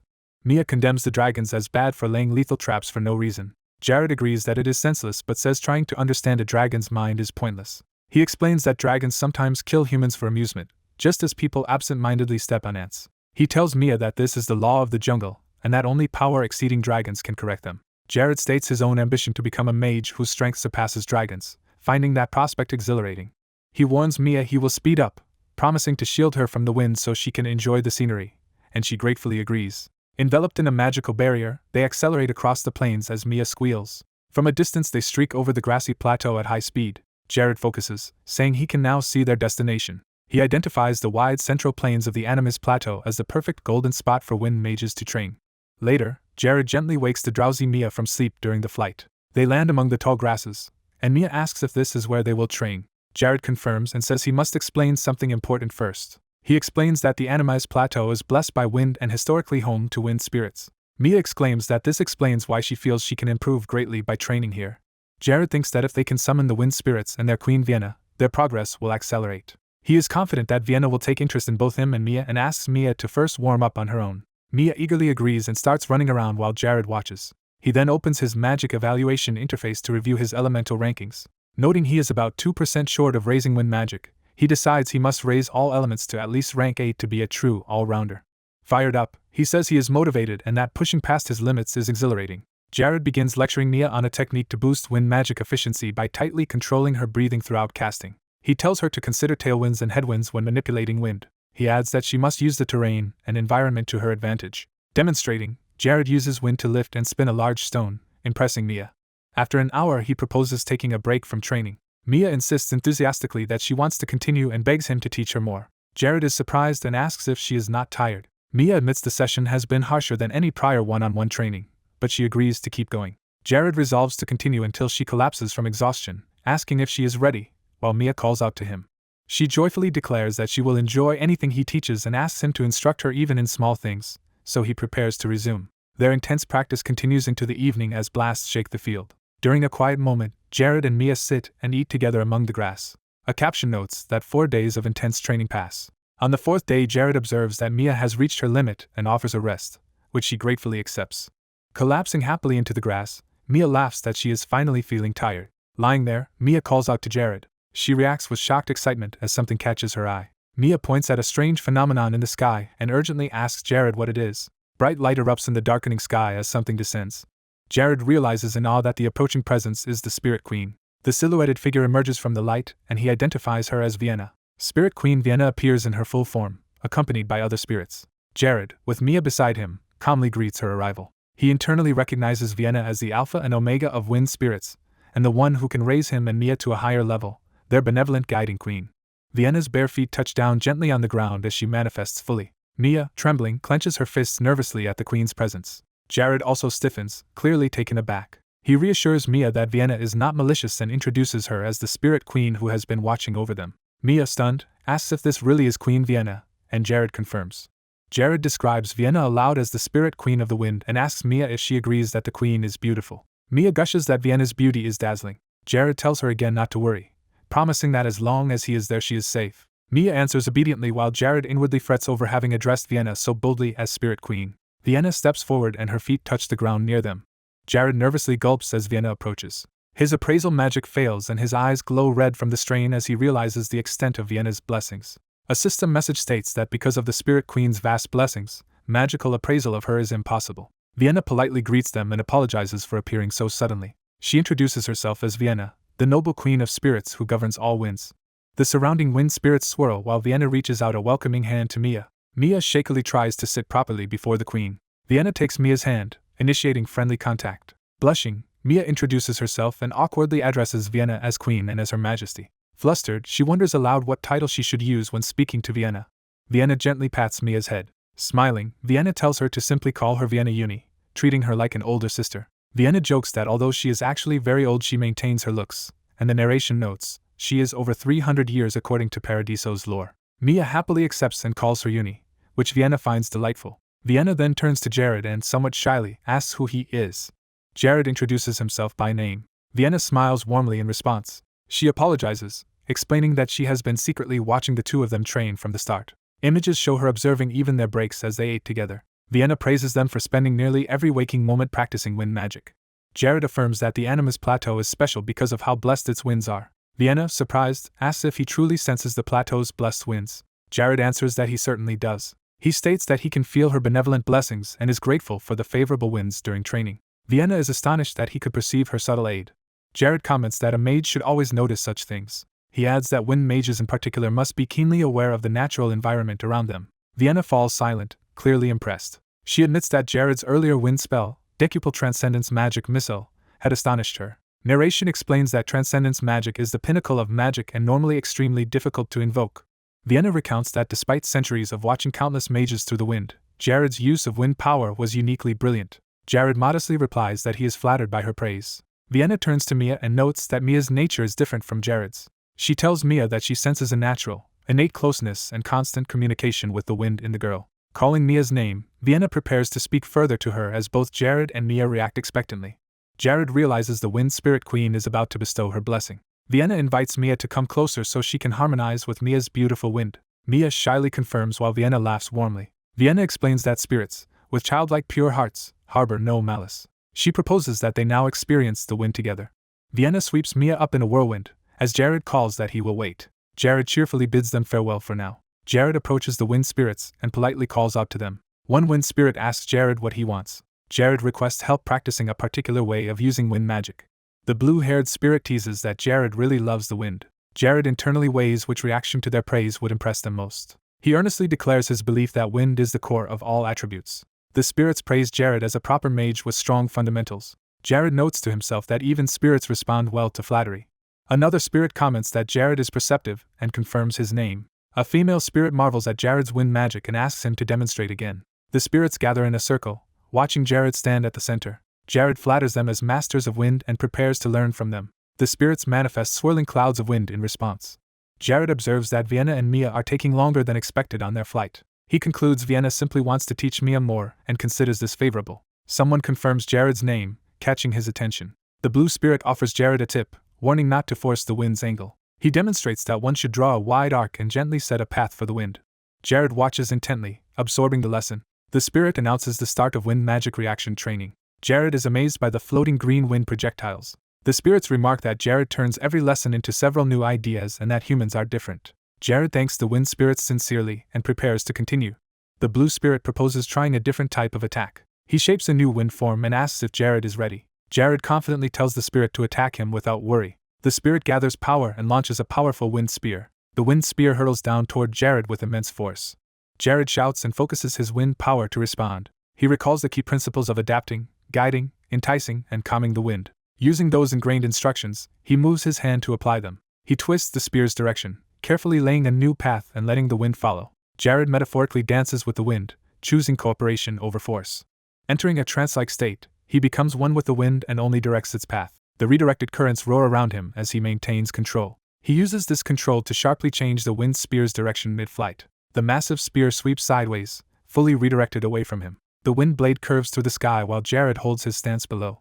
The blue spirit watches in shocked awe at Jared's feat. The spirit exclaims that Jared's rapid understanding is astonishing. Jared excitedly realizes he has succeeded at a technique even high-level mages struggle with. A system message announces he has met the minimum understanding to qualify as a 6th-class mage. The wind spirits applaud Jared's accomplishment. Jared bows and thanks them for their generous instruction. He recognizes that he has finally broken through toward becoming a 6th-class mage. A special quest appears, stating he must clear multiple adventures to truly be reborn as a 6th-class mage. The quest orders him to find the Fire Spirit King Ignis, pass his test, and grasp the essence of fire, after which further adventures will follow. Jared complains internally that his first task involves dealing with the arrogant Ignis. From the ground Jared calls up to Mia, asking if she is enjoying flying with Vienna. Mia happily thanks Vienna, saying she loves the experience. Vienna smiles, pleased with Mia's joy. Mia's feet gently touch back down on the ground. Jared welcomes Mia back and she thanks him, saying it was very fun. Jared notices that Mia's aura feels slightly different after the flight. His eye glows red as his analysis ability activates. A status window reveals Mia now carries the powerful artifact Mida Ness's necklace with rare wind and mana qualities. Jared and Vienna both react in surprise to the name of the necklace, wondering about the artifact. Jared struggles to recall the name, and asks if this necklace belonged to his father. Vienna confirms and explains Jared's father abandoned everything near life's end as a human but deeply loved his wife and daughter. Jared realizes Mia's father had been a wind spirit who chose a brief human life for love. Reflecting on Mia's progress, he thinks she has grown tremendously in sensing mana over 2 years. Vienna asks Jared if he can spare some time to speak with her privately. He readily agrees, taking her hands as she laughs softly. Vienna whisks Jared up into a towering column of green wind. Suspended in the sky, Jared looks around in awe as Vienna prepares to talk. Vienna tells him that even spirit monarchs are greatly interested in the human world. Jared answers that he knows they want humans to understand and enjoy their elemental magic, and notes many mages underestimate wind. Vienna laments that mages fail to value wind because it is invisible yet omnipresent. Jared comments that this long-standing contempt for wind has persisted for ages. Vienna says that since an event 70 years ago, this is the first time another's wind has pleased her so much. Jared replies that meeting Vienna has also been an honor for him. She tells him she wishes to bestow genuine goodwill upon him. Vienna asks Jared for permission to grant him a special favor. Smiling, Jared readily gives his consent. She states that she wants to watch his growth, and offers him her blessing. Jared respectfully accepts the blessing. A window shows his wind magic rank rising to SSS, gains Vienna's blessing, and unlocks special magic wind barrier. Vienna asks whether he can grasp this newly bestowed wind barrier magic, and he affirms he can understand such a wall of wind.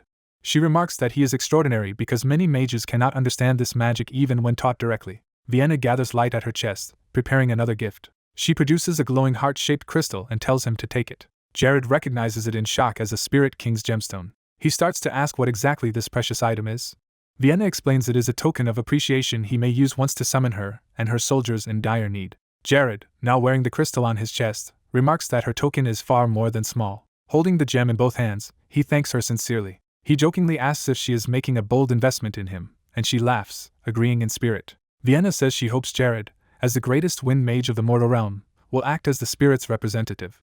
Jared internally likens her support to backing a new currency called Jaredcoin. Narration explains that deities and spirit monarchs all seek worthy individuals on whom to bestow their blessings. Jared thinks that if he can keep their attention and power focused on him, his growth will accelerate. He resolves that his bond with Vienna will be the foundation of that path and thanks her, vowing to cherish her teachings and gifts. Vienna promises to cheer him on from afar and hopes he proves her judgment of him correct.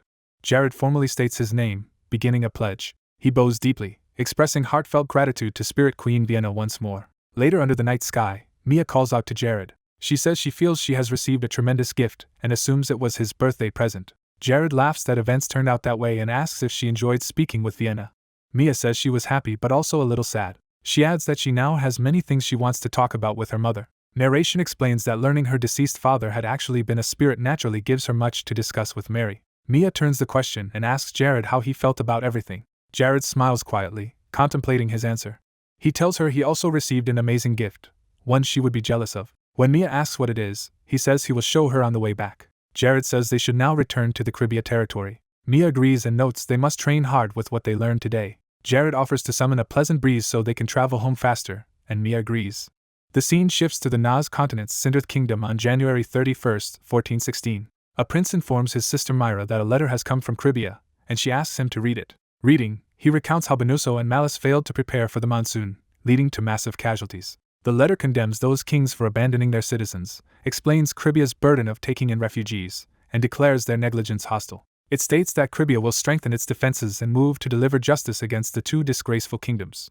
The prince concludes Jared's targets are indeed Benuso and Malice, and Myra notes Duke Jared has finally taken up arms. He says the refugee incident has already made those kingdoms infamous, and that most nations, including theirs, will side with Caribbean. Myra asks what he personally plans to do, questioning whether he will remain silent. He replies that they must openly support Caribbean. He reasons that any reasonable view of the situation forces them to back Caribbean in the coming war. Angry, he says those rulers abandoned their people as refugees and hardly deserve to be called kings. Myra agrees that such men cannot truly be kings. He concludes that by discarding their citizens, those kingdoms sealed their own fates. He silently reflects, resolved about the situation. Pointing at a map, he notes Jared should already have crossed the border. They consider Caribbean large in name, but limited in actual size among the surrounding nations. The prince studies the map in thought. His eyes widen as he comes to a firm decision. He declares their kingdom must prepare an official declaration aligning with Caribbean. He proclaims that the time has come to celebrate the rise of a new king. The narrative jumps to February 1st at midnight as horses thunder forward. Jared leads his mounted forces, ordering a charge toward Benuso's coastal city Liraki. A knight answers Jared's order with loyal enthusiasm. Jared suddenly reacts to something as his army rides through the night. He realizes the scouts have signaled detection of an enemy. A teleportation spell opens in the sky. Jared arrives via teleport nearby, slightly disoriented but ready. He spots a lone Benuso Kingdom scout on horseback below. The startled scout is swiftly struck down by Jared. As crows scatter, the wounded scout screams and begs for mercy. Jared pins the injured scout underfoot, while the man groans in pain. Jared interrogates him, asking if Admiral Genise sent him. Terrified, the scout admits that Genise indeed dispatched him. Jared viciously kicks him, eliciting a scream. The scout desperately pleads for his life, saying he will report whatever Jared wants if allowed to return. Jared casts a paralysis spell. Finding the enemy soldier, Jared notes, he will imprison him and that preparations are done. He declares he is returning and launches himself into the sky. While flying back, Jared confidently states his role is vital for executing a blitzkrieg. Under the full moon, distant hoofbeats approach. Jared rides at the head of a large mounted force through the forest. Ella and other armored riders charge forward on horseback. Ella notices something streaking through the sky beside them. Jared pulls up to Ella and Lakis and calls to them. Riding together, Jared reports the enemy scouts are eliminated and orders Ella and Lakis to attack Admiral Janet's stronghold immediately. Ella asks if Jared will really go alone and if he will be alright. Jared explains the base has only a few low-rank wizards so he alone can handle it. Ella acknowledges and reaffirms their plan to pick off outer troops one by one. Jared instructs Lakis to move in after Ella breaks the enemy line and secure the rear. Jared emphasizes that in this war speed is everything and the rear must remain stable. Lakis promises to remember this and reports that all army commanders are ready. Under the moon, Jared assigns Ella the Templars and Magic Division, and gives Lakis command of the Territorial Army, telling them to rendezvous at the base. Ella and Lakis answer that they understand. As they separate, someone calls out to Jared. Jared, hearing Hayes' voice in his mind, focuses.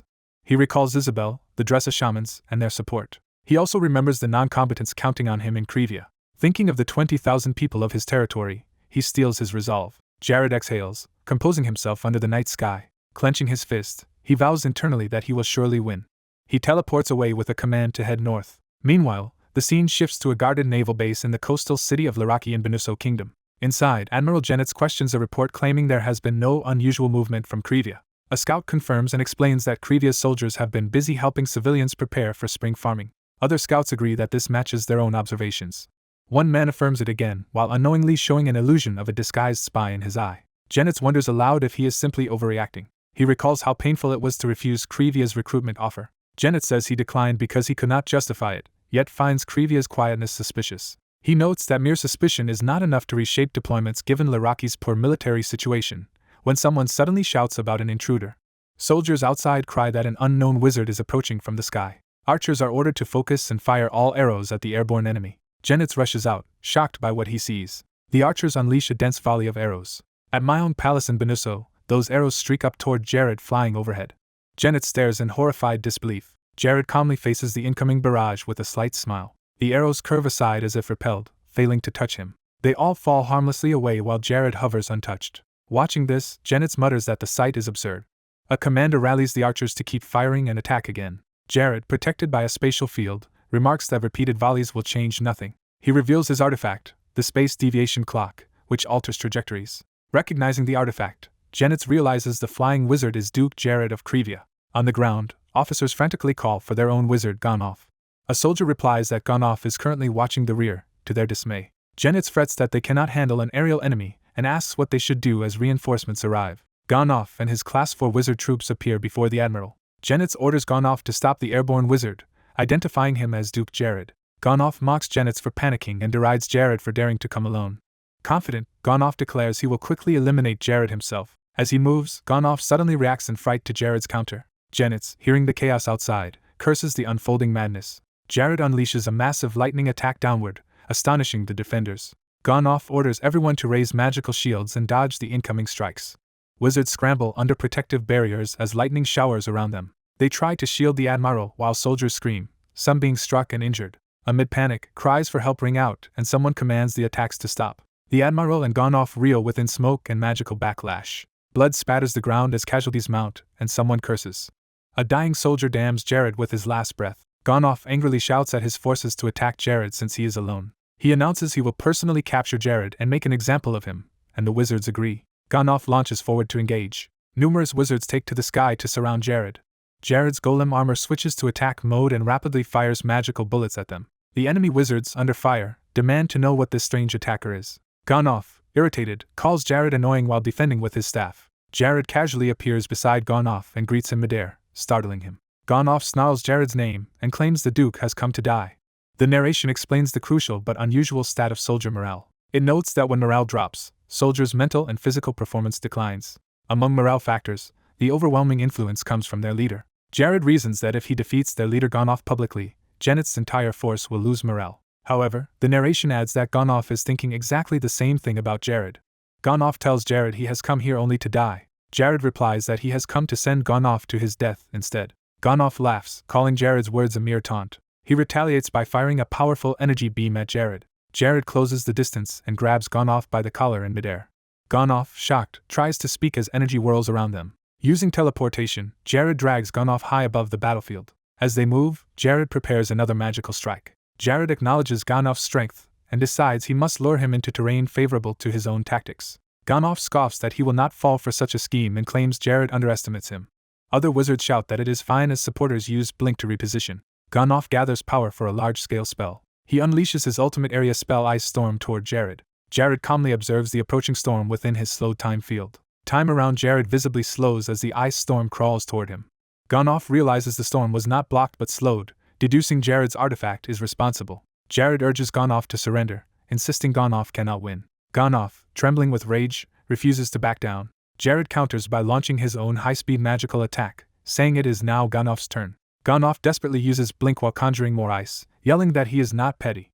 He shapes a homing ice construct called Ice Will. Jared dismisses it, believing it cannot hurt him. When the ice tracks him, Jared realizes it is a guided spell. Even so, he judges its speed to be slow and continues evading. Multiple ice wills and blinks encircle Jared, forming a deadly net. Jared sees them closing in on him and is momentarily alarmed. He raises a magic circle and redirects the converging ice projectiles. The redirected ice blasts slam into Gonoff instead. From a distance, Jared watches Gonoff reel from the counterattack. Gonoff notices Jared's faster reaction to the surprise counter than to the earlier ice and wonders why. Then he grins, deciding Jared must be nearing his limit and should flee. Gonoff believes his deduction is correct and grows more confident. Jared's golem keeps firing as wizards struggle under the renewed barrage. Gonoff screams not to just defend and orders them to hit the metal golem with guided magic. They complain that their magic cannot catch the speeding construct. Gonoff curses his subordinates as useless while being buffeted by stray blasts.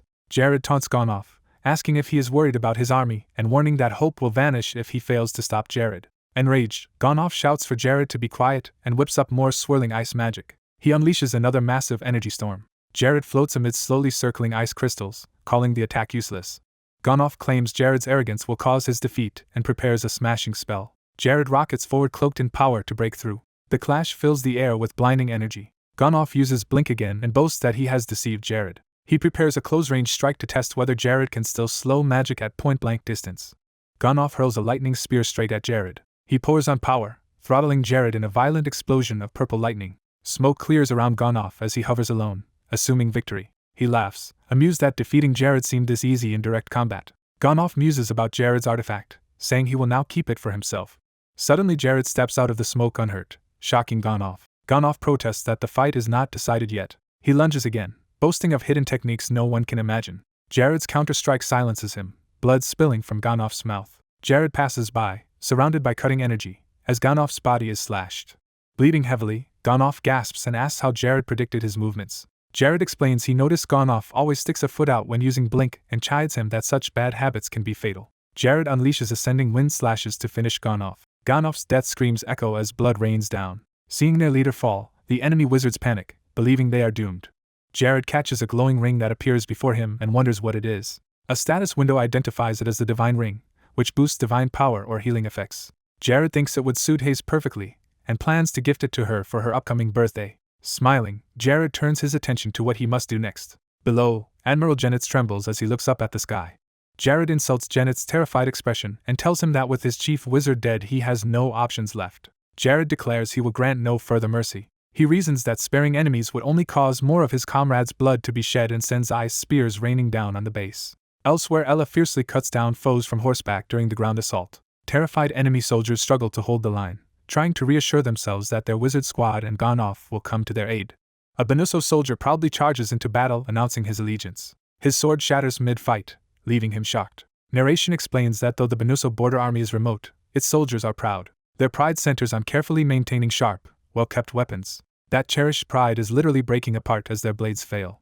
Another sword edge chips away, showing their equipment's fragility. The broken fragment begins to crumble and vanish. The soldier watches in horror as his sword disappears, leaving only scars on it. He realizes his pride in his weapon has plummeted to almost nothing. Staring upward, he is shaken and close to despair. The narration reveals this proud border army is being overwhelmed by the supposedly inferior Yangji army. A Krivia commander notes the enemy lacks proper gear and urges his soldiers to advance. The battle devolves into a slaughter as Krivia's forces cut through Benuso's troops. Narration states that weapon and armor quality decides everything, and Benuso infantrymen feel that truth as their blades clash and fail. They realize that careful maintenance means nothing if the base quality of their gear is lower. By the time they recognize the enemy's weapons are superior, their own swords are already being destroyed in combat. The text introduces Krivia's new weapon material Selbia, which is generations ahead in performance. Benuso soldiers compare the fight to straw versus iron, feeling utterly outmatched. The quick-witted troops flee, shouting that their weapons are useless while others argue and panic. Those who keep fighting are cut down mercilessly. One soldier concludes that the only option left is to run for their lives. The scene shifts to Benuso's front barracks, where someone states their presence there. Captain Karpa of Benuso army asks if the first clash was their victory, but is told the situation is dire. Seeing his markers topple on the map, Karpa is stunned. A messenger reports the front line has collapsed, with soldiers abandoning weapons and fleeing, prompting Karpa to angrily cite execution for desertion. The messenger adds that their infantry and cavalry attacks are ineffective and the enemy advance is unnaturally fast, something clearly wrong. Karpa rushes outside, recalling that their forces had seemed evenly matched just moments before. He wonders why his army's momentum is collapsing so suddenly. He suspects that Gonov may somehow be involved. He then sees something alarming that leaves him wordless. Karpa realizes in horror that the enemy army has already reached his camp. He rages at his subordinates for not reporting the enemy's approach and demands to know what Captain Chin is doing. A terrified soldier blurts out that Captain Chin and all his men are dead. The soldier explains that every one of them was killed single-handedly by a red-haired woman warrior. That same woman now charges screaming at another Benuso soldier. She unleashes powerful sweeping attacks from horseback, mowing soldiers down. Karpa identifies her outfit as that of a vanguard and prepares to act to restore his army's morale. He knocks an arrow and carefully takes aim at her. He decides the quickest way to revive morale is to kill an enemy commander, and targets the woman. The vanguard woman senses something and starts to turn toward the threat. Karpa releases the arrow with determined force. The woman casually catches or deflects the incoming arrow, coolly acknowledging his presence. Karpa is shocked that his shot failed, reacting with alarm. She immediately launches another devastating energy slash from horseback. Benuso troops charge her but are about to be hit by her next attack. She unleashes a massive circular slash, sending men flying and crushing their assault. A subordinate urges Karpa to retreat while there is still time, but he refuses, saying Benuso has no future if he withdraws. Karpa's arrow finally strikes the woman's horse, wounding or killing the mount. The vanguard is thrown violently to the ground from her collapsing horse. Karpa draws his sword, committing himself fully to the coming duel. He declares as Benuso army captain that for his fallen soldiers and homeland he will kill the enemy. The woman praises his spirit, and says she will respond with her full strength. Karpa charges and clashes blades with her, both shouting. His sword flares with intense power, as he pours everything into the strike. Narration announces he has entered the realm of Divine Sword, unleashing a sword aura that overwhelms her. The resulting shockwave carves a massive fissure through the battlefield, terrifying nearby soldiers. A huge pillar of light or energy erupts where Karpa's attack lands. The vanguard woman rises unharmed, asking whether they will surrender or choose death. Benuso survivors stare at her, shaken and unsure. They glance at each other fearfully, wondering what to do.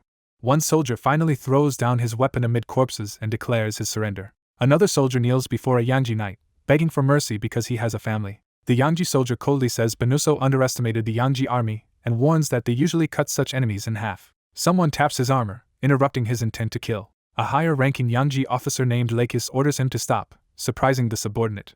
Lakis reminds him that though the man is an enemy, he is now a future citizen of Krivia and that they were ordered to spare those who surrender. Later, a Benuso man tries to stab Lakis from behind, shouting that this time he'll get him. Lakis easily counters, slicing the attacker with his red Selbia sword while mocking the attempt. A Yangji soldier notes that while mercy is shown to surrendering foes, these treacherous ones may be killed by direct order. Another soldier tells Lakis they have received a signal, indicating coordination with the main Krivia forces. Fireworks explode overhead as the army celebrates the signal. The vanguard woman is told she has splendidly subdued the enemy's main force, surrounded by captured prisoners. Lakis orders the cavalry prepared immediately, and receives an affirmative response. He states he will now go support his lord, who is still fighting enemy troops alone. Off in the mountains, riders are called to attention as shouts echo through the night. While riding, Lakis addresses Captain Ella and asks her assessment of the situation. Ella worriedly asks if their lord is safe. She then asks Lakis what he thinks about their lord's condition. Lakis hesitates but begins to answer that facing the enemy army alone is dangerous. Ella calls out to him, prompting him to listen. She urges him to look at reality, reminding him that when the Yangji army marched here they never encountered a main force under Admiral Genitz. Lakis admits they did not, and Ella argues that if the Lord were in danger the Admiral would never have stayed idle. Confronted with her logic, Lakis is embarrassed that his faith in the Lord is weaker than hers. Ella rides off urging him to reflect, while Lakis flusteredly asks to go together. They come upon tethered horses and are surprised the scene is already quiet. Ella wonders if the battle is already over and comments that their lord might have resolved everything alone. A white flag is raised, signaling complete surrender. Captured enemies kneel, bowing low in submission. One man presses his forehead to the ground, sweating as he pleads. The Lord greets Ella and Lakis while the prisoners remain prostrate before him. He smiles, clearly pleased with the outcome. The scene shifts to old Janet's temporary barracks, where prisoners are assembled before his tent. Inside, Ella and Lakis wait quietly, watching events unfold. Janet throws himself down and addresses Duke Jared, blaming himself for his soldiers' guilt because they had a commander like him. Prostrated, he begs the Duke for something unsaid yet urgent. Among other captives, another officer asks that the Duke appease his anger with his blood and spare his soldiers. Janet remains bowed in silence while Jared regards him thoughtfully. The old Enro continues to press his head to the floor, desperate. He trembles, waiting anxiously for the Duke's response. Jared gently calls to Mr. Janetz, prompting him to look up. The Duke proposes that, to be reborn stronger, Janetz should become Krevia's naval leader. Jared offers his hand with a warm, inviting expression. Narration recounts that Janetz, who had long defended the outskirts, used 40 years of experience to build a formidable navy. He reflects that he has never before been shown such respect, especially from an enemy leader. The realization leaves him overwhelmed and speechless. Jared ponders briefly, considering the situation further. He calls to Janetz again, saying he wants to repeat his request. Jared bows deeply himself, asking once more that Janetz lead the Krevia navy from now on. Janetz is shocked and flustered by the Duke's humility and plea. Outside the tent, Lakis and others beg the Duke to raise his head, addressing him as their lord. The Duke continues to plead earnestly, insisting on his request. Later Jared points on a map, declaring that Laraki has become their territory and will serve as the base for renewing their navy. He tells Janetz he will create a long-term plan to develop Laraki port and turn their navy into the continent's finest. Jared adds that they are continually working to secure enough funds for this naval expansion. He sets a gold coin on the map and states that 500,000 gold will be allocated to the navy immediately. Janetz is stunned by the sheer amount, and narration equates it to a colossal sum in modern money. He worries that such an astronomical budget is unreasonable, but Jared laughs and says it is no problem. Jared admits it is a huge sum yet claims their country can afford it. Narration explains that Krevia has been aggressively encouraging dungeon raids in places like Nightmare Forest and Demon's Refuge. As supporting infrastructure grows, most hunters on the Nasu continent are basing themselves in Krevia. Hunter Guild headquarters have moved there, and the related cultural, lodging, and alcohol industries are booming. Jared asks if 500,000 gold is enough, explaining that amount can be freely used for military purposes. He tells Admiral Janetz that his 40 years of experience is too valuable to ignore. Jared says he wants Janetz at the very heart of Krevia's navy and asks if the Admiral is sure about taking that responsibility. He confirms that this is indeed his intention and praises Janetz for having already created a powerful navy for Laraki. Jared, remembering how Benuso's king abandoned his people, vows to prevent more innocent victims by building a stronger, more responsible navy. His eyes glow red with intense resolve. A status window lists Janetz's exceptional navigation, shipbuilding, and naval strategy capabilities. Narration emphasizes that Janetz knows the northern and western sea routes of Nasu better than anyone. Jared again implores Janetz to accept his offer. Overcome with emotion, Janetz exclaims agreement, while covering his face, tears forming. He weeps and softly accepts, saying he will do it. He adds that if his limited abilities can help the Lord, he is willing. Janetz formally pledges to devote his entire remaining life and best efforts to Jared. Jared, moved, calls out to him affectionately as Admiral. The two embrace gratefully, thanking each other repeatedly. Narration states that Janetz has now fully surrendered to Krevia. Jared notes that by taking the coastal city of Laraki, he has gained control of it and all Benuso naval forces under Janetz. The surrendered navy hands over not only its men but also its ships to Jared. The prosperous port city of Laraki is shown as part of Krevia's new holdings. Later, large amounts of meat are grilled, hinting at a celebratory feast. Sailors happily eat high-quality meat and bread, saying it strengthens them before their next mission. Jared and Janetz watch, pleased to see the navy enjoying a good meal. Jared remarks that their next target is the Malice Kingdom's coastal city Prasino and suggests the Admiral also rest. Janetz explains that Prasino is run by another Admiral like himself, Luke, who has been his friend for 40 years. Jared is surprised and asks if that is really true, and Janetz confirms it. Janetz proposes that Jared trust him to go to Prasino personally, promising to bring his old friend before the Lord. Jared is struck by the idea of achieving this next objective without further bloodshed. He agrees, promising Luke the same generous conditions and assuring there will be no revenge or massacres. Janetz vows to deliver Luke quickly, while Jared urges that they move fast to seize this peaceful opportunity. Jared excitedly asks the Admiral if he has ever experienced flying through the sky. The narration sets the scene at the barracks on the borderland of Krevia. Jared walks alone across the tents in the dusty camp. He peeks into a tent, looking inside cautiously. Inside, his companions wait tensely, one even dozing off. Leaving the tent, Jared notes that everyone had been very nervous. Suddenly, a system window appears in front of Jared, surprising him. The system grants Jared the title Wizard Killer for slaying many high-level wizards, raising his magic power. He recalls that after defeating Akron the title had stalled, but this recent battle finally met the remaining conditions. Admiring the reward, he marvels at how great an extra 500 magic power is. He thinks about other murderous titles like Murderer and Slayer that require killing hundreds or thousands of people. He reflects that many powerful titles in the game Paradiso are obtained through killing like this. Jared admits he enjoys such titles, especially those gained by eliminating specific targets. Sitting on rocks, he recalls this information and says it had not impressed him at first. Now, gazing at the sky, he admits the title system makes him think deeply. He decides to open his status window to check his current stats. The stats screen shows Jared at level 149 with massively increased magic and other attributes. Ecstatic, Jared celebrates, finally surpassing 10,000 magic power. His eyes widen as he processes this milestone. He closes his eyes, taking a breath as he gathers his thoughts. Narration jumps back 2 years to when he first awoke in this world. He remembers seeing himself as an obese, gloomy boy with only 75 magic power. Comparing to then, he notes he has become strong enough to beat even a class 6 wizard. Like his comrades, he reflects on how hard he has trained to grow stronger. Yet he realizes his current stats are still insufficient to fight a certain woman. That woman is identified as Naomi Grace, a class 6 wizard stationed by the Kingdom of Malice on its outskirts. Someone calls out Jared's name from outside. Jared turns toward the voice, seeing his 2 female companions. He runs out happily toward arriving constructs and their passenger. The golems report they have safely escorted Admiral Genitz, and Jared greets them, welcoming the returning admiral. Jared warmly welcomes the elderly visitor, revealed as Admiral Luke of Prasino. Bowing, Luke offers respectful greetings to his new lord, which comforts Jared. Jared tells Luke to rise, saying he has been eagerly awaiting his arrival. Luke thanks him and prepares to present a gift. Luke hands over the Admiral's seal along with a map and information summary about Prasino. Luke begs Jared, as promised with Genitz, to show mercy to his people and subordinates, and Jared agrees. Jared vows publicly to announce this mercy so that past tragedies will not be repeated. He solemnly swears this promise before the god Radius while clasping Luke's hands. Narration explains Jared's strategy of aligning friendly powers and enemies of his enemies, through which he easily acquires Malice territory. He then orders the repair of old ships to strengthen his naval power. For the 2 newly annexed cities, he decrees a 1-year tax cut of 50%. Believing this moment the best opportunity, he insists they must push their forces to seize nearby cities. His commanders remark they captured 2 cities in a day and boast of their advantage thanks to the advanced metal Celdia. Another commander supports advancing but warns groundwork and surveillance of Genitz and Luke are still necessary. In council, Jared agrees with the cautious suggestion, saying they must proceed carefully. He reasons that since war has begun and both enemy kingdoms lost the city quickly, their rulers cannot ignore the situation. Jared predicts that even if the kings hesitate, their generals will definitely move. He orders everyone to stay alert for enemy troop movements while promising to prepare a devastating surprise.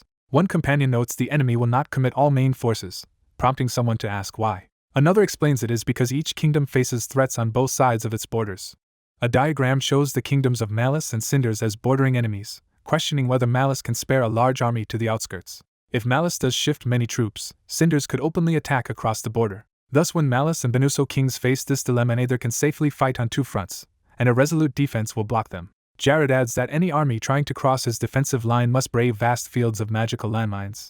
A soldier bursts into the tent, urgently saying he has a report. He announces that Benuso's army is hastily mobilizing and marching out. Jared asks their numbers and is told about 4,000 troops. The soldier adds that a small detachment of 200 wizards and knights from the royal capital has joined them. Jared inquires if Benuso's main knight or magic commanders are participating, but hears only the vice captain is involved. Jared muses about which vice captain it is and points out that the crucial information is the army's size. Laughing, he remarks that in real battle brains determine victory, even if the king is foolish. Another messenger arrives to say that Malice has also begun marching with 3,000 soldiers, shifting northward and slightly east. Jared realizes this easterly direction points toward the Cinders kingdom side of the border. The messenger reports that Cinders troops have appeared as well. Cavalry from another force rides swiftly, approaching the front. The Cinders princess wonders if her subordinate Isabella is actually coming to her aid. Jared exults that this proves a synergy between his kingdom and Cinders. He raises his hand and issues a firm command. Jared orders the establishment of forward bases near both cities and a defensive line along the surrounding mountains. He adds that after planting his Jared mines on the main routes, his officers must draft a detailed defensive plan. One officer, impressed, reacts with a satisfied exclamation. The others enthusiastically pledge to act in the name of their lord. The scene shifts to a thunderstorm with lightning splitting the sky. The storm rages around Naomi Academy as rain lashes the building. Inside, a hand closes a book, signaling someone preparing to act. Through a window, a shadowy female figure inside the academy sighs while watching the storm. Frustrated, Naomi complains that merely speaking once about the king's tyranny has led to her current trouble. She lists royal corruption such as affairs, bribery and conspiracy that have ruined the wizard order. Stepping on scurrying rats, she laments that wizards have lost their honor, pride and wealth. She walks the dark corridor saying she can do nothing for the future of this declining kingdom. Suddenly her magical alarm circle activates, startling her. The magic circle reveals a powerful wizard approaching swiftly from the north. Naomi wonders if the intruder is Jared and decides that might actually be preferable. Calling him the person she hates most in the world, she feels eager to use him as a punching bag to improve her mood. She declares that Jared has come here only to die. Naomi takes to the stormy sky, flying out over the forest toward the incoming presence. Watching Jared fly past, she quietly acknowledges seeing him. Jared continues south through the rain, unaware that Naomi is tracking him from behind. Naomi gathers bright blue magic in her hand while pursuing. She coldly utters a command for Jared to die. Jared suddenly senses something off and glances back while flying. A massive Class 6 spell called Water Storm surges toward him, and he realizes it was triggered by her earlier alarm magic. Jared hastily casts his powerful double transcendence shield to defend. The enormous water blast slams into his shield from above in the downpour. The impact engulfs him completely in water. Underwater, Jared notes that Water Storm becomes 3 times stronger on rainy days. The water mass continues to grow and churn overhead. The storm concentrates into a huge surging sphere. The water sphere erupts into violent streams as the spell peaks. From afar, Naomi rains the torrent down while Jared braces himself high in the air. Jared judges the timing, saying the situation is now advantageous for him. He notes that because Naomi is still distant, his stat scan and space distortion skills cannot yet target her. The second massive impact batters his shield, making him exclaim at the destructive power. The barrier finally shatters into crystal fragments under the pressure. Jared remarks that Naomi, as a candidate for commander of the magic division, is roughly level 5 compared to other strong wizards. He senses another huge wave of magic coming and prepares again. Another water storm rushes in while Jared notes it is coming once more. The next strike crashes onto his shield. Jared grimly endures as the barrier cracks around him. Shocked at the spell's strength, he wonders if it actually broke his double transcendence shield.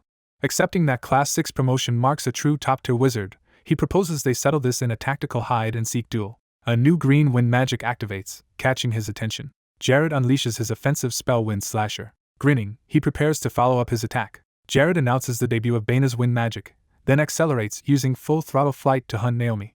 He gathers compressed green wind energy in his hand. Casting Wind Path, he shapes the storm around him into a corridor of wind. Holding the glowing sphere aloft, he flies forward with confidence. The wind energy streams ahead as he speeds through the rain. Jared smiles calmly, focused on his plan. He extends his hand to manipulate the flowing wind currents. With a shout, he redirects the wind, ordering the spell to change course. Using the altered currents, he dives in to execute a double attack. Jared combines Wind Spell and Transcendence Wind Slasher into a powerful fused assault. He urges Naomi to prove her worth by withstanding this attack. Naomi finds herself surrounded by swirling green winds as his magic closes in. Shocked, she realizes he did not block but instead redirected her own magic. Panicking, Naomi curses and questions how such a feat is possible. She sees that not only her spell but Jared's Wind Slasher are now converging together. Desperate, she thinks there is only one remaining option. Naomi activates her ultimate defense, casting Absolute Shield around herself. Jared's combined wind attack slams into the glowing barrier, which he praises as a great shield. Inside the wavering shield, Naomi struggles, stunned by the onslaught. The shield begins to crack under the relentless assault. Naomi screams in fear as the barrier threatens to collapse. Realizing the shield's failure could kill her, she panics. Bracing herself, she prepares another desperate action. Naomi declares Jared an enemy and vows once more that she will definitely kill him. She calls upon the artifact Eve's necklace, commanding it to reveal its power. The scene cuts to a peaceful house in the woods, transitioning into her past.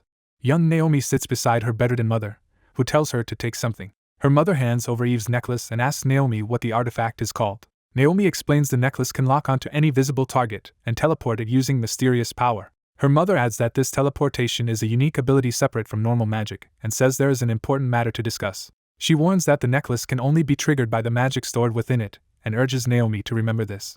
The mother explains it takes an entire month to recharge the necklace, so it must be saved for true emergencies. Young Naomi, crying, begs her sick mother to stop talking. She screams that her mother must not die. Back in the present, Naomi clutches the glowing necklace tightly. Empowered by the artifact, Naomi repeats that anyone who is not her ally is her enemy, and she swears she will absolutely kill Jared. Jared activates Eve's necklace, commanding it to reveal its abilities. A powerful green energy blast surges forward. Naomi stands before the oncoming blast as pink light flares from the necklace. The green spell collides with Naomi's rising energy. Jared anxiously notes Naomi has vanished and thinks it was not teleport magic.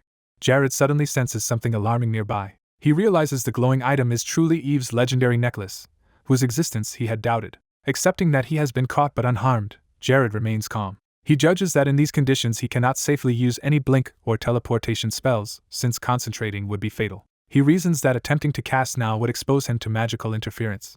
Jared imagines disastrous outcomes such as teleporting while being cut apart or being dragged into warp space. He concludes he could die yet again in this battle. Remembering his lucky ring, he decides any spell Naomi uses can be survived with its one-time power to dodge a lethal blow. He resolves to expend the lucky ring option now with no regrets. Determined, Jared steels himself for his next move.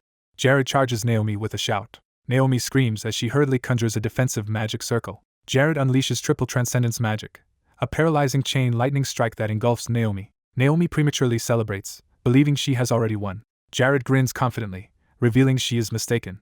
Naomi realizes in shock that she has actually lost. The chain lightning forms glowing restraints around her as Jared hovers above. Naomi recalls rumors of rare evasion artifacts, and now recognizes Jared must have won. She admits she misjudged his gear, thinking it was only armor. The lightning chains bind her tightly, causing her pain. Still restrained, Naomi falls helplessly through the rainy sky. She recognizes the spell as paralyzed, holding her in midair. She reflects that overusing her body's power has left severe aftereffects. Naomi notes that paralyze should last 5 seconds, yet over 10 have passed, puzzling her. She suspects Jared stacked 2 paralyzed spells to prolong her immobilization. Naomi wonders how Jared can manipulate magic in such an advanced way. Comparing to his earlier Wind Slasher, she realizes Jared's spells are several times stronger than normal. She concludes Jared's magic surpasses human standards and resembles limitless dragon magic. Accepting she may die regardless, Naomi grows fatalistic. She bitterly thinks the foolish king is oblivious to a dangerous talent like Jared rising in his realm. Gazing at Jared, Naomi questions whether this ruthless path is truly what he desires. Something Jared does surprises her and makes her eyes widen. Jared catches Naomi bridal style in the rain instead of finishing her off. Smiling, he gently asks Naomi if they can talk for a while. Naomi, stunned and blushing, can barely respond. He continues to hold her as they float downward through the rain. Jared releases part of the spell, canceling Naomi's partial paralysis so she can move. Regaining her breath, Naomi exhales shakily. Jared insists he did not come to kill her, only to talk. Flustered in his arms, Naomi struggles to find her words.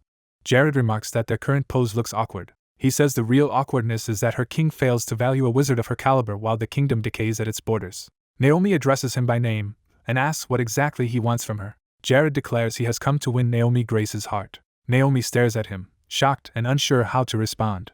He begins to say he will be satisfied only if she is genuinely happy. Jared answers with a soft, earnest smile. He agrees and proposes they get out of the rain first. They teleport away from the battlefield. Rainwater drips inside a rocky shelter, indicating their new location.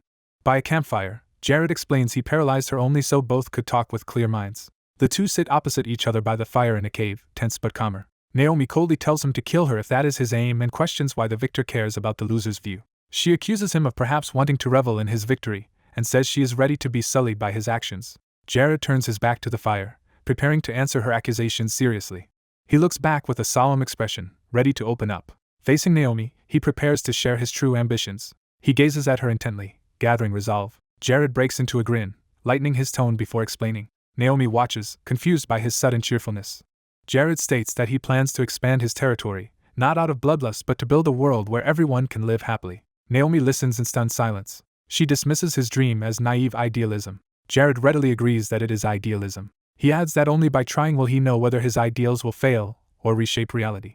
Naomi asks if he truly thinks he is different. He insists he is. Jared claims he is at least better than the king she currently serves. Naomi sighs, exasperated by his bold criticism of her liege. Jared criticizes the king for ignoring disasters, favoring nobles, discarding loyal allies, and fostering factionalism. Naomi falls silent, inwardly acknowledging his points. Her clenched fist shows how his words stir her emotions. Jared warns that if things continue, malice will collapse from within even without his intervention. He recalls that rival nations like Rentis and Cinders will surpass malice if it keeps falling behind. Naomi reluctantly admits his assessment is not wrong. Jared says the regime's abusive behavior defies common sense, and the king commits every wrong to hide his incompetence. Jared declares he wants to end such misrule. Naomi says she cannot foresee the future but does not want the king's conflict to harm innocent civilians. She reiterates her desire to keep ordinary people from suffering in the coming upheaval. Naomi presses him again, asking if he truly is different from the current rulers. Jared listens carefully, waiting for her conditions.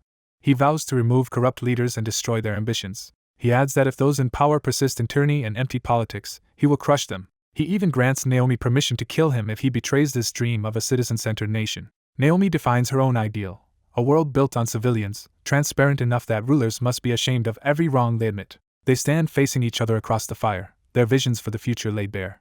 Naomi concludes that fine words alone will not convince her. She demands he again prove his true worth in action. Naomi acknowledges his Class 7 level destructive power but says that only proves his skill as a magician, not as a leader. Jared understands she wants proof of his leadership, not just magical might. Naomi confirms this, saying ideals without realization are meaningless. Jared notes the kingdom's army will soon attack with far greater numbers and should not be underestimated. She challenges him directly, asking if he can actually win this war. Naomi clarifies that proving his worth means showing he can accept and govern those who surrender. She adds that if he keeps his promise by any means, she would consider giving her heart to someone truly valuable to her. Jared praises her response as wise.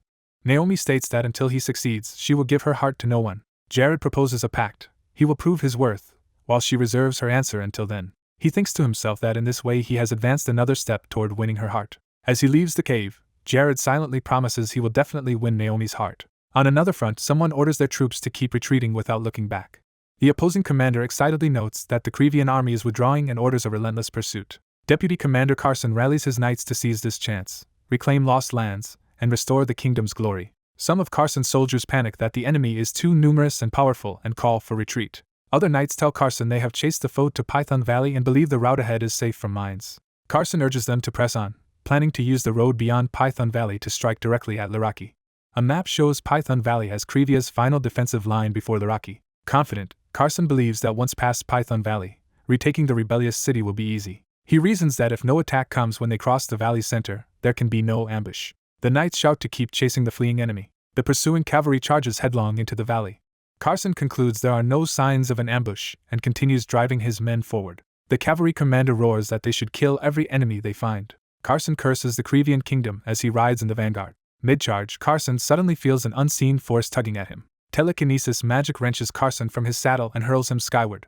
He identifies the spell as Class 5 telekinesis and notes its brief duration. He starts to boast that such magic can only affect his body for a short time. A new spell, Evildoer Magic Circle, slams into him while he is helpless. Carson is horrified that the effect is not ending as a magic circle continues to drag him. The spell rockets him far into the sky, beyond his control.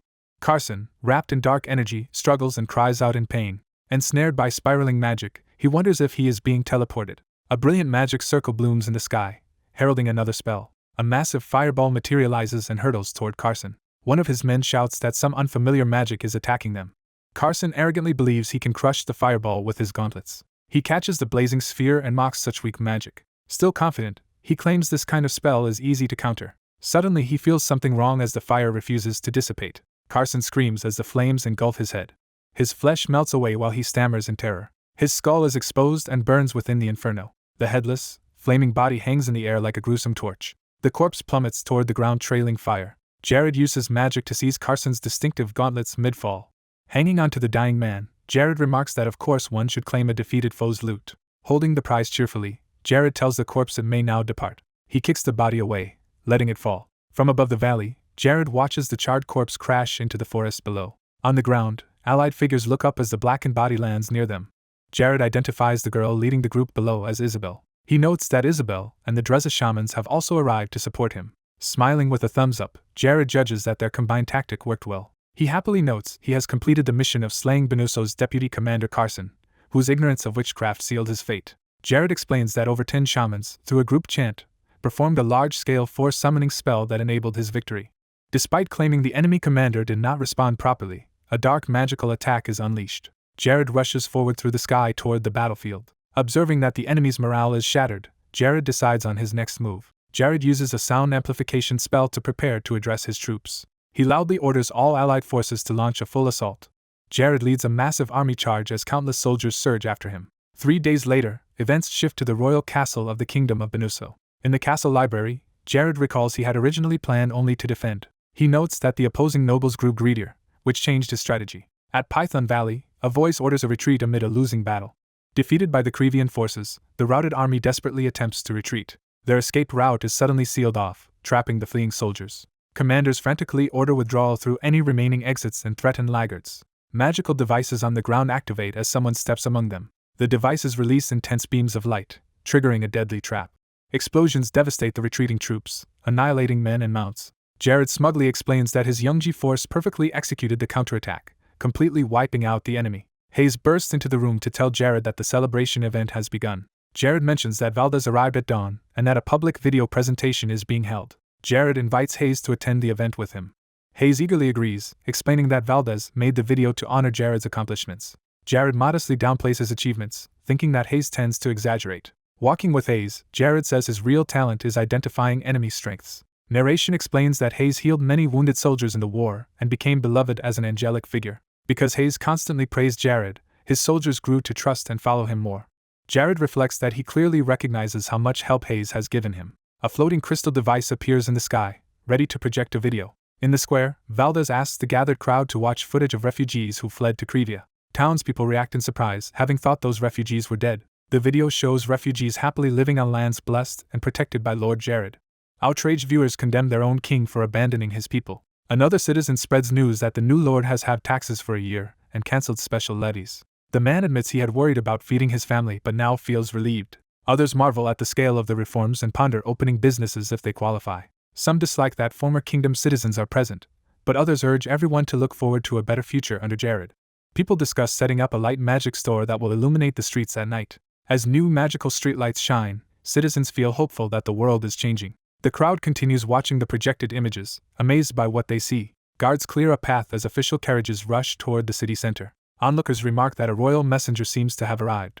Seeing the flags, someone wonders if the kingdom is sending another large army. Townspeople fall silent and worried by the possibility. Jared appears and reassures everyone that there is nothing to fear. He tells them there will be no war because the arriving envoys seek a ceasefire. Jared instructs the nervous citizens to relax and continue their daily activities.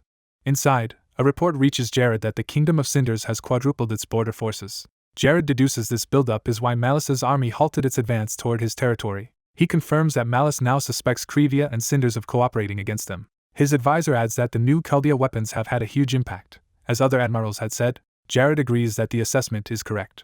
He narrates that although he never meant to advance further, he still moved the Youngji army slowly on the map. Jared explains he did this to pressure both kingdoms, knowing that Chaldea weapons and Carson's death left them weak. He notes that outsiders see Chaldea as a Class 5 weapon and that Naomi, a Class 6 magician, surrendering to him intensified their shock. Aide reports that envoys from both Benuso and Malice request audiences with Jared. Jared orders that both envoys be brought in at once so he can speak to them together. A game-like screen displays the gauntlets of avoidance and lists their powerful anti-magic abilities. The two envoys formally offer their respectful greetings to Duke Jared. Jared recognizes them with surprise. He realizes these envoys look familiar upon closer inspection. Jared recalls that these same men once came to buy a master potion from him. He thinks how both envoys lost cities in rapid succession yet can still smile so brightly. Jared muses that their behavior, while a lot to take in, reflects the true nature of their kingdoms. The four men sit facing each other in a tense meeting room. Jared begins the discussion and asks the envoys what they have come to propose. The envoys hesitate, unsure how to begin. Jared warns he will count to 3 and then demands they speak. Flustered, the envoys stammer and struggle to answer under pressure. Jared lowers his count to 2, intensifying their panic. Desperate, the envoys plead for time and address Jared as Duke. He reminds them he ordered them to state their business and resumes counting down. Jared threatens that once he finishes the count, their chance will be over, terrifying them. Under this threat, both envoys shout that their kings earnestly want a peace treaty. The room falls into heavy silence after their simultaneous pleas. Jared's knight curses the kingdoms for abandoning refugees they had labeled rebels. Jared lightly pats his companion's shoulder as the knight reigns in his anger. Jared leans over the table and begins talking about renouncing power. He steps up onto the couch, linking that talk to ideas of peace. Relaxed yet menacing, Jared says such offers are too generous for rulers unable to fight a war. He then glares darkly and asks if that is not the reality. A recording orb secretly watches the negotiation from within the curtains. The envoys tremble as Jared's intimidation continues. One envoy presents a sealed envelope, saying it is a personal letter from his king containing a treaty draft. Jared and his knight read the contents of the letter together. Jared brusquely comments that Malice's letter is essentially the same and slams it down. He examines the treaty terms, considering their implications. The letter urges Jared to remember the costs of the refugee incident and reconsider continuing hostilities. Enraged by the condescending wording, Jared rips the letter apart. The envoys watch in horror as torn pieces of the treaty flutter around them. Jared's knight notes that Malice's letter differs slightly from Benuso's, handing it over. That second letter warns Jared that total war would hurt both sides and asks him to withdraw his army. Jared sighs, calling the contents meaningless bluster. He angrily tears up the second letter as well. The envoys cry out in shock as more scraps scatter. Jared rises and walks away from the table, ignoring their panic. Standing over the kneeling envoys, Jared commands them to listen carefully. He states that Krivia now has strong ties with the Kingdom of Cinders and asks if they realize this. Jared adds that Rentis Empire has also sent a high-ranking duke as an emissary and implies every kingdom must know its neighbors. The envoys bow lower, cowed into total submission. Jared stomps down, physically punishing one of them as emphasis. Their screams fill the room as one begs for mercy and claims Jared injured his finger. Jared declares he will draft the treaty himself and that their kings will only need to affix the national seals. Grinding his heel on their hands, Jared demands to know if they understood, forcing them to agree. One envoy promises to repeat Jared's words to his king and begs him to remove his foot. Jared lifts his leg and coldly states that there will be no compromise. He warns that if the kings do not sign his version, he will treat it as a declaration of war. His knight calmly remarks that Jared's approach is the only workable solution. The scene shifts to the magnificent palace of the Kingdom of Cinders. In a royal chamber, Myra prepares herself at a dressing table when someone knocks. Her brother enters and asks if she is ready. He tells Myra that thanks to surrendered admirals and generals, Krivia can now build its own navy. Myra adds that Krivia also captured warships and docks and notes the strength of its admirals. She suggests Jared persuaded them by revealing the harsh truth about their homelands, which her brother agrees with. He notes that Naomi Grace has become Jared's vassal. Rumors say Jared entrusted his entire wizard corps to Naomi, the Daimos wizards. Myra speculates that the reason may be Jared's one-sided treaty, which frightened the king into signing. Her brother judges their king's actions suspicious and says they must also be wary of Rentis Empire. Myra comments that even their own kingdom and Rentis were used by Jared's schemes. Her brother replies that the truth of that deception is hard to uncover and any explanation from Rentis would be unassailable. He concludes that in such circumstances any ruler must believe warfare is inevitable, and Jared struck both Benuso and Malice at once. He hands Myra a personal letter and orders her to deliver his private message directly to Jared. Myra accepts, saying they must secure Krivia as an ally. Her brother cautions her to be extremely careful not to offend Duke Jared. Myra cheerfully agrees and asks him to trust her with the task. He says her bright smile pleases him, and she responds playfully. Myra's thoughts reveal she is overjoyed at the prospect of seeing Jared again, and wonders if he still cares for her. Her brother watches the carriage depart from the window. Smiling, he predicts that a new power will soon rise in the quiet northern part of the Nasu continent. The story jumps to the grand palace of the Kingdom of Bunis. A minister reports to the king that under the guise of peace with Krivia they must purchase surplus resources and grain. The king is shocked that the treaty forces them to buy a fixed amount of supplies every month. In the palace of the Kingdom of Malus, their king reads a similar treaty. He lists several coastal cities and realizes how much territory was lost. Distressed, he notes that Jared still fulfilled his own obligations in the pact. Both kings grudgingly accept they must honor the one-sided agreement. Observers remark that with Rentis and Cinders watching, either empire knows when those powers will act. One king says all they can do now is avoid further mistakes as he signs the document. The other king plans to recover losses by squeezing more from their people. Time skips to February 14, 1416, on the Naz continent, showing a new estate where a meeting will occur. A silver-haired man arrives early, saying Knight O'Brien's letter summoned him ahead of the scheduled meeting. Other key figures, including a bespectacled man and a red-haired woman, say they came early as well. Elder O'Brien clears his throat to begin addressing the group. He thanks those who arrived early and expresses his appreciation. O'Brien admits he is bold to step forward but insists he has a reason. The red-haired woman urges everyone to listen, saying all are waiting for his opinion. O'Brien suggests they form a consensus before Lord Jared arrives so they can present a conclusion. The assembled advisors quietly steel themselves to hear his proposal. O'Brien unrolls a large parchment. He spreads out a detailed territorial map for everyone to see. Standing before the map of the northern Oz continent, O'Brien begins explaining the strategic situation and how Krivia's interference in Shinder's war affects them. One advisor comments that their current territory is too small and that expansion remains only a dream. The man admits the other person's account of events is correct. An elder explains their territory expanded by developing the formerly barren Santuri region. He adds that Santuri has become a rapidly growing sacred place, which another confirms. Two aides remark that everyone has worked very hard to achieve this. They note that population growth in the territory naturally brought many refugees. The elder says a former miracle has become reality thanks to a lord who successfully settled refugees and became widely praised. The main group listens attentively to this explanation. The elder states their land has grown so much it surpasses a great territory because of gains from war. He then shifts to explaining the political map they will examine. Comparing sizes on the map, he reveals their territory now rivals the Shinder's kingdom. A silver-haired aide wonders if they intend to proclaim their land a kingdom and become independent. The elder enthusiastically confirms this intention. He proposes crowning Duke Jared as king and using this chance to found a powerful independent kingdom. Another aide recalls that in just 2 years under the Duke, their territory changed drastically, almost like a cataclysm. One man says calling the Duke a godlike ruler is fitting and imagines him as a king descended from heaven. They list Jared's many achievements such as inventions, infrastructure, and cures, stressing how endless his contributions are. The elder argues that if Jared cannot be king, no one can, and contrasts him with lazy royals in other kingdoms. He mocks a pampered writer prince who does nothing yet acts like a king purely by birth. Overcome with excitement, someone clenches a fist saying they cannot hold back anymore. Several hands rise as everyone agrees emphatically.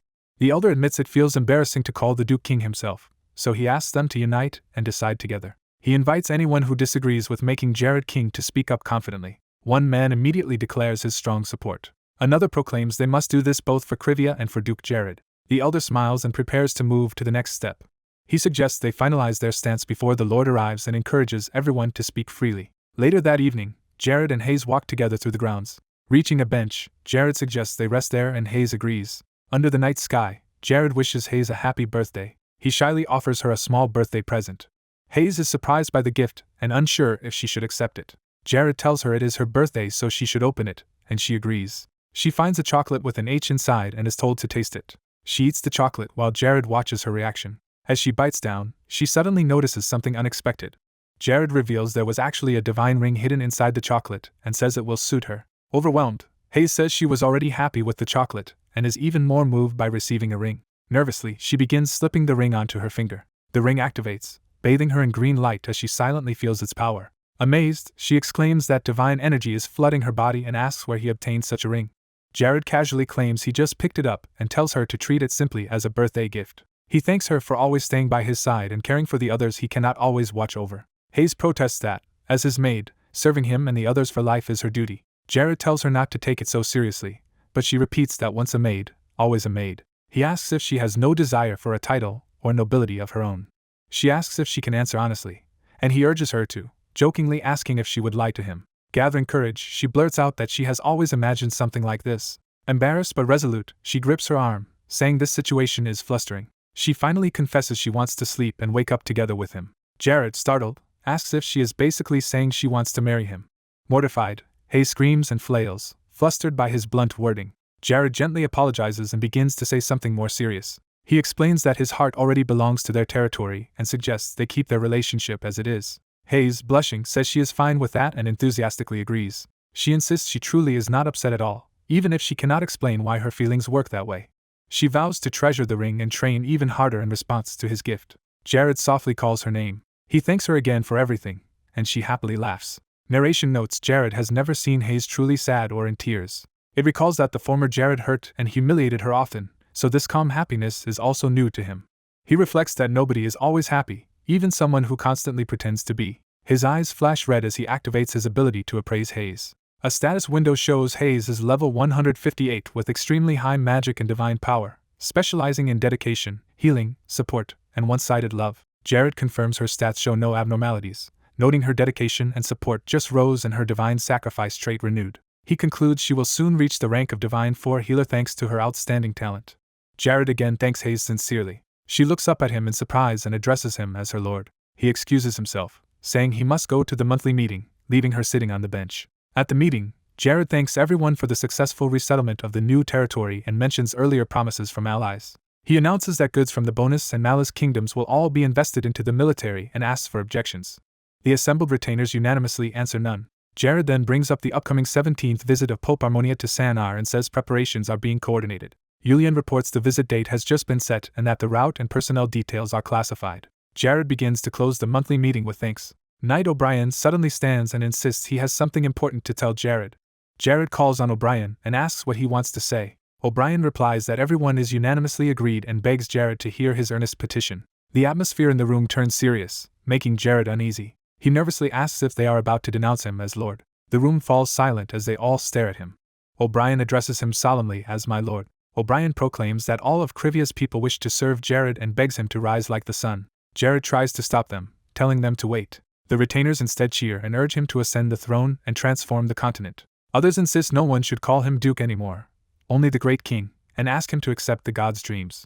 O'Brien fiercely repeats that they implore him earnestly. Jared, stunned, murmurs the word king. He reflects that he has of course dreamed of becoming king, a role reserved for chosen players in the game Paradiso. He recalls that in Paradiso many candidates exist for virtuous protagonist and king, so even as king he would not automatically surpass them. He reasons that being king is not the end goal and must be considered calmly.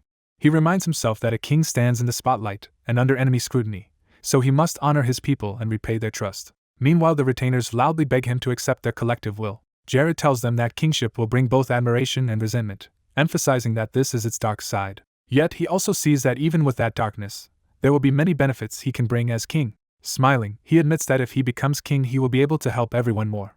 He confesses he is unsure if he deserves it. Nonetheless, he pledges to do his utmost to become a wise king without shame. The retainers joyfully hail him as their lord and king of Krivia. Outside, voices roar their praise, shouting for the great king's long life. A system-like message crowns Jared with the special golden title Long Live the King. Jared savors receiving this brilliant title in his second life, seeing it as a sign of a bright future. Later, in his ornate room, a knock sounds and he invites the visitor in. Princess Myra enters, greeting him warmly after a long absence. He thanks her for coming and politely invites her to sit. She says her king sent Duke Jared a personal letter. She lays the sealed letter before him, explaining it contains confidential words from her sovereign. Jared, excited, remarks that receiving such a letter makes his heart race. Myra explains the king carefully thought over every word and spent days writing it, so it is precious. Jared asks if he can read it immediately, and she tells him to take his time. He begins reading the letter intently. Myra watches him anxiously, wondering about his reaction. Jared frowns slightly as he digests what is written. The letter congratulates him on victory, mentions concern for Myra's feelings, and reflects on her unresolved thoughts about the North. His expression tightens as something in the letter surprises him. Myra nervously glances his way while sitting on the couch. She then blushes, perhaps imagining what the letter implies about her. Jared thinks Isabella may have misunderstood, reasoning that Myra staring north does not necessarily mean she has romantic feelings for him. The letter bluntly asks Jared to found a kingdom and ascend the throne because he has grown too great to remain a minor lord. It further says that to Isabella, Jared already feels more like a king than a duke, and that recognizing this will strengthen their ties. Isabella candidly admits his own kingdom is unstable and that he is confiding this fact to Jared. He explains that hostile powers surround them on multiple sides. He writes that he hopes Jared's future kingdom and his own will cooperate and keep their alliance forever. He proposes they fight the Church of Darkness together as comrades protecting people from evil. He clarifies that this letter is a request from one man, not a royal command, and asks Jared not to misread his intentions. The narration identifies the author as Isabella, the Cinder's king who admires Duke Jared. Jared realizes Isabella wrote purely for his kingdom's sake, without pride or hesitation. Imagining Isabella, Jared muses that such selfless resolve is part of what makes him a true king. Jared gently folds or sets down the letter after finishing it. Myra thanks Jared, saying their kingdom has greatly benefited from his help. She details how his information let them detect Lentus's suspicious troop movements early and strengthen their southern defenses. Jared asks how far their preparations have progressed. She answers that they will not attack first, and instead have mined every route except the Empire's plank road. Jared approves, calling it the wise course he had hoped they would take. She adds that sales of his master potion saved many lives and helped quell chaos. Bowing deeply, she says all of this is thanks to Duke Jared's generosity. Jared, flustered, says he is embarrassed that both her king and she evaluate him so highly. He states sincerely that he hopes Cinders and his estate will remain the best allies. Myra replies that the king would be delighted and that Jared must send a reply before she returns home. She asks him to give the answer letter to her when she departs. She then hesitates, saying there is other news she is unsure she should reveal. Jared assures her it is alright and prompts her to continue. She reports they have located her missing brother Jess, saying he is in the sinister Desmond Kingdom. Jared reacts in shock at hearing Jess's name. Myra then asks if Jess belongs to any group and relays a rumor of him working with a merchant named Agrith. She explains Agrith is a well-known trader associated with him. Jared grimly recalls that Agrith is even worse than Cluz. A flashback shows a dying armored figure vowing vengeance on Agrith. Another flashback shows Jared asking his comrade Augur if he just mentioned Agrith's name. Narration explains Agrith is a higher-rank counterpart of Cluz who, in the game Paradiso, eventually dies after turning into a demon's servant. It concludes that 8 years before the Holy War Agrith is still alive and powerful, already qualified to lead a dark church.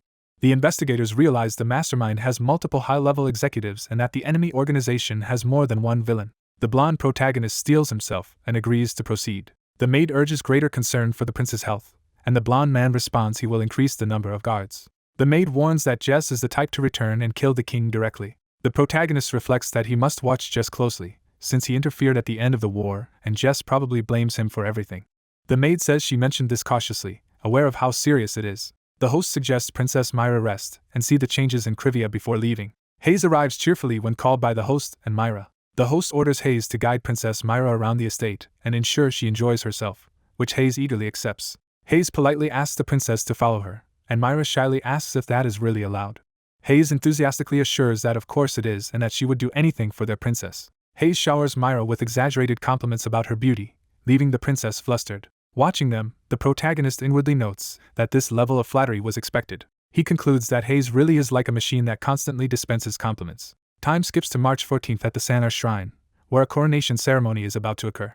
Crowds of citizens gather in excitement to witness the grand event. Myra and another red-haired figure look on happily from the side as confetti falls. The plaza is packed with people facing the path where the coronation will be held. The Pope approaches Jared, who stands with staff in hand, ready for coronation. The Pope, holding the crown, invokes Lord Radius and formally begins proclaiming Jared von Euclid's kingship.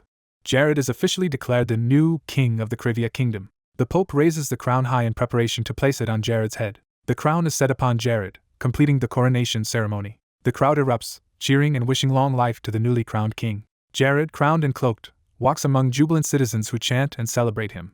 A system message grants Jared the title Long Live the King, notes its name localization, and says its effects will unlock when conditions are met. Further messages state that the god Asos is deeply impressed with Jared's achievements as king and volunteers to sponsor him. Jared receives the blessing of Asos, applying that war god's blessing to him. Jared realizes Asos is a higher class god and is shocked by this powerful patronage. An illustration explains that Asos is the god of war, and Jared exults that he has gained a higher deity as sponsor. Jared resolves that, since things have reached this point, he must secure the royal seal so he can be praised as a proper king. He narrates that the coronation concluded without problems and that he received many congratulations and privileges as king. He decides his remaining task is to use these new perks wisely for the development of his estate and the entire kingdom. A detailed description explains that Long Live the King can trigger a temporary golden age raising territory values, boosts his stats via Radius's blessing, and greatly increases subjects' loyalty. Another explanation details Asos's blessing, listing large-scale buffs to allies, debuffs to enemies, morale vision, and a fear-inducing roar that will be invaluable in war. Jared toasts inwardly to the future of the Krivia kingdom. At a statue of Radius, worshippers pray for the kingdom's bright future. Jared narrates that the festive atmosphere, including the Sanar coronation, continued for 3 days. The Cinders and Myra kingdoms send large delegations to celebrate Jared's accession. In contrast, the Bonus and Malice kingdoms only dispatch low-level officials, a slight disguised as a timid protest. Delegations also arrive from the neighboring Pauper and Artania kingdoms. Even the Lentus Empire sends representatives to honor the new king. Notably, Duke Galadin's group of 7 retainers, the Ren 7, come as their own delegation. Jared sums up that this is how the 4-day-long festival unfolds. Later, Jared walks alone with the Pope through the quiet shrine grounds. Jared remarks that with how youthful the Pope appears, no one would believe he is turning 80 this year. The Pope agrees and teasingly asks how old he looks in the king's eyes. Jared ponders and then answers that, to him, the Pope appears to be around 15. Laughing, the Pope attributes this to the Lord's blessing and recalls that the Dark Church cursed the boy so that he himself could live long. Jared asks about his health, and the Pope explains that while his age is high, his body is as robust as a man in his late 20s. The Pope assures Jared everything is fine and expresses gratitude for the sacred items Jared helped him obtain. He then reaches out a hand toward Jared in a gesture of goodwill. Jared is taken aback, realizing something significant is about to happen. They clasp hands, initiating a transfer of divine power. Jared feels a unique, potent divine energy flowing from the Pope's fingertips. He then realizes he cannot read the Pope's status at all, implying at least a 10-level difference between them. Under the night sky, the Pope formally addresses Jared as Your Highness, and Jared responds respectfully. The Pope observes that the king's burdens look heavy and asks if Jared is tired. Jared answers that as king he now feels an even greater sense of responsibility than before. The Pope says that is not actually what he wants to discuss and notes that he can see something in Jared's future. He tells Jared that as a great king he is courageously running toward the culmination of glory. Jared, shaken, repeats His Holiness's title as he listens. The Pope, who has always revered Radius, admits he lacks the strength to help Jared in that grand destiny. However, he offers to grant Jared a portion of power so the king can better use his abilities. Their joined hands blaze with intense golden light as that power is transferred. Light rains down around the two as the blessing ceremony continues. Jared stares in astonishment as the power surges through him. System messages report that his divine power has risen by 125 and that he has acquired the special magic Praise of Joy. Jared is stunned to obtain this rare magic called the Praise of Joy. He recalls a past directive to seek a holy object. He also remembers the order to kill Kluz and its link to future changes. Jared concludes that altering these events must cause a butterfly effect that will impact the church. He notes that in the original game Paradiso, special magic like this never appeared, so Praise of Joy is a major divergence. A simple illustration shows the magic's healing light being applied to a wounded person. Jared realizes this spell could save the life of a loved one, ally, follower, or dying soldier. The Pope warns him that because he is now king, the Dark Church will target his life and urges him to be cautious. He promises to choose capable people who can aid Jared as king and send them to support him, which Jared thanks him for. Jared adds that he is already making thorough preparations and tells the Pope not to worry. The Pope entrusts the kingdom's care to Jared. Jared vows never to forget the weight of the crown and looks forward to meeting the Pope again. The Pope offers a final blessing, praying that Radius's glory always accompany Jared. The two bow deeply to each other before parting. The scene shifts to the Desmond Empire, introducing this new location. From its walls, someone comments that Jared appears to be doing well. Disguised as travelers, Jared and his masked companion arrive in Desmond. The companion asks permission to join him in a dungeon there. Jared replies that if the man wishes to lead all the kingdom's knights one day, he must first gain enough strength. Jared bluntly tells him that his current knightly skills are still insufficient. The man, embarrassed, admits his own shortcomings. Jared quickly clarifies he was not attacking his abilities but making an honest assessment. He explains he said it only because he believes the knight can still improve his skills. The knight seems moved by this, glancing at Jared thoughtfully. Jared notes that Chloe's disguise makeup is working well, as no one recognizes him. However, he points out that their camouflage expert companion is on another level entirely. Jared then mentions that ordinary residents also live in this empire, not just dangerous types. In a contrasting underground lair full of bones, someone describes Desmond as a death-filled land that matches their grim expectations. Back on the surface, Jared says that image is merely popular perception and that the reality is not so extreme. He adds that the real difference here lies in the ideology and the god this nation follows. The knight agrees with Jared's assessment, again addressing him as Your Highness. Jared, noticing nearby hunters, tells him to change how he addresses him and not reveal his royal identity. He says there is no need to expose who they really are to these hunters, and the knight complies, calling him Young Master instead.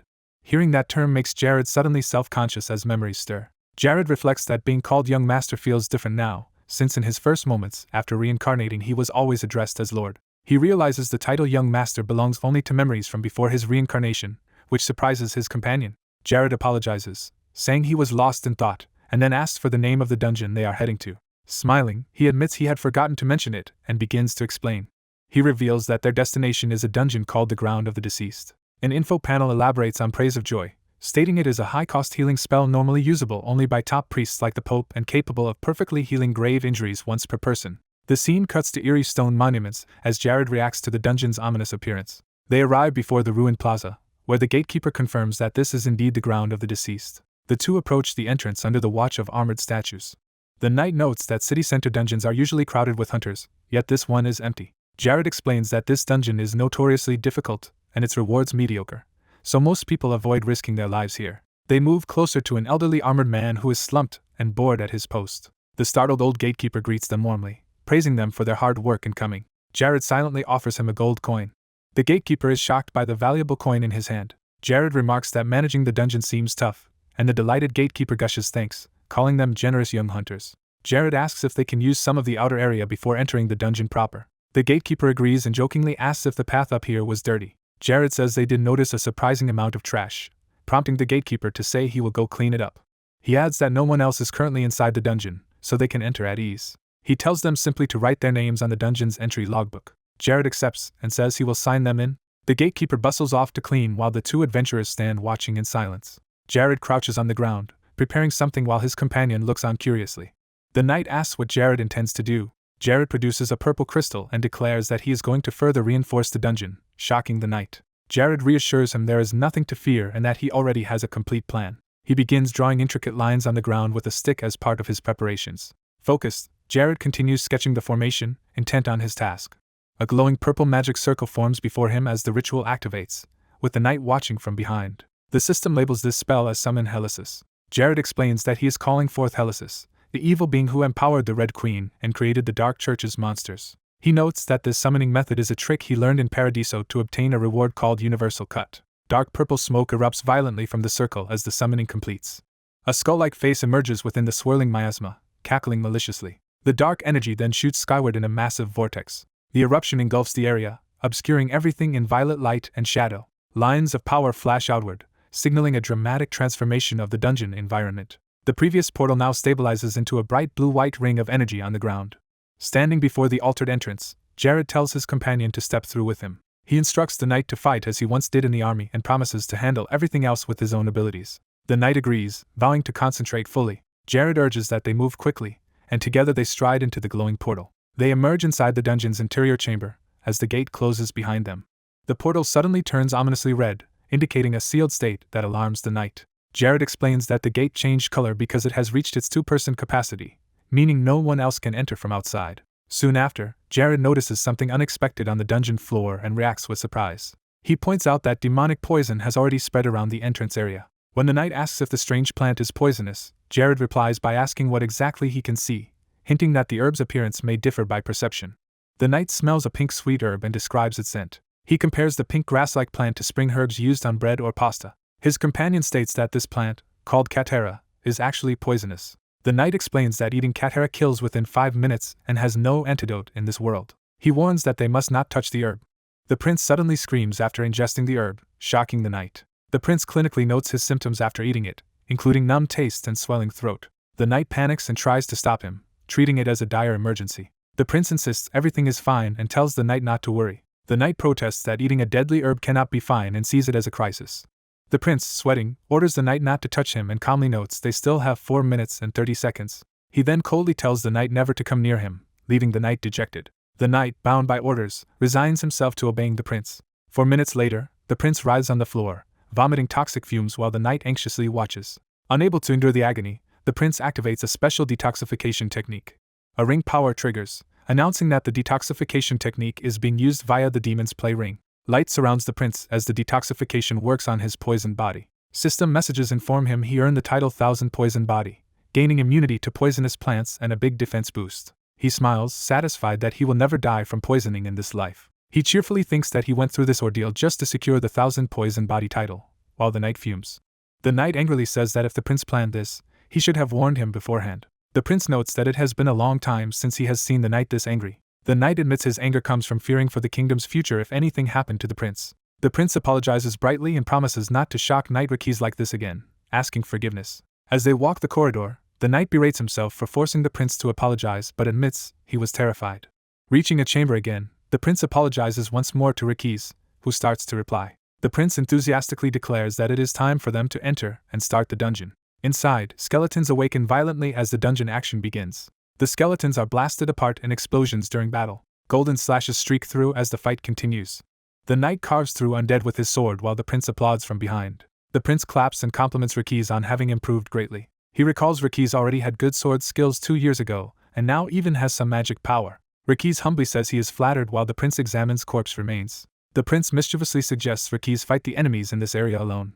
He explains this dungeon's monsters are 2 to 3 times stronger than normal due to reinforcement. Rakis says he is fine with that because the prince has many divine buffs, making things easier. The prince asks if Rakis can feel the combat power, boosting magic he is applying. Rakis admits that without buffs he would feel incomplete. The prince agrees and notes that the buff makes him 3 times stronger than before.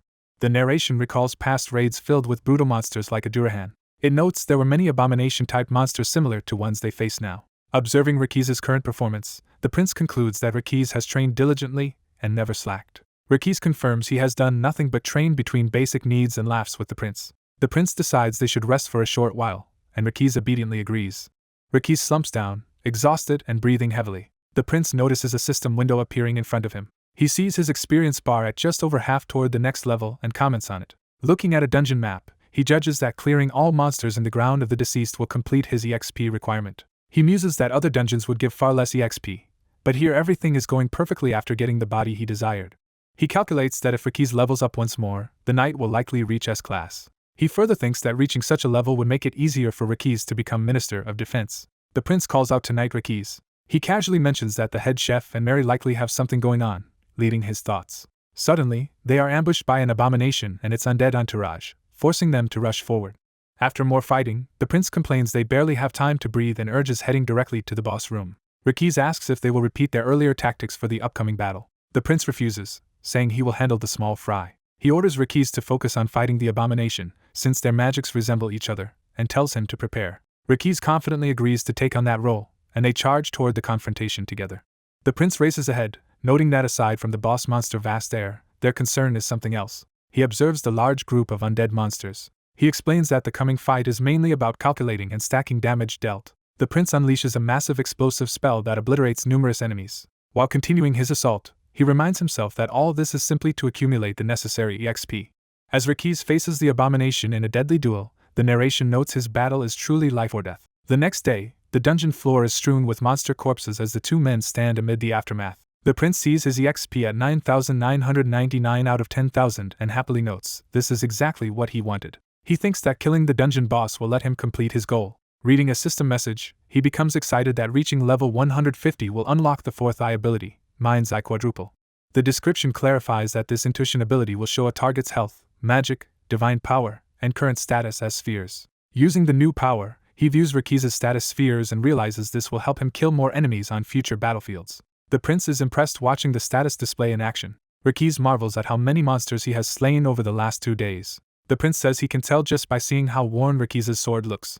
He adds that clearly seeing Rikiza's skills improve feels very satisfying. Rikiza modestly replies that he is still lacking. The prince declares that now only the long-awaited boss monster remains. Before facing it, he secretly prepares something inside his cloak. Pulling out a katera, he says there is something important they must do first.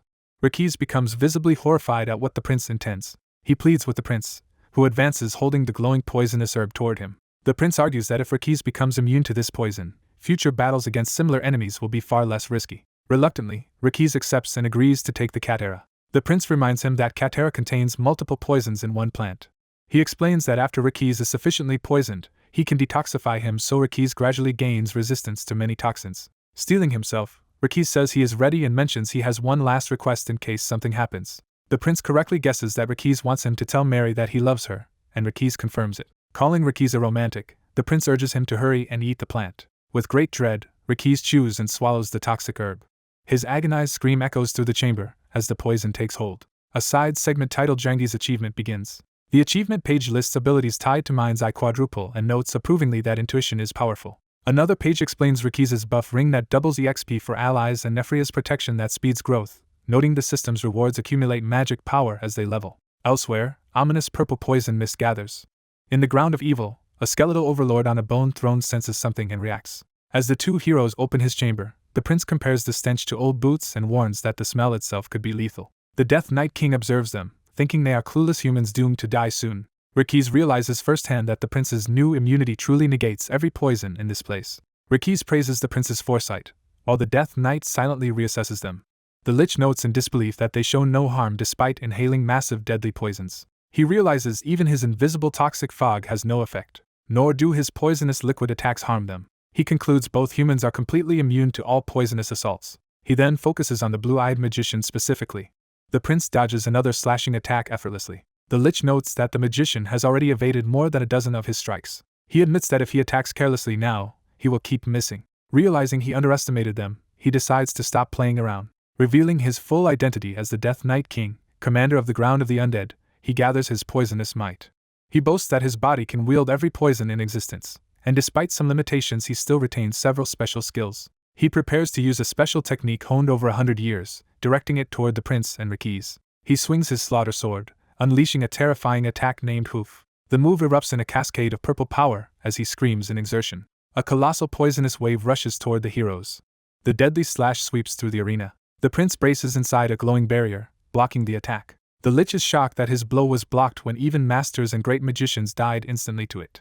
A narration explains that the slaughter sword is a magical weapon that fuses physical and magical strength. Its power can pierce straight through defenses, and it also cuts effortlessly through shields. The sword's might is likened to the crushing weight of a dragon's body. Overall, it is described as a weapon made purely for slaughter. The Death Knight silently processes that his ultimate killing sword has failed. The prince taunts him, saying his attack patterns are so simple that even a passing dog could stop them.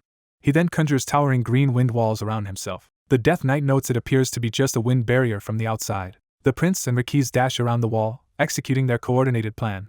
The Death Knight is startled as something emerges from within the winds. His eye widens as he sees green slashes streaming toward him. He realizes the prince is using high-level human magic. He further recognizes it as rare spirit magic, though weaker than true elemental power. He wonders in shock how a human magician obtains spirit magic at all. He reasons that such techniques would be impossible without direct teaching from the Spirit King. The revelation alarms him as he watches closely. Turning his attention to Rikiza, he notes the human swordsman has been quietly observing from the side. From Rikiza's eyes he senses a trace of fear. Compared with the playful prince, Rikiza seems genuinely frightened. Intrigued, the Death Knight decides it will be worthwhile to fight the swordsman and prepares something unusual. He unleashes another furious attack while roaring.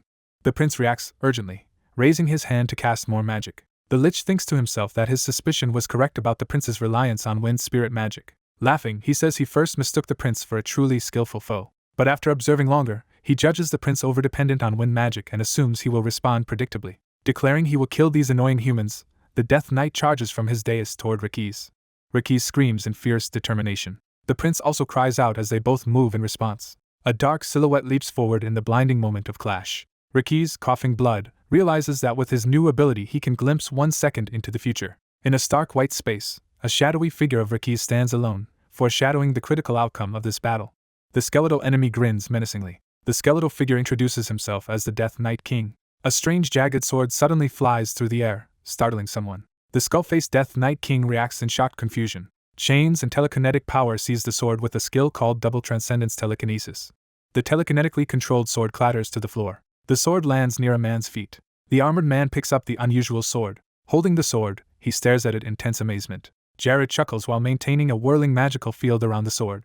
Jared explains he had anticipated the Death Knight King's attacks and irregular behavior. Jared notes that the Death Knight King ignored the stronger foe and aimed to defeat the easier one first. Jared calls that plan a win-win while Rikiz is engulfed in purple power. Jared describes the sword's power as awakening suppressed brutality and weakening devotion and virtue. Jared says that for a true swordsman, being disarmed leaves no way to respond. Jared orders Sir Rikiz to start the second phase of their plan, and Rikiz agrees. Jared readies several magic rings to use next. Jared commands his construct Tanex to move out. Rikiz screams as the sword's purple energy surges through him. The Death Knight King darts around under the storm of purple energy, then suddenly looks alarmed. Jared explains that Rikiz has overcome his fear and is now at peak physical ability. Jared tells Tanex to block the Death Knight King's view with its body. Tanex acknowledges the order. Tanex rushes directly toward the Death Knight King through the purple miasma. Using the distraction, Rikiz charges in with shield and sword. The Death Knight King shouts and launches a powerful purple blast at Rikiz. The purple explosion fills the area with blinding energy. Rikiz pushes through that energy with his blade raised. Rikiz, eyes wide, steels himself in the chaotic power. The Death Knight King realizes his attack is failing. Rikiz faces the enemy, a glowing barrier of power forming between them. Rikiz becomes wholly focused, his eyes shining with unleashed power. The Death Knight King sees the glowing barrier reflecting his own image. Rikiz swings, sending a massive dark strike toward the Death Knight King. The Death Knight King is stunned as a sword point stops at his throat. The blade hovers at the Death Knight King's neck, holding him at mercy. From above, Tanex and Jared watch as Rikiz has the Death Knight King cornered. Elsewhere, a mage finishes forming a glowing green spell and says the preparation is complete. The green spell compresses into a spinning three-pronged energy ball. Jared raises the huge green vortex overhead and announces he has finished aiming it. Jared focuses intensely as the spell stabilizes. The scene returns to the battlefield where Tanex dives toward Death Knight King and Rikiz. Rikiz looks up, sensing what Jared is about to do. Jared's ally signals that he is ready. The Death Knight King looks up as the green energy gathers above him. The Death Knight King recognizes the incoming spell as a wind cannonball and thinks of its merciless caster. The Death Knight King realizes he and Tanex are trapped in the spell and cannot escape. The wind cannonball detonates, shredding the Death Knight King in a storm of green blades as he screams. A system message declares Jared has performed 1,000 cuts and earns the title 1,000 Cut Slaughterer. Another message announces the artifact Devil's Game has upgraded from 7 stars to 8. Jared notices with surprise that his artifact Devil's Game has just strengthened. Someone praises Jared's formidable power, calling his mysterious ability miraculous. Jared tells Rikiz he did not defeat Bastille alone. Jared credits Rikiz, saying that without Rikiz binding Bastille he could not have finished the final blow. Rikiz is moved and addresses Jared respectfully. Rikiz offers to give the magic sword they captured over to Jared. Jared gently refuses the gift. Jared explains the blade is an ego sword that rejects unskilled wielders. Rikiz is stunned to learn the sword is an ego weapon. Jared says the sword has an introverted personality and does not obey him easily. Rikiz exclaims that Jared already knew about the sword's nature. Jared casually confirms he did. Jared recalls the sword telling him that if he takes it, it will guide him toward the beginner stage of swordsmanship as he exerts power. Rikiz thinks to himself that, for Jared to use that sword, Jared will have to go through a lot. Jared corrects him from afar, saying he is doing this for himself. Jared explains he wants strength for his own sake and for the growth of the kingdom, including Rikiz. Jared warns Rikiz not to misunderstand and says Rikiz must work even harder. Rikiz is touched and softly calls out to His Highness. Rikiz drops to his knees, emotionally shouting Jared's title. Narration identifies the weapon as the magic sword of Bastille. It is explained that touching this sword makes one feel long-restrained fighter instincts. The sword immediately imprints its experience and knowledge onto its wielder, awakening them. Jared notes that any techniques Rikiz cannot yet grasp will be due to limits of mana and aura. The story flashes back to show that 2 years ago Rikiz was just an ordinary northern soldier. Back then terms like sword master or aura blade were beyond anything he even dared to dream. Now Rikiz aspires to become both a sword master and aura blade user. Overwhelmed, Rikiz kneels while addressing Jared. Rikiz cries out a vow of respect toward His Highness. Jared asks if Rikiz has gained enough from the magic sword, and Rikiz answers yes. Rikiz adds that because the sword's power is so immense, he must avoid using it carelessly.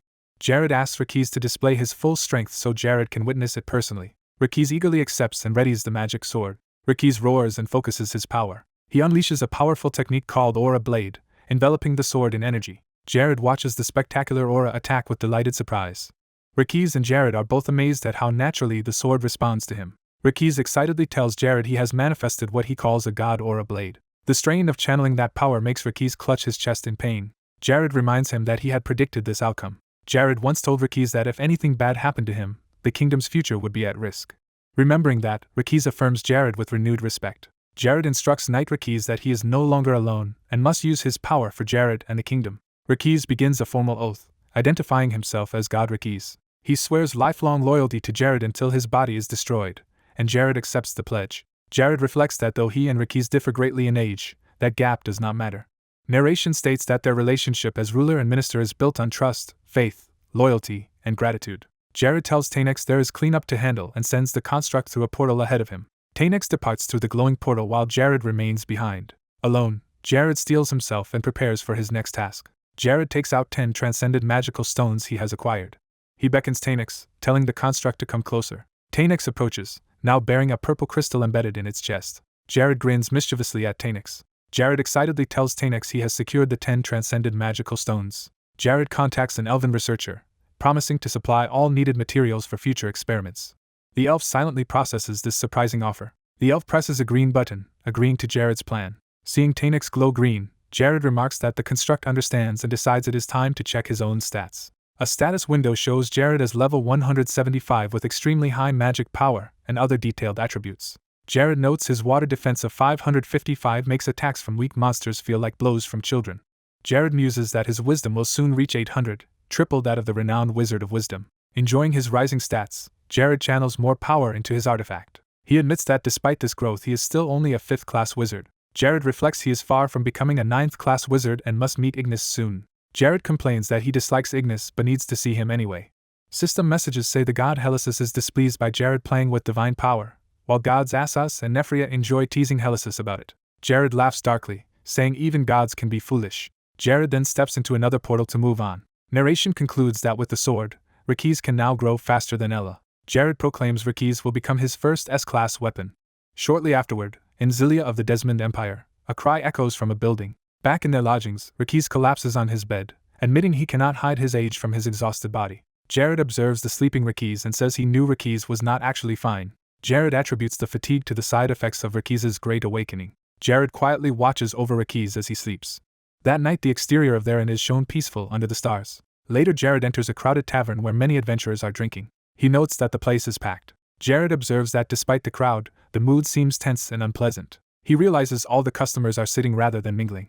Jared notices 2 factions marked by different armbands, one bearing a black rose and the other a lion. Feeling awkward, Jared wonders where he should sit. A sign on the first floor says there are no available seats, and asks patrons to wait. The same notice appears for the second floor. The third floor is also completely full. Jared decides the only place left to try is the 4th floor. Reaching the 4th floor, he sees open tables but is immediately told he cannot enter. A staff member explains that only VIPs may use the 4th floor. Jared apologizes and starts to leave when someone named Henry vouches that Jared is his companion. The staff, recognizing Henry's authority, hurriedly invites Jared in without needing identification. The attendant bows and apologizes for the earlier refusal. Jared is confused, thinking he has no companions other than Rikiz. He then spots the glamorous woman known as the Red Queen. Jared grows nervous, sweating behind his glasses. He reassures himself that thanks to Chloe's expert disguise, the Red Queen cannot possibly recognize him. The Red Queen studies him curiously and remarks that he seems new here. Jared answers that this is indeed his first time at the establishment. The Red Queen gestures and tells him to follow her. She insists she has no bad intentions and suggests they drink together on the quieter 4th floor away from possible disturbances below. Jared apologizes for any unintended discourtesy and hesitantly accepts her invitation. The woman in red remarks that it is good to live with high expectations as she enters with 2 armored escorts. She notes that she cannot keep the VIP fourth floor all to herself. The staff member leads the woman and her 2 escorts through the corridor toward their room. The blonde protagonist reacts in surprise upon seeing them. An observing guard realizes the escorts are not the woman's usual guards. Another guard recognizes the escorts as the famed duo called the 2 dragons. The protagonist recalls that the princess's past guards in Cinderth Kingdom did not seem prestigious, unlike today. A narration explains that the 2 dragons are 2 men symbolized as a black and a white dragon. The story recounts that these 2 were viewed as a single double-headed dragon and given that nickname. It is said that the 2 dragons always stay together and wield dark energy swords forged from dragons. Their twin swords emit such intense dark energy that they are hard to wield even with 2 hands. The narration adds that the swords bear faint dragon engravings in silver and gold. The protagonist remembers that the 2 dragons serve as escort knights to future Empress Natalie of the Dismund Empire. He begins to suspect a connection, wondering if the woman might be someone important. He questions if the so-called Red Queen could actually be Natalie, princess of the Dismund Empire. Noting her heavy protection by the 2 dragons, he concludes that the rumors of her importance were true. The woman impatiently calls back to the protagonist, urging him to hurry. He nervously answers her, addressing her politely. The woman and her escorts start eating and drinking in the VIP room. From a distance, the protagonist watches the group relax around the loaded table. The escorts chat casually with the woman as they eat. At her signal, one of the 2 dragons stands, preparing to take up guard. The protagonist observes that instead of keeping them near, the woman orders her guards to watch from afar. He and the woman end up seated at separate tables across the room. Remembering her first gaze at him and feeling sudden pain, the protagonist dwells on the name Natalie. He recalls how at a previous pub she tried to unsettle him mentally. He remembers her earlier as a mischievous, intimidating tomboyish woman. Comparing then and now, he feels she now shows him respect, likely because he once did her a favor. He notes she is drinking quietly without causing trouble. He adds that she has not tried to escape and is instead calmly reading a book she brought. Concluding his evaluation, he judges that she seems only a candidate for imperial power, nothing more. A brief exposition explains that Dismund is one of 5 nations on the continent, and rivals the Lentius Empire in advancement. He reasons that beyond being an imperial candidate, her background makes it very likely she could become his enemy. Narration states she is rumored to be princess of a magic empire, linked to evil powers and destined to stand with the future demon king. The woman glances up, sensing something.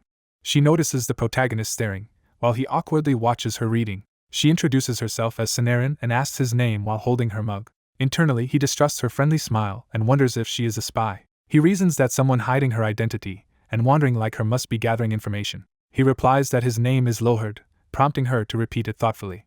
She comments that his is an unusual name, and quickly deduces he is new to the area. He confirms and is surprised she could tell he is a newcomer just from his name. She casually changes the topic, asking which dungeon they should raid next. Her words shock him and he tenses. He moves toward the balcony to check the commotion below. From outside come vicious shouts as thugs declare the area theirs and call for everyone to be killed. A violent battle erupts, with fighters clashing swords. One combatant is wounded badly in the melee. A man screams that his arm has been severed. Watching, the protagonist reflects that southern hunters are even more vicious than northern ones. Startled by the level of brutality, he mutters that he did not expect things to be this bad. Sanarin calmly explains that such bloody skirmishes are common in a low-life town like this. She adds that the local lord ignores this area, declaring it a free state where even murder goes unpunished. The protagonist interprets free state as a lawless zone. Sanarin suggests they ignore the chaos and focus on enjoying their cold beer. He admits to himself that her logic is technically correct, remaining silent. Reasoning that he is in the safer VIP area, he decides it would be foolish to get involved. Suddenly a rough group storms in, announcing themselves as the Slava Hunter Guild. The protagonist wonders aloud why they are provoking him when he has no quarrel with them. Their bald leader claims the pub as their territory and orders the foreigner to leave quickly. He yells that hunters from a rival Carper Guild should get lost. The protagonist silently stares back over his mug. When he remains quiet, the bald man laughs mockingly at him. Sanarin steps in and questions whether they rented the entire VIP room, telling them beggars are not allowed there. Her insult enrages the bald leader. He repeats the word beggar in disbelief and fury. The protagonist's eyes glow red as he coolly assesses the threat. He judges that the bald leader is on par with a strong fighter named Rikis while the rest are low rankers. Concluding they are not truly dangerous, he thinks they are not worth much. He tells them he does not want to fight or spy and only wishes to drink in peace. The bald man grows angrier at the refusal. He taunts the protagonist, saying he is acting tough to impress the pretty woman behind him. Sanarin reacts in mild surprise at being mentioned. The bald thug draws his sword, eager to test that bravado. He charges, threatening to see if the protagonist can still talk after being cut by his blade. The protagonist narrows his eyes, focusing. The thug's companions smirk, expecting an easy kill. The bald attacker charges in with murderous intent. He leaps high, sword raised to strike down on the protagonist. His allies stare in shocked anticipation. Sanarin watches tensely, a bead of sweat forming. In an instant, the protagonist uses a hidden dagger to pierce the bald leader, killing him. The weapon is revealed as a magical artifact called Dagger of Death. Narration states that the Slava Guild's captain, a third circle A-grade swordsman, has been slain. Sinarin is stunned by Rohard's sudden lethal power.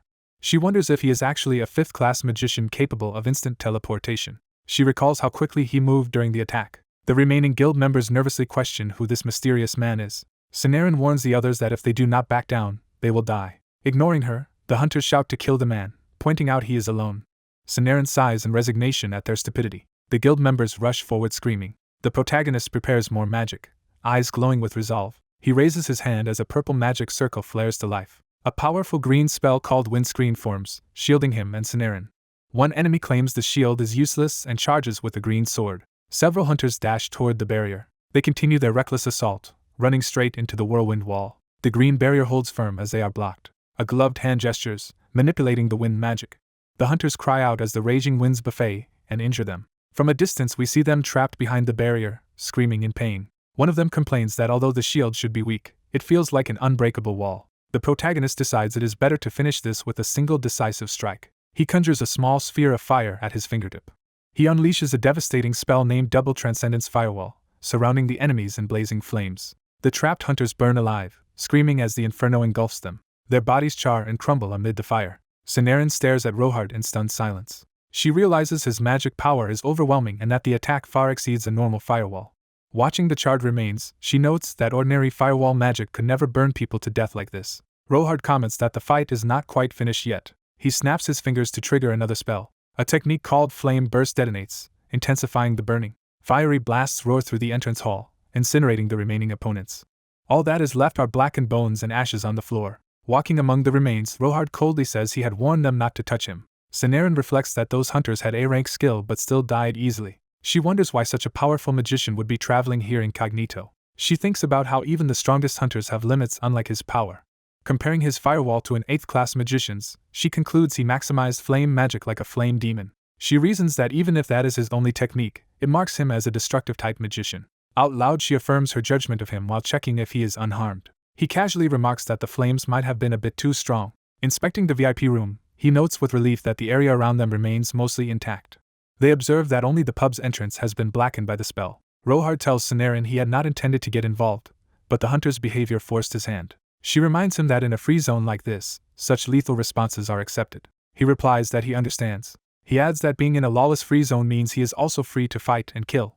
Sinarin begins to protest, uneasy at his casual attitude toward killing. Looking over the devastated street below, Rohard silently contemplates the chaos. He resolves that in his own future kingdom he must build a unified management system to prevent such incidents. He further decides an official organization must be created to control hunters. He vows to treat this tragedy as a lesson and ensure it never happens under his rule. He imagines a system where hunters function as reserve soldiers serving the state in emergencies. He concludes they will need to sign government contracts similar to mercenary agreements. Still, he thinks, while hunters are valuable, pointless deaths from petty arguments must be avoided. This is especially important for a kingdom like Kribia that hosts many guild headquarters. Just then, a server announces that his beer has arrived.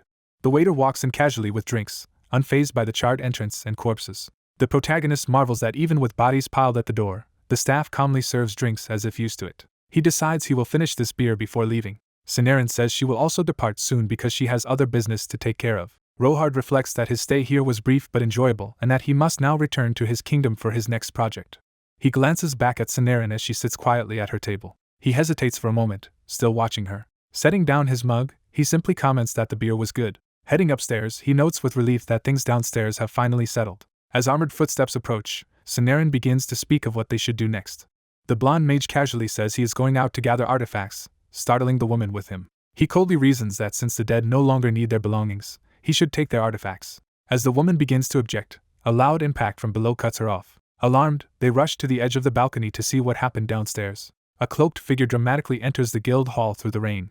Seeing the rose emblem on the newcomer's armor, someone nervously calls him master. The gathered people, including the blonde mage, stare tensely at the man with the rose insignia. A long-haired, scarred warrior looks up with a grim, menacing expression. The mage and others watch warily as the warrior moves through the crowd. The hall's hunters turn their attention toward the disturbance, forming a loose circle. The red-haired warrior's eye narrows intensely as he locks onto the mage. From the balcony, the mage and woman look down in shock at the scene below. The mage recognizes the warrior and, stunned, thinks of the name Bharat. Narration identifies Bharat Mukask as a former commander of the Demon King's army who led the slaughter of the Radius Order. It explains that Bharat created internment camps modeled after Nazi Germany's, imprisoning countless victims. The narration states that his camps existed solely for massacre, killing nearly all prisoners and millions of church members in the story world. The mage insists to himself that he never intended to kill anyone. Looking down at Bharat in the hall, he thinks that this man is different. Bharat addresses the mage, recognizing him as the one who killed his subordinates, while his detailed status window and artifacts are displayed. The mage concludes that Bharat's survival signals a major setback in preparations for the coming holy war. He recalls that hunters and collaborators of Bharat's guild later became soldiers of the Demon King. He reflects that many state officials linked to Bharat were assassinated, amplifying the threat. Anxious, the mage predicts that Bharat's appearance will lead to catastrophe. Two armored men discuss that Bharat's high level and superior internal energy dwarf typical sword practitioners. The mage gulps nervously as he processes Bharat's overwhelming power. He conjures a blazing orb of fire and notes that since relations are already hostile, he accepts that a fight with Bharat is unavoidable and fully ignites his magic. The woman looks on in tense worry as the confrontation escalates. Bharat accuses the mage of killing his men. He hefts his massive sword and vows to utterly destroy the mage. Bharat promises to tear the mage apart slowly until death. The status window reappears, listing Bharat's powerful combat traits, skills, and artifacts. The mage smirks, thinking Bharat's build still has exploitable shortcomings. He focuses on Bharat's poorly protected lower body, recognizing it as a key weakness. He reasons that Bharat's weak legs make him unsuited for drawn-out battles, though the man has overdeveloped his upper body to compensate. The narration adds that Bharat's every sword strike is deadly due to its immense power. Overall, his build minimizes weaknesses and maximizes strengths, making him extremely efficient. Bharat rose to be guild master of Slava thanks to a technique akin to a finishing blow. The mage remembers that Bharat can also use the devastating skill All Blade, making him practically invincible. Nevertheless, he decides to concentrate solely on exploiting Bharat's weak points.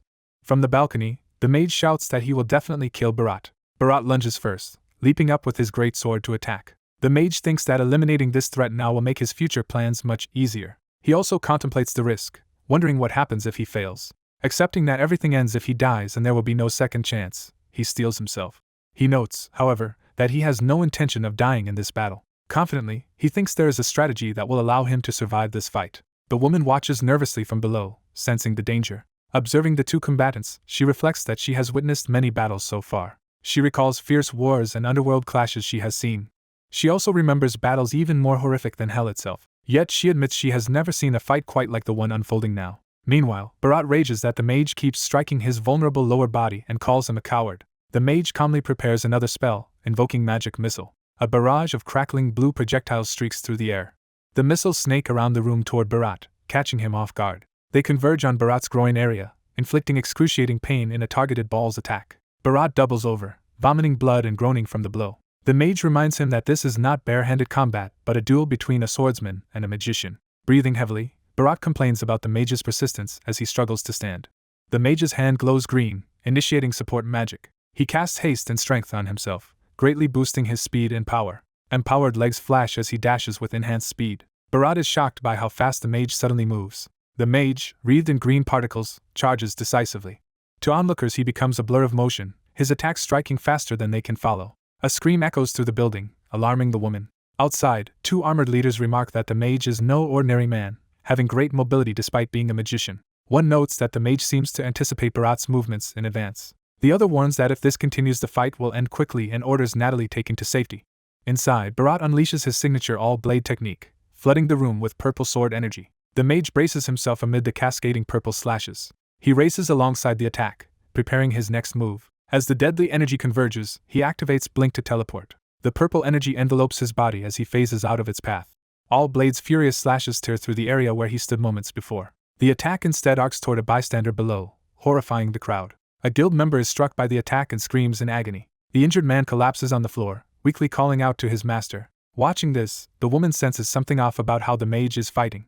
She notices his current magic output is lower than when he fought 5 hunters earlier. She suspects this reduced power is a deliberate trick. She concludes he is intentionally hiding his true magic and altering his fighting pattern. She realizes he is making Bharat underestimate him by feeding the man a false sense of superiority. As Bharat dives again, the mage suddenly sprints out of his expected path. Bharat is taken aback when he realizes his target has shifted positions. The mage appears beneath the descending warrior, grinning as he prepares a counter. He reaches up and places his hand on Bharat's lower armor. With a fierce expression, he announces his high-tier spell, 5th class post missile. The same spell name echoes through the hall as others hear what he has cast. Blue energy gathers at his hand where it touches Bharat's armor. Bharat scoffs from above, mocking the mage's supposedly weak magic. He powers up his sword with purple energy, certain that such magic cannot harm him. He shouts a command to release the sword's full destructive power. The mage focuses, ready to trigger his spell at the decisive moment. Outside, Natalie panics, convinced a mere 5th class spell cannot possibly defeat someone like Bharat, and fearing Rohard will die. She insists that such magic is insufficient to win against Bharat. Bharat charges with a crazed grin while the mage finishes his setup. The mage then reveals the real technique, a quadruple transcendence post missile that summons a forest of deadly blue lances around Bharat. Natalie, hearing the roar and sensing the blast, silently acknowledges how skilled the mage is. She still believes despite his skill he is fated to die here. A blinding golden explosion erupts, accompanied by Bharat's agonized groan. The shockwave floods the guild hall, startling everyone inside. Natalie stares wide-eyed, realizing the spell actually detonated against Bharat. The two armored leaders are left speechless by the unexpected outcome. A dark silhouette drenched in black energy appears in the aftermath. When the smoke clears, Bharat stands badly injured, spewing blood. The mage lies on the floor beneath him, both surrounded by the lingering dark aura. Struggling to his feet, the mage admits that he had even considered using the trump card Salvation's Mystery. He explains that Salvation's Mystery is a divine protection that grants 10 seconds of invincibility when his stamina drops to 1. The ability's description appears, detailing that it activates automatically at the brink of death. He reflects that simply knowing this failsafe exists affects his mindset. Because he has that safety measure, he can fight more boldly, unconcerned about dying outright. Feeling mentally lighter, he says this resolve lets him attack more decisively. He tells the fallen Bharat that if the spell had been cast by any ordinary mage, Bharat's sword could have blocked it. But because his enhanced post-missile barely failed to shatter his own magic barrier, it instead obliterated Bharat's head. Looking down at the ruined warrior, he calmly declares that it is over for Bharat. Bharat, near death, can only spit out that the mage is a coward. The mage quietly draws a glowing dagger at his waist. He raises the blade high, preparing the finishing strike. He stabs down into Bharat, causing the man to cry out again. Bharat's hand twitches weakly on the floor as he groans. The mage repeats Bharat's accusation of cowardice, questioning it. He muses that in the end only victory or defeat matters, not how the fight was conducted. Noting that Bharat appears unconscious, he confirms the outcome to himself. The mage grabs Bharat's body by the cloak. He teleports outside with the limp corpse, appearing in the town square. Under the night sky, he hovers with Bharat's broken body held aloft before the crowd. The onlookers scream in shock when they see their master's condition. His subordinates rush from the guild shouting for their master. Everyone stares upward as the mage floats, with Bharat silhouetted against the moon. The mage tells them to look closely at the state of their guild master. He then plunges Bharat down toward the ground. Approaching the impact site, the mage appears cold and resolute. A system-like emblem signals that his attack inflicted maximum damage, applying 15 times the normal amount. Bharat's mutilated body hangs limply, demonstrating the severity of the finishing blow. Natalie and the others below shout Rohard's name as they witness the scene. Still barely alive, Bharat weakly groans while suspended in the air. We see Bharat's ruined form from behind, emphasizing his utter defeat. The mage releases him, letting the corpse crash down toward the square. The guild members watch in stunned horror at their fallen leader. The mage calmly steps forward toward where Bharat landed. Bharat's body lies splattered on the cobblestones as the crowd recoils. Standing over the corpse, the mage announces that he will be taking Bharat's artifact. One of Bharat's followers concedes there is no room for complaint, and urges the others to accept the duel's result honorably. The mage remarks that in such contests the victor holds the right to claim spoils. He bids them goodbye and begins to walk away with the artifacts. Natalie and the armored men hurry after him, calling out for Rohard to stop. Natalie anxiously asks where she can go if she wants to meet him again. The mage turns back slightly toward them, ready to respond to her question. The blonde magician smirks confidently behind his glasses. Smiling, he reassures them they will meet him again someday. He faces the armored man and the dark-clad woman inside the hall. The woman anxiously asks if they will really meet again. She wonders why this high-ranked magician, whose mind she cannot read, says they will. She thinks it would help if she could at least glimpse his memories. The magician looks blankly at her as she prepares her ability. She concentrates with eyes closed, a sweat drop forming. Shocked, she realizes her memory-reading power is not working on him. Accepting failure, she mentally gives up on probing him further. A cloaked man recalls seeing someone suspicious back in a bar in Sindhurth Kingdom. He remembers the same woman standing in that bar with a drink in hand. Back in the present, the woman stares silently, processing this. She realizes the magician is using magic to disguise his true face. As he departs via magic, she urgently calls for him to wait. The scene cuts to the full moon over the night sky. Outside, soldiers and the woman stand tensely over a fallen cloaked man. Looking down sadly, she begins to address her fallen master. She screams in anguish for her master, as others rush toward the corpse. Narration shifts to the southern part of Sindhurth Kingdom at night. A teleportation circle glows as two figures arrive within it. Rikiz scolds his disguised king, asking where he disappeared to. The king casually replies that he only went for a walk to calm the winds. Rikiz marvels aloud at how mysterious His Majesty's magic is. The king downplays it, saying there is nothing special about a magician using magic. He explains his magic seems unusual only because others do not discuss it openly. Cheerfully, he tells Rikiz he has brought him a present. He produces a heavy great sword and says Rikiz can use it from now on. He also gifts him Clannad's sturdy armor. Rikiz, shocked, asks what all this is, and the king warns him not to question its origin. The king says these items are given in exchange for greater loyalty and effort toward the kingdom. He reminds Rikiz that together with the demon sword he already has, these gear will aid his missions. Overwhelmed, Rikiz calls to His Majesty in gratitude. Narration notes Rikiz's special passive skill has been triggered again as he bows fervently. Flustered, the king insists he cannot reveal where the gear came from. The story shifts to that same night in the kingdom of Kribia. Inside a refined room, someone hesitantly calls out. The king evaluates Rikiz's new stats with the armor, judging him now worthy of S-rank commander. He reflects that truly holding an S-rank title would still be hard since Rikiz cannot yet use all blade. Relaxing on a sofa, the king deems the recent dungeon trip a major success that eliminated future threats. He says the real issue now is the message he received. He recalls Bharat's dying words and decides he must finally examine that message. System messages confirm Bharat's death, grant him a new title, a map to Tristis Island, and announce a shift in destiny and world order. He notices that whenever destiny changes greatly, the system keeps rewarding him with Tristis Island maps. He concludes all of this is leading up to an assault on Naz's grand palace at the end of the afterlife abyss where God resides. He reasons that removing harmful people for the coming holy war is altering him in beneficial ways. Still, he is troubled by the last notification line. He wonders whether the foretold new balance and order mean the holy war is approaching. He believes his existence itself is starting to crack the original storyline and its key figures. Remembering stories from his previous life, he notes how time travel tales always followed the same pattern. He summarizes that once someone goes back to change the past, the future timeline shifts little by little. Clenching his fist, he decides he must accelerate his overall plans. He lists that he needs more resources, talented people, and territories. He resolves to use such assets like a sharp knife and handle them carefully. He adds that he must hurry because time is not on his side. Later, he walks through the castle grounds while a maid runs up behind him. The maid informs him that Archneys is waiting for him in the castle's basement. He asks since when, and hears that Archneys returned yesterday with many materials and has been studying a map. He agrees to go down at once, shown in a chibi exchange with an excited Archneys. He casually asks the maid about Hayes' whereabouts.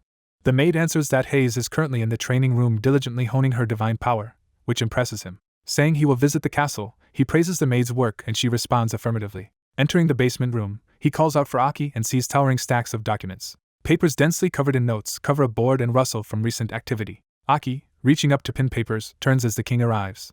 Reading the reports, he sees data on Caracas Petal's distribution, while Aki jokes it looked like a dieting survey. Startled, Aki apologizes for not noticing his arrival sooner, but he says it is fine. The king begins to address her by name to ask something. He asks if all the posted data was gathered through the merchant group. Aki confirms proudly while he reminds her to speak to him more casually. Excited, she announces that the mapping of the entire continent has finally been completed. She explains this mapping was done in preparation for a massive sale of Caracas Petals. The king, moved, starts to praise Aki for her efforts. Narration introduces Aki as Archneys, a legendary rich merchant of the eastern continent in the original story. It explains she has filled the basement with extensive market information from across Naz. Detailed analyses of recent purchases and trends have all been painstakingly written by hand. The narration states that, in Paradiso, no one can match Aki's knowledge and capability. Wiping sweat, Aki says she feels proud after completing all this work. Overcome with emotion, the king rushes toward her, calling her name. He impulsively hugs her tightly. Both of them freeze in shock at this sudden embrace. Aki blushes intensely, speechless. Embarrassed, he quickly lets go and steps back. He stands rigidly, eyes wide, realizing what he just did. The realization deepens as the scene focuses on his stunned expression. A rolled-up strip of paper falls dramatically to the floor beside them. Narration comments that their current location is traditionally off-limits to women. The king notes that, similarly, it is unusual for a woman to lead a merchant group. Aki apologizes to him, still flustered. He counters that he should be apologizing for not acknowledging her efforts sooner. Aki explains she intends to keep dressing as a man, since masculinity commands respect in the merchant world. The king says he understands, then recalls something else involving her. He brings up the time she was wrapped only in a towel at the bathhouse. She hurriedly insists that was only because she thought no one would see her. She adds that going there at all was extremely difficult for her. The king half-playfully points out that she has in fact already seen his entire naked body. She insists that was never her intention, laughing awkwardly. He shrugs it off, saying a body functions the same for everyone, then changes the subject. He demonstrates telekinesis by closing the doors to keep their conversation private. He proposes that when they are alone she need not maintain her male disguise, and they will keep it secret. Aki nervously clenches her clothes and calls him Your Majesty. She admits there is something she wants to tell him, prompting his curiosity. She panics and says it is nothing, but he orders her to share it. She confesses that her fashion trend research is not motivated solely by being a woman. Brief captions recall the elements of that trend, like skirts, eyeliner, and accessories. She reminds him that he should already know how popular such styles are becoming. Scenes of the streets show nobles enjoying these clothes, supporting her point. The king apologizes for underestimating her eye for trends, making her giggle. She happily says she is glad he acknowledges her judgment. He silently observes that he can clearly sense a feminine aura around her now. He realizes that whenever she is near him she seems especially flustered. He recalls another girl's blushing expression and thinks he now understands why. He suddenly offers to grant Aki the noble title of Baron and asks her opinion. Flushed, she declines, saying her current position already satisfies her. She explains that leading the greatest merchant group in the kingdom was her lifelong dream. The king urges her again to accept, asking her to reconsider. He argues that as head of such a major group she should possess appropriate noble status. Aki concedes that though it is a stereotype, realism often outweighs idealism in their world. The king agrees, noting open-minded people do not always survive. He advises her to treat status like a weapon she can wield. He instructs her to use that weapon to create a trend that will sweep across the continent in his name. Fired up, she vows to do everything she can for his sake. He jokes that her fervor resembles Nightreki's, wondering why people keep pledging their lives to him. Regaining focus, Aki excitedly proposes beginning the Caracas petal briefing, saying all preparations are done. She warns that once he permits it, a massive wave will hit the Nas continent's market. Pleased, the king tells her to take her time and explain everything thoroughly. He promises to listen carefully as they officially begin the strategy meeting that night. Narration states that starting in year 1417, Caracas petals become a guiding light product across Nas. The king recalls first seeing the petals and having a profitable idea flash through his mind. He is sure this plan will let him trigger the boom a year earlier than in the original timeline and asks if enough merchants were gathered. Aki reports she secured both a large audience and proper security, making this a huge showcase. The king entrusts her with demonstrating, selling, and negotiating for the new product. She salutes enthusiastically, promising to handle everything. They high-five, and narration notes that all that remains is to reveal Caracas Petal's effects to the continent's top merchants. The scene shifts to a packed special stage in Cribia where the showcase will take place.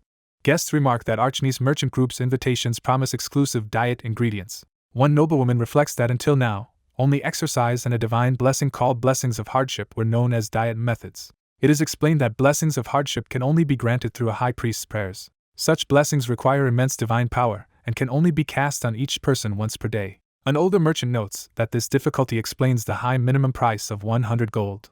Another comment adds that demand is so high people must wait 6 months for an appointment, since most hate exercising. People voice their dream of losing weight even while eating, describing ideal dieting conditions. Narration counters that such a dream is impossible in reality, but claims this new Caracas Petal product will revolutionize Archne's merchant group. Backstage, the king, Aki, and an overweight man finalize preparations for the live demonstration. The story flashes back to introduce siblings Maroon and Marie, busy healers in the Holy Land's general clinic. It explains Maroon gained excessive weight in a few months due to constant work and irregular eating. Now panting heavily, Maroon stands beside the king while preparing for the demo. The king gently pats his shoulder and asks if he is nervous. Maroon admits this is his first time before a huge crowd and apologizes for his anxiety. Close up, he repeatedly apologizes, sweating and trembling before the event begins. The king reassures Maroon that from today he will lose his body fat and gain a much slimmer figure. Maroon explains he has already tried many merchants' diet pills but none of them worked. Maroon doubts the king's claim and asks if such a drastic transformation is truly possible. The king says the normal method needs time for the body's cycle to change and weight loss to appear. Maroon asks if there is any other method and the king replies that there is. The king says that for rapid dieting he possesses a special trick that few people can use. He internally describes a speed-up bug in Paradiso that accelerates processes without harming the system. He adds that the bug would be dangerous if it triggered on monster deaths, but it only applies to certain players. He notes that this ability can hasten the effects of both medicine and food without any deterrent. He concludes that the same acceleration works on diet products, instantly changing a user's appearance. He reflects that in this real world, such a sudden visible change will shock many onlookers. He mentions that using the speed-up bug requires a prerequisite of having 20,000 magic power. He shows his mana, thinking that this requirement is why only select people can use the trick. The king takes Maroon's hand and tells him to come along. Pulling Maroon forward, he vows to make this day the most meaningful day in the world. At the public venue, an announcer proclaims that never in Nas history has a king personally marketed a merchant's product. Spectators remark that in 50 years they have never seen a king openly promote a merchant group. Others gossip that even if this group is the best in the kingdom, the king is going too far. While some nobles scorn that a king should act like a king, the king steps on stage with Maroon to begin the show. One merchant mocks another for wasting his life, saying that is why he runs only a small group. The insulted merchant angrily confronts the speaker, asking what he just said. Recognizing the powerful men near him, the bald merchant is shocked into silence. The two famous great merchants sit calmly as the bald merchant panics nearby. One of them comments that the bald man must envy the head of the Archnese merchant group. The other praises the king as not a merchant himself yet fully supporting commerce and being the most open-minded ruler in Oz. They recall from his autobiography that the king believes a ruler's strength comes from the people, not himself. The bald merchant is told that he should think more deeply instead of making shallow remarks. Embarrassed, the bald merchant couple hurries away from the hall. Back on stage, an assistant notes that if their group is first generation, Archnese leads the second, and they await the king's demonstration. The crowd is urged to give applause as the presentation begins. The king introduces the blue product as a diet potion of excellent efficacy. Excited spectators raise their hands and demand to see visible proof of its effects. The king calms them, telling them not to get overly excited. He quietly instructs Maroon to drink the flower petrifying potion. Maroon agrees and begins opening the potion bottle. He tilts back the bottle and gulps down the potion in front of everyone. The assistant notes that Maroon has drunk the entire potion. The king decides to apply his speed-up bug to the potion so its effect will show dramatically. He presses his glowing hand to Maroon's body, infusing accelerated mana. As Maroon grunts in discomfort, the king tells him to relax and trust him. Addressing the crowd, the king announces he will demonstrate the medicine's effect by speeding up the process with mana. Maroon endures the intense mana, straining as his body reacts. The king asks if Maroon is in pain, and Maroon answers that he is fine. The king tells him to report any strange sensations during the procedure. He checks again how Maroon feels as the energy continues to surge. Maroon says he feels continuous waves of energy moving throughout his whole body. Hearing this, the king concludes the potion is working properly, and tells him to let the mana flow. The king continues moving his glowing hand across Maroon's torso, redistributing the magic. Maroon pants heavily and sweat pools around his feet as his body changes. Overwhelmed, Maroon groans as the transformation intensifies. He apologizes for struggling, but the king tells him to stay focused. Blue light suddenly flares up strongly around them. The crowd reacts in awe, exclaiming at the spectacle they are witnessing. As the light fades, everyone sees Maroon's body clearly reshaped. Observers shout that Maroon is visibly becoming slimmer. The king asks Maroon how he feels, and Maroon says his body is cooling down. The king interprets that as the effect wearing off and immediately hands him another dose to drink. The assistants announce that they will repeat the process. The healer among them assures the audience she is on standby in case anything goes wrong, so they can relax and watch. The king tells Maroon he is about to start again, and Maroon agrees to rely on him. From outside, a burst of magic light shoots up from the building, marking the intense procedure. The astonished crowd murmurs that it is unbelievable such a medicine exists, and wonders if it is truly real. The two great merchants marvel that Cribia continues to produce astounding concoctions, remembering they also cured the Ronella virus. Someone notes that within only an hour the change looks like something from fiction. Maroon now stands half his previous weight, and onlookers wonder if losing any more would cause sagging skin. Merchants in the audience frantically plot to buy the product, even considering bribery, knowing resale alone would bring profit. Backstage, the king calls for a mirror and his aide quickly complies. Maroon stares at his new, lean reflection in amazement, while the aide comments in wonder. Overwhelmed, Maroon tells the king he can hardly believe the transformation. The king laughs that life is full of unexpected events. The blue-haired healer happily remarks that the result turned out wonderfully, and that nowhere else could achieve such changes. The team, including the slim Maroon, stands together smiling at their success. The king asks Aki if she is ready for the next step, and she confirms she is. Aki reports that she has prepared a consultation desk and plans to handle visitors based on each merchant group's rank. The king entrusts the front-end work to her and sends Maroon off to bathe, urging Aki to shine. Fired up, Aki promises to leave everything to her and produce the best possible results. Satisfied, the king prepares for the sales phase. He then publicly announces that the diet pill is expected to sell out, and invites all interested to act. He directs potential buyers to visit the Archnese merchant group's consultation desk immediately. Hearing the offer is limited to the first 100 buyers, nobles panic that they must purchase it. Merchants and nobles swarm the desk, shouting for priority and waving bags of money. At the counter, Aki cheerfully says they will serve the first 100 in proper order, and urges everyone to line up. 2 days later in Cribia Kingdom, the story shifts to a new day. In the palace, Aki sleeps soundly in bed while the king looks at her. He notes that the last 2 days have been extremely hectic. He recalls Aki earlier barging into his room with an urgent report. Exhausted, Aki had tried to deliver the final contract summary to him. She swayed silently, barely able to speak. Then she suddenly collapsed face first onto the floor as he shouted her name. Now, he tells the sleeping Aki that she collapsed and fell asleep from overwork. While she rests, he considers examining the special boots he obtained from Bharat. He inspects the twisted boots, an artifact that trades dexterity and charm for increased physical resistance. He notes that they also grant a powerful head start ability, making them very beneficial. He thinks Bharat must not have known about this option, or the man would have put everything into his first strike. He remembers that Bharat's opening attack was only to test him, and muses that with this option it could have done almost full damage. He looks at his old boots, Gapage's wings, and thinks about gifting them to Naomi or Ella. Turning to a world map, he reflects that Paradiso's story is changing and he must act faster. He decides to postpone his grand plan of uniting empires for a future holy war. He dismisses the idea of dealing with the warmongering Lentius Empire for now. He judges that the more manageable targets are Benuso or Malice Kingdom, whose fundamentals are decent. Considering Sindarth, he concludes he should not ally but instead subjugate failing nations. He circles Benuso, Malice and Quaper on the map, resolving to remove these corrupt kingdoms. Determined, he vows to cut those countries down quietly. A game-like interface displays the Twisted Boots' detailed options, and a commentator notes Bharat never realized the Twisted Blow effect. In Cribia's forges, blacksmiths hammer weapons for the kingdom. The overseer praises everyone's effort as the mining and smelting continue. He orders them to forge even more and better Chaldea weapons. The craftsmen shout their dedication to Cribia as they work. They answer enthusiastically to Surasero, continuing the weapon production. Later Aki bursts in joyfully, telling the king that their showcase with Maroon has hit a huge jackpot. The king tells her to calm down and talk it through, saying they have plenty of time. She agrees and starts to explain more rationally. The king activates a transcendence mute barrier to ensure no one outside can hear their discussion. He says the soundproofing is complete so their conversation is private. He prompts Aki to continue.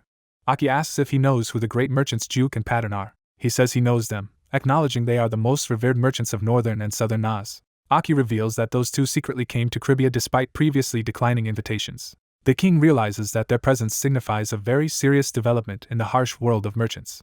Aki suggests that the elders might be plotting to restrain a promising newcomer like Archneys.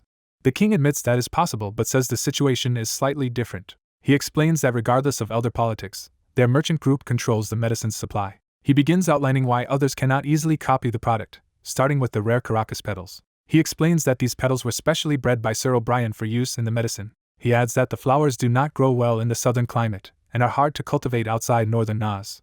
Aki agrees that while others may eventually analyze the petals, discovering the exact composite mixture will not be easy. She points out that only she and the king know the formula for the mixture. She promises to keep the secret absolutely, and hints that she expects the same from him. The king smirks and tells her she does not need to say more. They estimate that within a year or two they will nearly monopolize the supply and dominate the market before imitators appear.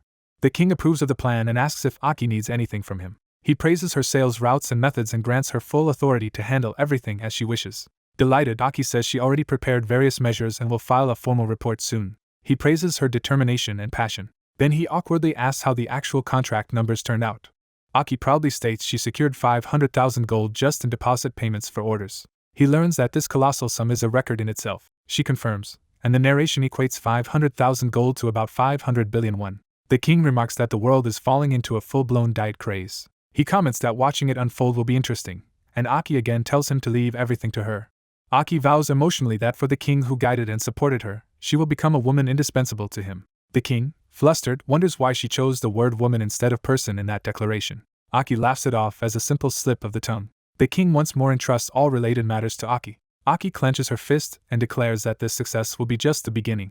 Narration notes that her deliberate use of the word woman feels intentional, but regardless, the showcase ends with the diet pill becoming a record-breaking hit across the land. The next dawn, a lone armored figure moves across a vast body of water. The king, now in combat gear, says this urgent task can no longer be delayed and must be completed. He identifies it as a Class 6 quest. The quest's objective is revealed as meeting the Fire Spirit King Ignis. The narrator deduces that if the Wind Spirit Queen Vienna was at the Animais Plateau, then the Fire Spirit Ignis must reside at the dangerous Portia volcano. Knowing Ignis's infamous reputation, the protagonist reflects that playing his quest normally would be equivalent to going through hell, fitting for a Fire Spirit King. Ignis passionately hates others, especially humans. Because of this hostility, even in the game Paradiso players avoided encountering Ignis. Many players preferred abandoning his quest and its rewards rather than dealing with him. The protagonist, skilled with Easter eggs, bugs and tricks, recalls being known as the solo bug player for exploiting shortcuts that reduced effort. He notes that Ignis too can be exploited despite being a human-hating Fire King. He holds a crystalline heart, knowing it is Ignis's weakness he can target. He plans to use it so Ignis can soon meet his destined lover. Confidently rushing forward, he asserts that someone greater than Ignis exists. He arrives before a grand entrance within the volcanic area. Feeling an ominous evil energy emanating from the entrance, he steels himself. He exhales and prepares to advance. Since he has come far, he decides to check essential things first, beginning with Riki's stats. He opens the status window interface. The window lists Riki's as a high-level warrior with powerful physical stats, traits, and artifacts. Comparing Riki's with Sword Master Duke Galad, he judges these stats still inferior. Yet he recognizes that even so Riki's has reached S-class level. He wonders if he has focused too much on Riki's growth. He thinks about Rina training hard elsewhere and plans to give her another artifact later. Remembering Rina fondly, he notes Ella's constant activity and feels less worried. Looking at the plateau, he feels that his companions are improving together while he alone lags.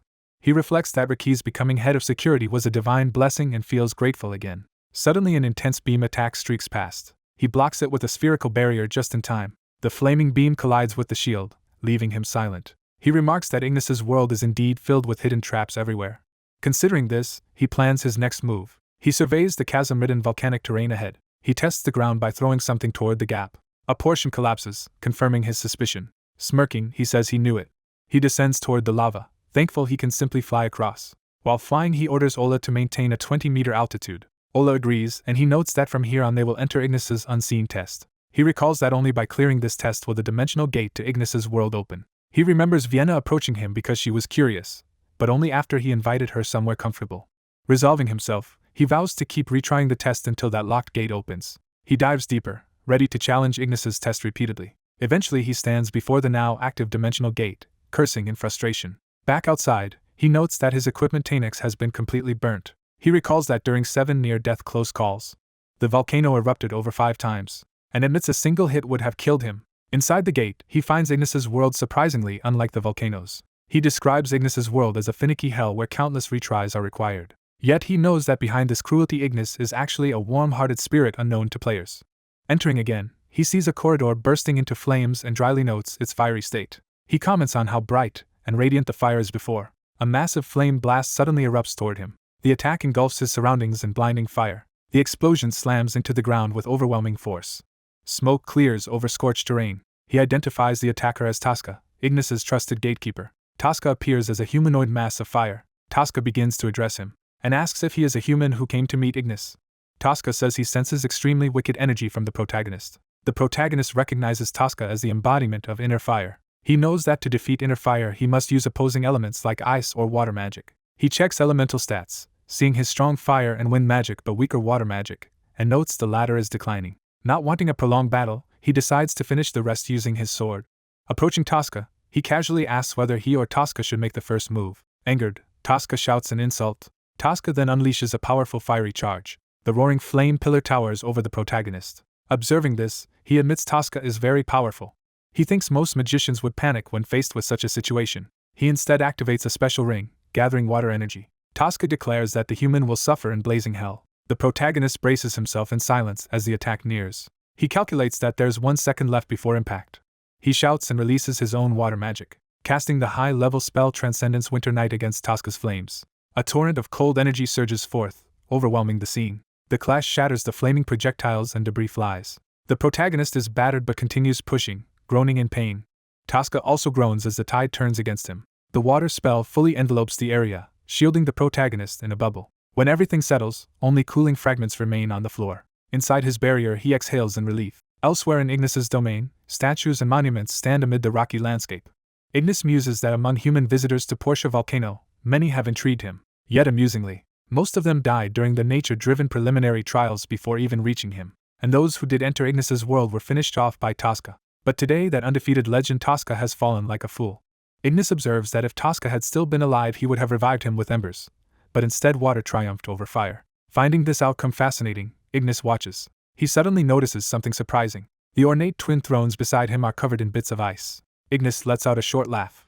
Flames flare around the thrones in response. The fire intensifies, engulfing the seats. Outside, Jared praises Ola for its assistance. He then notices a bright spiral of light forming in the sky. Realizing it is Ignis, he notes this spirit excels at making himself shine most brightly in his own world. He remembers that back in Paradiso seeing Ignis's face was rare, especially when Jared was weaker. Now much stronger than in his past life, Jared feels the difference. He recalls that meeting Ignis used to be a privilege granted only to the top-ranking player. As a mere grinder he never reached celestial rank before, so in his previous life he only met a heavily nerfed version of Ignis. Even then Ignis seemed magnificent, though players mockingly nicknamed him Suckneys. Jared thinks that now things are different, and that this Ignis at full power is like the peak of a shining season. He affirms that Ignis's brilliance is just as true in this real world. Ignis descends, his feet touching the ground. Jared formally faces the fire spirit king Ignis. Jared describes Ignis as the spirit who governs fire. Ignis, whose stats cannot be read, greets Jared and asks his name. Jared introduces himself. Ignis repeats the name, remarking that it is quite common. Jared counters that the name Ignis is also rather common. Ignis smiles faintly at this. He asks why Jared, a human he hates, came to see him and notes that many humans seeking his power have all failed. Jared responds that he wants to pass Ignis's trial and help fire realize its full potential. He reveals the heart-shaped gemstone in his hand with a chuckle. Ignis asks if he is really demanding the opening of the trial room and accuses him of seeking death. Deciding instead, Ignis says he will personally show this uninvited visitor what his world is like. He begins forming complex hand signs as power gathers. Seeing Ignis distracted, Jared thinks that now is the moment and raises the gemstone. He pours green energy into the heartstone. A powerful wind aura erupts, startling Ignis as he demands to know what it is.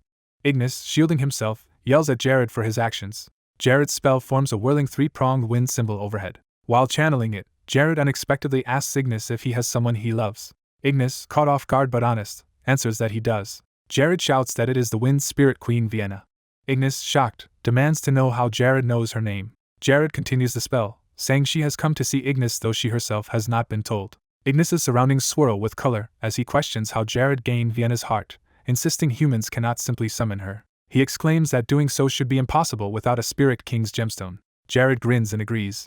He explains that he indeed received the Spirit King's gemstone from Vienna. Ignis rages that a human possessing a Spirit King's heart defies all reason. Jared smugly suggests Vienna was charmed by him, and that Ignis also opened his world because of Jared's charm. Enraged and blushing, Ignis sputters in anger. Overcome with emotion, Ignis grabs Jared by the collar.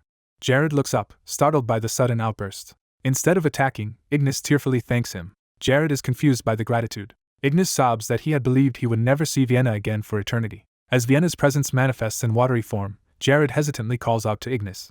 Still clutching Jared, Ignis is asked what will happen with the trial room. Ignis shouts that the trial now no longer matters. He dismisses the quest, sending fiery symbols away. Jared, surprised, wonders if the quest has just been cancelled. A system message confirms that he has passed Ignis's test without fully realizing the essence of fire, yet the conditions are satisfied and he will proceed onward. Jared exclaims that he is lucky. A quest notice tells Jared to seek Ignis's advice for his second adventure as a flame-dreaming magician. System messages say the god Asos admires Jared's wisdom and shares amusing stories about him with the wind god Animastas.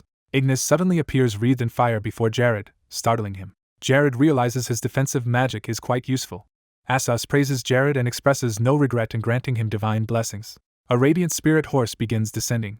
Wind spirits gather, heralding a powerful presence. The wind spirit queen Vienna manifests from the gusts.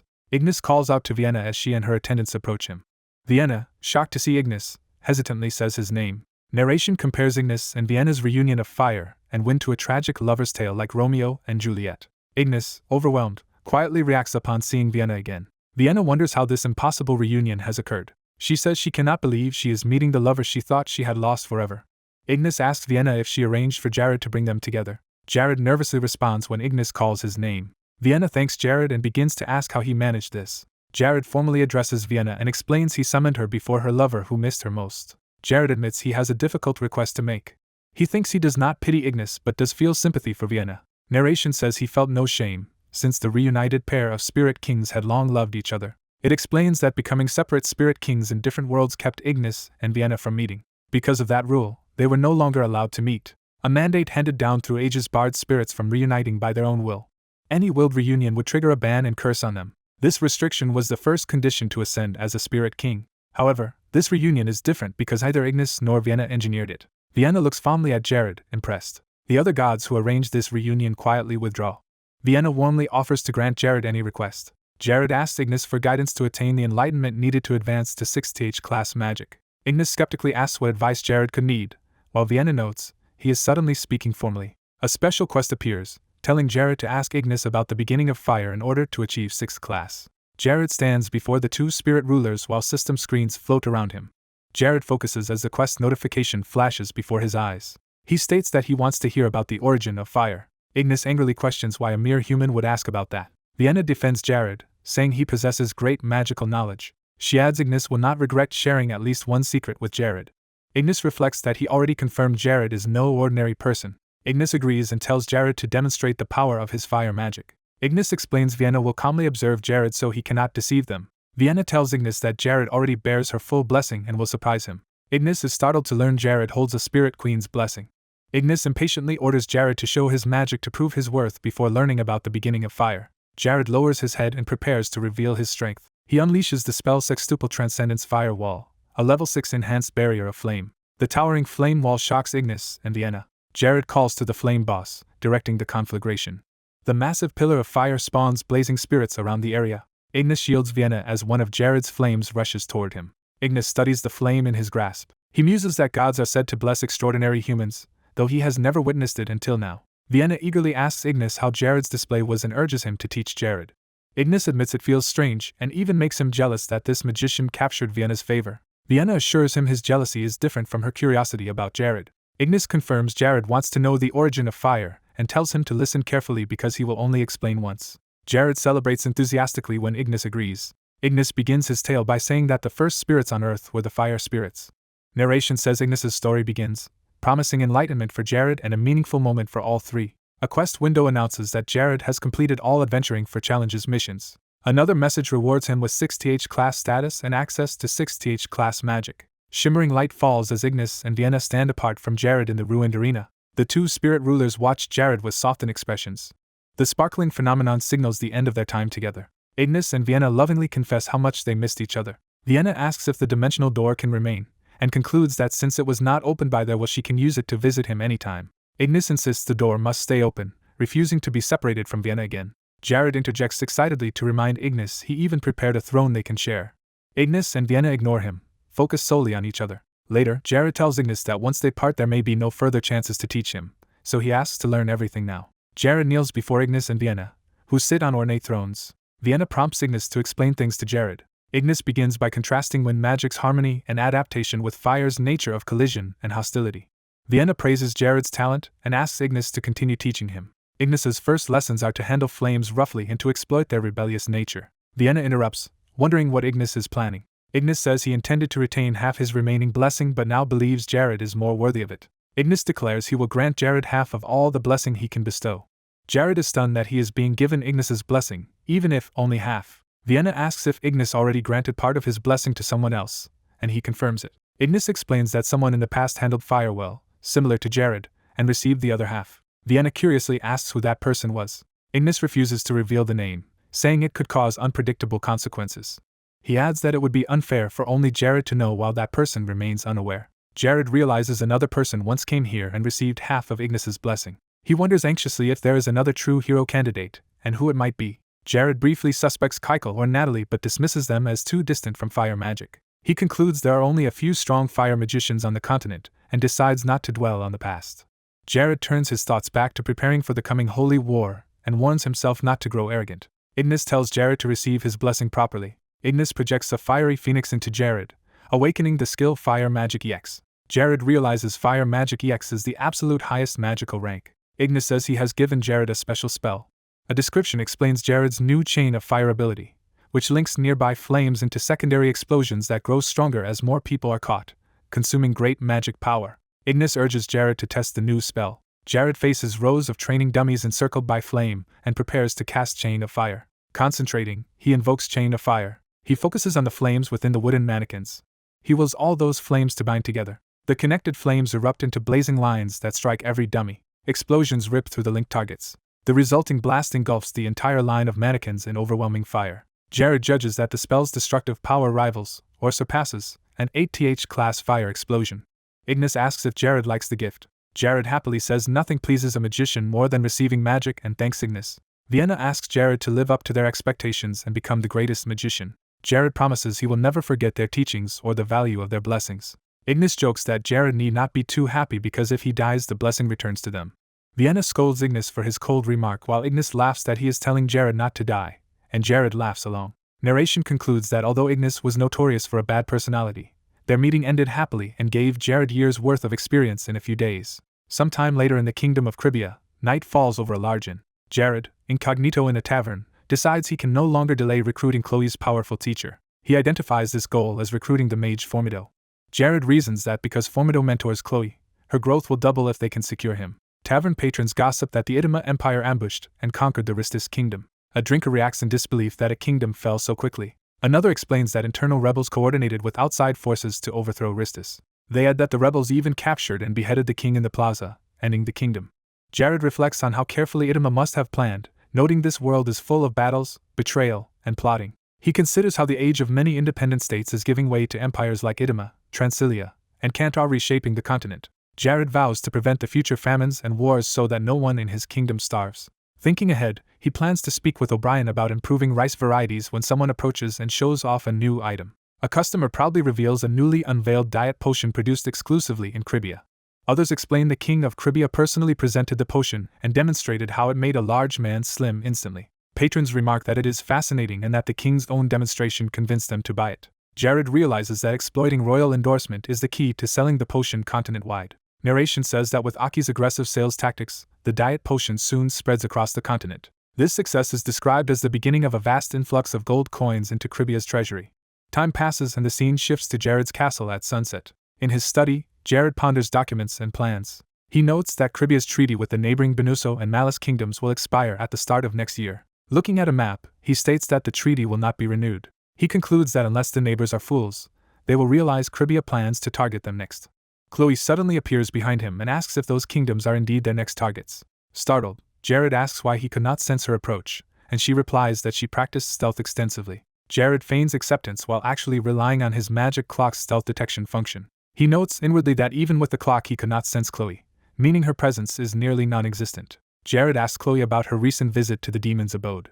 Chloe says it went well and that she now feels truly connected with her comrades Lena, Mia, and Hayes. Jared hears that Isabella stayed behind to work with the Dresel Sorcery Division and assumes she is busy. Chloe then asks Jared where she should be dispatched next. Jared feels awkward about the formal way she addresses him. He tells Chloe to drop formalities and speak to him as before rather than as a king.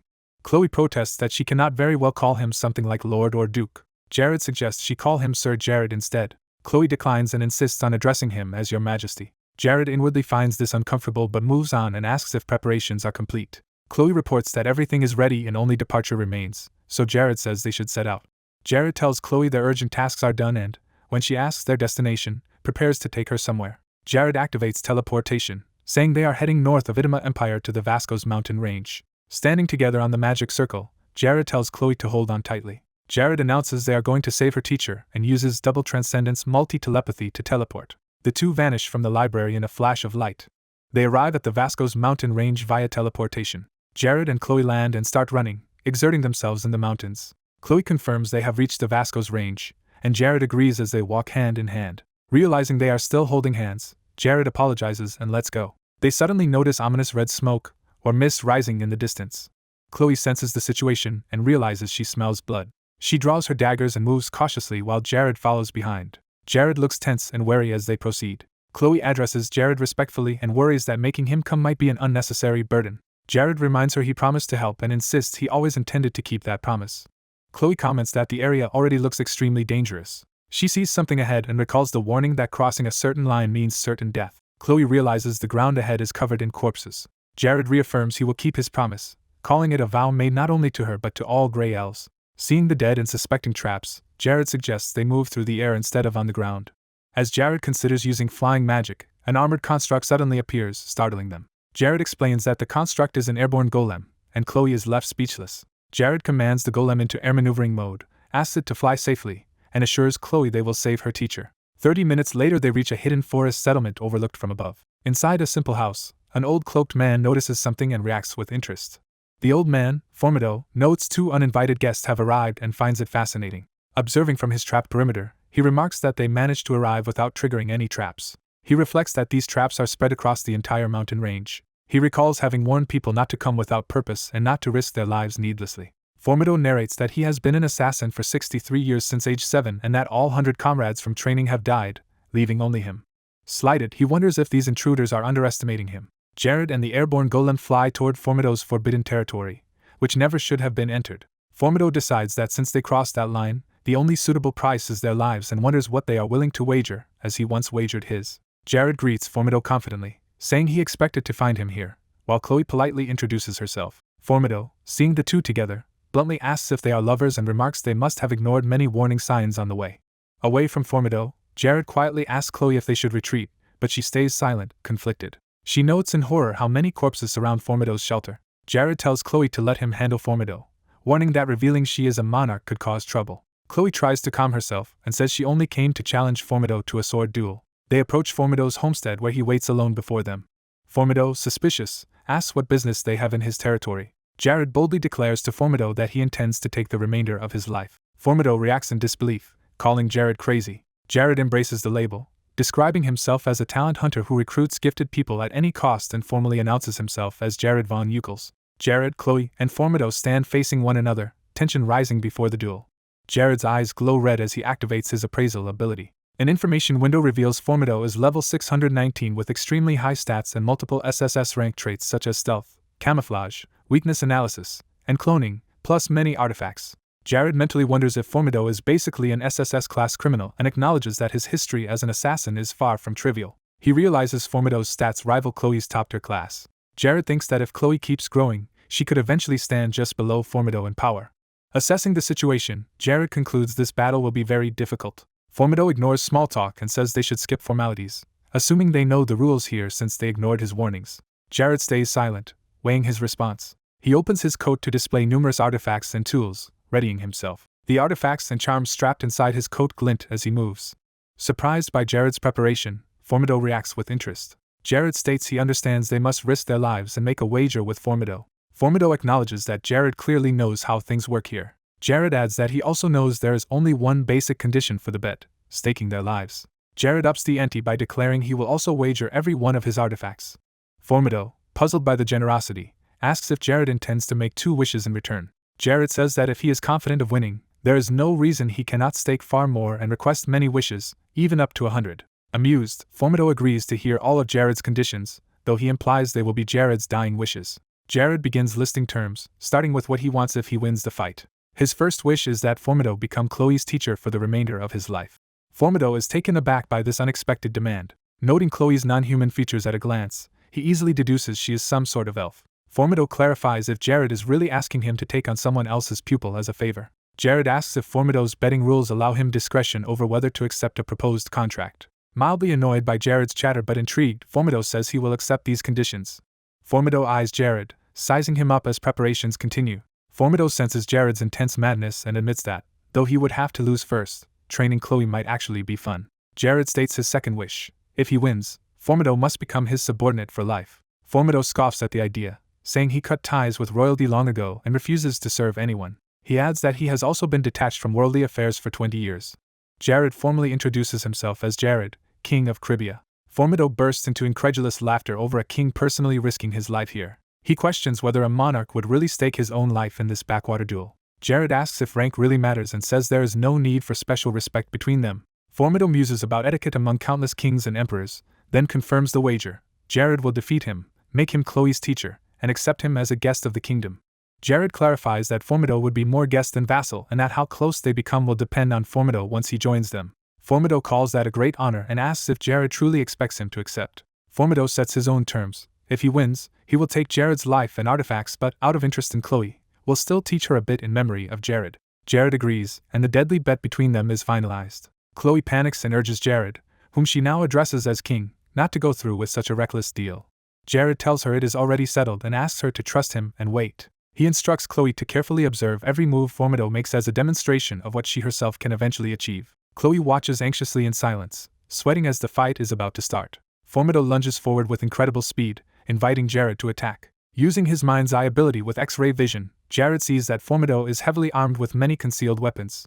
Jared starts planning ahead, noting he must be ready for the moment his stamina nears depletion. He recalls that when his stamina drops to 1, God's blessing will briefly grant him an invincible force field, giving him one last chance to counterattack with Salvation's Mystery. Jared casts Transcendence Dimension Door, summoning multiple teleportation circles around them. He uses the circles to chart safe routes through space, verifying his attack path. Formido darts in with acrobatic, assassin-like movements, shouting as he attacks. Jared notes Formido's frightening speed and activates an artifact that detects stealth. Even with magic circles, Jared realizes Formido is still too fast to track easily. Jared casts Wind Barrier to shield himself from Formido's onslaught. The barrier absorbs the shock of Formido's attack, though Jared grunts from the impact. Formido remarks he is impressed that Jared can immediately use stealth detection magic, since he has slain many mages with a single hidden strike. Jared acknowledges that Formido's abilities exceed even the title of Assassin Master. Formido unleashes his cloning technique, surrounding Jared with many identical copies. Jared answers by teleporting to widen the gap between them. From afar he unleashes Transcendence Flame Arrow, scattering many fiery projectiles toward Formido's clones. Jared aims the rain of flames not directly at Formido but at the dimensional doors themselves to exploit their properties. The fire passes through the portals, redirecting toward Formido from multiple angles. Formido is engulfed in flames as the redirected barrage slams into his position. Amidst the explosions, Jared notes that normal eyesight cannot follow Formido's movements accurately. Jared reasons that by structuring the attacks through the portals he cannot miss, and he prepares his next move. He follows up with Chain Lightning, sending arcs of electricity through the battlefield. A massive lightning blast streaks across the ground toward Formido and his clones. The clones stand within the blazing field, about to be struck. The lightning slams down, forcing Formido and his copies to react urgently. The electrical arcs race through the area, striking each clone in turn. Lightning continues chaining across the battlefield, hunting down every target. At the center, the real Formido braces himself, crossing his blades as he resists the combined lightning and energy assault. Jared observes that Formido is gathering and emitting some special assassin energy. He deduces that channeling this energy requires Formido to halt his movement, meaning he cannot attack simultaneously while doing so. Jared concludes this technique immobilizes Formido temporarily and decides to cancel his own constraints to exploit the opening. Jared fires a swarm of magic missiles enhanced by his dimensional magic. Formido responds by cloaking himself in dark, sinister energy. The missiles vanish through hand-drawn portals, redirected through Jared's dimensional formations. One missile emerges where Formido did not expect it, catching his attention. Seeing an opening, Jared recognizes this is his moment to strike. He executes a short-range teleport to appear right next to Formido. They materialize face-to-face, momentum carrying them into close quarters. Jared grabs Formido's robe at close distance, initiating a physical clash. Surrounded by swirling purple energy, the two lock together as lethal power gathers. Formido, however, counters by gripping Jared in return, preventing escape. Jared looks shocked as the tide of energy shifts against him. Chloe realizes that Formido is not the only one capable of cloning techniques, as Jared's mirror image duplicates appear. Formido draws and prepares a shuriken-like throwing star. He hurls the star at Jared with the clear intent to kill. In a bloody scene, Jared appears to be impaled and cries out in pain. His body is flung back by the impact of the attack. Energy explodes in the forest as the two combatants continue clashing at high speed. Watching from below, Chloe admits she cannot visually track their movements anymore. The duelers streak through the air amid purple magic circles, exchanging rapid attacks. Formido uses a blink-like movement to instantly shift positions. Reappearing, he continues his relentless assault with twin swords, expressing frustration. Jared opens another dimension door to reposition himself strategically during the fight. Observing, Chloe notes that Jared is using dimensional magic in a highly calculated way rather than randomly. She realizes that whenever Formido gets close, Jared uses dimensional magic to push him back or block him. Chloe analyzes that Formido's movements truly justify his reputation as the world's top assassin. The two figures collide in a burst of speed and energy at the center of the battlefield. Jared takes another hit, blocking as best he can while grunting in pain. Despite his injuries, Jared's lips curl into a grin. Chloe is startled to see Jared smiling, feeling that he genuinely enjoys the battle. The fight's ferocity continues to rise as energy streaks vertically through the sky. A blinding horizontal blast of red and white power tears across the battlefield, passing just in front of Chloe as the duel rages on. Chloe silently watches a distant magical projectile streak across the sky. Seeing the glowing projectile approach, she wonders if it is some kind of trick. The white-purple blast races forward with destructive speed. The blast detonates in a massive explosion over the forest. Jared braces himself, his arm injured and leaking dark energy from the previous exchange. Formido lunges forward with his blades, pressing the attack. Chloe realizes something is wrong as she sees Formido's sudden movement. Jared fires a powerful beam that slams Formido away. The attack triggers a huge fiery explosion in the forested battlefield. Jared, in armor, charges out of the flames toward the enemy. Formido raises a hand, preparing another technique. Jared praises Ola for her part, and reports he has completed his assigned task. He then leaps while carrying the wounded Formido on his back. Jared ascends high into the air with Formido, repositioning him. A large ice magic forms from a glowing sigil in front of them. The ice spell detonates, engulfing Formido. Formido groans in pain, heavily damaged by the freezing blast. Holding him under a massive magic circle, Jared positions Formido at the designated spot. Jared activates Transcendence Telekinesis and hurls Formido downward. He simultaneously begins casting the fire spell Flame Arrow. The giant Flame Arrow magic circle forms above as power gathers. Exhausted but alive, Chloe watches events unfold from the ground. Jared also observes tensely, sweat on his face. Flame Arrow crashes down, causing another violent explosion. The blast continues far into the night sky, lighting it up. Chloe gasps in shock at the overwhelming series of attacks. Formido's burned body plummets toward the ground. He falls past a new glowing portal that opens beside him. Jared, still armored, dives after Formido as they both fall. Jared reaches out and activates another spell as he closes in. He invokes Force Missile to strike Formido midair. The spell slams Formido into the ground with immense force. The impact engulfs Formido in a bright blue blast. Watching from afar, Chloe admits she can no longer grasp how powerful a wizard Jared is. She wonders to herself what Jared's actual limit might be. The battlefield grows quiet, birds flying away after the clash. Formido lies embedded in a shattered crater, barely conscious. He groans weakly, wrapped in smoke and clearly defeated. Jared's armored form approaches the downed assassin. Jared powers up his fist with the strength ability for a finishing blow. He slams down beside Formido, pinning him hard into the ground. Jared cries out from the strain of the final strike. The force of the blow sends debris and shockwaves across the area. Formido now lies motionless and bloodied on the ground. Chloe runs over, calling out to the badly wounded Jared.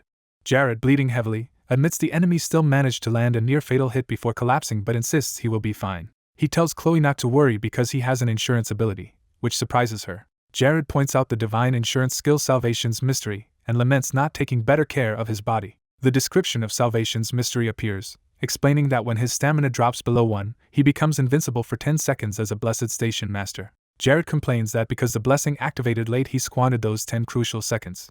Green healing light begins to mend his grievous wound. From afar, Formido bitterly laughs to himself, incredulous that he actually lost. Facing Jared, he calls his own defeat pathetic, while Jared modestly says luck helped him win. Formido chuckles that being called senior now shows how Jared's joy in victory has raised his status. Jared acknowledges the joy of winning, happy to have found Chloe a great teacher and gained a valuable talent for his kingdom. He explains that his victory came because Formido had never fought a wizard like him before. Jared adds that because Formido kept attacking relentlessly and never believed he had the upper hand, Jared can sincerely accept his surrender. Jared responds that he expected such an honorable attitude from Formido.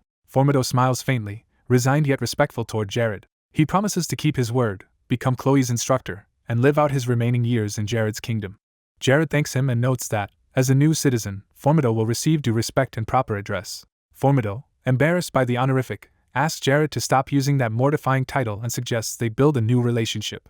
Jared smiles, pleased by the new bond. He casts clean to wash away blood and grime from Formido. Formido stands cleansed and speechless, surprised by his refreshed state. Bowing deeply, he says being blessed by the great king is a gift he will remember for the rest of his life. Formido tells Chloe it is time to leave his old base of 20 years behind. He notes that the cabin only contains minor tools and trinkets, nothing he needs to stay for. Jared asks Chloe to introduce herself properly to her new teacher, and she shyly states her name. Formido admits he was originally drawn by the madness he sensed from her and now asks her to show everything she has learned so far.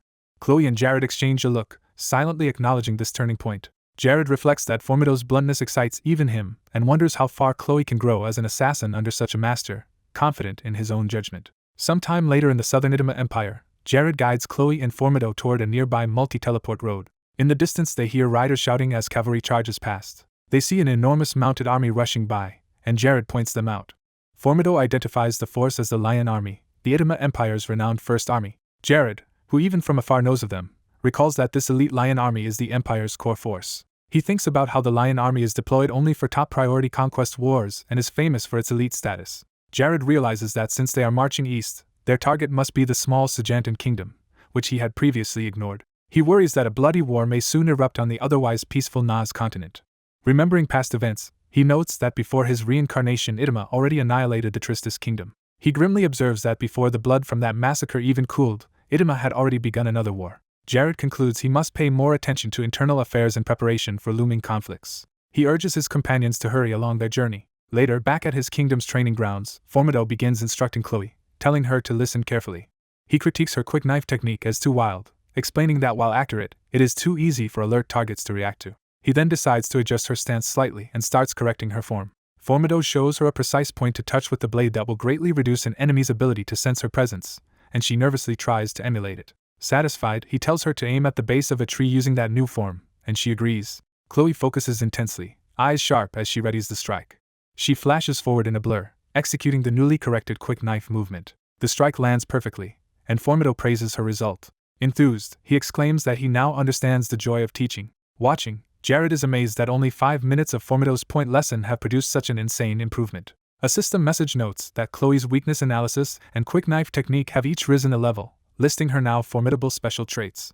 Chloe tells Formido she can clearly feel her cloaking skill improving and thanks him earnestly. She remarks that this dramatic growth is unlike anything she has experienced before. Overhead, Formido tells Jared that Chloe is a hidden gem, a gray elf of exceptional natural genius. Jared happily asks if he really means that praise. Formido assures him he does not give empty compliments, and says taking a student again after 30 years has made his heart race. Chloe bows and formally asks her teacher to take good care of her, to which he responds in mild embarrassment. Formido laughs that he feels sorry such a brilliant student is stuck with an old teacher. Jared quietly wishes that Formido will be able to live a long time alongside them. He reflects that while Formido's health should be fine for at least 8 more years, he hopes the man will still be alive when the prophesied holy war begins. Formido, noticing Jared staring, asks if something is on his face. Jared laughs and says no, explaining he is simply enjoying their time together. Jared catches himself mid-thought, realizing how fond he has grown of them. He speculates there might be some disease in his previous world of Paradiso that caused Formido's earlier death there. Jared concludes that by monitoring and treating Formido carefully now, they might extend his lifespan beyond what it was in Paradiso. Time passes to June 1, 1916 on the Naz continent, with the royal palace construction reaching 50% completion. Jared looks out the window at the rising palace, feeling heartened by its steady progress. An aide reassures him that though construction is slow, safety remains the top priority, and addresses him as Majesty. Jared invites Sir Rakis to report, and Rakis says their secret funding of the Caribbean Naval Force is finally bearing fruit. Jared asks if the Navy has won another victory. Rakis confirms enthusiastically, explaining that Admirals Rook and Genise have destroyed the pirate Ernadu and seized Sechilla Island. He continues that after securing the coasts, the admirals are now advancing inland, conquering surrounding cities. Rakis recalls how those admirals were once dismissed as weak when serving other kingdoms. Jared notes, with mixed feelings, that after receiving his support, they have grown into a terrifyingly powerful force, like a beast from hell. Members of the Navy praise Jared's wisdom, saying his backing allowed the admirals to fully blossom and display their capabilities. On a strategy map, a small ship marker is moved to indicate their fleet's new position. The narration explains that the Caribbean Navy, once stationed at Laraki, has now mobilized. Rakis reports that this navy has taken control of 5 key islands in the region. A system notice appears stating Admiral Rook's loyalty has surged enough for him to reach the first awakening stage, which pleasantly surprises Jared. Jared asks if there are any logistical problems with supporting the army and navy. Rakis assures him supplies are strong and production will soon increase by over 50%. We see Asuro's workshop, where blacksmiths hammer away, showing that his production process has reached completion. Rakis confirms that related construction will finish by next week, establishing a reliable mass production system. Jared observes Rakis's clenched, trembling fist and notes that his minister is barely containing his excitement, a feeling Jared shares. Jared reflects that Rakis's dedication to domestic administration and reforms has been undeniable. He recalls that the diet potion business based on Caracas petals, launched with Aki, became a huge commercial success. As golden coins reign in his thoughts, Jared notes that thanks to this, the kingdom's treasury is overflowing, yet he still keeps strict watch over finances.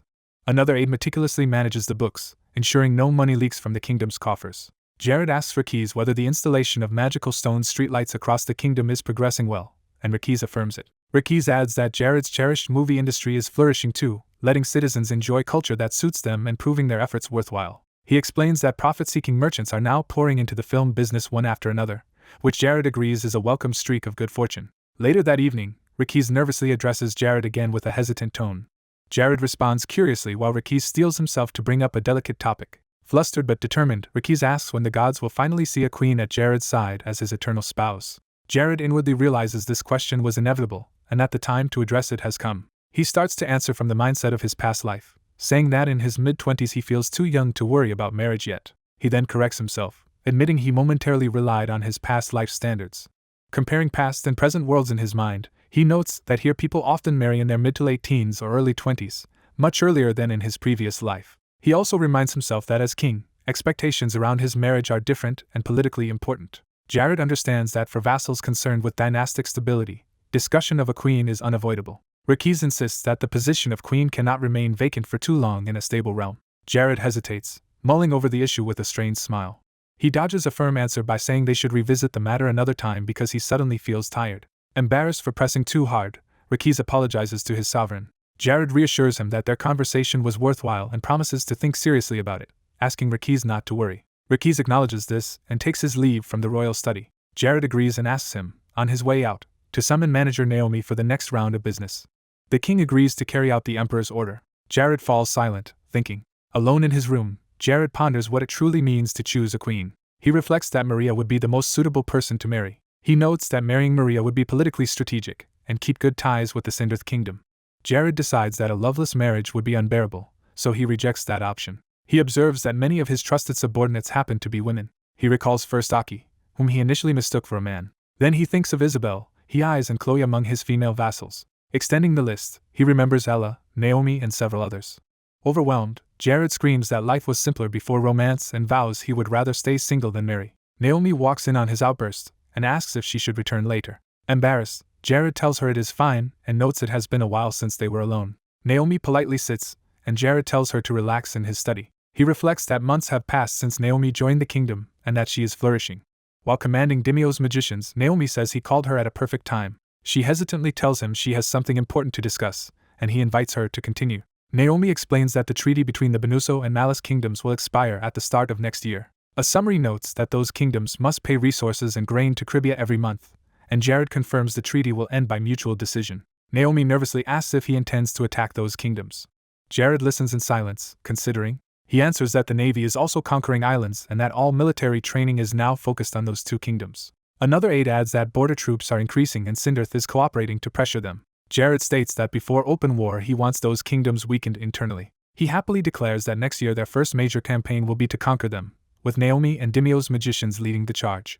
Naomi accepts, saying she cannot refuse and wants Cribia's honor to replace the old cursed land. Jared promises that when she returns to her homeland they will found a proper academy there, unlike the old rundown one. Naomi thanks him, and he urges her to endure a bit longer because the magician's future depends on her. Smiling, he invites Naomi to visit him often, not just when summoned. Blushing, Naomi agrees to come frequently. As she flees the room flustered, Jared cheerfully repeats that she should visit a lot, and she answers affirmatively. Watching her go, he thinks she ran out shyly due to remembering the battle where she was injured and realizes trauma lingers longer than expected. The narration jumps to the next night in northeastern Cribia, where Jared flies out to gather the 5 great holy relics. He recalls that each holy relic of the Order in Paradiso creates immense effects. He reviews that the platinum holy grail called Radius lies in Margarita Lake at Sanar Shrine. The grail's presence has turned the lake into a healing fountain. He notes that the remaining relics all have unique sacred powers, starting with the Stone of Ascension. Another is the blank Bible. The set also includes the Cane of Judgment and the Soil of Blessings, completing the other 4 relics. Jared admits he meant to collect them slowly but now rushes through the sky saying he can no longer delay. He reminds himself that the title Long Live the King still grants lingering benefits. The title's description explains it boosts one territory's internal indicators to a golden age peak for 3 months before they gradually return to normal. Jared resolves to combine that title's effect with the power of all 5 holy relics. He arrives at East Stone Mine, catching his breath. In the cold northern summer, he remembers the frigid night he was reincarnated here. He recalls once thinking he would die as an unremarkable northern lord. Shaking off nostalgia, he focuses on searching for the Stone of Ascension. In the mine he looks for a roughly human-shaped stone matching the relic's description. Spotting it, he exclaims that he has found it. The Stone of Ascension is identified among the rocks. He declares that this acquisition marks the true beginning and that he will someday turn his whole kingdom into sacred land. Flying away, he vows that with all 5 relics he will start transforming his realm into a land of praise and blessings. The scene shifts to Sanar Temple, the holy sanctuary. Cardinal Venius calls to Neod, a high priest, who answers respectfully. Venius asks if it is true that the king intends to gather all remaining holy relics. Neod confirms, noting the king never speaks idly, so the open declaration shocked him. They wonder how Jared could find relics that their order has failed to locate for decades.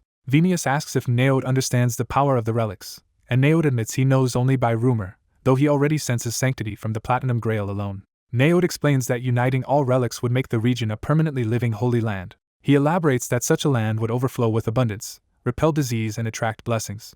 Neod muses that if Sanar becomes that land, the Pope may regard their temple much more highly. Venius agrees and suggests the king might even intend to move the central seat of religious affairs there. They compare a historically venerable but miracle-less land with a newer land brimming with miracles and wonders. Neod asks which of those would be more fitting to serve as the city-state of Radius. A map notes that the Holy Transilia Empire, which contains the Radius city-state, has not enjoyed good relations with it.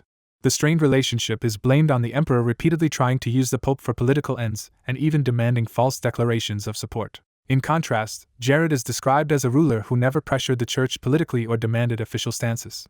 Venius says even his assignment to Sanar came from the pope's concern about Jared's growing influence. They remark that Jared's plan to gather all 5 relics in one place is like concentrating all divine will under heaven there. Hearing this, Neod reacts in awe. He then wonders aloud if the great king of Cribia might actually be a proxy sent by God, and Venus agrees. They marvel at how Jared could have received such a revelation and feel both amazement and fear at his seemingly transcendent power. Meanwhile, at a shabby antique market, Jared casually acquires the blank Bible as an overlooked old book. In a rural village, he retrieves the cane of judgment from an elder statue. He deftly removes the cane head containing the relic. On remote Hio's island, the search continues. Jared locates the soil of blessings there, joking that he is memorizing the entire north by now. He picks the sacred earth up. Although exhausted, he feels proud and imagines distributing these relics throughout Sanar. He thinks that doing so would supercharge the entire kingdom for a year and becomes excited.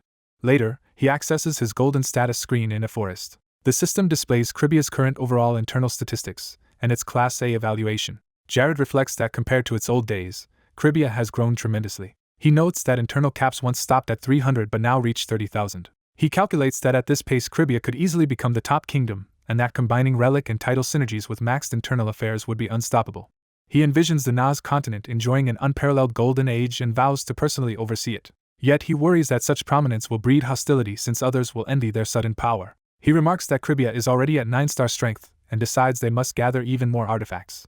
Looking at a sea map, he resolves to visit Lost Island after current tasks to obtain a 10-star artifact. Flying onward, he grumbles that divine power disrupts teleportation to the Holy Land, forcing him to travel manually. Suddenly someone calls out to him, catching his attention. It is Hiai's, popping up from bushes with plants on her head to get his attention. Jared asks what she is doing and she proudly claims her leafy camouflage is perfect. She excitedly repeats that her disguise is flawless. Jared tells her to learn proper stealth from Chloe instead, and Hiai's complains that her body aches. He informs Hiai's that he now needs her divine powers to bless Sanar alongside him. Jared prepares the relics and staff for use. Astonished, Hiai's realizes he has actually obtained all the relics rather than merely wishing to. Jared replies that he always backs up his words and points out that the official church itself failed to find them. Hiai's exclaims that even the Pope never managed to secure them. Jared answers that circumstances have changed and she gushes that he is amazing. He thinks to himself that not using his reincarnated privilege would be disrespectful to the god who brought him here. Out loud, he tells Hiai's to stop flattering him and to put on the Tanex armor. Inside the armor, her AI companion Ola promises to keep passengers safe and provide a comfortable flight. Jared affectionately tells Hiai's to calm down.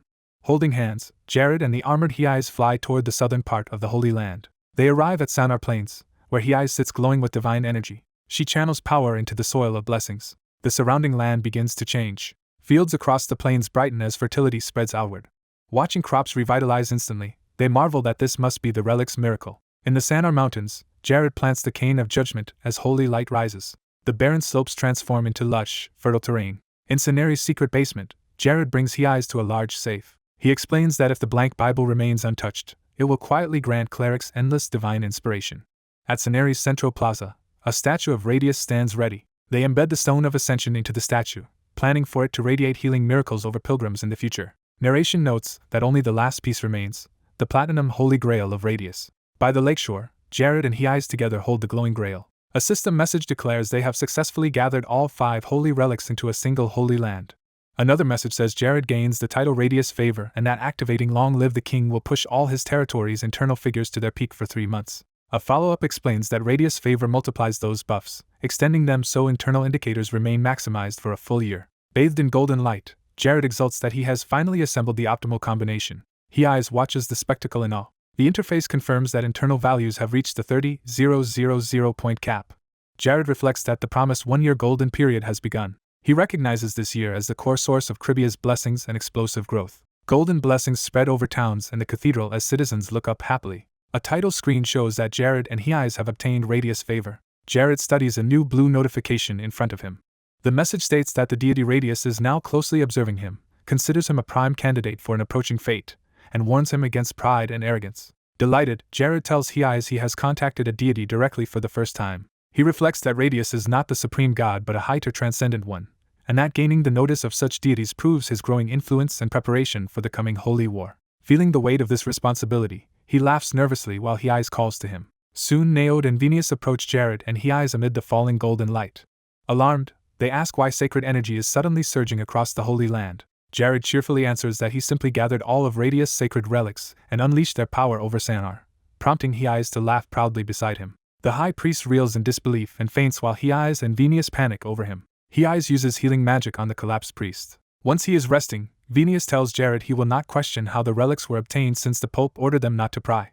Jared thanks him for that trust. Another cleric notes that Jared's retrieval of the relics will shake the entire continent, and says he has a private message to convey first. Jared allows him to speak, and the cleric says it concerns the Holy Land of Sanar and reflects the Pope's personal thoughts.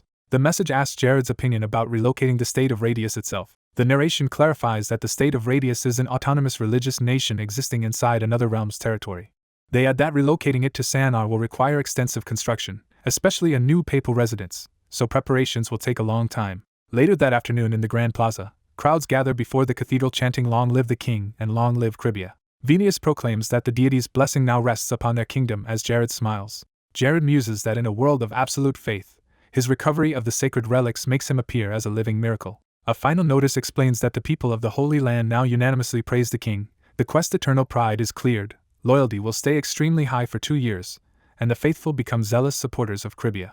Jared is pleased that citizen support from the Holy Land is triggering a positive chain reaction that will aid the state's relocation. He reflects on the concept of Radius's favor. Amid public cheers calling long life to him and the kingdom, Jared attributes the situation to divine blessing. Elsewhere, Jess rages that Jared has obtained the sacred relics. Jess is addressed by Agrit, leader of the Keiko Church, whom he nervously acknowledges. Agrit tells Jess that preparations are finished and he can now pursue his long-held desire, which excites Jess. Agrit offers Jess an elite unit called Cacus and grants him dark energy. Agrit explains Jared remains in the secluded palace and orders Jess to exploit security gaps to kill him. Jess vows to carry out the church's grand mission and obey Agrit. Jess grins wickedly after accepting the task. At the Dresel Sorcery Division base, Jared visits and says their presence reassures him. Jared reminds the sorcerers not to slack in training and offers further support, which they enthusiastically accept. Jared recalls when he first formed the Dresel Sorcery Division and how inexperienced Isabel had been as its leader. He notes that Isabel has since established a solid management system. Jared explains that Isabel recently became a 5-star sorcerer, refined sorcery methods, and now pours effort into group magic. He narrates that this training focuses on war, teaching sorcerers to pinpoint and bombard enemy threats. Jared recounts a demonstration where they identified Lakis with 80% accuracy, proving Dressel's effectiveness, and decides it is time to showcase their might. Night falls on the fortress. Jared and Isabel walk together through the grounds. Isabel hesitantly addresses him as Your Majesty, which startles him. Jared tells Isabel she can speak freely and drop his title when they are in private. He insists as an order that she speak freely, prompting her to struggle for words. Isabel smirks to herself. She tries calling him Jared, and he replies that he likes how it sounds. As they stroll, Isabel admits managing the division is overwhelming, while Jared expresses surprise at how quickly she turned it into an elite force. She says she doubted she could nurture others. Isabel, slightly tsundere, insists she did not work hard solely for him. Jared laughs, saying that attitude is just like her. His expression shifts as memories surface. A montage shows his past life with a monstrous form and later everyday scenes with Isabel and others, highlighting their long relationship. More memories show everyday interactions and playful quarrels that deepen their bond. One memory lingers on a close moment where they nearly kiss. Isabel calls Jared back to the present. The two now face each other under the night sky. Isabel, tearful, confesses she liked him but believes it is time to let him go. Jared is shocked. He collects himself, hiding his surprise. Jared asks if she has come to dislike him. She says no, explaining she wants to step back so he can rise higher and become his steadfast supporter. Isabel clarifies that she wishes to serve him not as a woman to a man but as a vassal to her ruler, and he softly speaks her name. She reminds him he is extraordinary, listing how in 2 years he became a 6th-class mage, a king, and ruler of vast lands including the greatest Holy Land. Jared silently absorbs her words. Isabel says he gave her a new body, so she does not want to impede him and instead hopes to be a constant starlight watching over him. An observing ally thinks about her starlight metaphor, realizing how much she must have agonized before deciding and resolving not to cheapen it with needless talk. Jared thanks Isabel and promises never to disappoint her. Isabel pledges to act in ways that will not disgrace the kingdom's name. They seal this new relationship with a handshake. Jared replies that he looks forward to working with her this way. As they keep walking, Isabel mentions she has found the family of the body's original owner, and Jared offers to bring them to his kingdom and care for them warmly. 5 days later at the Dresel base, loud activity echoes through the fort. Jared remains in the annex, helping Isabel supervise the division's intense training. He explains that this training sharpens their ability to select and eliminate key enemy combatants or sorcerers, like when they defeated Carson. Practice targets are destroyed as their magic flings a dummy armored foe through the air. Watching them hit him with their spells during inspections, Jared notes their greatly heightened morale. A brief mental image compares this practice to modern leaders reviewing soldiers. Jared realizes this is why rulers conduct on-site inspections yet wonders humorously why he must play the enemy role. System-like notifications declare the Dresel Sorcery Division's loyalty maxed out and announce its first awakening. After training, Isabel collapses on a bench, exhausted. Jared appears and offers her a cloth to wipe her sweat, complimenting her work. She teasingly calls him kind but declines, saying she already has a handkerchief. Jared asks if her refusal is cold, and she insists she can manage on her own. An awkward silence falls between them as they sit side by side. Suddenly the pendant on Isabel's chest glows and reacts strongly. She reports that the charm indicates intruders, estimating around 30 of them. Jared infers that the alarm wards failed because the enemy carries countermeasures against detection magic. He adds that while they can hide from normal alarms, they clearly do not understand Dresel's unique magic. Jared concludes this incident shows why the Dresel division is vital, since they cannot depend solely on magic for everything. Meanwhile, cloaked figures in the forest sense dark energy detection and identify themselves as Dark Order members. One of them comments that at last their long-planned operation is happening after the quiet since close. Isabel steels herself and says she will get ready to respond. Jared tells her to wait and join up later while he handles the initial response, and she agrees. Smirking, Jared psychs himself up, resolving to play his role in the coming battle. In an interior walkway lined with torches, the stage for the ambush is shown. Jared cheerfully hums, clearly in a good mood as he goes to confront the enemy. Chibi-styled, he strides forward energetically, ready to give the performance of a lifetime. A dart suddenly shoots out from the bushes. It pricks Jared at the back of his neck, making him pause in surprise. He plucks the tiny dart from his skin. He theatrically clutches his throat and exclaims that it is a poison dart. Jared collapses to the ground, loudly pretending he is dying. He then lies still, waiting. One of the cloaked assassins approaches his prone body. The assassin raises his sword to finish Jared off. A dark hand suddenly seizes the attacker. Jared springs up, grabbing the assassin with ease. He reveals he is immune to poisons and mocks the attempt on his life before unleashing fiery power. The assassin lies dead and burning at Jared's feet. Jared notes that conquering the Garden of the Dead earlier let him grant poison immunity to his allies. Elsewhere, explosions of dark energy detonate as the wider battle begins. Jared, now wreathed in power, declares that it is time to settle matters with the Dark Order. The gathered Dark Order members, shocked to see him standing strong, realize who they face. Jared assesses that their abilities resemble a weaker version of Chloe's, though still competent. He advances toward them through drifting dark mist. A system prompt appears as Jared senses something unusual and reacts with a puzzled sound. Recognizing the new threat, Jared mutters in disbelief. He then sees Jess emerge, cursing Jared and charging at him. Jess warns Jared to be prepared, intent on fighting him seriously. Other cultists slam dark crystals into the ground to activate a ritual. The crystals ignite a large purple magic array. Jess and his followers stand within the activated formation facing Jared. A massive purple barrier dome envelopes the Dresel base. Jared deduces the barrier is meant to cut off communication with the outside. He notes that Isabel and the Dresel members are also trapped inside the barrier. As he prepares to monitor the situation, a scan result informs him that his enemy bears the blessing of the evil god Cratio. Jared is puzzled that a divine blessing can be detected by his system and suspects it comes from Agrit and the Keiko Church rather than a legitimate god. He grumbles, wondering who treats gods like rentable commodities. Jess boasts that Jared will die here today, convinced of his newfound power. Jared tells Jess he has made the worst possible decision by defecting from the Sindarth royal family to the Dark Order. Jess blames Jared for losing his chance at kingship and exile, while Jared counters that Jess was never fit to rule, unlike perhaps their older brother Talon. Jess explodes in vulgar anger, as Jared calmly affirms he is the true king and inwardly apologizes to Isuel and Myra. Jared resolves to demonstrate the fate of those who target a king's life and decides to wipe out everyone present. The scene widens to show Jared facing Jess and the gathered cultists beneath the glowing barrier dome. Jared taunts them to stop wasting time and asks whether they will attack all at once or send Jess alone as their representative. Jess shouts that he will kill Jared with his own hands. Jared comments on Jess's bravado and offers him the first strike. Jess activates Berserk, dramatically boosting his physical power, then rushes Jared in fury.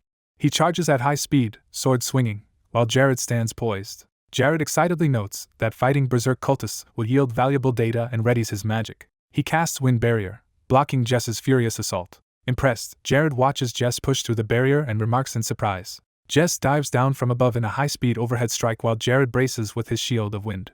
Their duel continues as Jess presses him with relentless sword attacks. Jared evaluates that Berserk mode makes Jess as strong as the previous monster Formido. Jess taunts that Jared is barely keeping up and insults him as cowardly scum. Jared coolly replies that even if he is a coward, he is still better than Jess, who abandoned his kingdom. Jess's rage and veins bulge as he loses control. He screams Jared's name and charges while Jared calmly readies a fiery counterattack. Their clash causes a series of fiery explosions across the battlefield. Other Dark Order members decide to join the fray as well. Magic flares at their feet, signaling new attacks.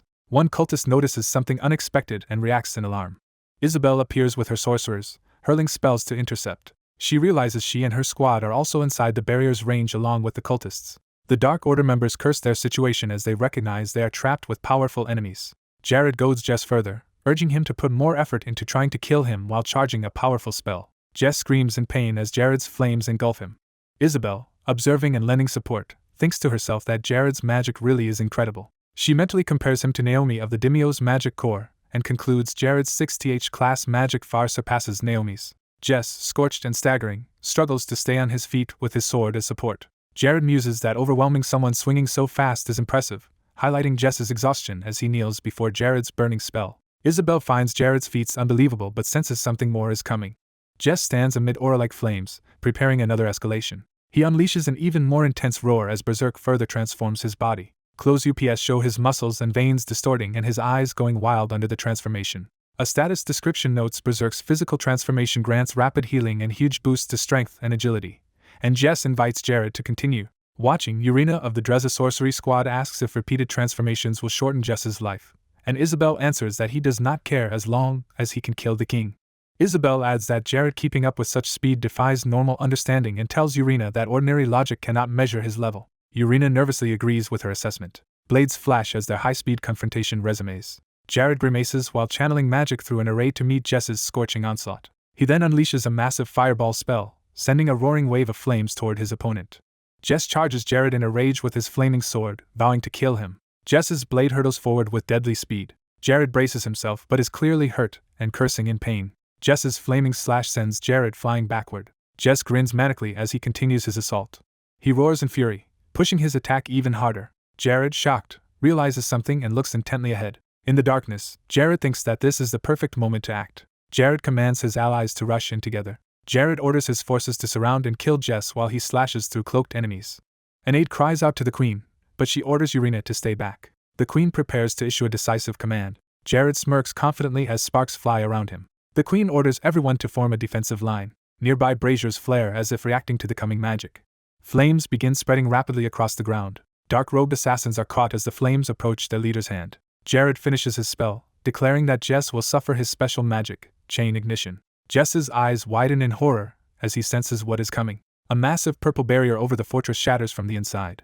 A colossal pillar of fire erupts from the castle, scattering purple fragments. Smoke billows into the sky above the castle after the explosion. Jess clutches his bleeding arm, badly wounded. The battlefield is scorched, littered with blood and fire. Jess stands amid the flames, stunned and asking what just happened.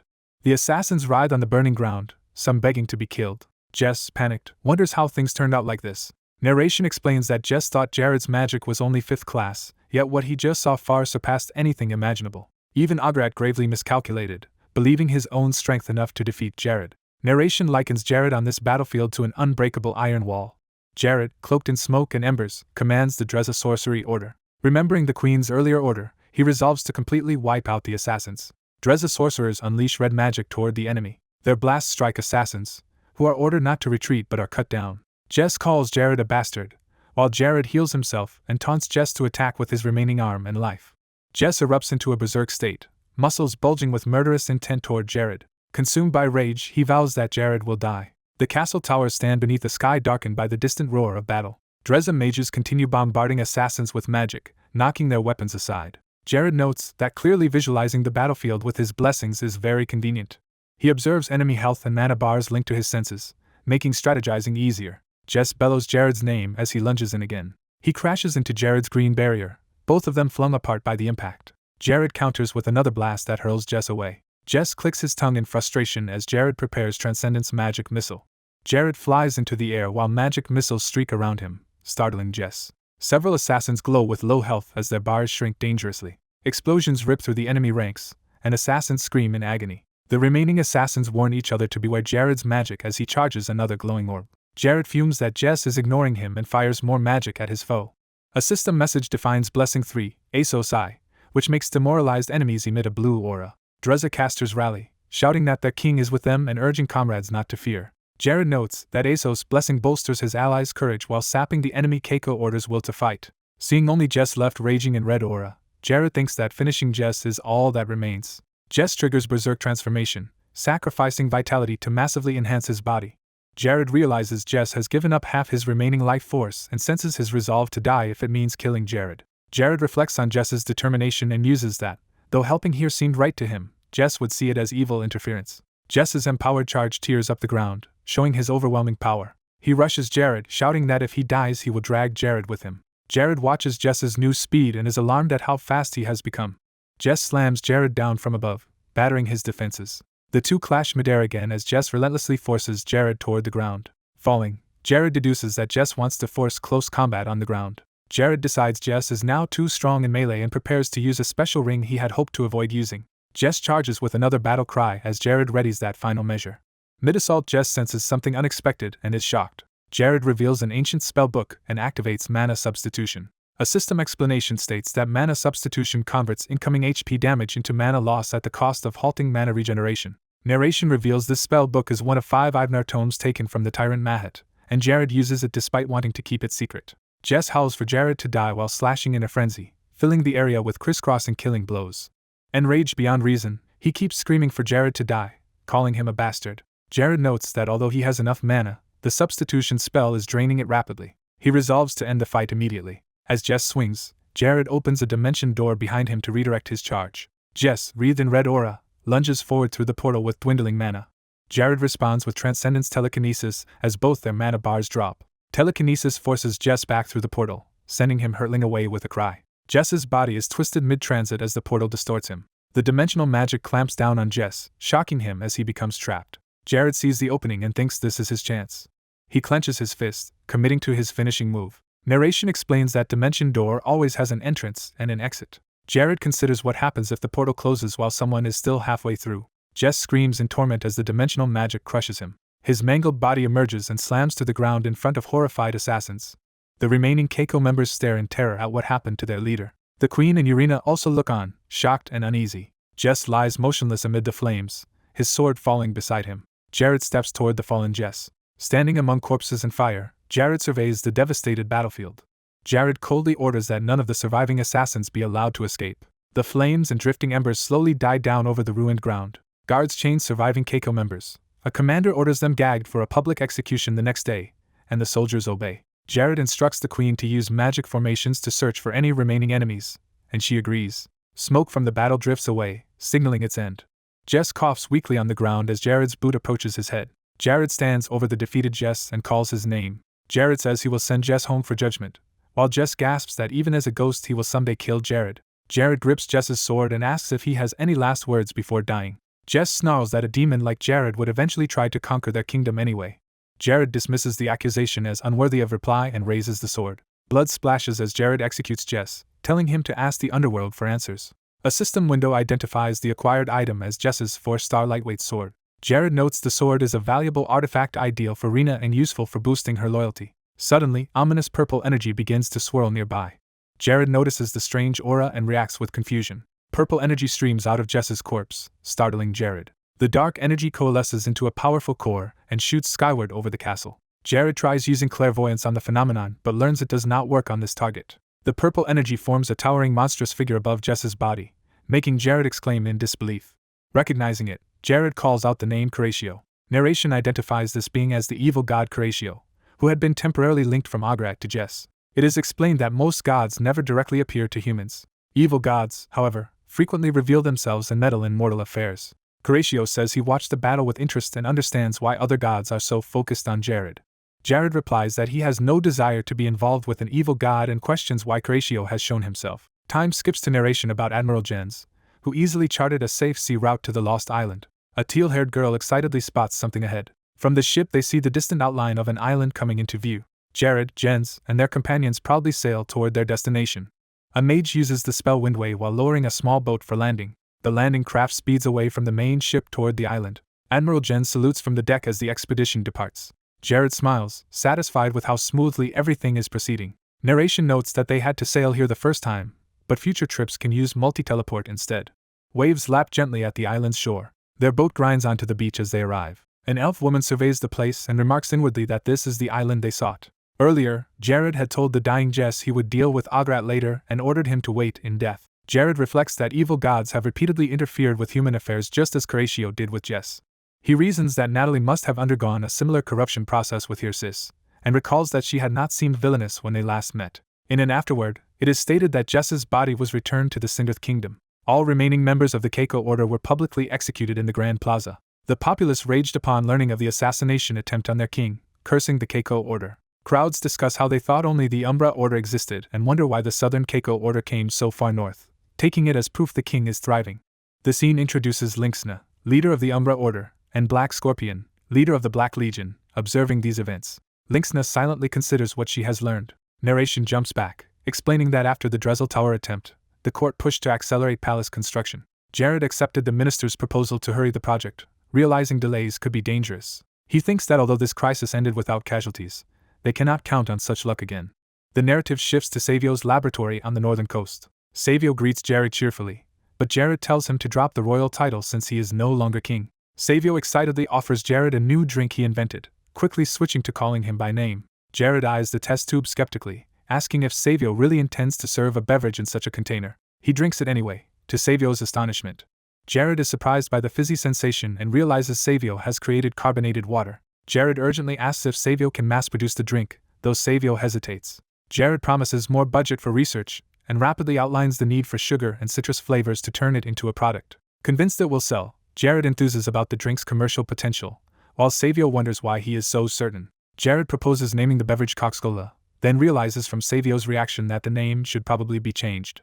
Strange liquids begin bubbling in test tubes, signaling ongoing experiments. The Dark Elf scientist examines the badly damaged Tanex robot while Jared realizes this machine is the source of the noisy data. Surrounded by mechanical arms, Tanex confirms it has observed everything as its creator explains he spends all his time researching it. While a tool sparks against Tanex's head, the robot impatiently asks what upgrade it will receive today. The scientist tells Jared to calm down and hands him a scroll-like object.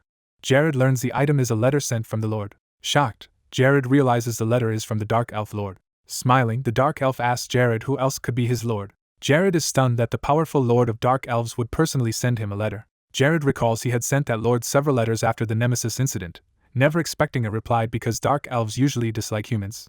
Holding the scroll, Jared marvels that he has actually received a response. The Dark Elf emphasizes that the Lord rarely writes personal letters and urges Jared to grasp the significance. Jared gratefully promises to read the letter carefully. The Dark Elf downplays Jared's thanks and mentions that the merchant Lord Archness worked hard to make this happen. He explains Archness visited Tatar Island repeatedly, even under threats, to request an audience with the Dark Elf Lord. Jared notes, Archness has been quietly striving for cooperation between their sides. The Dark Elf comments that Jared is fortunate to have such loyal subordinates. Jared smiles, clearly pleased. Clutching the scroll, Jared happily affirms his resolve. 2 hours later, Jared tests the newly upgraded 8-star Tatranex armor, which now includes major magic stone and mana storage options. Jared excitedly notes that thanks to the new system, Tatranex can run on magic stones and store up to 15,000 of his own magic power. Calculating further, he realizes that combining this with other items like the prayers of Mutidus and Ignore Gauntlet will let him wield over 40,000 magic at once. Seeing his red eyes glow, Jared concludes that preparations for his upcoming strategy are complete. Riding Tatranex across the sea, Jared decides it is time to travel to the northernmost place in the world, the Lost Island. A map explains that Lost Island lies even farther north than the Dark Elves' homeland Tatar Island and is the northernmost island of all. Jared states he is heading for the dungeon on Lost Island, which players in Paradiso called the Lost Island Dungeon. The dungeon allows up to 5 entrants and, like Gafaji's, rewards each participant with a custom artifact of at least 8 stars. Jared thinks this dungeon is perfect for leveling up his party and decides to assemble a 5-person team. As he tries to recruit, Ella explains she is unavailable because of scheduled large-scale alliance training with the Dimio's magic division. His administrative aides also decline, saying ongoing issues will keep them busy for a while.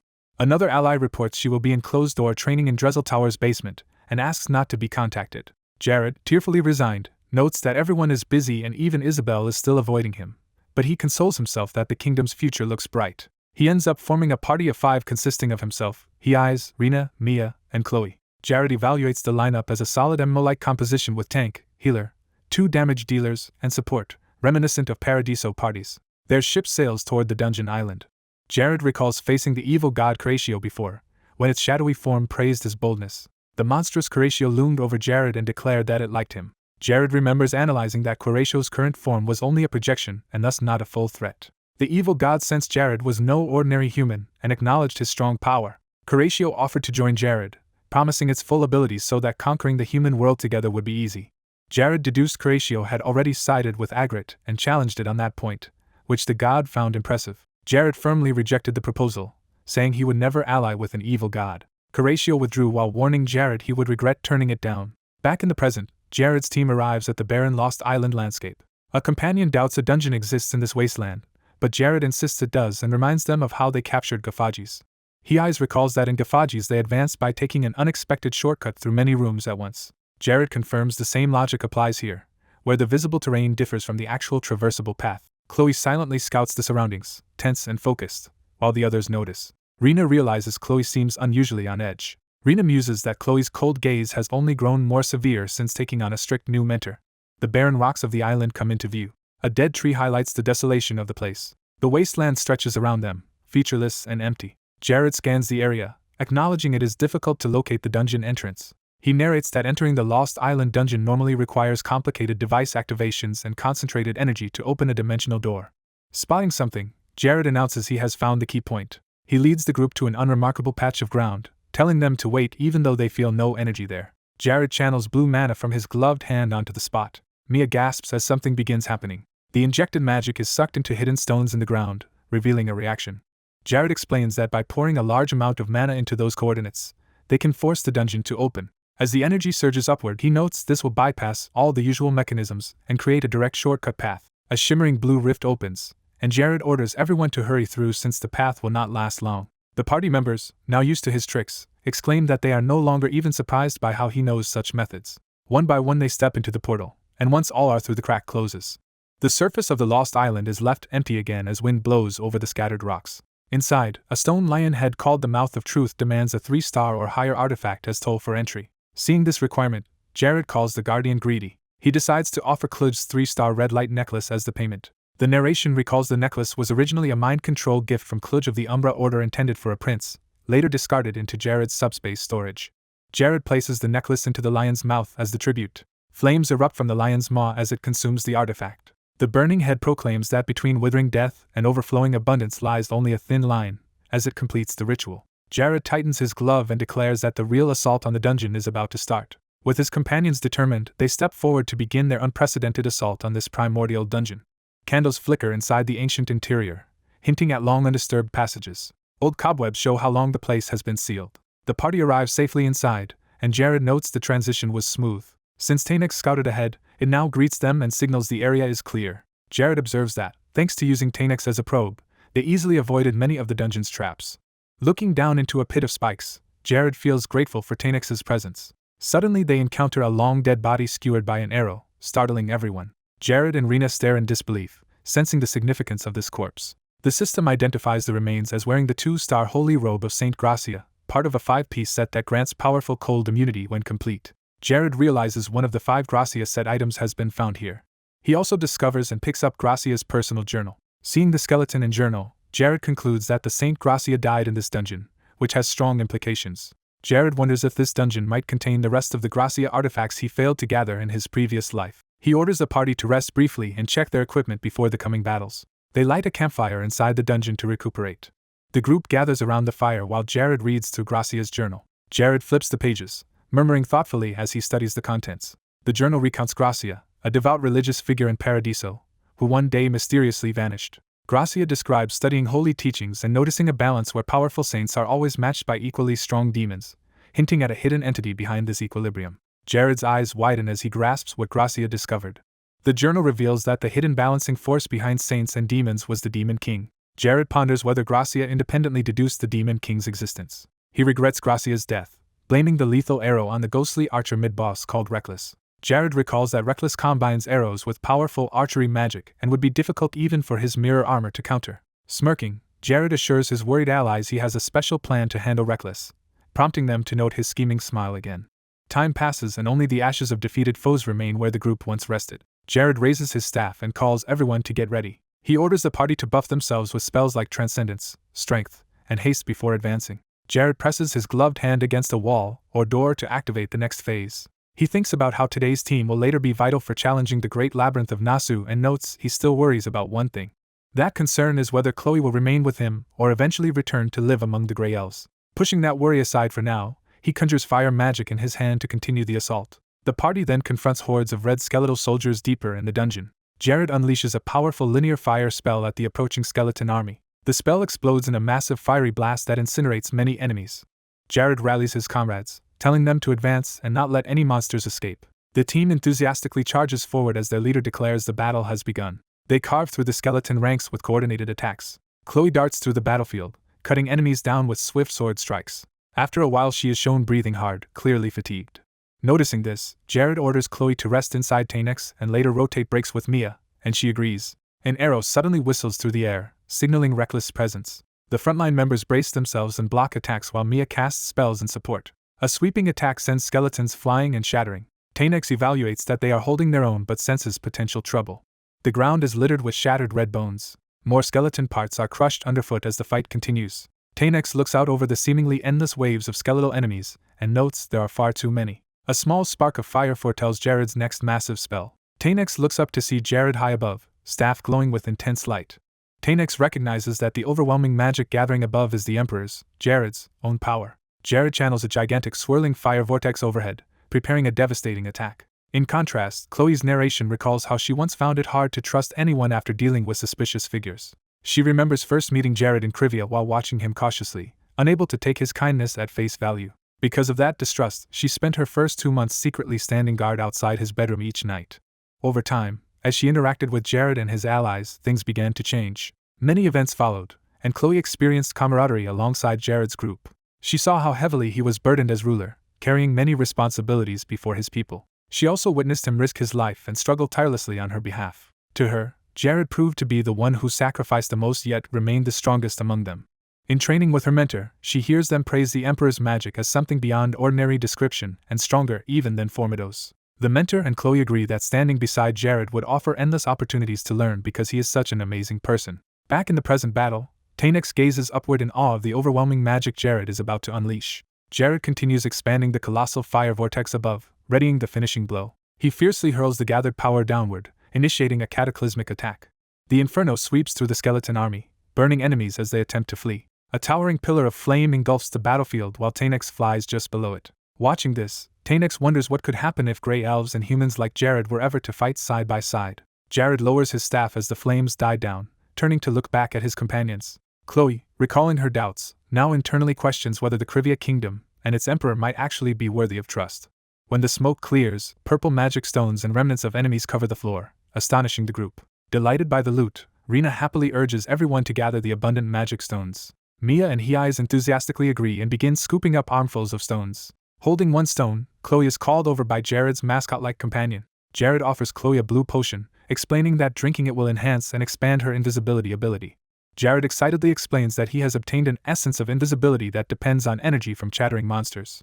Chloe thinks about someone who works hard for her while holding a blue potion. Smiling to herself, Chloe decides that Jared is someone she can trust. The others are surprised to see Chloe smile for the first time in a long while she embarrassedly denies ever smiling. The group happily teases Chloe about how shy she used to be and gathers around her, promising to show her something.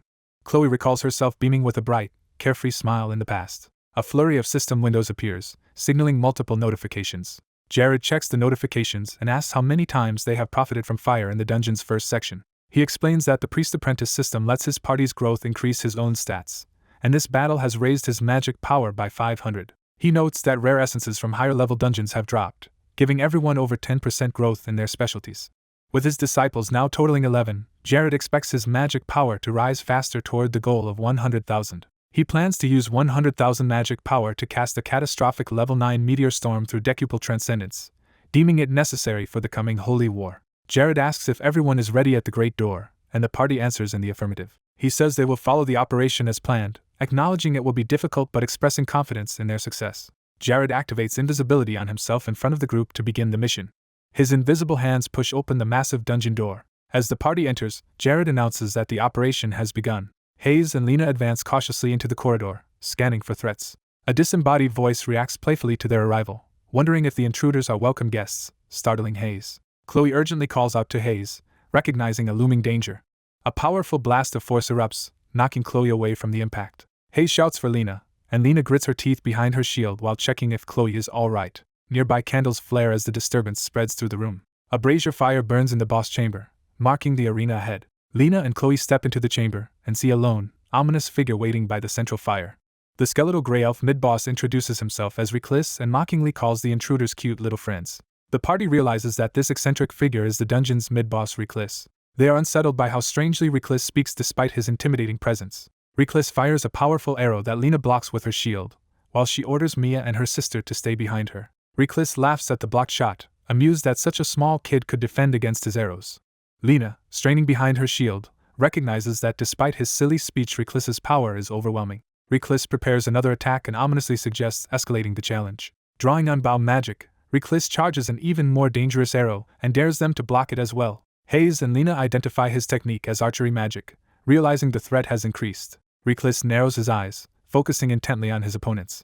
His eyes flash more intensely as he prepares his next move. Chloe suddenly rushes in, disrupting Reclus as a red magic line slices past him. Chloe, dagger in hand, commits to her attack with fierce determination. Her strike cancels his archery magic, shattering the charged arrow at close range. Chloe notes with satisfaction that things are proceeding according to Jared's plan, while Reclus clicks his tongue in annoyance.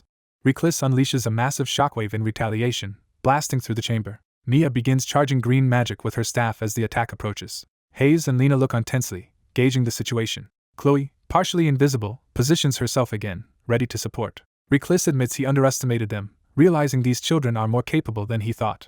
He decides he must get serious, and shows a sinister red aura as he resolves to fight earnestly. Jared recalls that Reclus is actually a grey elf who betrayed his kind to side with the Demon King, and Chloe silently reacts. Jared briefs them that Reclus uses bow magic to imbue arrows with magical power strong enough to pierce even Lena's defenses. When asked what they should do, Jared's disciples reassure themselves that with His Majesty around there is no need to worry. Jared casually reveals that the first clash must be fought without him, shocking Hayes. Hayes, clinging to him in tears, asks how they can possibly fight without their king. Another disciple deduces that Jared has already prepared a strategy, prompting him to start explaining the plan. Reclus launches another high-speed arrow toward the party. Mia raises her staff and begins casting wind magic in response. Jared's plan is shown. Mia will create a storm to warp the arrow's path while the others brace behind Lena. The arrow collides amid swirling green wind, its line of travel disrupted. Jared explains that Lena's defensive arts will then fully block what is left of the attack, as the party huddles behind her shield. Bracing herself, Lena acknowledges that the combination worked. Reclus laughs, warning them that they are celebrating too early, and prepares to cast bow magic. Jared's earlier explanation continues, stating that if regular arrows fail, Reclus will resort to bow magic, which has a casting delay during which Chloe can interrupt him. Chloe again strikes Reclus mid-cast, canceling his bow magic. Reclus, now clearly irritated, calls the situation troublesome. He leaps and swings with overwhelming force, attacking the party again. His blow lands with explosive impact, striking him but also throwing Chloe off balance. Chloe is wounded and momentarily staggered, blood visible as she realizes the danger. Someone clasps their hands together, initiating a new spell. Hayes channels a high-tier divine healing art capable of restoring allies from a distance. Watching Hayes and Mia support her, Lena thinks that Jared hid himself because he trusts them, and she wants to prove how much she has grown since she could barely handle a sword. Lena takes another heavy hit, enduring the damage. She notes that Reclus's attacks are steadily getting stronger. Reclus taunts them for tiring so quickly, while the narration marvels at the immense power he wields with just archery. Hayes heals Lena and anxiously asks if she is all right. Lena thanks her sister and keeps fighting. Reclus sees them recovering and instantly fires again, determined not to give them breathing room. His next volley slams into Lena's shield, forcing a pained cry as she holds the line. The three girls crouch behind the shield, battered but still standing.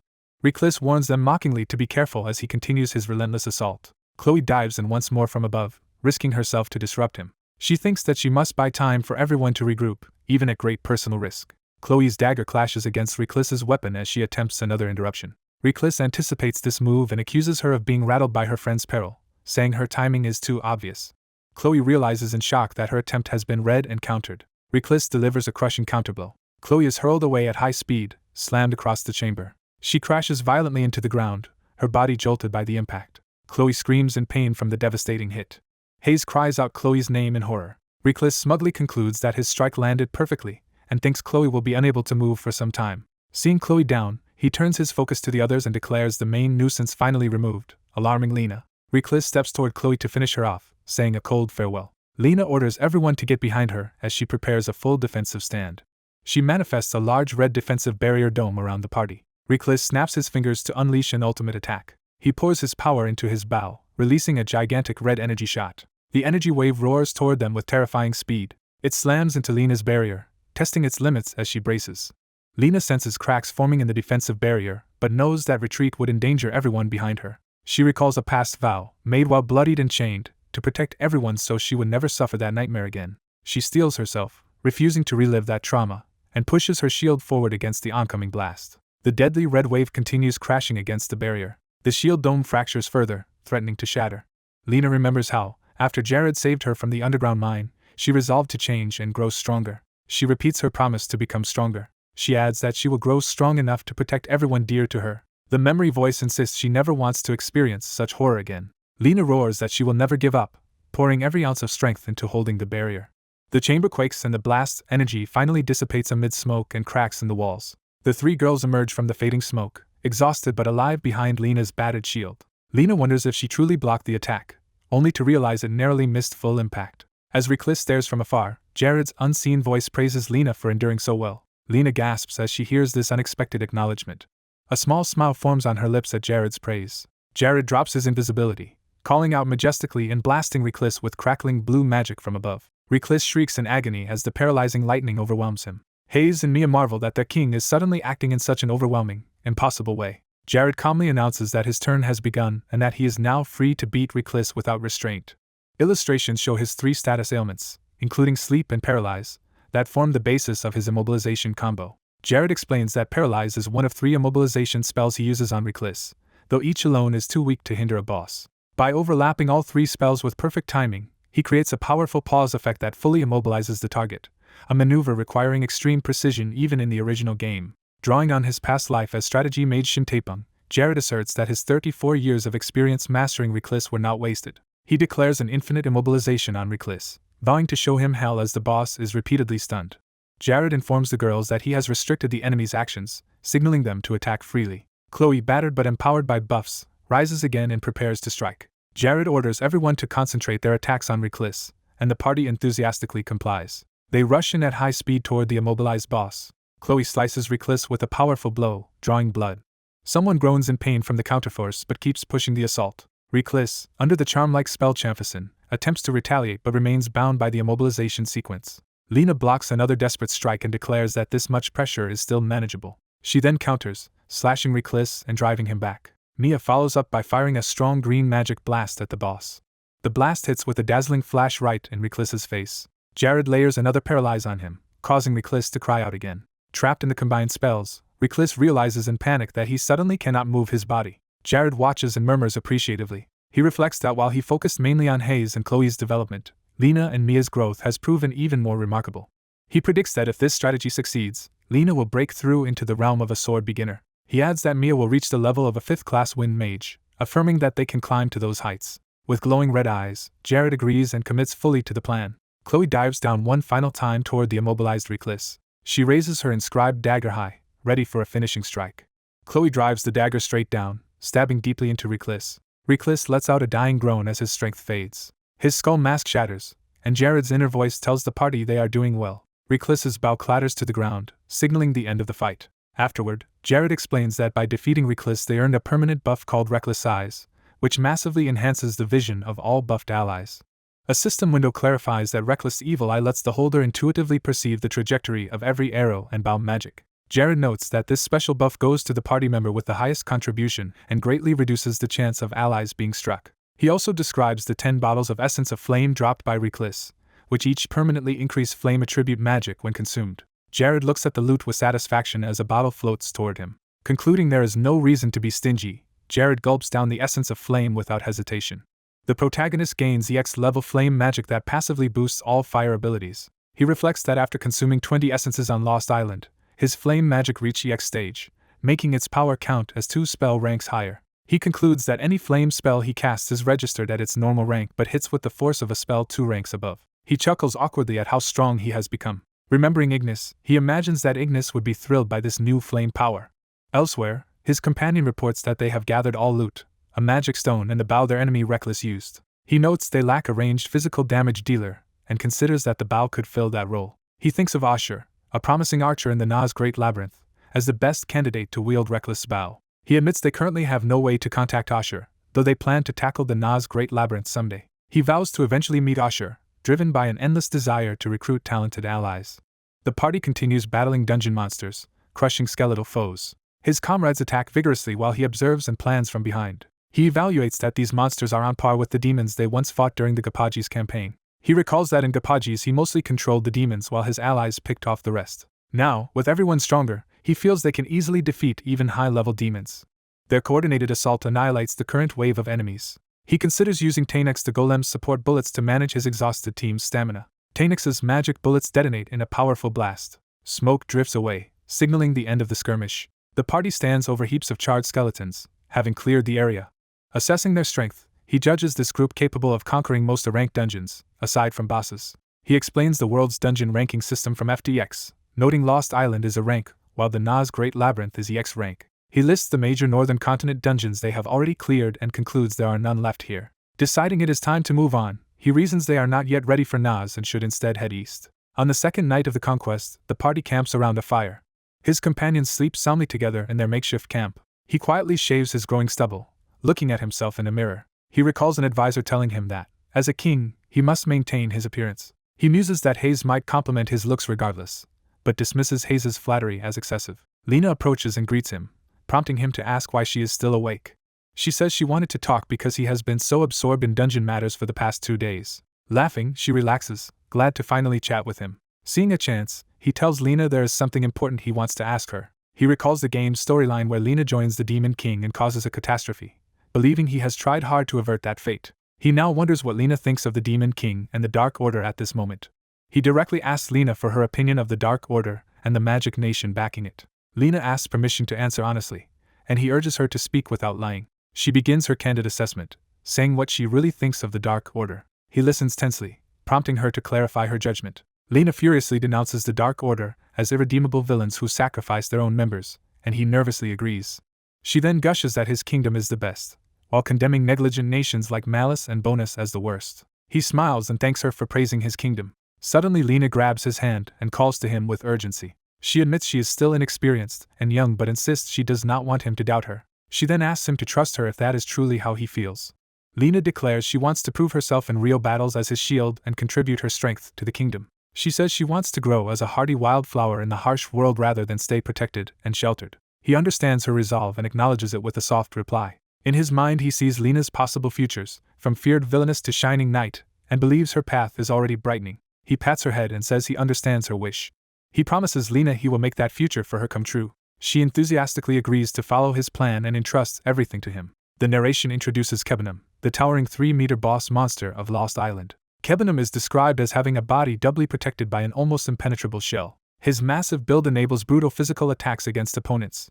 On top of that, Kebenum has a unique ability called Great Recovery, which fully heals him, transforms his body, and boosts his attack each time he loses a certain amount of health. The protagonist explains that Great Recovery only triggers at specific HP thresholds and not infinitely, likening its stages to limited charges. Acting as teacher, he asks his teammates if they have questions, and Hayes eagerly volunteers. Hayes points out that while he explained Kebenum's attacks and transformations, he has yet to reveal their actual winning strategy, and asks if he has some wild plan like with Kapaji's. He praises Hayes' sharp question, and the party jokes about this briefing feeling like strange roleplay. He answers that he does have a strategy, though tougher than before, and hints that there is a specific key to it. Pointing at Hayes, he reveals that she herself is the key component of this plan. Hayes is stunned into speechless shock at being singled out. She then yells in disbelief that she is the chosen key. He clarifies that their victory hinges on using a healer's spell called Death Heal, a healing magic of death. He explains that Death Heal, officially known as Healing of Death, is a special technique usable only by healers rather than mages. He outlines how Death Heal converts a normal healing spell into damage, turning restorative power against the target. He asks aloud how best to apply Death Heal against Kebenum's Great Recovery. He reveals an exploit called the Death Heal Accumulation Bug, a trick usable only on Kebenum that stacks hidden damage. The tactic requires steady tanking and damage output while repeatedly triggering Kebenum's Great Recovery after Death Heal is cast.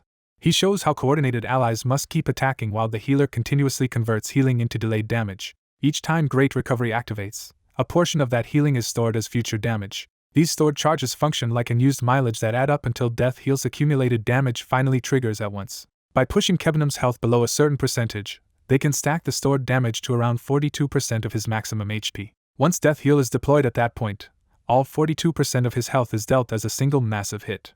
He visualizes Kebenum being annihilated in one explosive strike from the stacked damage. However, he notes the strategy's flaws, starting with the fact that bosses gain immunity once Death Heal activates, so they get only one attempt. Therefore, if Hayes miscasts Death Heal or triggers it early, they will have no second chance. He concludes that once Hayes casts Death Heal, she should immediately ride Tainix and bombard Kebenham with magic bullets. He warns that as long as Death Heal is in effect, no one on the team can receive normal healing, making the fight riskier. This also means he cannot use his own top-tier healing magic, since any healing will interfere with Death Heal. He instructs Hayes to cast Death Heal at the start of the fight, then avoid all other healing and focus on firing magic bullets from Tainix. He reassures Hayes that this limited role is why he brought her, and that she does not need to overexert herself beyond it. Hayes hesitates, wanting to say more but feeling conflicted. He encourages her, emphasizing that her precise use of Death Heal is crucial to their entire strategy.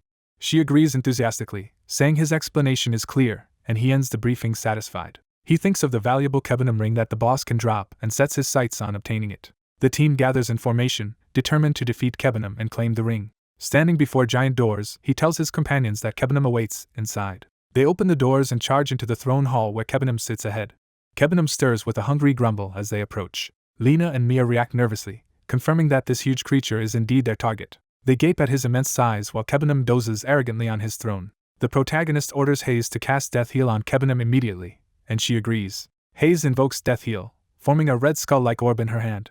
The Death Heal spell slams into Kebenham's head and takes effect. Kebenham grins ominously, showing he has noticed the unusual magic. The protagonist, impressed, comments on Kebenham's formidable presence. Kebenham calls him an unwelcome intruder in the realm of death and hints that even the gods have abandoned him. Kebenham stomps forward, initiating combat. Introducing himself as the Tyrant of Lost Island, Kebenham challenges them to see who will dare face him first. The protagonist instructs Lena to only intercept Kebenham when the boss focuses on him so they can safely alternate aggro. Lena bravely blocks Kebenham's opening charge with her shield. She evaluates that, for a boss, Kebenham's attacks are rather straightforward and primitive. The protagonist joins the melee, clashing weapons with Kebenham. Their frontline holds while the Dark Elf assassin circles around to launch a surprise attack. The Dark Elf darts in with twin blades, slashing at Kebenham from behind. Kebenham finds her harassment annoying and tries to swat her away. Tainix's magic bullets slam into Kebenham's face, staggering him. Mia and Tainix unleash continuous magic and bullet fire to keep up the damage.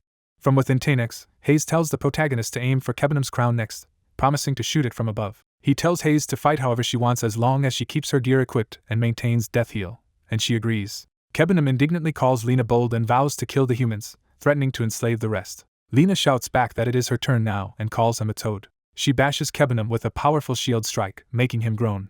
The protagonist notes it is handy to see Kebenham's HP bar and plans to deal carefully measured damage. He gathers burning mana and prepares to test Kebenham with stronger flame magic. He unleashes Transcendence Flame Arrow in a colossal fiery explosion around Kebenham. Lena is awed by the sheer heat radiating from his spell. When the flames clear, Kebenham's silhouette still stands inside the smoke and fire.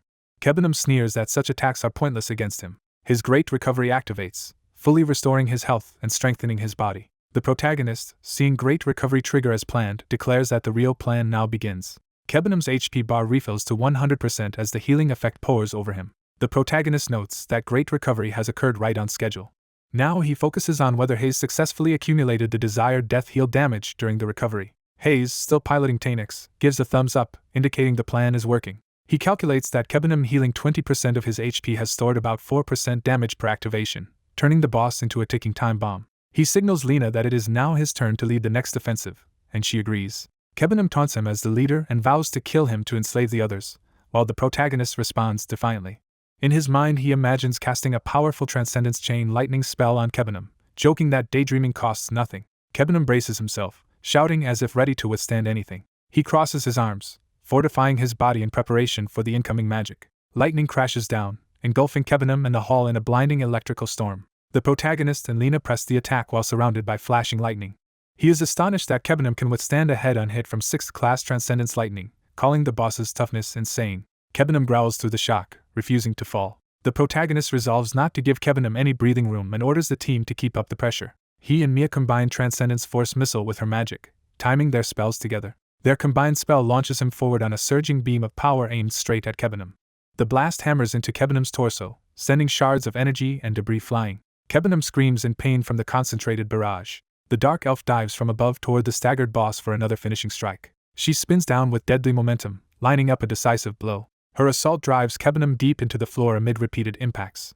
The area erupts in a massive explosion of dust and rubble. From within the smoke, Kebenham's glowing eyes reappear as he grudgingly admits their attacks were respectable. He again triggers Great Recovery, bathing in restorative light to undo the damage. Despite the punishment, he insists that such attacks are still far from killing him. Sitting amidst a fresh wave of great recovery, Kebenham menacingly declares that his real fun has yet to even begin. The mage notes in shock that the boss's powerful self-healing pattern has activated twice consecutively, skipping the usual HP thresholds. The party sees their plan going smoothly and aims to carefully push the boss past the remaining 50 and 40% HP thresholds. The boss roars and braces itself, preparing a new powerful action. The monster completes its transformation into a larger, more menacing final form. The healer girl gasps in fright at the boss's sudden power-up. The others are stunned as a flying robot ally appears, and one calls the boss a terrifying monster. The leader warns everyone to stay alert because the boss can now attack from behind or above, and his comrade affirms. He recognizes this phase as the most dangerous point in a boss battle. Narration explains that with this dramatic evolution into its final form, the boss Kebenham forces the party into a grueling defensive fight. Kebenham laughs and vows to turn the area into the hero's grave as it charges. The leader reacts in alarm as the enemy moves. Kebenham dives down with a devastating punch aimed directly at the leader. The leader strains against the blow as Kebenham powers up its fists even more. The gigantic attack slams into the leader, sending him flying as he barely blocks. The leader crashes but keeps hold of his staff, enduring the blow. He mentally curses the boss for relying purely on brute force, yet resolves that he has no choice but to endure. The dungeon pillars begin cracking and crumbling from the impacts. The destruction spreads as debris falls everywhere. Lena, the shield fighter, staggers amid the rubble, badly shaken. The others look up anxiously while the robot hovers, ready to assist. Lena is warned that the boss is attacking her from behind again. She whirls and blocks another ferocious strike with her shield. The leader realizes Kebenham is deliberately ignoring him and concentrating all its attacks on Lena. Kebenham looms over Lena, relentlessly pressuring her in close combat. The leader notes Kebenham's HP at 45%, only 5% away from triggering its final huge heal. He sees Lena holding out but knows she cannot last, so he decides he must take drastic action. He activates Devil's Play Option 8 Vampirism, which restores health by draining a living being but risks turning him into a vampire if overused.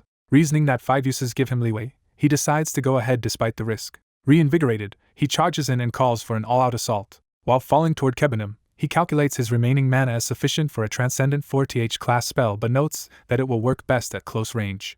Kebenham reaches up to grab him again.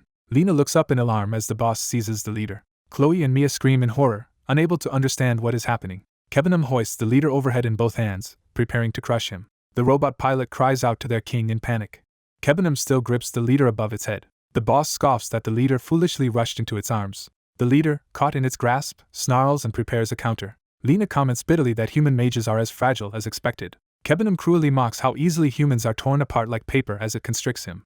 The leader, Fang from Vampirism, compares Kebenham's cruelty to someone from his memories. Kebenham notices something is off and reacts in confusion. The leader bites into Kebenham with the vampirism effect, beginning to drain its life. He also triggers his rings option that completely nullifies the target's defenses for 10 seconds. Kebenham's arms start dissolving, and it panics at the strange weakening.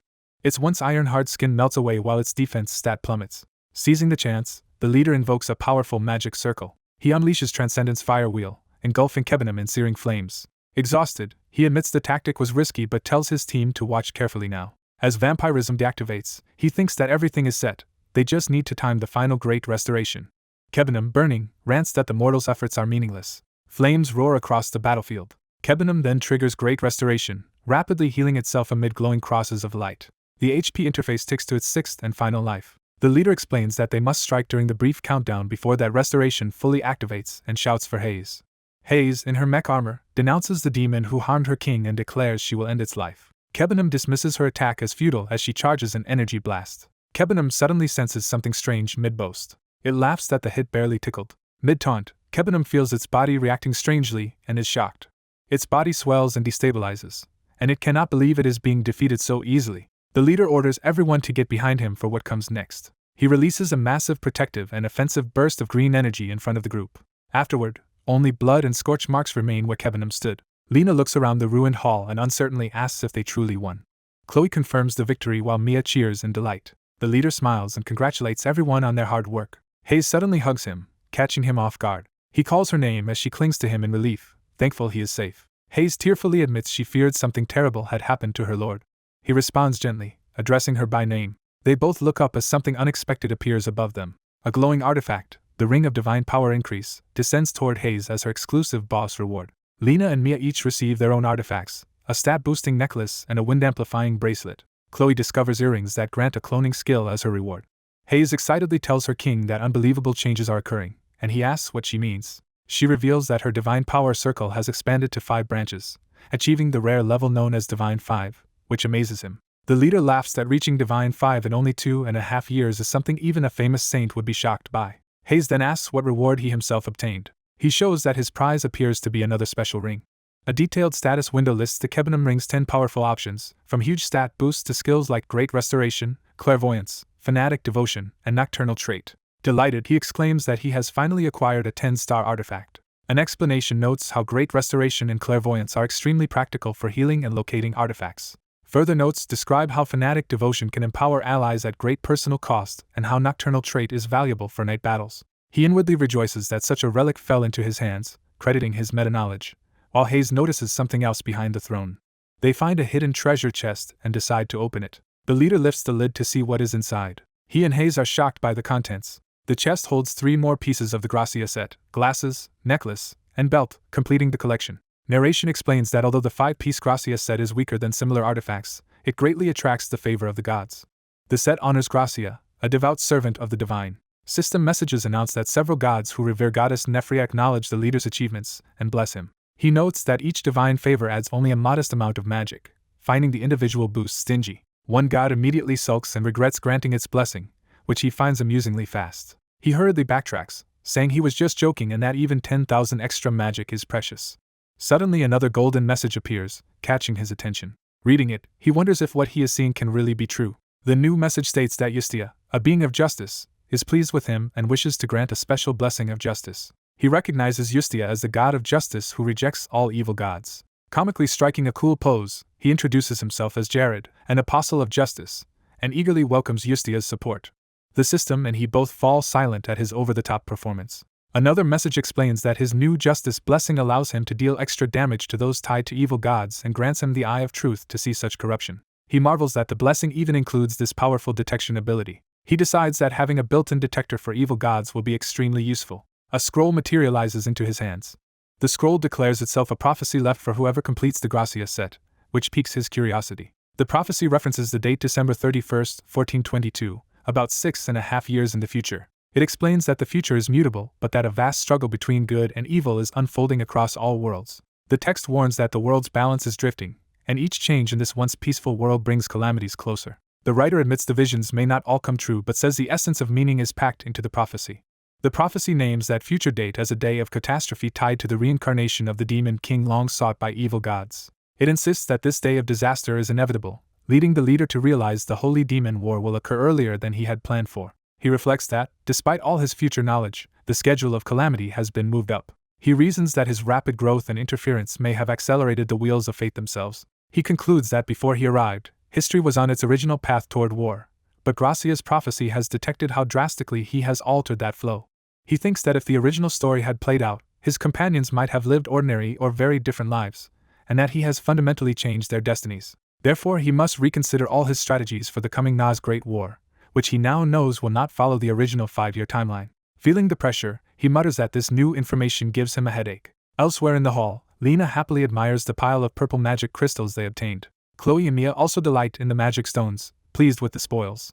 The leader jokes that even Kebenum turned out to be generous with magic stones. Hayes calls him over excitedly to show him something. She dances among green healing orbs, comparing them to falling snow and finding them beautiful. Mia agrees the lights are pretty, and says she feels energized just seeing them. Lena asks if this is the Divine 5 healing magic, and Hayes proudly says she can now heal many people at once in battle. The leader calculates that a single strong healer plus her new artifact can save countless soldiers and that his own transcendence heal has become top tier. Suddenly a shadowed figure elsewhere senses a strange reaction. The leader feels a dizzying sensation and wonders what is happening to him. Hayes, sounding odd, calls his name. Chloe too speaks robotically, and their appearances look pale and frozen. Mia and Lena also seem frozen in time as he calls to them. He realizes that time itself appears to have stopped around him. A white, otherworldly mass appears and begins to take shape. The form resolves into a robed, floating figure with long hair and a high collar. Recognizing the attire, the leader asks if this spirit is Lord Gracia. Gracia confirms that collecting all his relics has summoned him and acknowledges the effort. The leader happily confirms that it truly is Gracia. Gracia explains he died here while exploring Kebenum's depths but is pleased someone finally reached this point. He thanks the leader for conquering Kebenum on his behalf. The leader, still wary, asks Gracia if he knew all along what was going on. Gracia answers that many gods are currently watching over the leader. The leader admits he suspected as much, and Gracia says that should make their discussion straightforward. Gracia opens a blue portal and invites him to visit the divine garden. The leader gulps nervously at the idea. Gracia reassures him that all the watching gods currently bear goodwill toward him. The leader hesitates, worried about leaving his companions behind in frozen time. Gracia assures him that when he returns, time around them will resume normally, easing his concern. Gracia adds there's one more important point. He explains that the prophetic scroll will give advice whenever the leader's troubles deepen and urges him always to heed its words. Time resumes around the party, and they happily acknowledge what has happened together. The blonde warrior promises to return and prepares to depart. His armored steps move forward with resolve. A narrator reflects that he might or might not save the world because fate is not fixed. The robed man says he wants to believe the warrior truly is the savior. A bright blue portal activates as the warrior leaves. The date is set as June 30th, 1416 under a night sky. The scene shifts to Jared's mansion. Jared looks out the window, thinking July 1st and his third outbreak in this life are near. He recalls flawlessly setting a dimensional portal trap that sends monsters into an endless loop. Jared muses that many events have happened so far. He notes that he has also gained unexpected benefits. He remembers arriving at the Garden of Gods, guided by Gracia, though the gods themselves were absent. There he felt clearly that the gods' gazes were fixed on him. Back in his study, a blue status window appears before Jared. He explains he showcased his abilities to the gods and successfully attracted interest from many, including high-ranking ones. He finds it slightly disappointing no transcendent god noticed him, yet being watched by many gods still seems advantageous. He reflects that the Holy Demon War is a proxy conflict, humans versus Demon King, and simultaneously gods versus evil gods. Since he has chosen to prepare for this Holy Demon War, he resolves to gather every possible divine blessing, even from unknown gods. As midnight approaches, marking 2.5 years since he woke in this world, he decides to check his stats. His status window shows Jared at level 199 with extremely high magic and defenses and no free stat points remaining. He calculates that with the Gracia set his magic power rises by 5,000 and his divine power and defenses by 100, letting him push a second-class spell to decuple transcendence. He realizes he can now unleash around 20,000 magic power in one strike, far surpassing his former player abilities. Comparing to the game world, he notes that with his foresight and monopolized artifacts he has become strong enough to defeat hundreds or thousands of normal soldiers alone. He estimates that even 1 versus 10,000 might be feasible, though he tempers the thought. Jared clarifies that armies do not worry him since ordinary soldiers lack the power to threaten him. What truly troubles him is the prospect of powerful named characters appearing as enemies. He specifically thinks of a dangerous figure like Duke Galadin. Determined to grow further, he reaches for a scroll on his desk. Jared unrolls the scroll and begins reading seriously. The scroll states the Holy War will inevitably erupt on December 31st, M1422, 6.5 years from now, no matter what he does. He envisions that on that date countless dimensional rifts and monsters will appear across the continent, and the Demon King will reveal himself. Once such a war would have been pure despair to him. Now he can imagine a more hopeful outcome as he visualizes himself fighting with powerful fire magic. In his mental simulation he charges through flames against skeletal foes. His imagined blast devastates an enemy army. He labels this exercise mental image training focused on the Demon King. The fact that this imagined battle now feels feasible convinces him he has grown strong. He resolves to keep advancing without hesitation or distractions. The clock ticks closer to midnight. As the clock strikes 12, he notes that the new monster outbreak is beginning. The scene shifts outdoors to a quiet cliff under the starry sky. A giant blue barrier dome appears, enclosing Jared's prepared battlefield. Jared watches as red spatial cracks open above the field. A swirling red dimensional gate fully forms. Orcs and goblins surge out of the portal into the barrier. Jared welcomes the enemies by gathering flames in his hands. The monsters charge him, weapons raised. He unleashes an enormous fire spell that sweeps toward them. The horde is engulfed in a pillar of fire. Explosions rip through the monster ranks, bodies flung aside. Casually yawning, Jared remarks that this year's massacre is as boring as ever. He decides to use the lull to inspect the newly unlocked fifth option of his Heart's Eye. The interface explains Heart's Eye Quintuple now lets him see a target's health as colors, from transparent for healthy to black for terminal illness. Pleased, Jared thinks this new Heart's Eye option will be quite useful. He considers it especially handy because most of his loyal retainers are elderly, and he wants them to live long lives. Suddenly blood and a twitching hand on the floor signal that someone has been killed elsewhere. Back at the battlefield, Jared surveys heaps of monster corpses and wonders if the outbreak is almost finished. A cloaked figure steps calmly from the red portal as Jared notes that with this trap structure his enemies are doomed. A hooded man praises Jared's cleverness, prompting Jared's puzzled reaction. The stranger grins and says he is excited to meet the king of Krivia at such close range. He mockingly asks if Jared should consider this encounter an honor. Jared answers by casting a wind spear toward him. The wind spell rockets at the hooded man. The enemy slices the spell apart with agile movements. Jared reacts with surprise at his opponent's skill.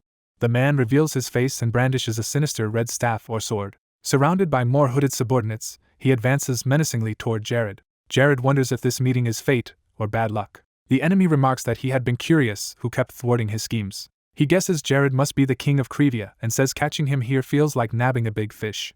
Jared flips a ring mechanism and replies that he already knew Agrit's sect was behind the incidents, and that such plotting is beneath Agrit's position. He calls the man Agrit by name, showing he knows the enemy leader's identity. Jared mocks Agrit for trying to turn the situation into a quiz about who they are. He identifies them as Agrit, leader of the Dark Keiko sect, and the cult members who had sent Jess and other subordinates against him. Agrit scoffs that Jared speaks as if he understands everything.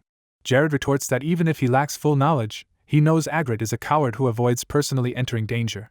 Agrit laughs loudly, amused that the king can provoke him so confidently. He dismisses Jess as useless and says the accompanying cultists were troublesome traitors anyway. Jared derides this as a shameful boast. Agrit, angered, starts to attack, accusing Jared of strutting around. He orders his assassins to test whether Jared's skills match his arrogance. Several masked cultists rush Jared from multiple directions. One assassin closes in, ready to stab. Jared effortlessly parries, remarking that their attack is nothing special. He electrocutes the attacker, dropping him in an instant. The remaining assassins are shocked, insisting Jared should have been injured. Jared calmly states that he is completely unharmed while a vast magic circle forms. He unleashes another fiery spell, engulfing his enemies as they scream. One assassin praises the ambush as well executed while lunging at Jared. Jared reveals he used quintuple transcendence mirror image, causing the assassin to strike a clone. The assassin panics upon realizing he attacked yet another fake. The real Jared appears behind him, making the assassin despair at the impossibility. Lightning obliterates the assassin as he cries out.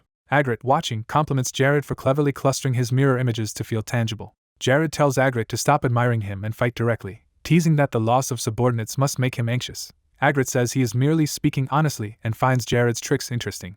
Agrit muses that Jared's performance exceeds that of a typical 5th-class mage since his assassins, each on that level, were wiped out. A sinister voice of the evil god Quoratio reminds Agrit that Jared is no ordinary human and chides him for ignoring divine warnings. Agrit realizes his calculations were wrong and briefly considers retreating despite the embarrassment. Jared taunts him, asking if he is too frightened to attack now. Agrit laughs off the accusation of fear. Quoratio tempts Agrit by promising half of Jared's abilities if Agrit manages to kill him. Fired up by the promise, Agrit agrees and vows to show his true power. Activating the new form of blood technique, Agrit prepares a decisive assault. A glowing blue energy orb forms in Jared's hand as he counters. Agrit charges at high speed, his blood-formed blade distorted and deadly. Jared responds with a new linear form ability that repeatedly decomposes and recombines him to evade. He notes that Agrit's cursed blood sword grows by drinking blood and that Agrit has gained this dangerous power. Suddenly Jared is shocked to find that, unlike true devotees, Agrit's stats are visible to his analysis. He concludes Agrit must only be indirectly blessed by Quoratio, which is why his information is readable. Remembering others like Keikel and Natalie who are immune, he confirms Agrit's blessing is weaker and mediated.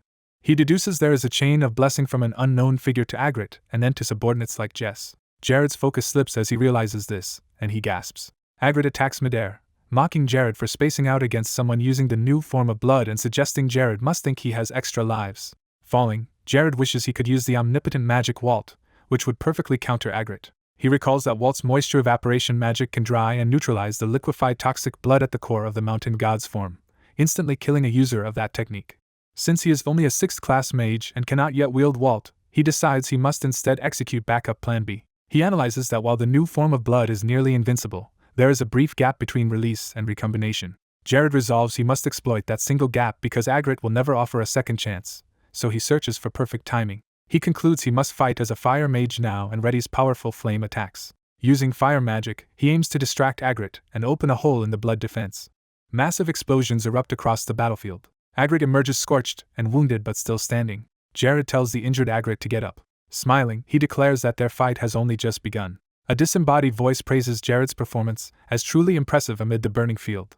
Agrit admits he is surprised and calls Jared a mutant rather than a normal mage. He marvels that Jared rose from provincial lord to king with mysterious powerful magic unknown even to the sect. Jared yawns and tells Agrit to stop stalling and to resume attacking instead of talking out of fear. Enraged, Agrit shouts that Jared is treating him with contempt. Cloak blazing, Agrit dives at Jared once more.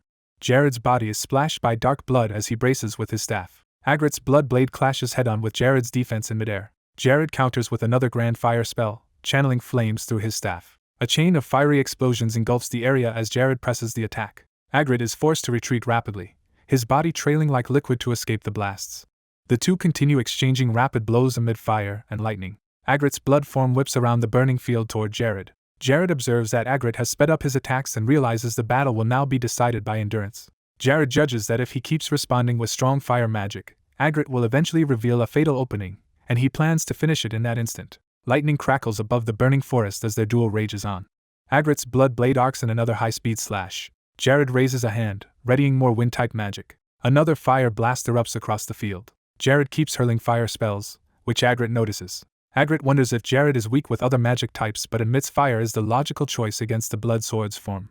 Agrit analyzes that Jared has yet to land a decisive hit and seems to be deliberately dragging out the fight, but believes it futile because his own stamina is replenished by the blood sword's aura. The cursed blood sword pulses ominously as it gathers more blood power. Agrit decides that if Jared insists on stalling, he will simply overwhelm him with brute strength. Jared continues unleashing a torrent of controlled flames.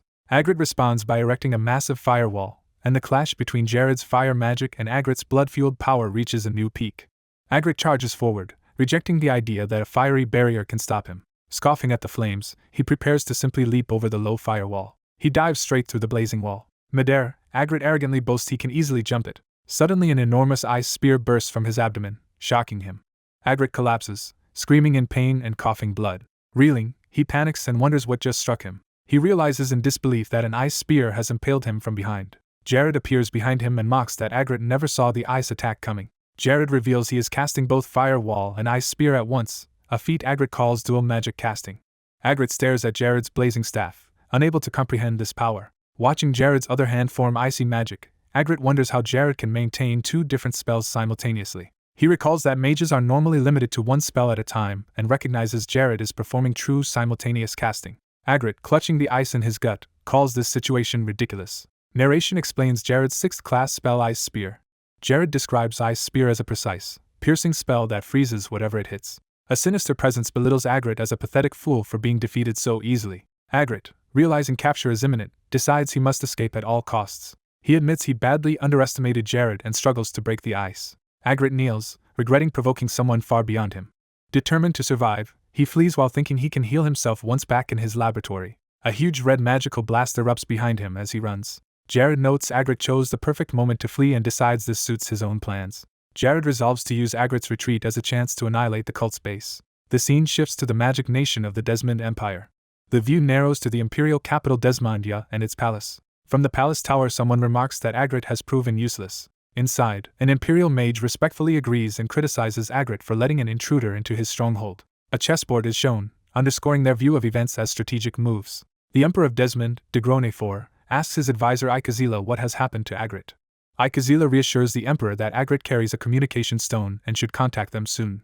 Ikazila hears the stone ringing and excuses himself to answer. He takes out a glowing purple communication orb.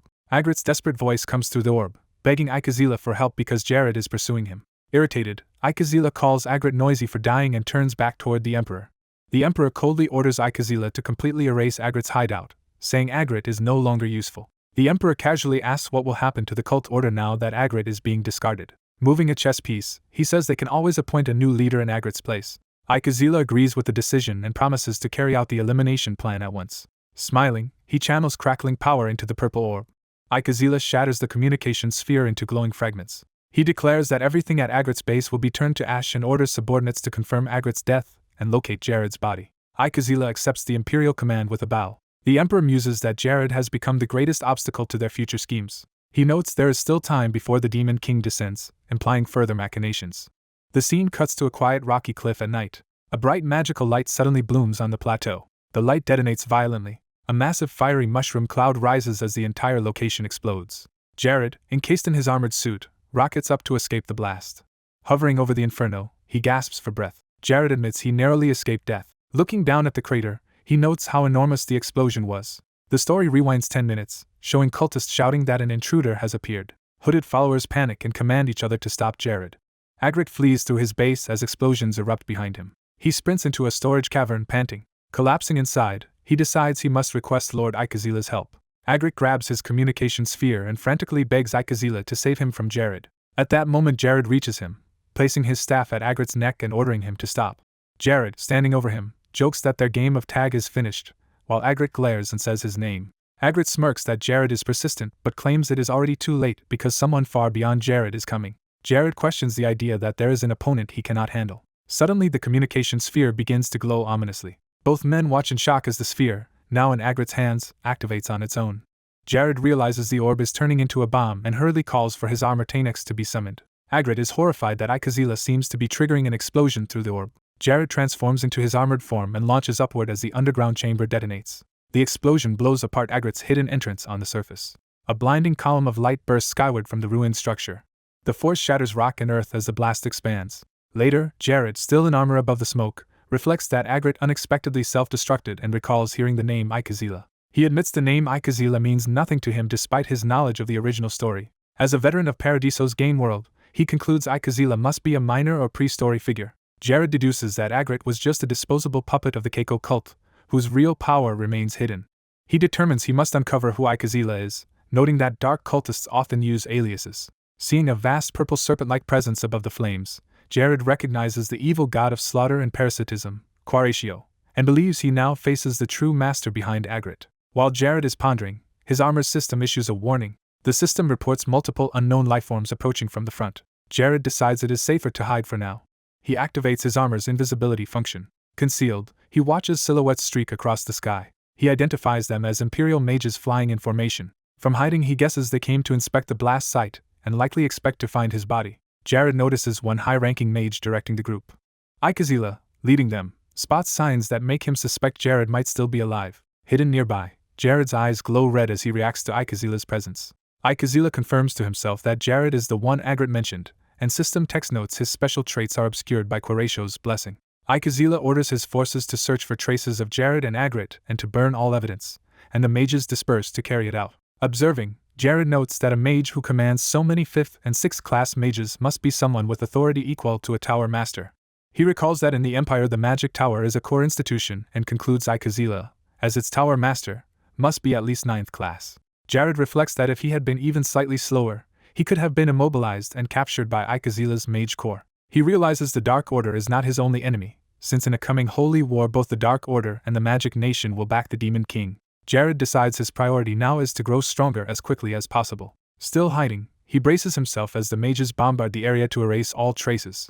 He watches them unleash fire and lightning spells and infers they are indeed destroying evidence. The mages' bombardment further devastates the already ruined site. Using the chaos as cover, Jared runs away on foot, following his armor's advice to avoid flying and enemy detection. He vows to remember Ikazila and the events of this day as a harsh lesson. 2 days later, at Jared's residence, he is startled by unexpected developments.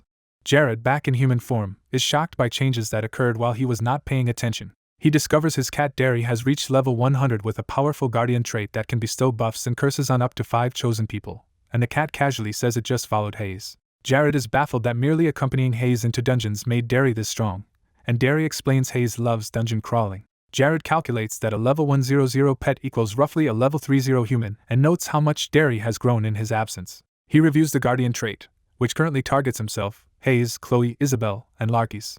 Jared concludes that Guardian massively multiplies physical abilities 3 to 6-fold, making Derry an enormous asset that will help allies easily handle weaker foes. Pleased, he praises Derry for leveling autonomously and tells it to keep sticking with Hayes for more auto-hunting, which the cat protests. Derry sulks that Jared is a bad owner who ignores it while others care for it, and Jared brusquely tells it to just go back to Hayes. Grumbling but compliant, Derry agrees and leaves, telling Jared to visit when bored. Jared admits he would like to personally raise Derry further but is too busy traveling for kingdom matters.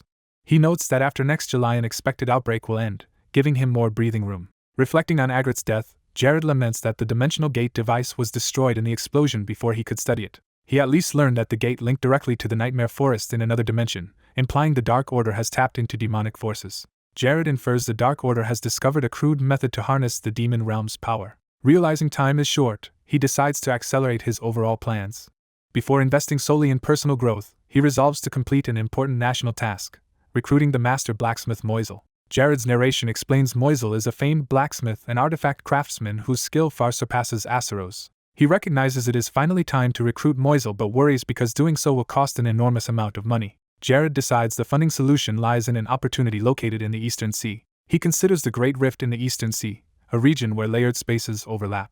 Within that rift he plans to enter a special area known as the Infinite Training Chamber. Jared flies over the ocean in armor en route to the rift. Hayes rides on top of the armored Jared, scolding him for sneaking out again and expressing disappointment as his maid. She reminds him how worried she was when he was injured 2 days earlier and scolds that he might have collapsed. Hayes insists on accompanying him into whatever danger lies ahead, revealing she has been training hard for this very reason. Jared is grateful for her support. Hayes blushes at his appreciation, momentarily flustered. She reflects that although he acts like everything is fine, he seems to bear all burdens alone. Hayes privately wonders if it is wrong for a simple maid to harbor romantic feelings for her king, while believing he does value her. She also thinks jealously of noble women vying to become queen, and cannot bear the thought of anyone else marrying him. Remembering a past kiss, she questions how deeply the king truly cares for her. Overwhelmed by these thoughts, Hayes shakes her head and tells herself to stop worrying. She resolves to focus on self-respect and future growth, seeing her current Divine 5 status as only the beginning. Hayes concludes that if she continues faithfully at his side, he will one day understand her feelings, while Jared instructs her to don Tanex and follow as he personally scouts locations. Lost in her thoughts, Hayes zones out until Jared calls her name, and she mutters that he is such an idiot. The two fly over the sea together, with Jared in armor leading the way. Jared spots their destination ahead and excitedly declares he has found it. Hayes, now in her own suit, looks ahead in awe. They arrive above a gigantic whirlpool-like chasm in the ocean, which Jared identifies as the Great Rift. Jared tells Hayes they are going to enter the rift, and she reacts in alarm. Hayes nervously asks if he even understands how this terrifying space was formed. Jared casually explains that even the supreme god Radius can make mistakes, implying the rift is a divine error, which Hayes doubts. Jared gives an awkward, sheepish smile at his own explanation. Narration clarifies that in the original game the Great Rift was a bugged region linked to a developer backup area, first found accidentally by a player. That first explorer died instantly upon entering because the abnormal space inflicted unavoidable damage. Jared notes no one had previously traversed the rift due to its lethal damage storm, but he now possesses the powerful Kebenum ring needed to survive. He calculates that using a 6th class perfect shield requires 24,000 magic power to sustain for at least 150 seconds, the minimum endurance to cross the rift. Jared adds that the shield must be fueled purely by his own magic, not borrowed power, and mentally praises the players who discovered these requirements. He takes Hayes' hand and commands his armor Tanex to disengage, preparing for direct entry. As the armor falls away, Jared explains they will lose control of their movement once inside the rift and tells Hayes to hold on tightly. Hayes stumbles from the change, and Jared catches her in his arms as they stand together on the brink of the Great Rift. Hayes clings tightly to the armored man, blushing and startled. The blonde man calmly announces that they are starting. He casts the perfect shield, enveloping them both in a protective bubble. The shielded pair plunge straight down through a vast hole in the sea. Still inside the glowing sphere, they descend through a dark rift past glimpses of cities. Hayes, pressed to his chest, gasps in amazement, while he smiles confidently. She tells the king she has never seen such a view and feels like a god watching pieces of the world. Excited, Hayes points out an Eastern-style city while he tells her to stay calm. Suddenly something slashes across their view, shocking Hayes. A violent vortex appears around the shield, and Hayes panics while the king stays silent. He reassures Hayes and tells her to distract herself by reciting multiples of 2 until they arrive. Narration explains that focusing on something else eases fear as Hayes loudly counts powers of 2. Their feet finally touch solid ground. Hayes marvels that the endless passage has a floor and that the new space is enormous, while he notes they arrived quickly. The king calls the place extraordinary and compares it to a divine realm. Hayes realizes the floor and floating cubes each display different locations like the landscapes they saw while falling. He deduces the cubes all function alike and can teleport them anywhere they choose. He suggests they move on, and Hayes hurries after him. He finds a cube showing a yard with covered crates and says that is their destination, making Hayes curious. When she asks what kind of place it is, he just tells her she will find out and pulls her toward it. Hayes closes and then opens her eyes as they transition. They emerge in the new location and look ahead with interest. A spiked club is raised menacingly. A snarling green creature bares its fangs in anticipation. A goblin charges at them with the club. From above, the lone goblin faces the 2 newcomers on an empty stone yard while Hayes hesitantly identifies it as a goblin. Hayes confirms this is what he was seeking, and he hints that the real surprise is just beginning. The king appears behind the goblin, startling it. His hand, adorned with rings, reaches forward quickly. He grabs the goblin from behind and restrains it as it screeches. He slams the goblin down and begins tying it up with a rope. Hayes, confused, repeats that they are capturing a goblin alive while he says to bind it now that it is subdued. With the goblin trussed and squirming, he says the restraints will keep it from moving as Hayes admits she does not know his plan. He produces a single gold coin and prepares to use it. He announces he will feed the coin to the goblin, horrifying Hayes as he forces it into the creature's mouth. After the goblin swallows the coin, he incinerates it with the firewall spell while Hayes is speechless. As Hayes screams in shock, he calmly states that what they see now is the result. The burning goblin splits into 2 separate goblins within the flames. He eyes realizes that both the goblin and the coin inside it have doubled and asks if this was his experiment, which he confirms. Narration explains that because of a gold duplication bug, this test stage was discarded into the Great Rift and is known as the Infinite Training Room. Further narration clarifies that normally enemies die when their health drops to 0, but goblins who swallow gold here glitch and endlessly split instead. Each new goblin copy contains another coin, so the gold duplicates along with them. The system limits splitting to 21 times, but that is still enough to yield massive gold. Firewall works best because these goblins have low magic resistance. He asks He eyes for 2 to the power of 21, and she correctly answers 2,097,152. She realizes he had her practice powers of 2 to use this duplication exploit. He states that the goblins will split exactly 21 times, and when he stops attacking they will all turn into gold coins. Calculating the result, He eyes imagines 2,097,152 gold coins worth about 2 trillion won and calls it unbelievable. He thinks that with this fortune he can fund 2 top-tier forges for Moisel and notes that in the game Paradiso this exploit would mean a permanent ban, but here no one can stop him. He asks if He eyes wants to use her skills too, and she eagerly agrees to spam her death's healing skill. He encourages her to blow off stress by rampaging against the goblins, and she excitedly agrees before apologizing for her enthusiasm. He, covered in gore, dryly comments on He eyes' blunt honesty as she looks flustered. The battlefield is engulfed in a massive firestorm. The countless goblins are incinerated in roaring flames. He focuses and continues channeling powerful magic through his outstretched hand. Together they watch as the burning mountain of goblins builds up. He eyes wonders if the onslaught has finally ended. The charred goblin pile begins to smolder ominously. Suddenly the heap shines bright gold. With an explosive flash, the goblin bodies burst apart into a shower of coins. He eyes stares upward in rapture as gold coins rain down. The king also gazes up at the golden downpour in awe. They stand before a mountain of coins while he calls it incredible, and she likens the falling gold to snow. He eyes marvels that no one in history has likely witnessed such a scene. He agrees that her statement is probably true. Time passes into sunset over the now quiet yard. He eyes, content, sits beside a small sack of coins with the massive gold heap behind her. The king tells He eyes to step back for a moment, surprising her. He says manually collecting would take too long and decides to store everything in his subspace, while He eyes happily volunteers to help push falling coins. He activates a ring, preparing the subspace storage. The enormous gold mountain begins flowing like a stream toward his outstretched hand. Narration notes that by using his knowledge from Paradiso he has earned a fortune equivalent to 2 trillion won. He resolves that this wealth will become a solid foundation for both himself and his kingdom. He eyes runs over with one last coin and calls out to him. As the final coin spins, he mentally promises Moisel he is on the way. They exit the test stage cube back into the cube-filled realm, with He eyes relieved they made it out. He eyes, still curious, asks what material the cubes are made from while he admits he does not know. He suddenly notices something odd and reacts. A specific cube shows a hazy, unfamiliar landscape. He eyes asks why he has stopped as they both stare at the strange cube. He explains that this scene differs from his memories, suggesting something is wrong. He eyes is startled by this revelation. Eager to help, she offers to enter first despite the danger, but he tries to insist on sending Tanex to scout. Tanex the robot walks toward the cube while the king insists on prioritizing safety and holds He eyes back. As Tanex steps inside, narration says he would normally ignore an unknown room, but he cannot overlook one he does not recognize. He eyes worries and asks if something is wrong when she sees his expression change. The king realizes communication with Tanex was cut off the moment it entered, implying the room is special. Smirking, he concludes that this room is connected to another dimension. He warns there may be unknown dangers and suggests something, but He eyes adamantly refuses to be left behind again. She threatens to be genuinely angry if he attempts to go alone this time. Seeing her anger level rise, he nervously promises to take her with him. He eyes steps through the portal into the new realm. Emerging into a desolate landscape at sunset, she looks around in confusion. Her boot crushes scattered bones on the ground. He eyes realizes the area is littered with skeletal remains and recoils in alarm. She notes that while the bones don't appear human, the place feels deeply unsettling.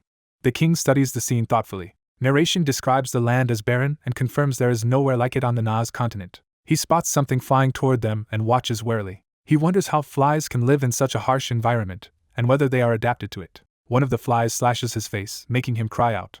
His eyes glow red as he activates a power in response to the attack. System text identifies the creatures as demonic flies with an SSS carnivorous trait, leading him to suspect they are in the demon realm. He eyes sees the dark swarm approaching and cries out in shock. The three of them look up at the massive incoming swarm while the king feels a bad premonition. Elsewhere, strange green pellets are poured out as a smoky presence stirs.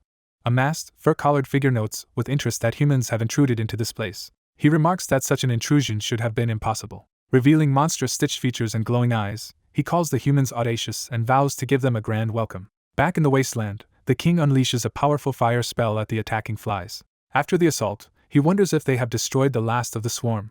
He orders Ola to protect Hiei since more flies could appear, and Ola acknowledges while Hiei comments on how enormous the swarm was. Hiei then notices something in the distance, and draws his attention to it. They see a patch of tall plants growing incongruously in the barren land. Narration highlights the strange sight of a lone plant thriving here, though after carnivorous flies nothing should be surprising. He hypothesizes that the abundance of bones may be due to this plant attracting prey for the flies.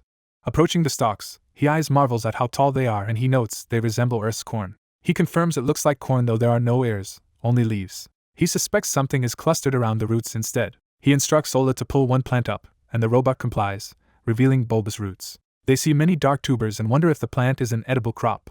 The king grabs one tuber, saying there is only one way to know. He reflects that eating it would be risky for an ordinary person but that his absolute immunity protects him from poison. Hiei yells in alarm as he casually takes a bite of the strange root. She scolds him for eating an unknown plant so recklessly, but he simply replies that it tastes good. He concludes the plant does not seem poisonous.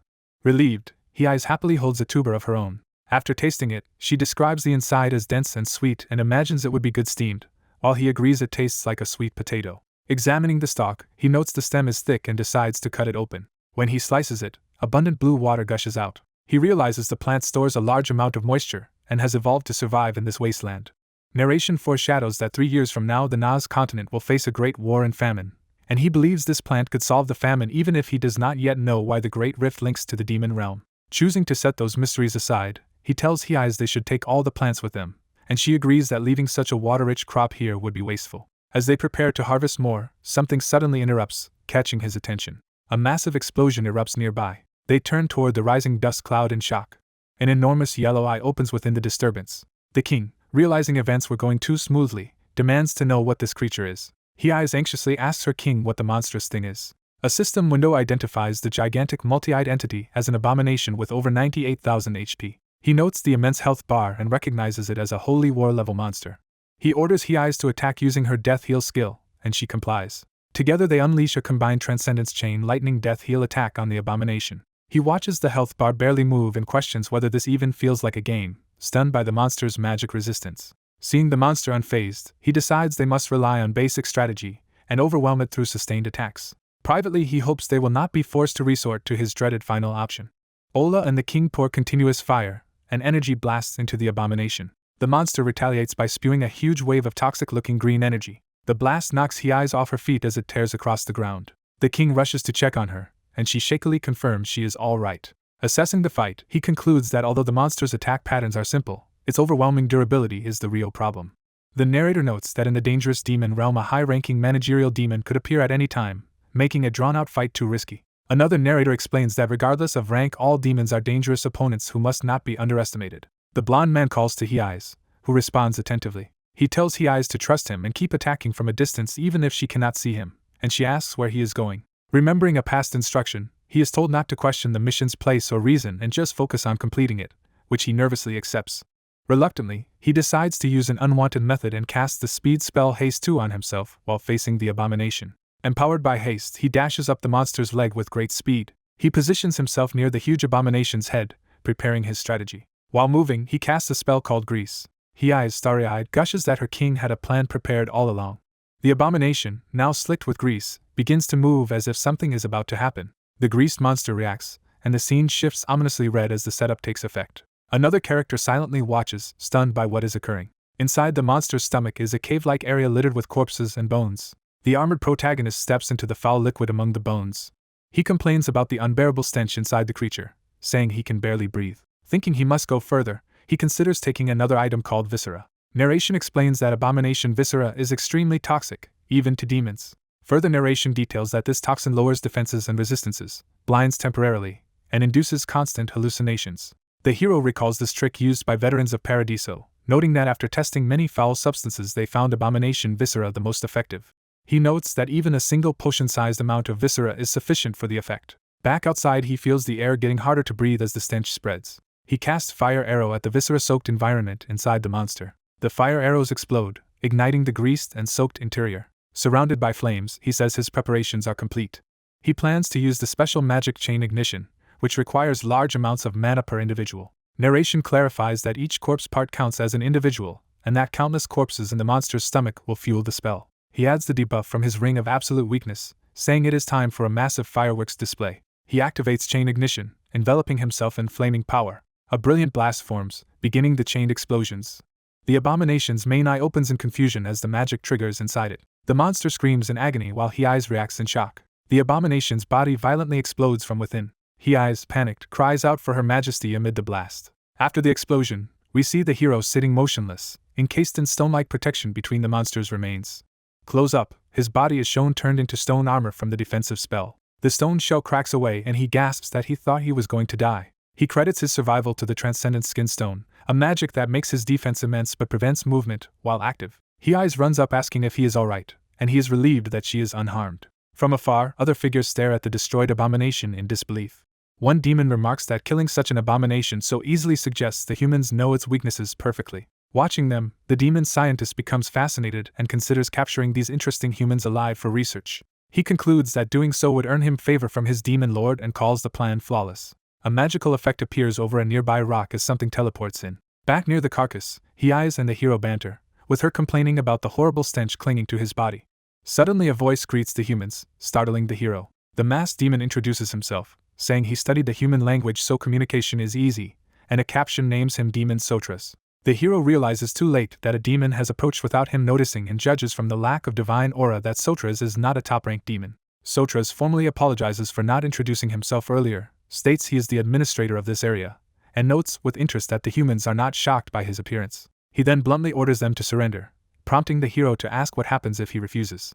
Sotras mocks him for wanting to fight a battle with an obvious outcome, and calls him a foolish human. The hero reacts in alarm as Sotras suddenly rushes at him. Sotras slashes with demonic claws, his speed overwhelming the armored hero. The hero is struck across the chest and bleeds heavily. Hei's cries out for her majesty while the hero kneels, wounded, in front of the approaching demon. Sotras notes with interest how events are unfolding as the hero stands again with blood on his armor and purple demonic energy gathering nearby. Observing him, Sotras marvels that this human can endure demonic energy, which only increases his curiosity. The hero analyzes that Sotras's extreme speed and power come from demonic energy. He explains internally that demonic techniques differ fundamentally from magic or sorcery, rendering demons immune to dispel magic and difficult to handle. Green healing light covers the hero's wound as recovery magic is applied. Thanking Hei's for the healing, he encourages her, and she pledges to support him. Sotras notes that Hei's also possesses unusually strong holy power, and decides he must capture both humans alive for the Demon King. The hero rejects this idea, powering up his armor Tanex to maximum and declaring he will not be captured. Sotras, amused, praises their power and reveals that this battlefield is a sealed space he alone created and can enter. He says he would like to talk more but deems it a waste of time and prepares to finish things.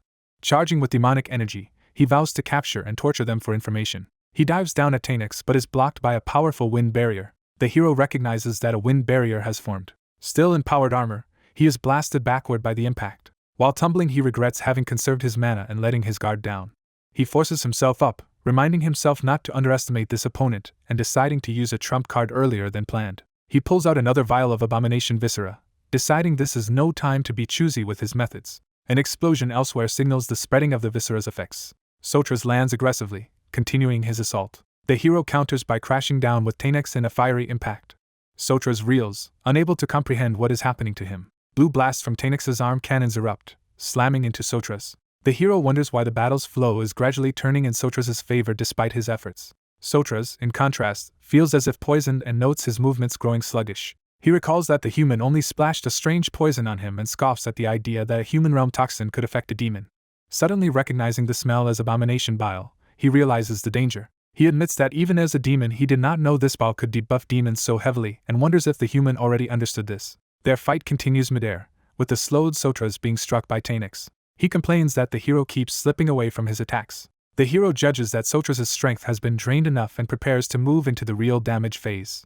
He summons fiery hellhounds with Transcendence Flame magic summon Hellfire to attack Sotras. Sotras scorns the idea of a human challenging a demon with magic and calls it arrogance. The hero orders his summoned flames to tear the demon apart mercilessly. The flaming beast mauls Sotras, making him cry out in pain. The hero then triggers chain ignition again through the flames surrounding Sotras. A massive explosion engulfs the area as the chained ignition detonates. Sotras survives but kneels battered, admitting his predictions keep failing and that humans possess magic he did not know about. The hero rushes him, taunting that the demon is already worn out. He unleashes Transcendence Wind Cutter towards Sotras. Sotras scoffs that such a low, 5th-class spells should be insignificant.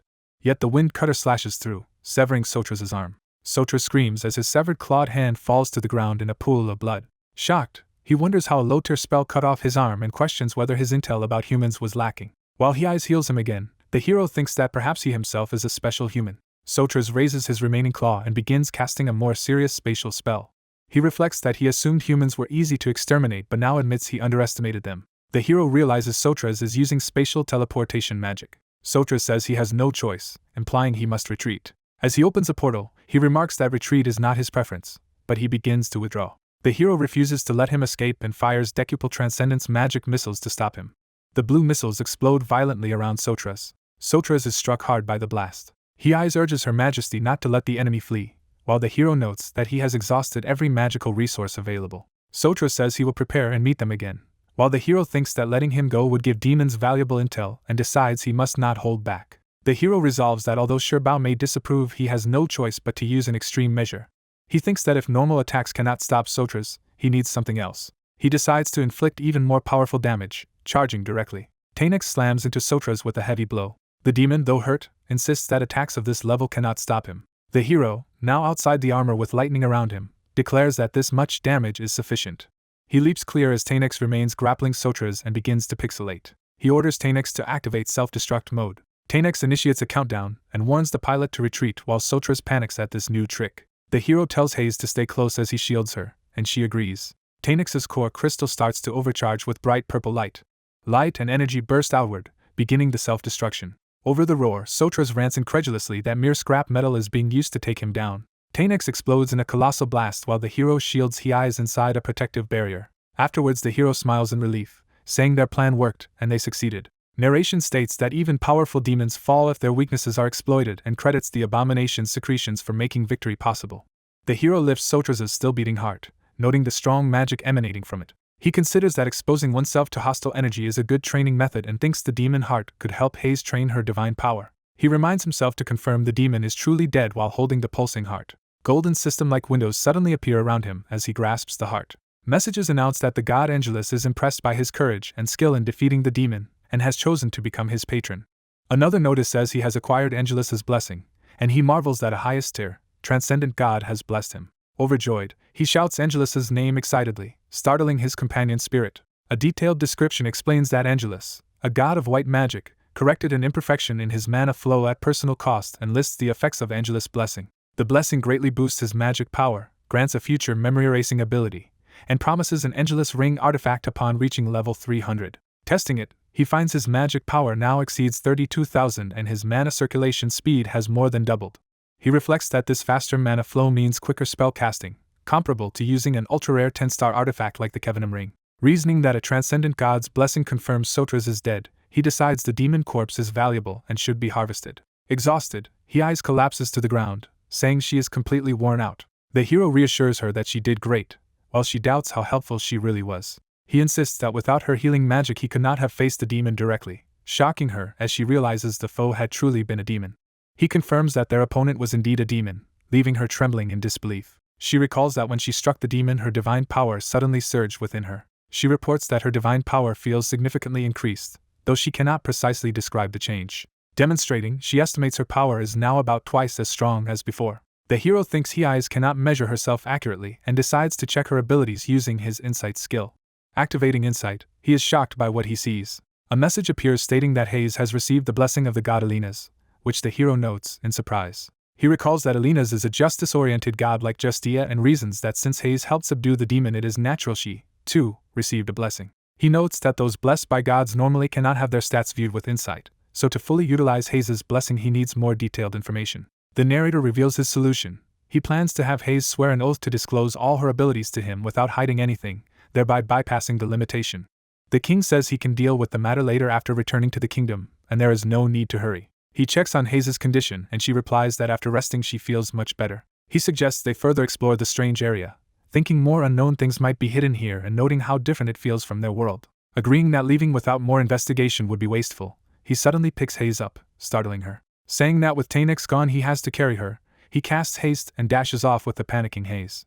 As they speed across the land he tells Hei's to hold on tight. Someone lifts up a tightly bound book, preparing to examine it. In the study, they realize every book is written in an unreadable language that is neither continental nor draconic. The king concludes this room must be Sotho's research lab and laments that he cannot easily find records about the strange plants they discovered. Examining a book, he infers the text is likely demon language or an ancient script and thinks only a grand mage like Verhard could decode it.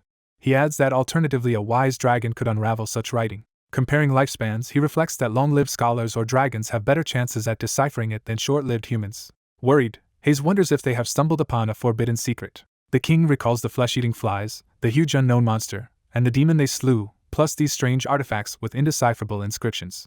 Hayes admits she feels they are entering unknown danger and asks if they will be alright. The king acknowledges Hayes' concern, notes they already defeated a demon and the demon king's army is not attacking yet, and trusts his knowledge of the future to handle coming threats. He reassures Hayes that he will protect his people no matter what happens. Smiling at her, he explicitly includes Hayes among the people he will always protect. Moved to tears, Hayes softly calls out to her king. She apologizes for worrying too much while he thanks her for her vigilance and for voicing her concerns. Suddenly a system message announces that the equilibrium of the Great Rift has been disrupted, shocking both of them. Another message explains that rampant energy loss is causing visible signs of the rift's collapse. A further notice states they have 5 minutes before the Great Rift closes all spatial connections and starts contracting. Observing the instability, the king remarks that the Great Rift can no longer maintain balance, and that their actions likely caused this commotion. As debris falls, Hayes panics while he reaches his hand out to her. He tells Hayes to take his hand so they can escape together. Flustered but trusting him, Hayes agrees. 2 days later, at a large site southwest of the capital, preparations begin for a new project. The king explains that this land will host a massive workshop to recruit the blacksmith Moisel and that its proximity to Asuro's workshop will ease cooperation. He reveals another bargaining chip for Moisel, producing a Tartar magic stone. Thanks to Aki's diplomatic work, the kingdom has established official relations with the Dark Elves of Tartar Island. As a result, their kingdom alone can import Tartar magic stones. He notes that these purer stones are ideal materials for artifact-focused blacksmiths like Moisel. Pocketing the stone, he remarks that once Aki arrives they can depart immediately. Aki arrives running and cheerfully calls out to His Majesty. Seeing Aki's bracelet, the king's eyes abruptly turn red in alarm. Aki continues happily greeting His Majesty, unaware of the problem. Another companion storms over angrily, startling Aki. The furious companion, with flames behind him, looks terrifyingly enraged. The king suddenly grabs Aki's arm, startling him with a sharp cry. Aki, confused on the ground, wonders what just happened. With glowing red eyes, the king sternly calls Aki's name. He identifies Aki's bracelet as the artifact Bracelet of Silence, originating from the dark cult. The king removes the bracelet from Aki's wrist, clearly disturbed. Analyzing it, he concludes it is an artifact designed for mental domination. Exposition explains that the Bracelet of Silence is a 3-star artifact that feeds on negative emotions, increases trust in its original owner, and ultimately turns the wearer into an unwitting puppet. The king likens its mechanism to the crimson light necklace that Close once used to control Talon. He is nonetheless relieved that things have gone smoothly enough that the bracelet never fully activated.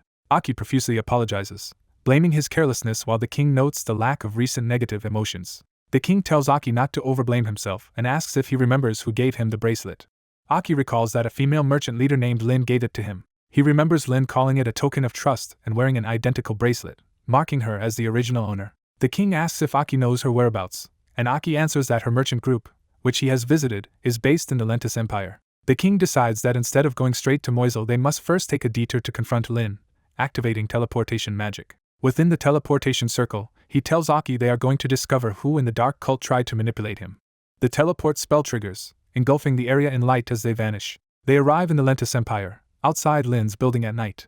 Hiding in the bushes, they remark that although it is late the building is suspiciously empty yet clearly the correct place. Aki approaches the locked door of Lin's shop, confirming the sign bears her name. As he reaches for the door, a hand movement signals caution. The king urgently tells Aki to step back, startling him. Feeling uneasy, the king considers releasing divine power, as holy energy begins to radiate around him. The divine energy spreads across the ground. That energy reveals and triggers a hidden magical reaction on the floor. The king realizes a trap has been set, cursing the culprits, while Aki notes something strange on the ground. He yanks Aki away from danger as the trap activates. Using a fly spell, he carries Aki high into the sky to escape the triggered magic. While airborne, Aki asks what is happening and the king confirms his suspicions. From above they see a gigantic magic circle surrounding the entire building, realizing the structure is its core. Judging the complexity, the king concludes the magic was crafted by someone among the top 3 of the dark cult, not a mere figurehead like Agrit. He recalls that in the game Paradiso the dark cult often used massive circles like this as lethal traps. He remembers how they lured targets to the center and then activated the circle to exterminate everyone inside. The narration notes that such large circles are hard to recognize and victims without deep knowledge are easily killed. He infers that this huge formation must be the work of a high-ranking member, likely from the closer Umba cult rather than the distant Keiko cult. He reasons that experts of this caliber would also have set countermeasures against intruders, explaining the unease they felt earlier.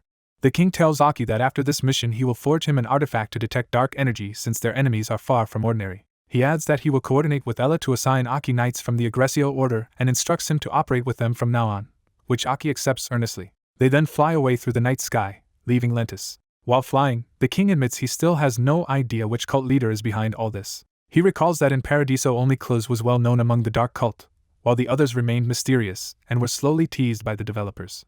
He reflects that he died from overwork before ever reaching that part of the story. Elsewhere, Lin, enraged that someone interfered with her plans, vows never to forgive whoever opposed her. The king, thinking of Lin's scheme against Aki, seethes with anger. He races back toward his kingdom, determined and furious. The scene shifts to a bustling workshop city filled with towers and smoke.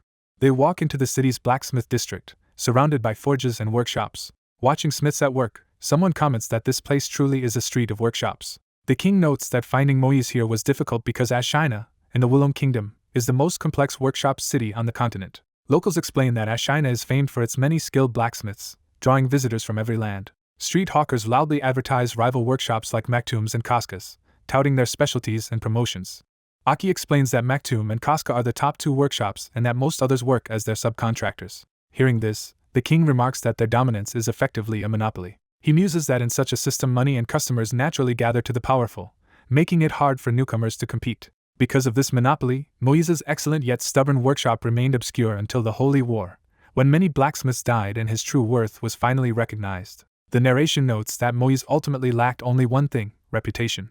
Inside Moise's shop, the forge blazes as he works diligently. Moise hammers a heated blade, wholly absorbed in his craft. A customer asks Moise about promotional services, pointing out that rival Casca offers free swords with bulk purchases. Moise angrily refuses such practices, saying sales gimmicks would disgrace a blacksmith's name, and vowing never to offer them. When the customer protests that it was just a joke and that Moise is too stingy and expensive, they argue heatedly in the yard.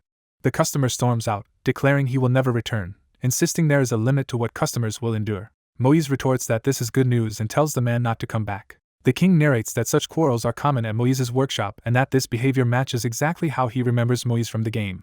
Watching, the king and Aki describe Moise as extremely stubborn, a master who lives in his own uncompromising world. They summarize that Moise has a strong craftsman spirit but, less charitably, is simply difficult.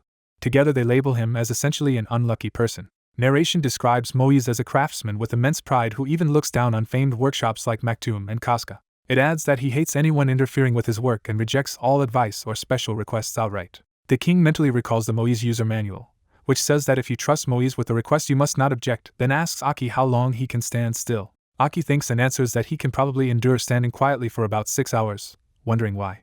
The king calls out to Master Moise, saying he wants to talk. Moise, busy at the forge, curtly tells him to come back later. The king asks when he should return, but Moise gives a non-committal answer. Moise says he himself does not know. If he is free when they come again he will talk, otherwise the trip will be wasted. The king then asks if he may simply wait until Moise finishes, and Moise agrees while warning he will ignore them as if they were not there. The king steels himself, prepared to endure the long wait. He requests permission to observe Moise's forging process, and Moise casually allows it, saying there are no trade secrets to hide. Moise continues hammering the glowing blade with intense focus. He scrutinizes the work carefully, eyes fixed on the heated metal. He quenches the blade in water, sending up steam and sparks. Outside, the king listens to the hammering, pleased with how things are progressing. Aki, watching from nearby, seems amazed or concerned by the ongoing vigil. Time passes from sunrise across snowy mountains, marking the length of their wait. Birds fly around the workshop's chimney as another day nears its end. Moise shifts from forging to carving wood, continuing his meticulous work. Exhausted, Aki falls asleep sitting outside the shop. The king wakes the drowsy Aki, hinting at getting proper rest. Moise notices the persistent visitors, his curiosity piqued. The king still stands calmly with folded arms after all this time. Moise glances over again, clearly unsettled by the king's unwavering presence. The king meets his look with a composed, determined expression. Night falls and the moon rises over the workshop, showing another full day has gone by. By the third day, smoke still rises from the chimney as the king continues waiting. Inside, Moise prepares a hearty stew, taking a brief break from smithing. He suddenly reacts, realizing the king is still outside. Looking out, he sees the king calmly standing there just as before. Moise wonders if the man has gone crazy, astonished that he has stared at the workshop for 3 days without eating or sleeping. He admits he only meant to tease the stranger into leaving but now questions if the king is even human. Moise finally asks why the king is so interested in a nameless blacksmith like him, and the king replies that he truly wants to take Master Moise with him. Shocked by the offer, Moise drops his bowl of stew.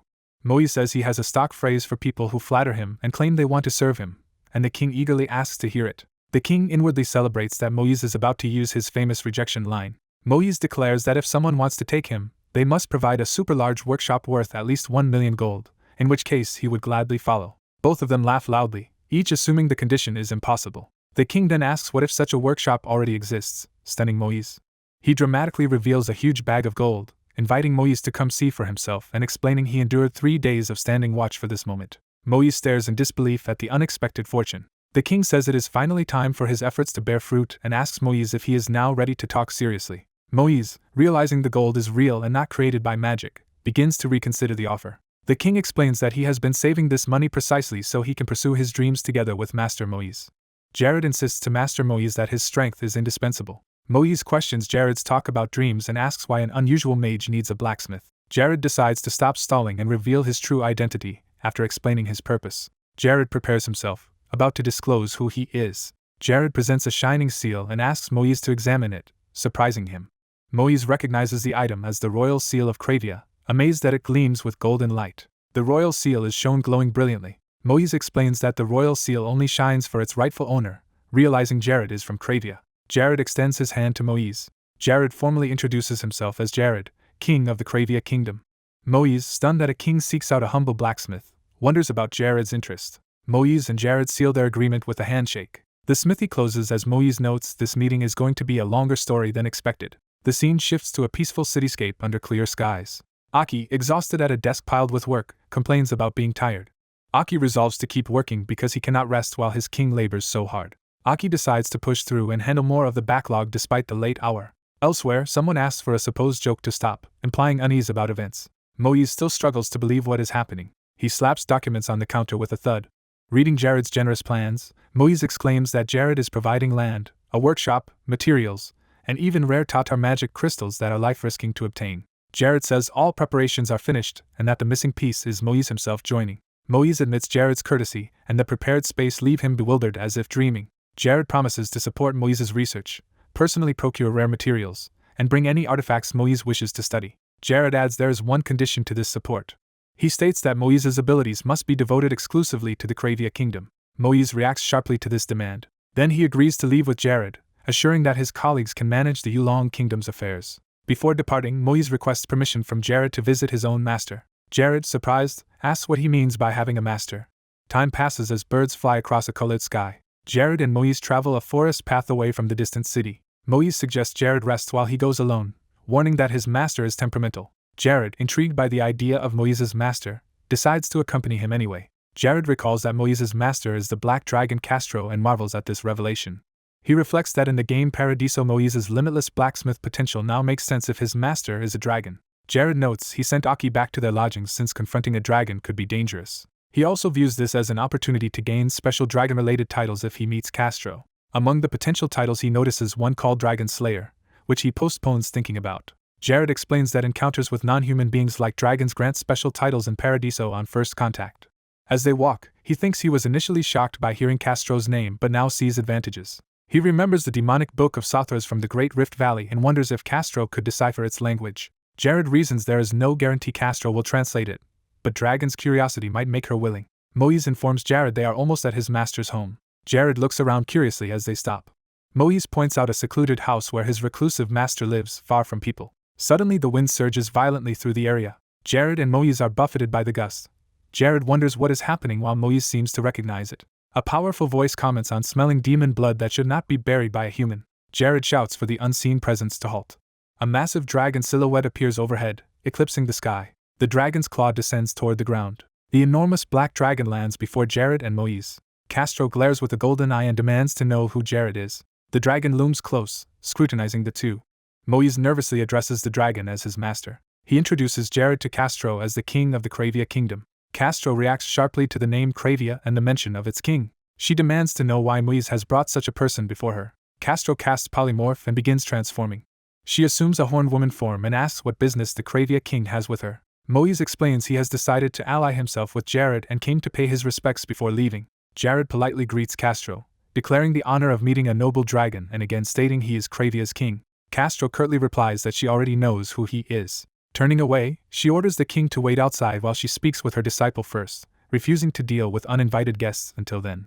Jared accepts her condition without complaint. Night falls as he waits alone outside the lit house. Jared finds he cannot overhear the conversation inside even with mana, guessing Castro has erected a powerful soundproof barrier. Wondering if he has any choice but to patiently wait, he is suddenly alerted by a system window. Jared learns he has gained 2 dragon-related titles for facing Castro, which together raise his mana by 600, and he praises the dragon's generosity. He muses that Moise's hidden connection to a dragon would have enthralled players if known. Jared recalls how many NPCs in Paradiso had concealed stories whose value only emerged in later updates. He concludes that Moise may be an even more gifted subordinate than he originally thought. Examining Moise's scant special inclinations, Jared notes an array of top-tier crafting talents, and regards him as a hidden gem aside from his hypersensitivity. Jared remembers that their workshop already has another craftsman, Yahello, and hopes Yahello and Moise will cooperate well. Moise calls out to Jared outside the house. He relays that Castro is now requesting Jared's presence, while Moise himself waits outside the barrier. Laughing, Moise explains that Castro said ordinary humans should not interfere and that he will remain outside. The focus returns to the quiet house under the night sky. Inside, Castro tells Jared they are strangers and proposes to skip formalities. She immediately asks Jared directly how he managed to kill a demon. Jared thinks the conversation is intense from the outset, and wonders if this is just how dragons converse. He activates his mind's eye to appraise her. The system reports that Castro is beyond its domain as a transcendent being, so Jared notes his appraisal does not work on such a rare dragon. Jared chooses not to mention the Great Rift yet, and instead recounts how he once accidentally entered an unknown dimensional gate and found a demon base. Castro confirms it was likely a forward operating base and listens as Jared agrees. Jared explains that the base housed 1 demon and its controlled creatures, indicating it was not the main demon world. Castro, sipping tea, remarks that Jared is more unusual than she expected. She observes that unlike most humans, he stays calm while talking about the demon world, which for modern people is mere legend. Jared answers that those legends have now become reality.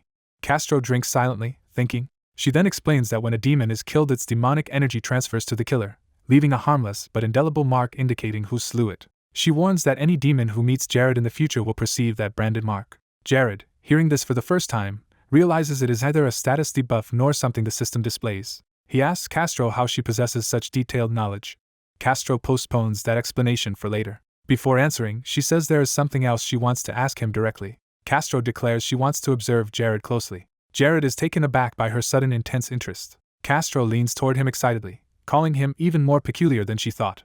She orders him to hold still so she can accurately use scanning magic despite his protests. After probing him, Castro exclaims that his power is 10 times that of a typical human mage and finds it fascinating, while Jared complains about how close she is. She, puzzled by his embarrassment, says such physical contact is normal when scanning with mana. Castro then asks Jared to demonstrate his power directly. Outside at night, Jared and Castro stand together as Jared prepares to comply. Jared raises a magic circle and announces he will begin casting. He unleashes a colossal Transcendence Force missile into the sky. Castro watches in amazement, demanding to know what this magic is. Jared, leaping again, says he will show another spell. He casts Decuple Transcendence Magic Missile, hurling multiple luminous projectiles. The barrage streaks through the sky in an overwhelming display. Castro, astonished, admits even she has never seen such magic before. Jared lands back on the ground. Castro asks exactly where and how he acquired that formidable power. Jared casually replies that it was a power he happened upon in a dungeon. Castro remarks that for an accidental gain he wields it with the skill of someone who has trained for years.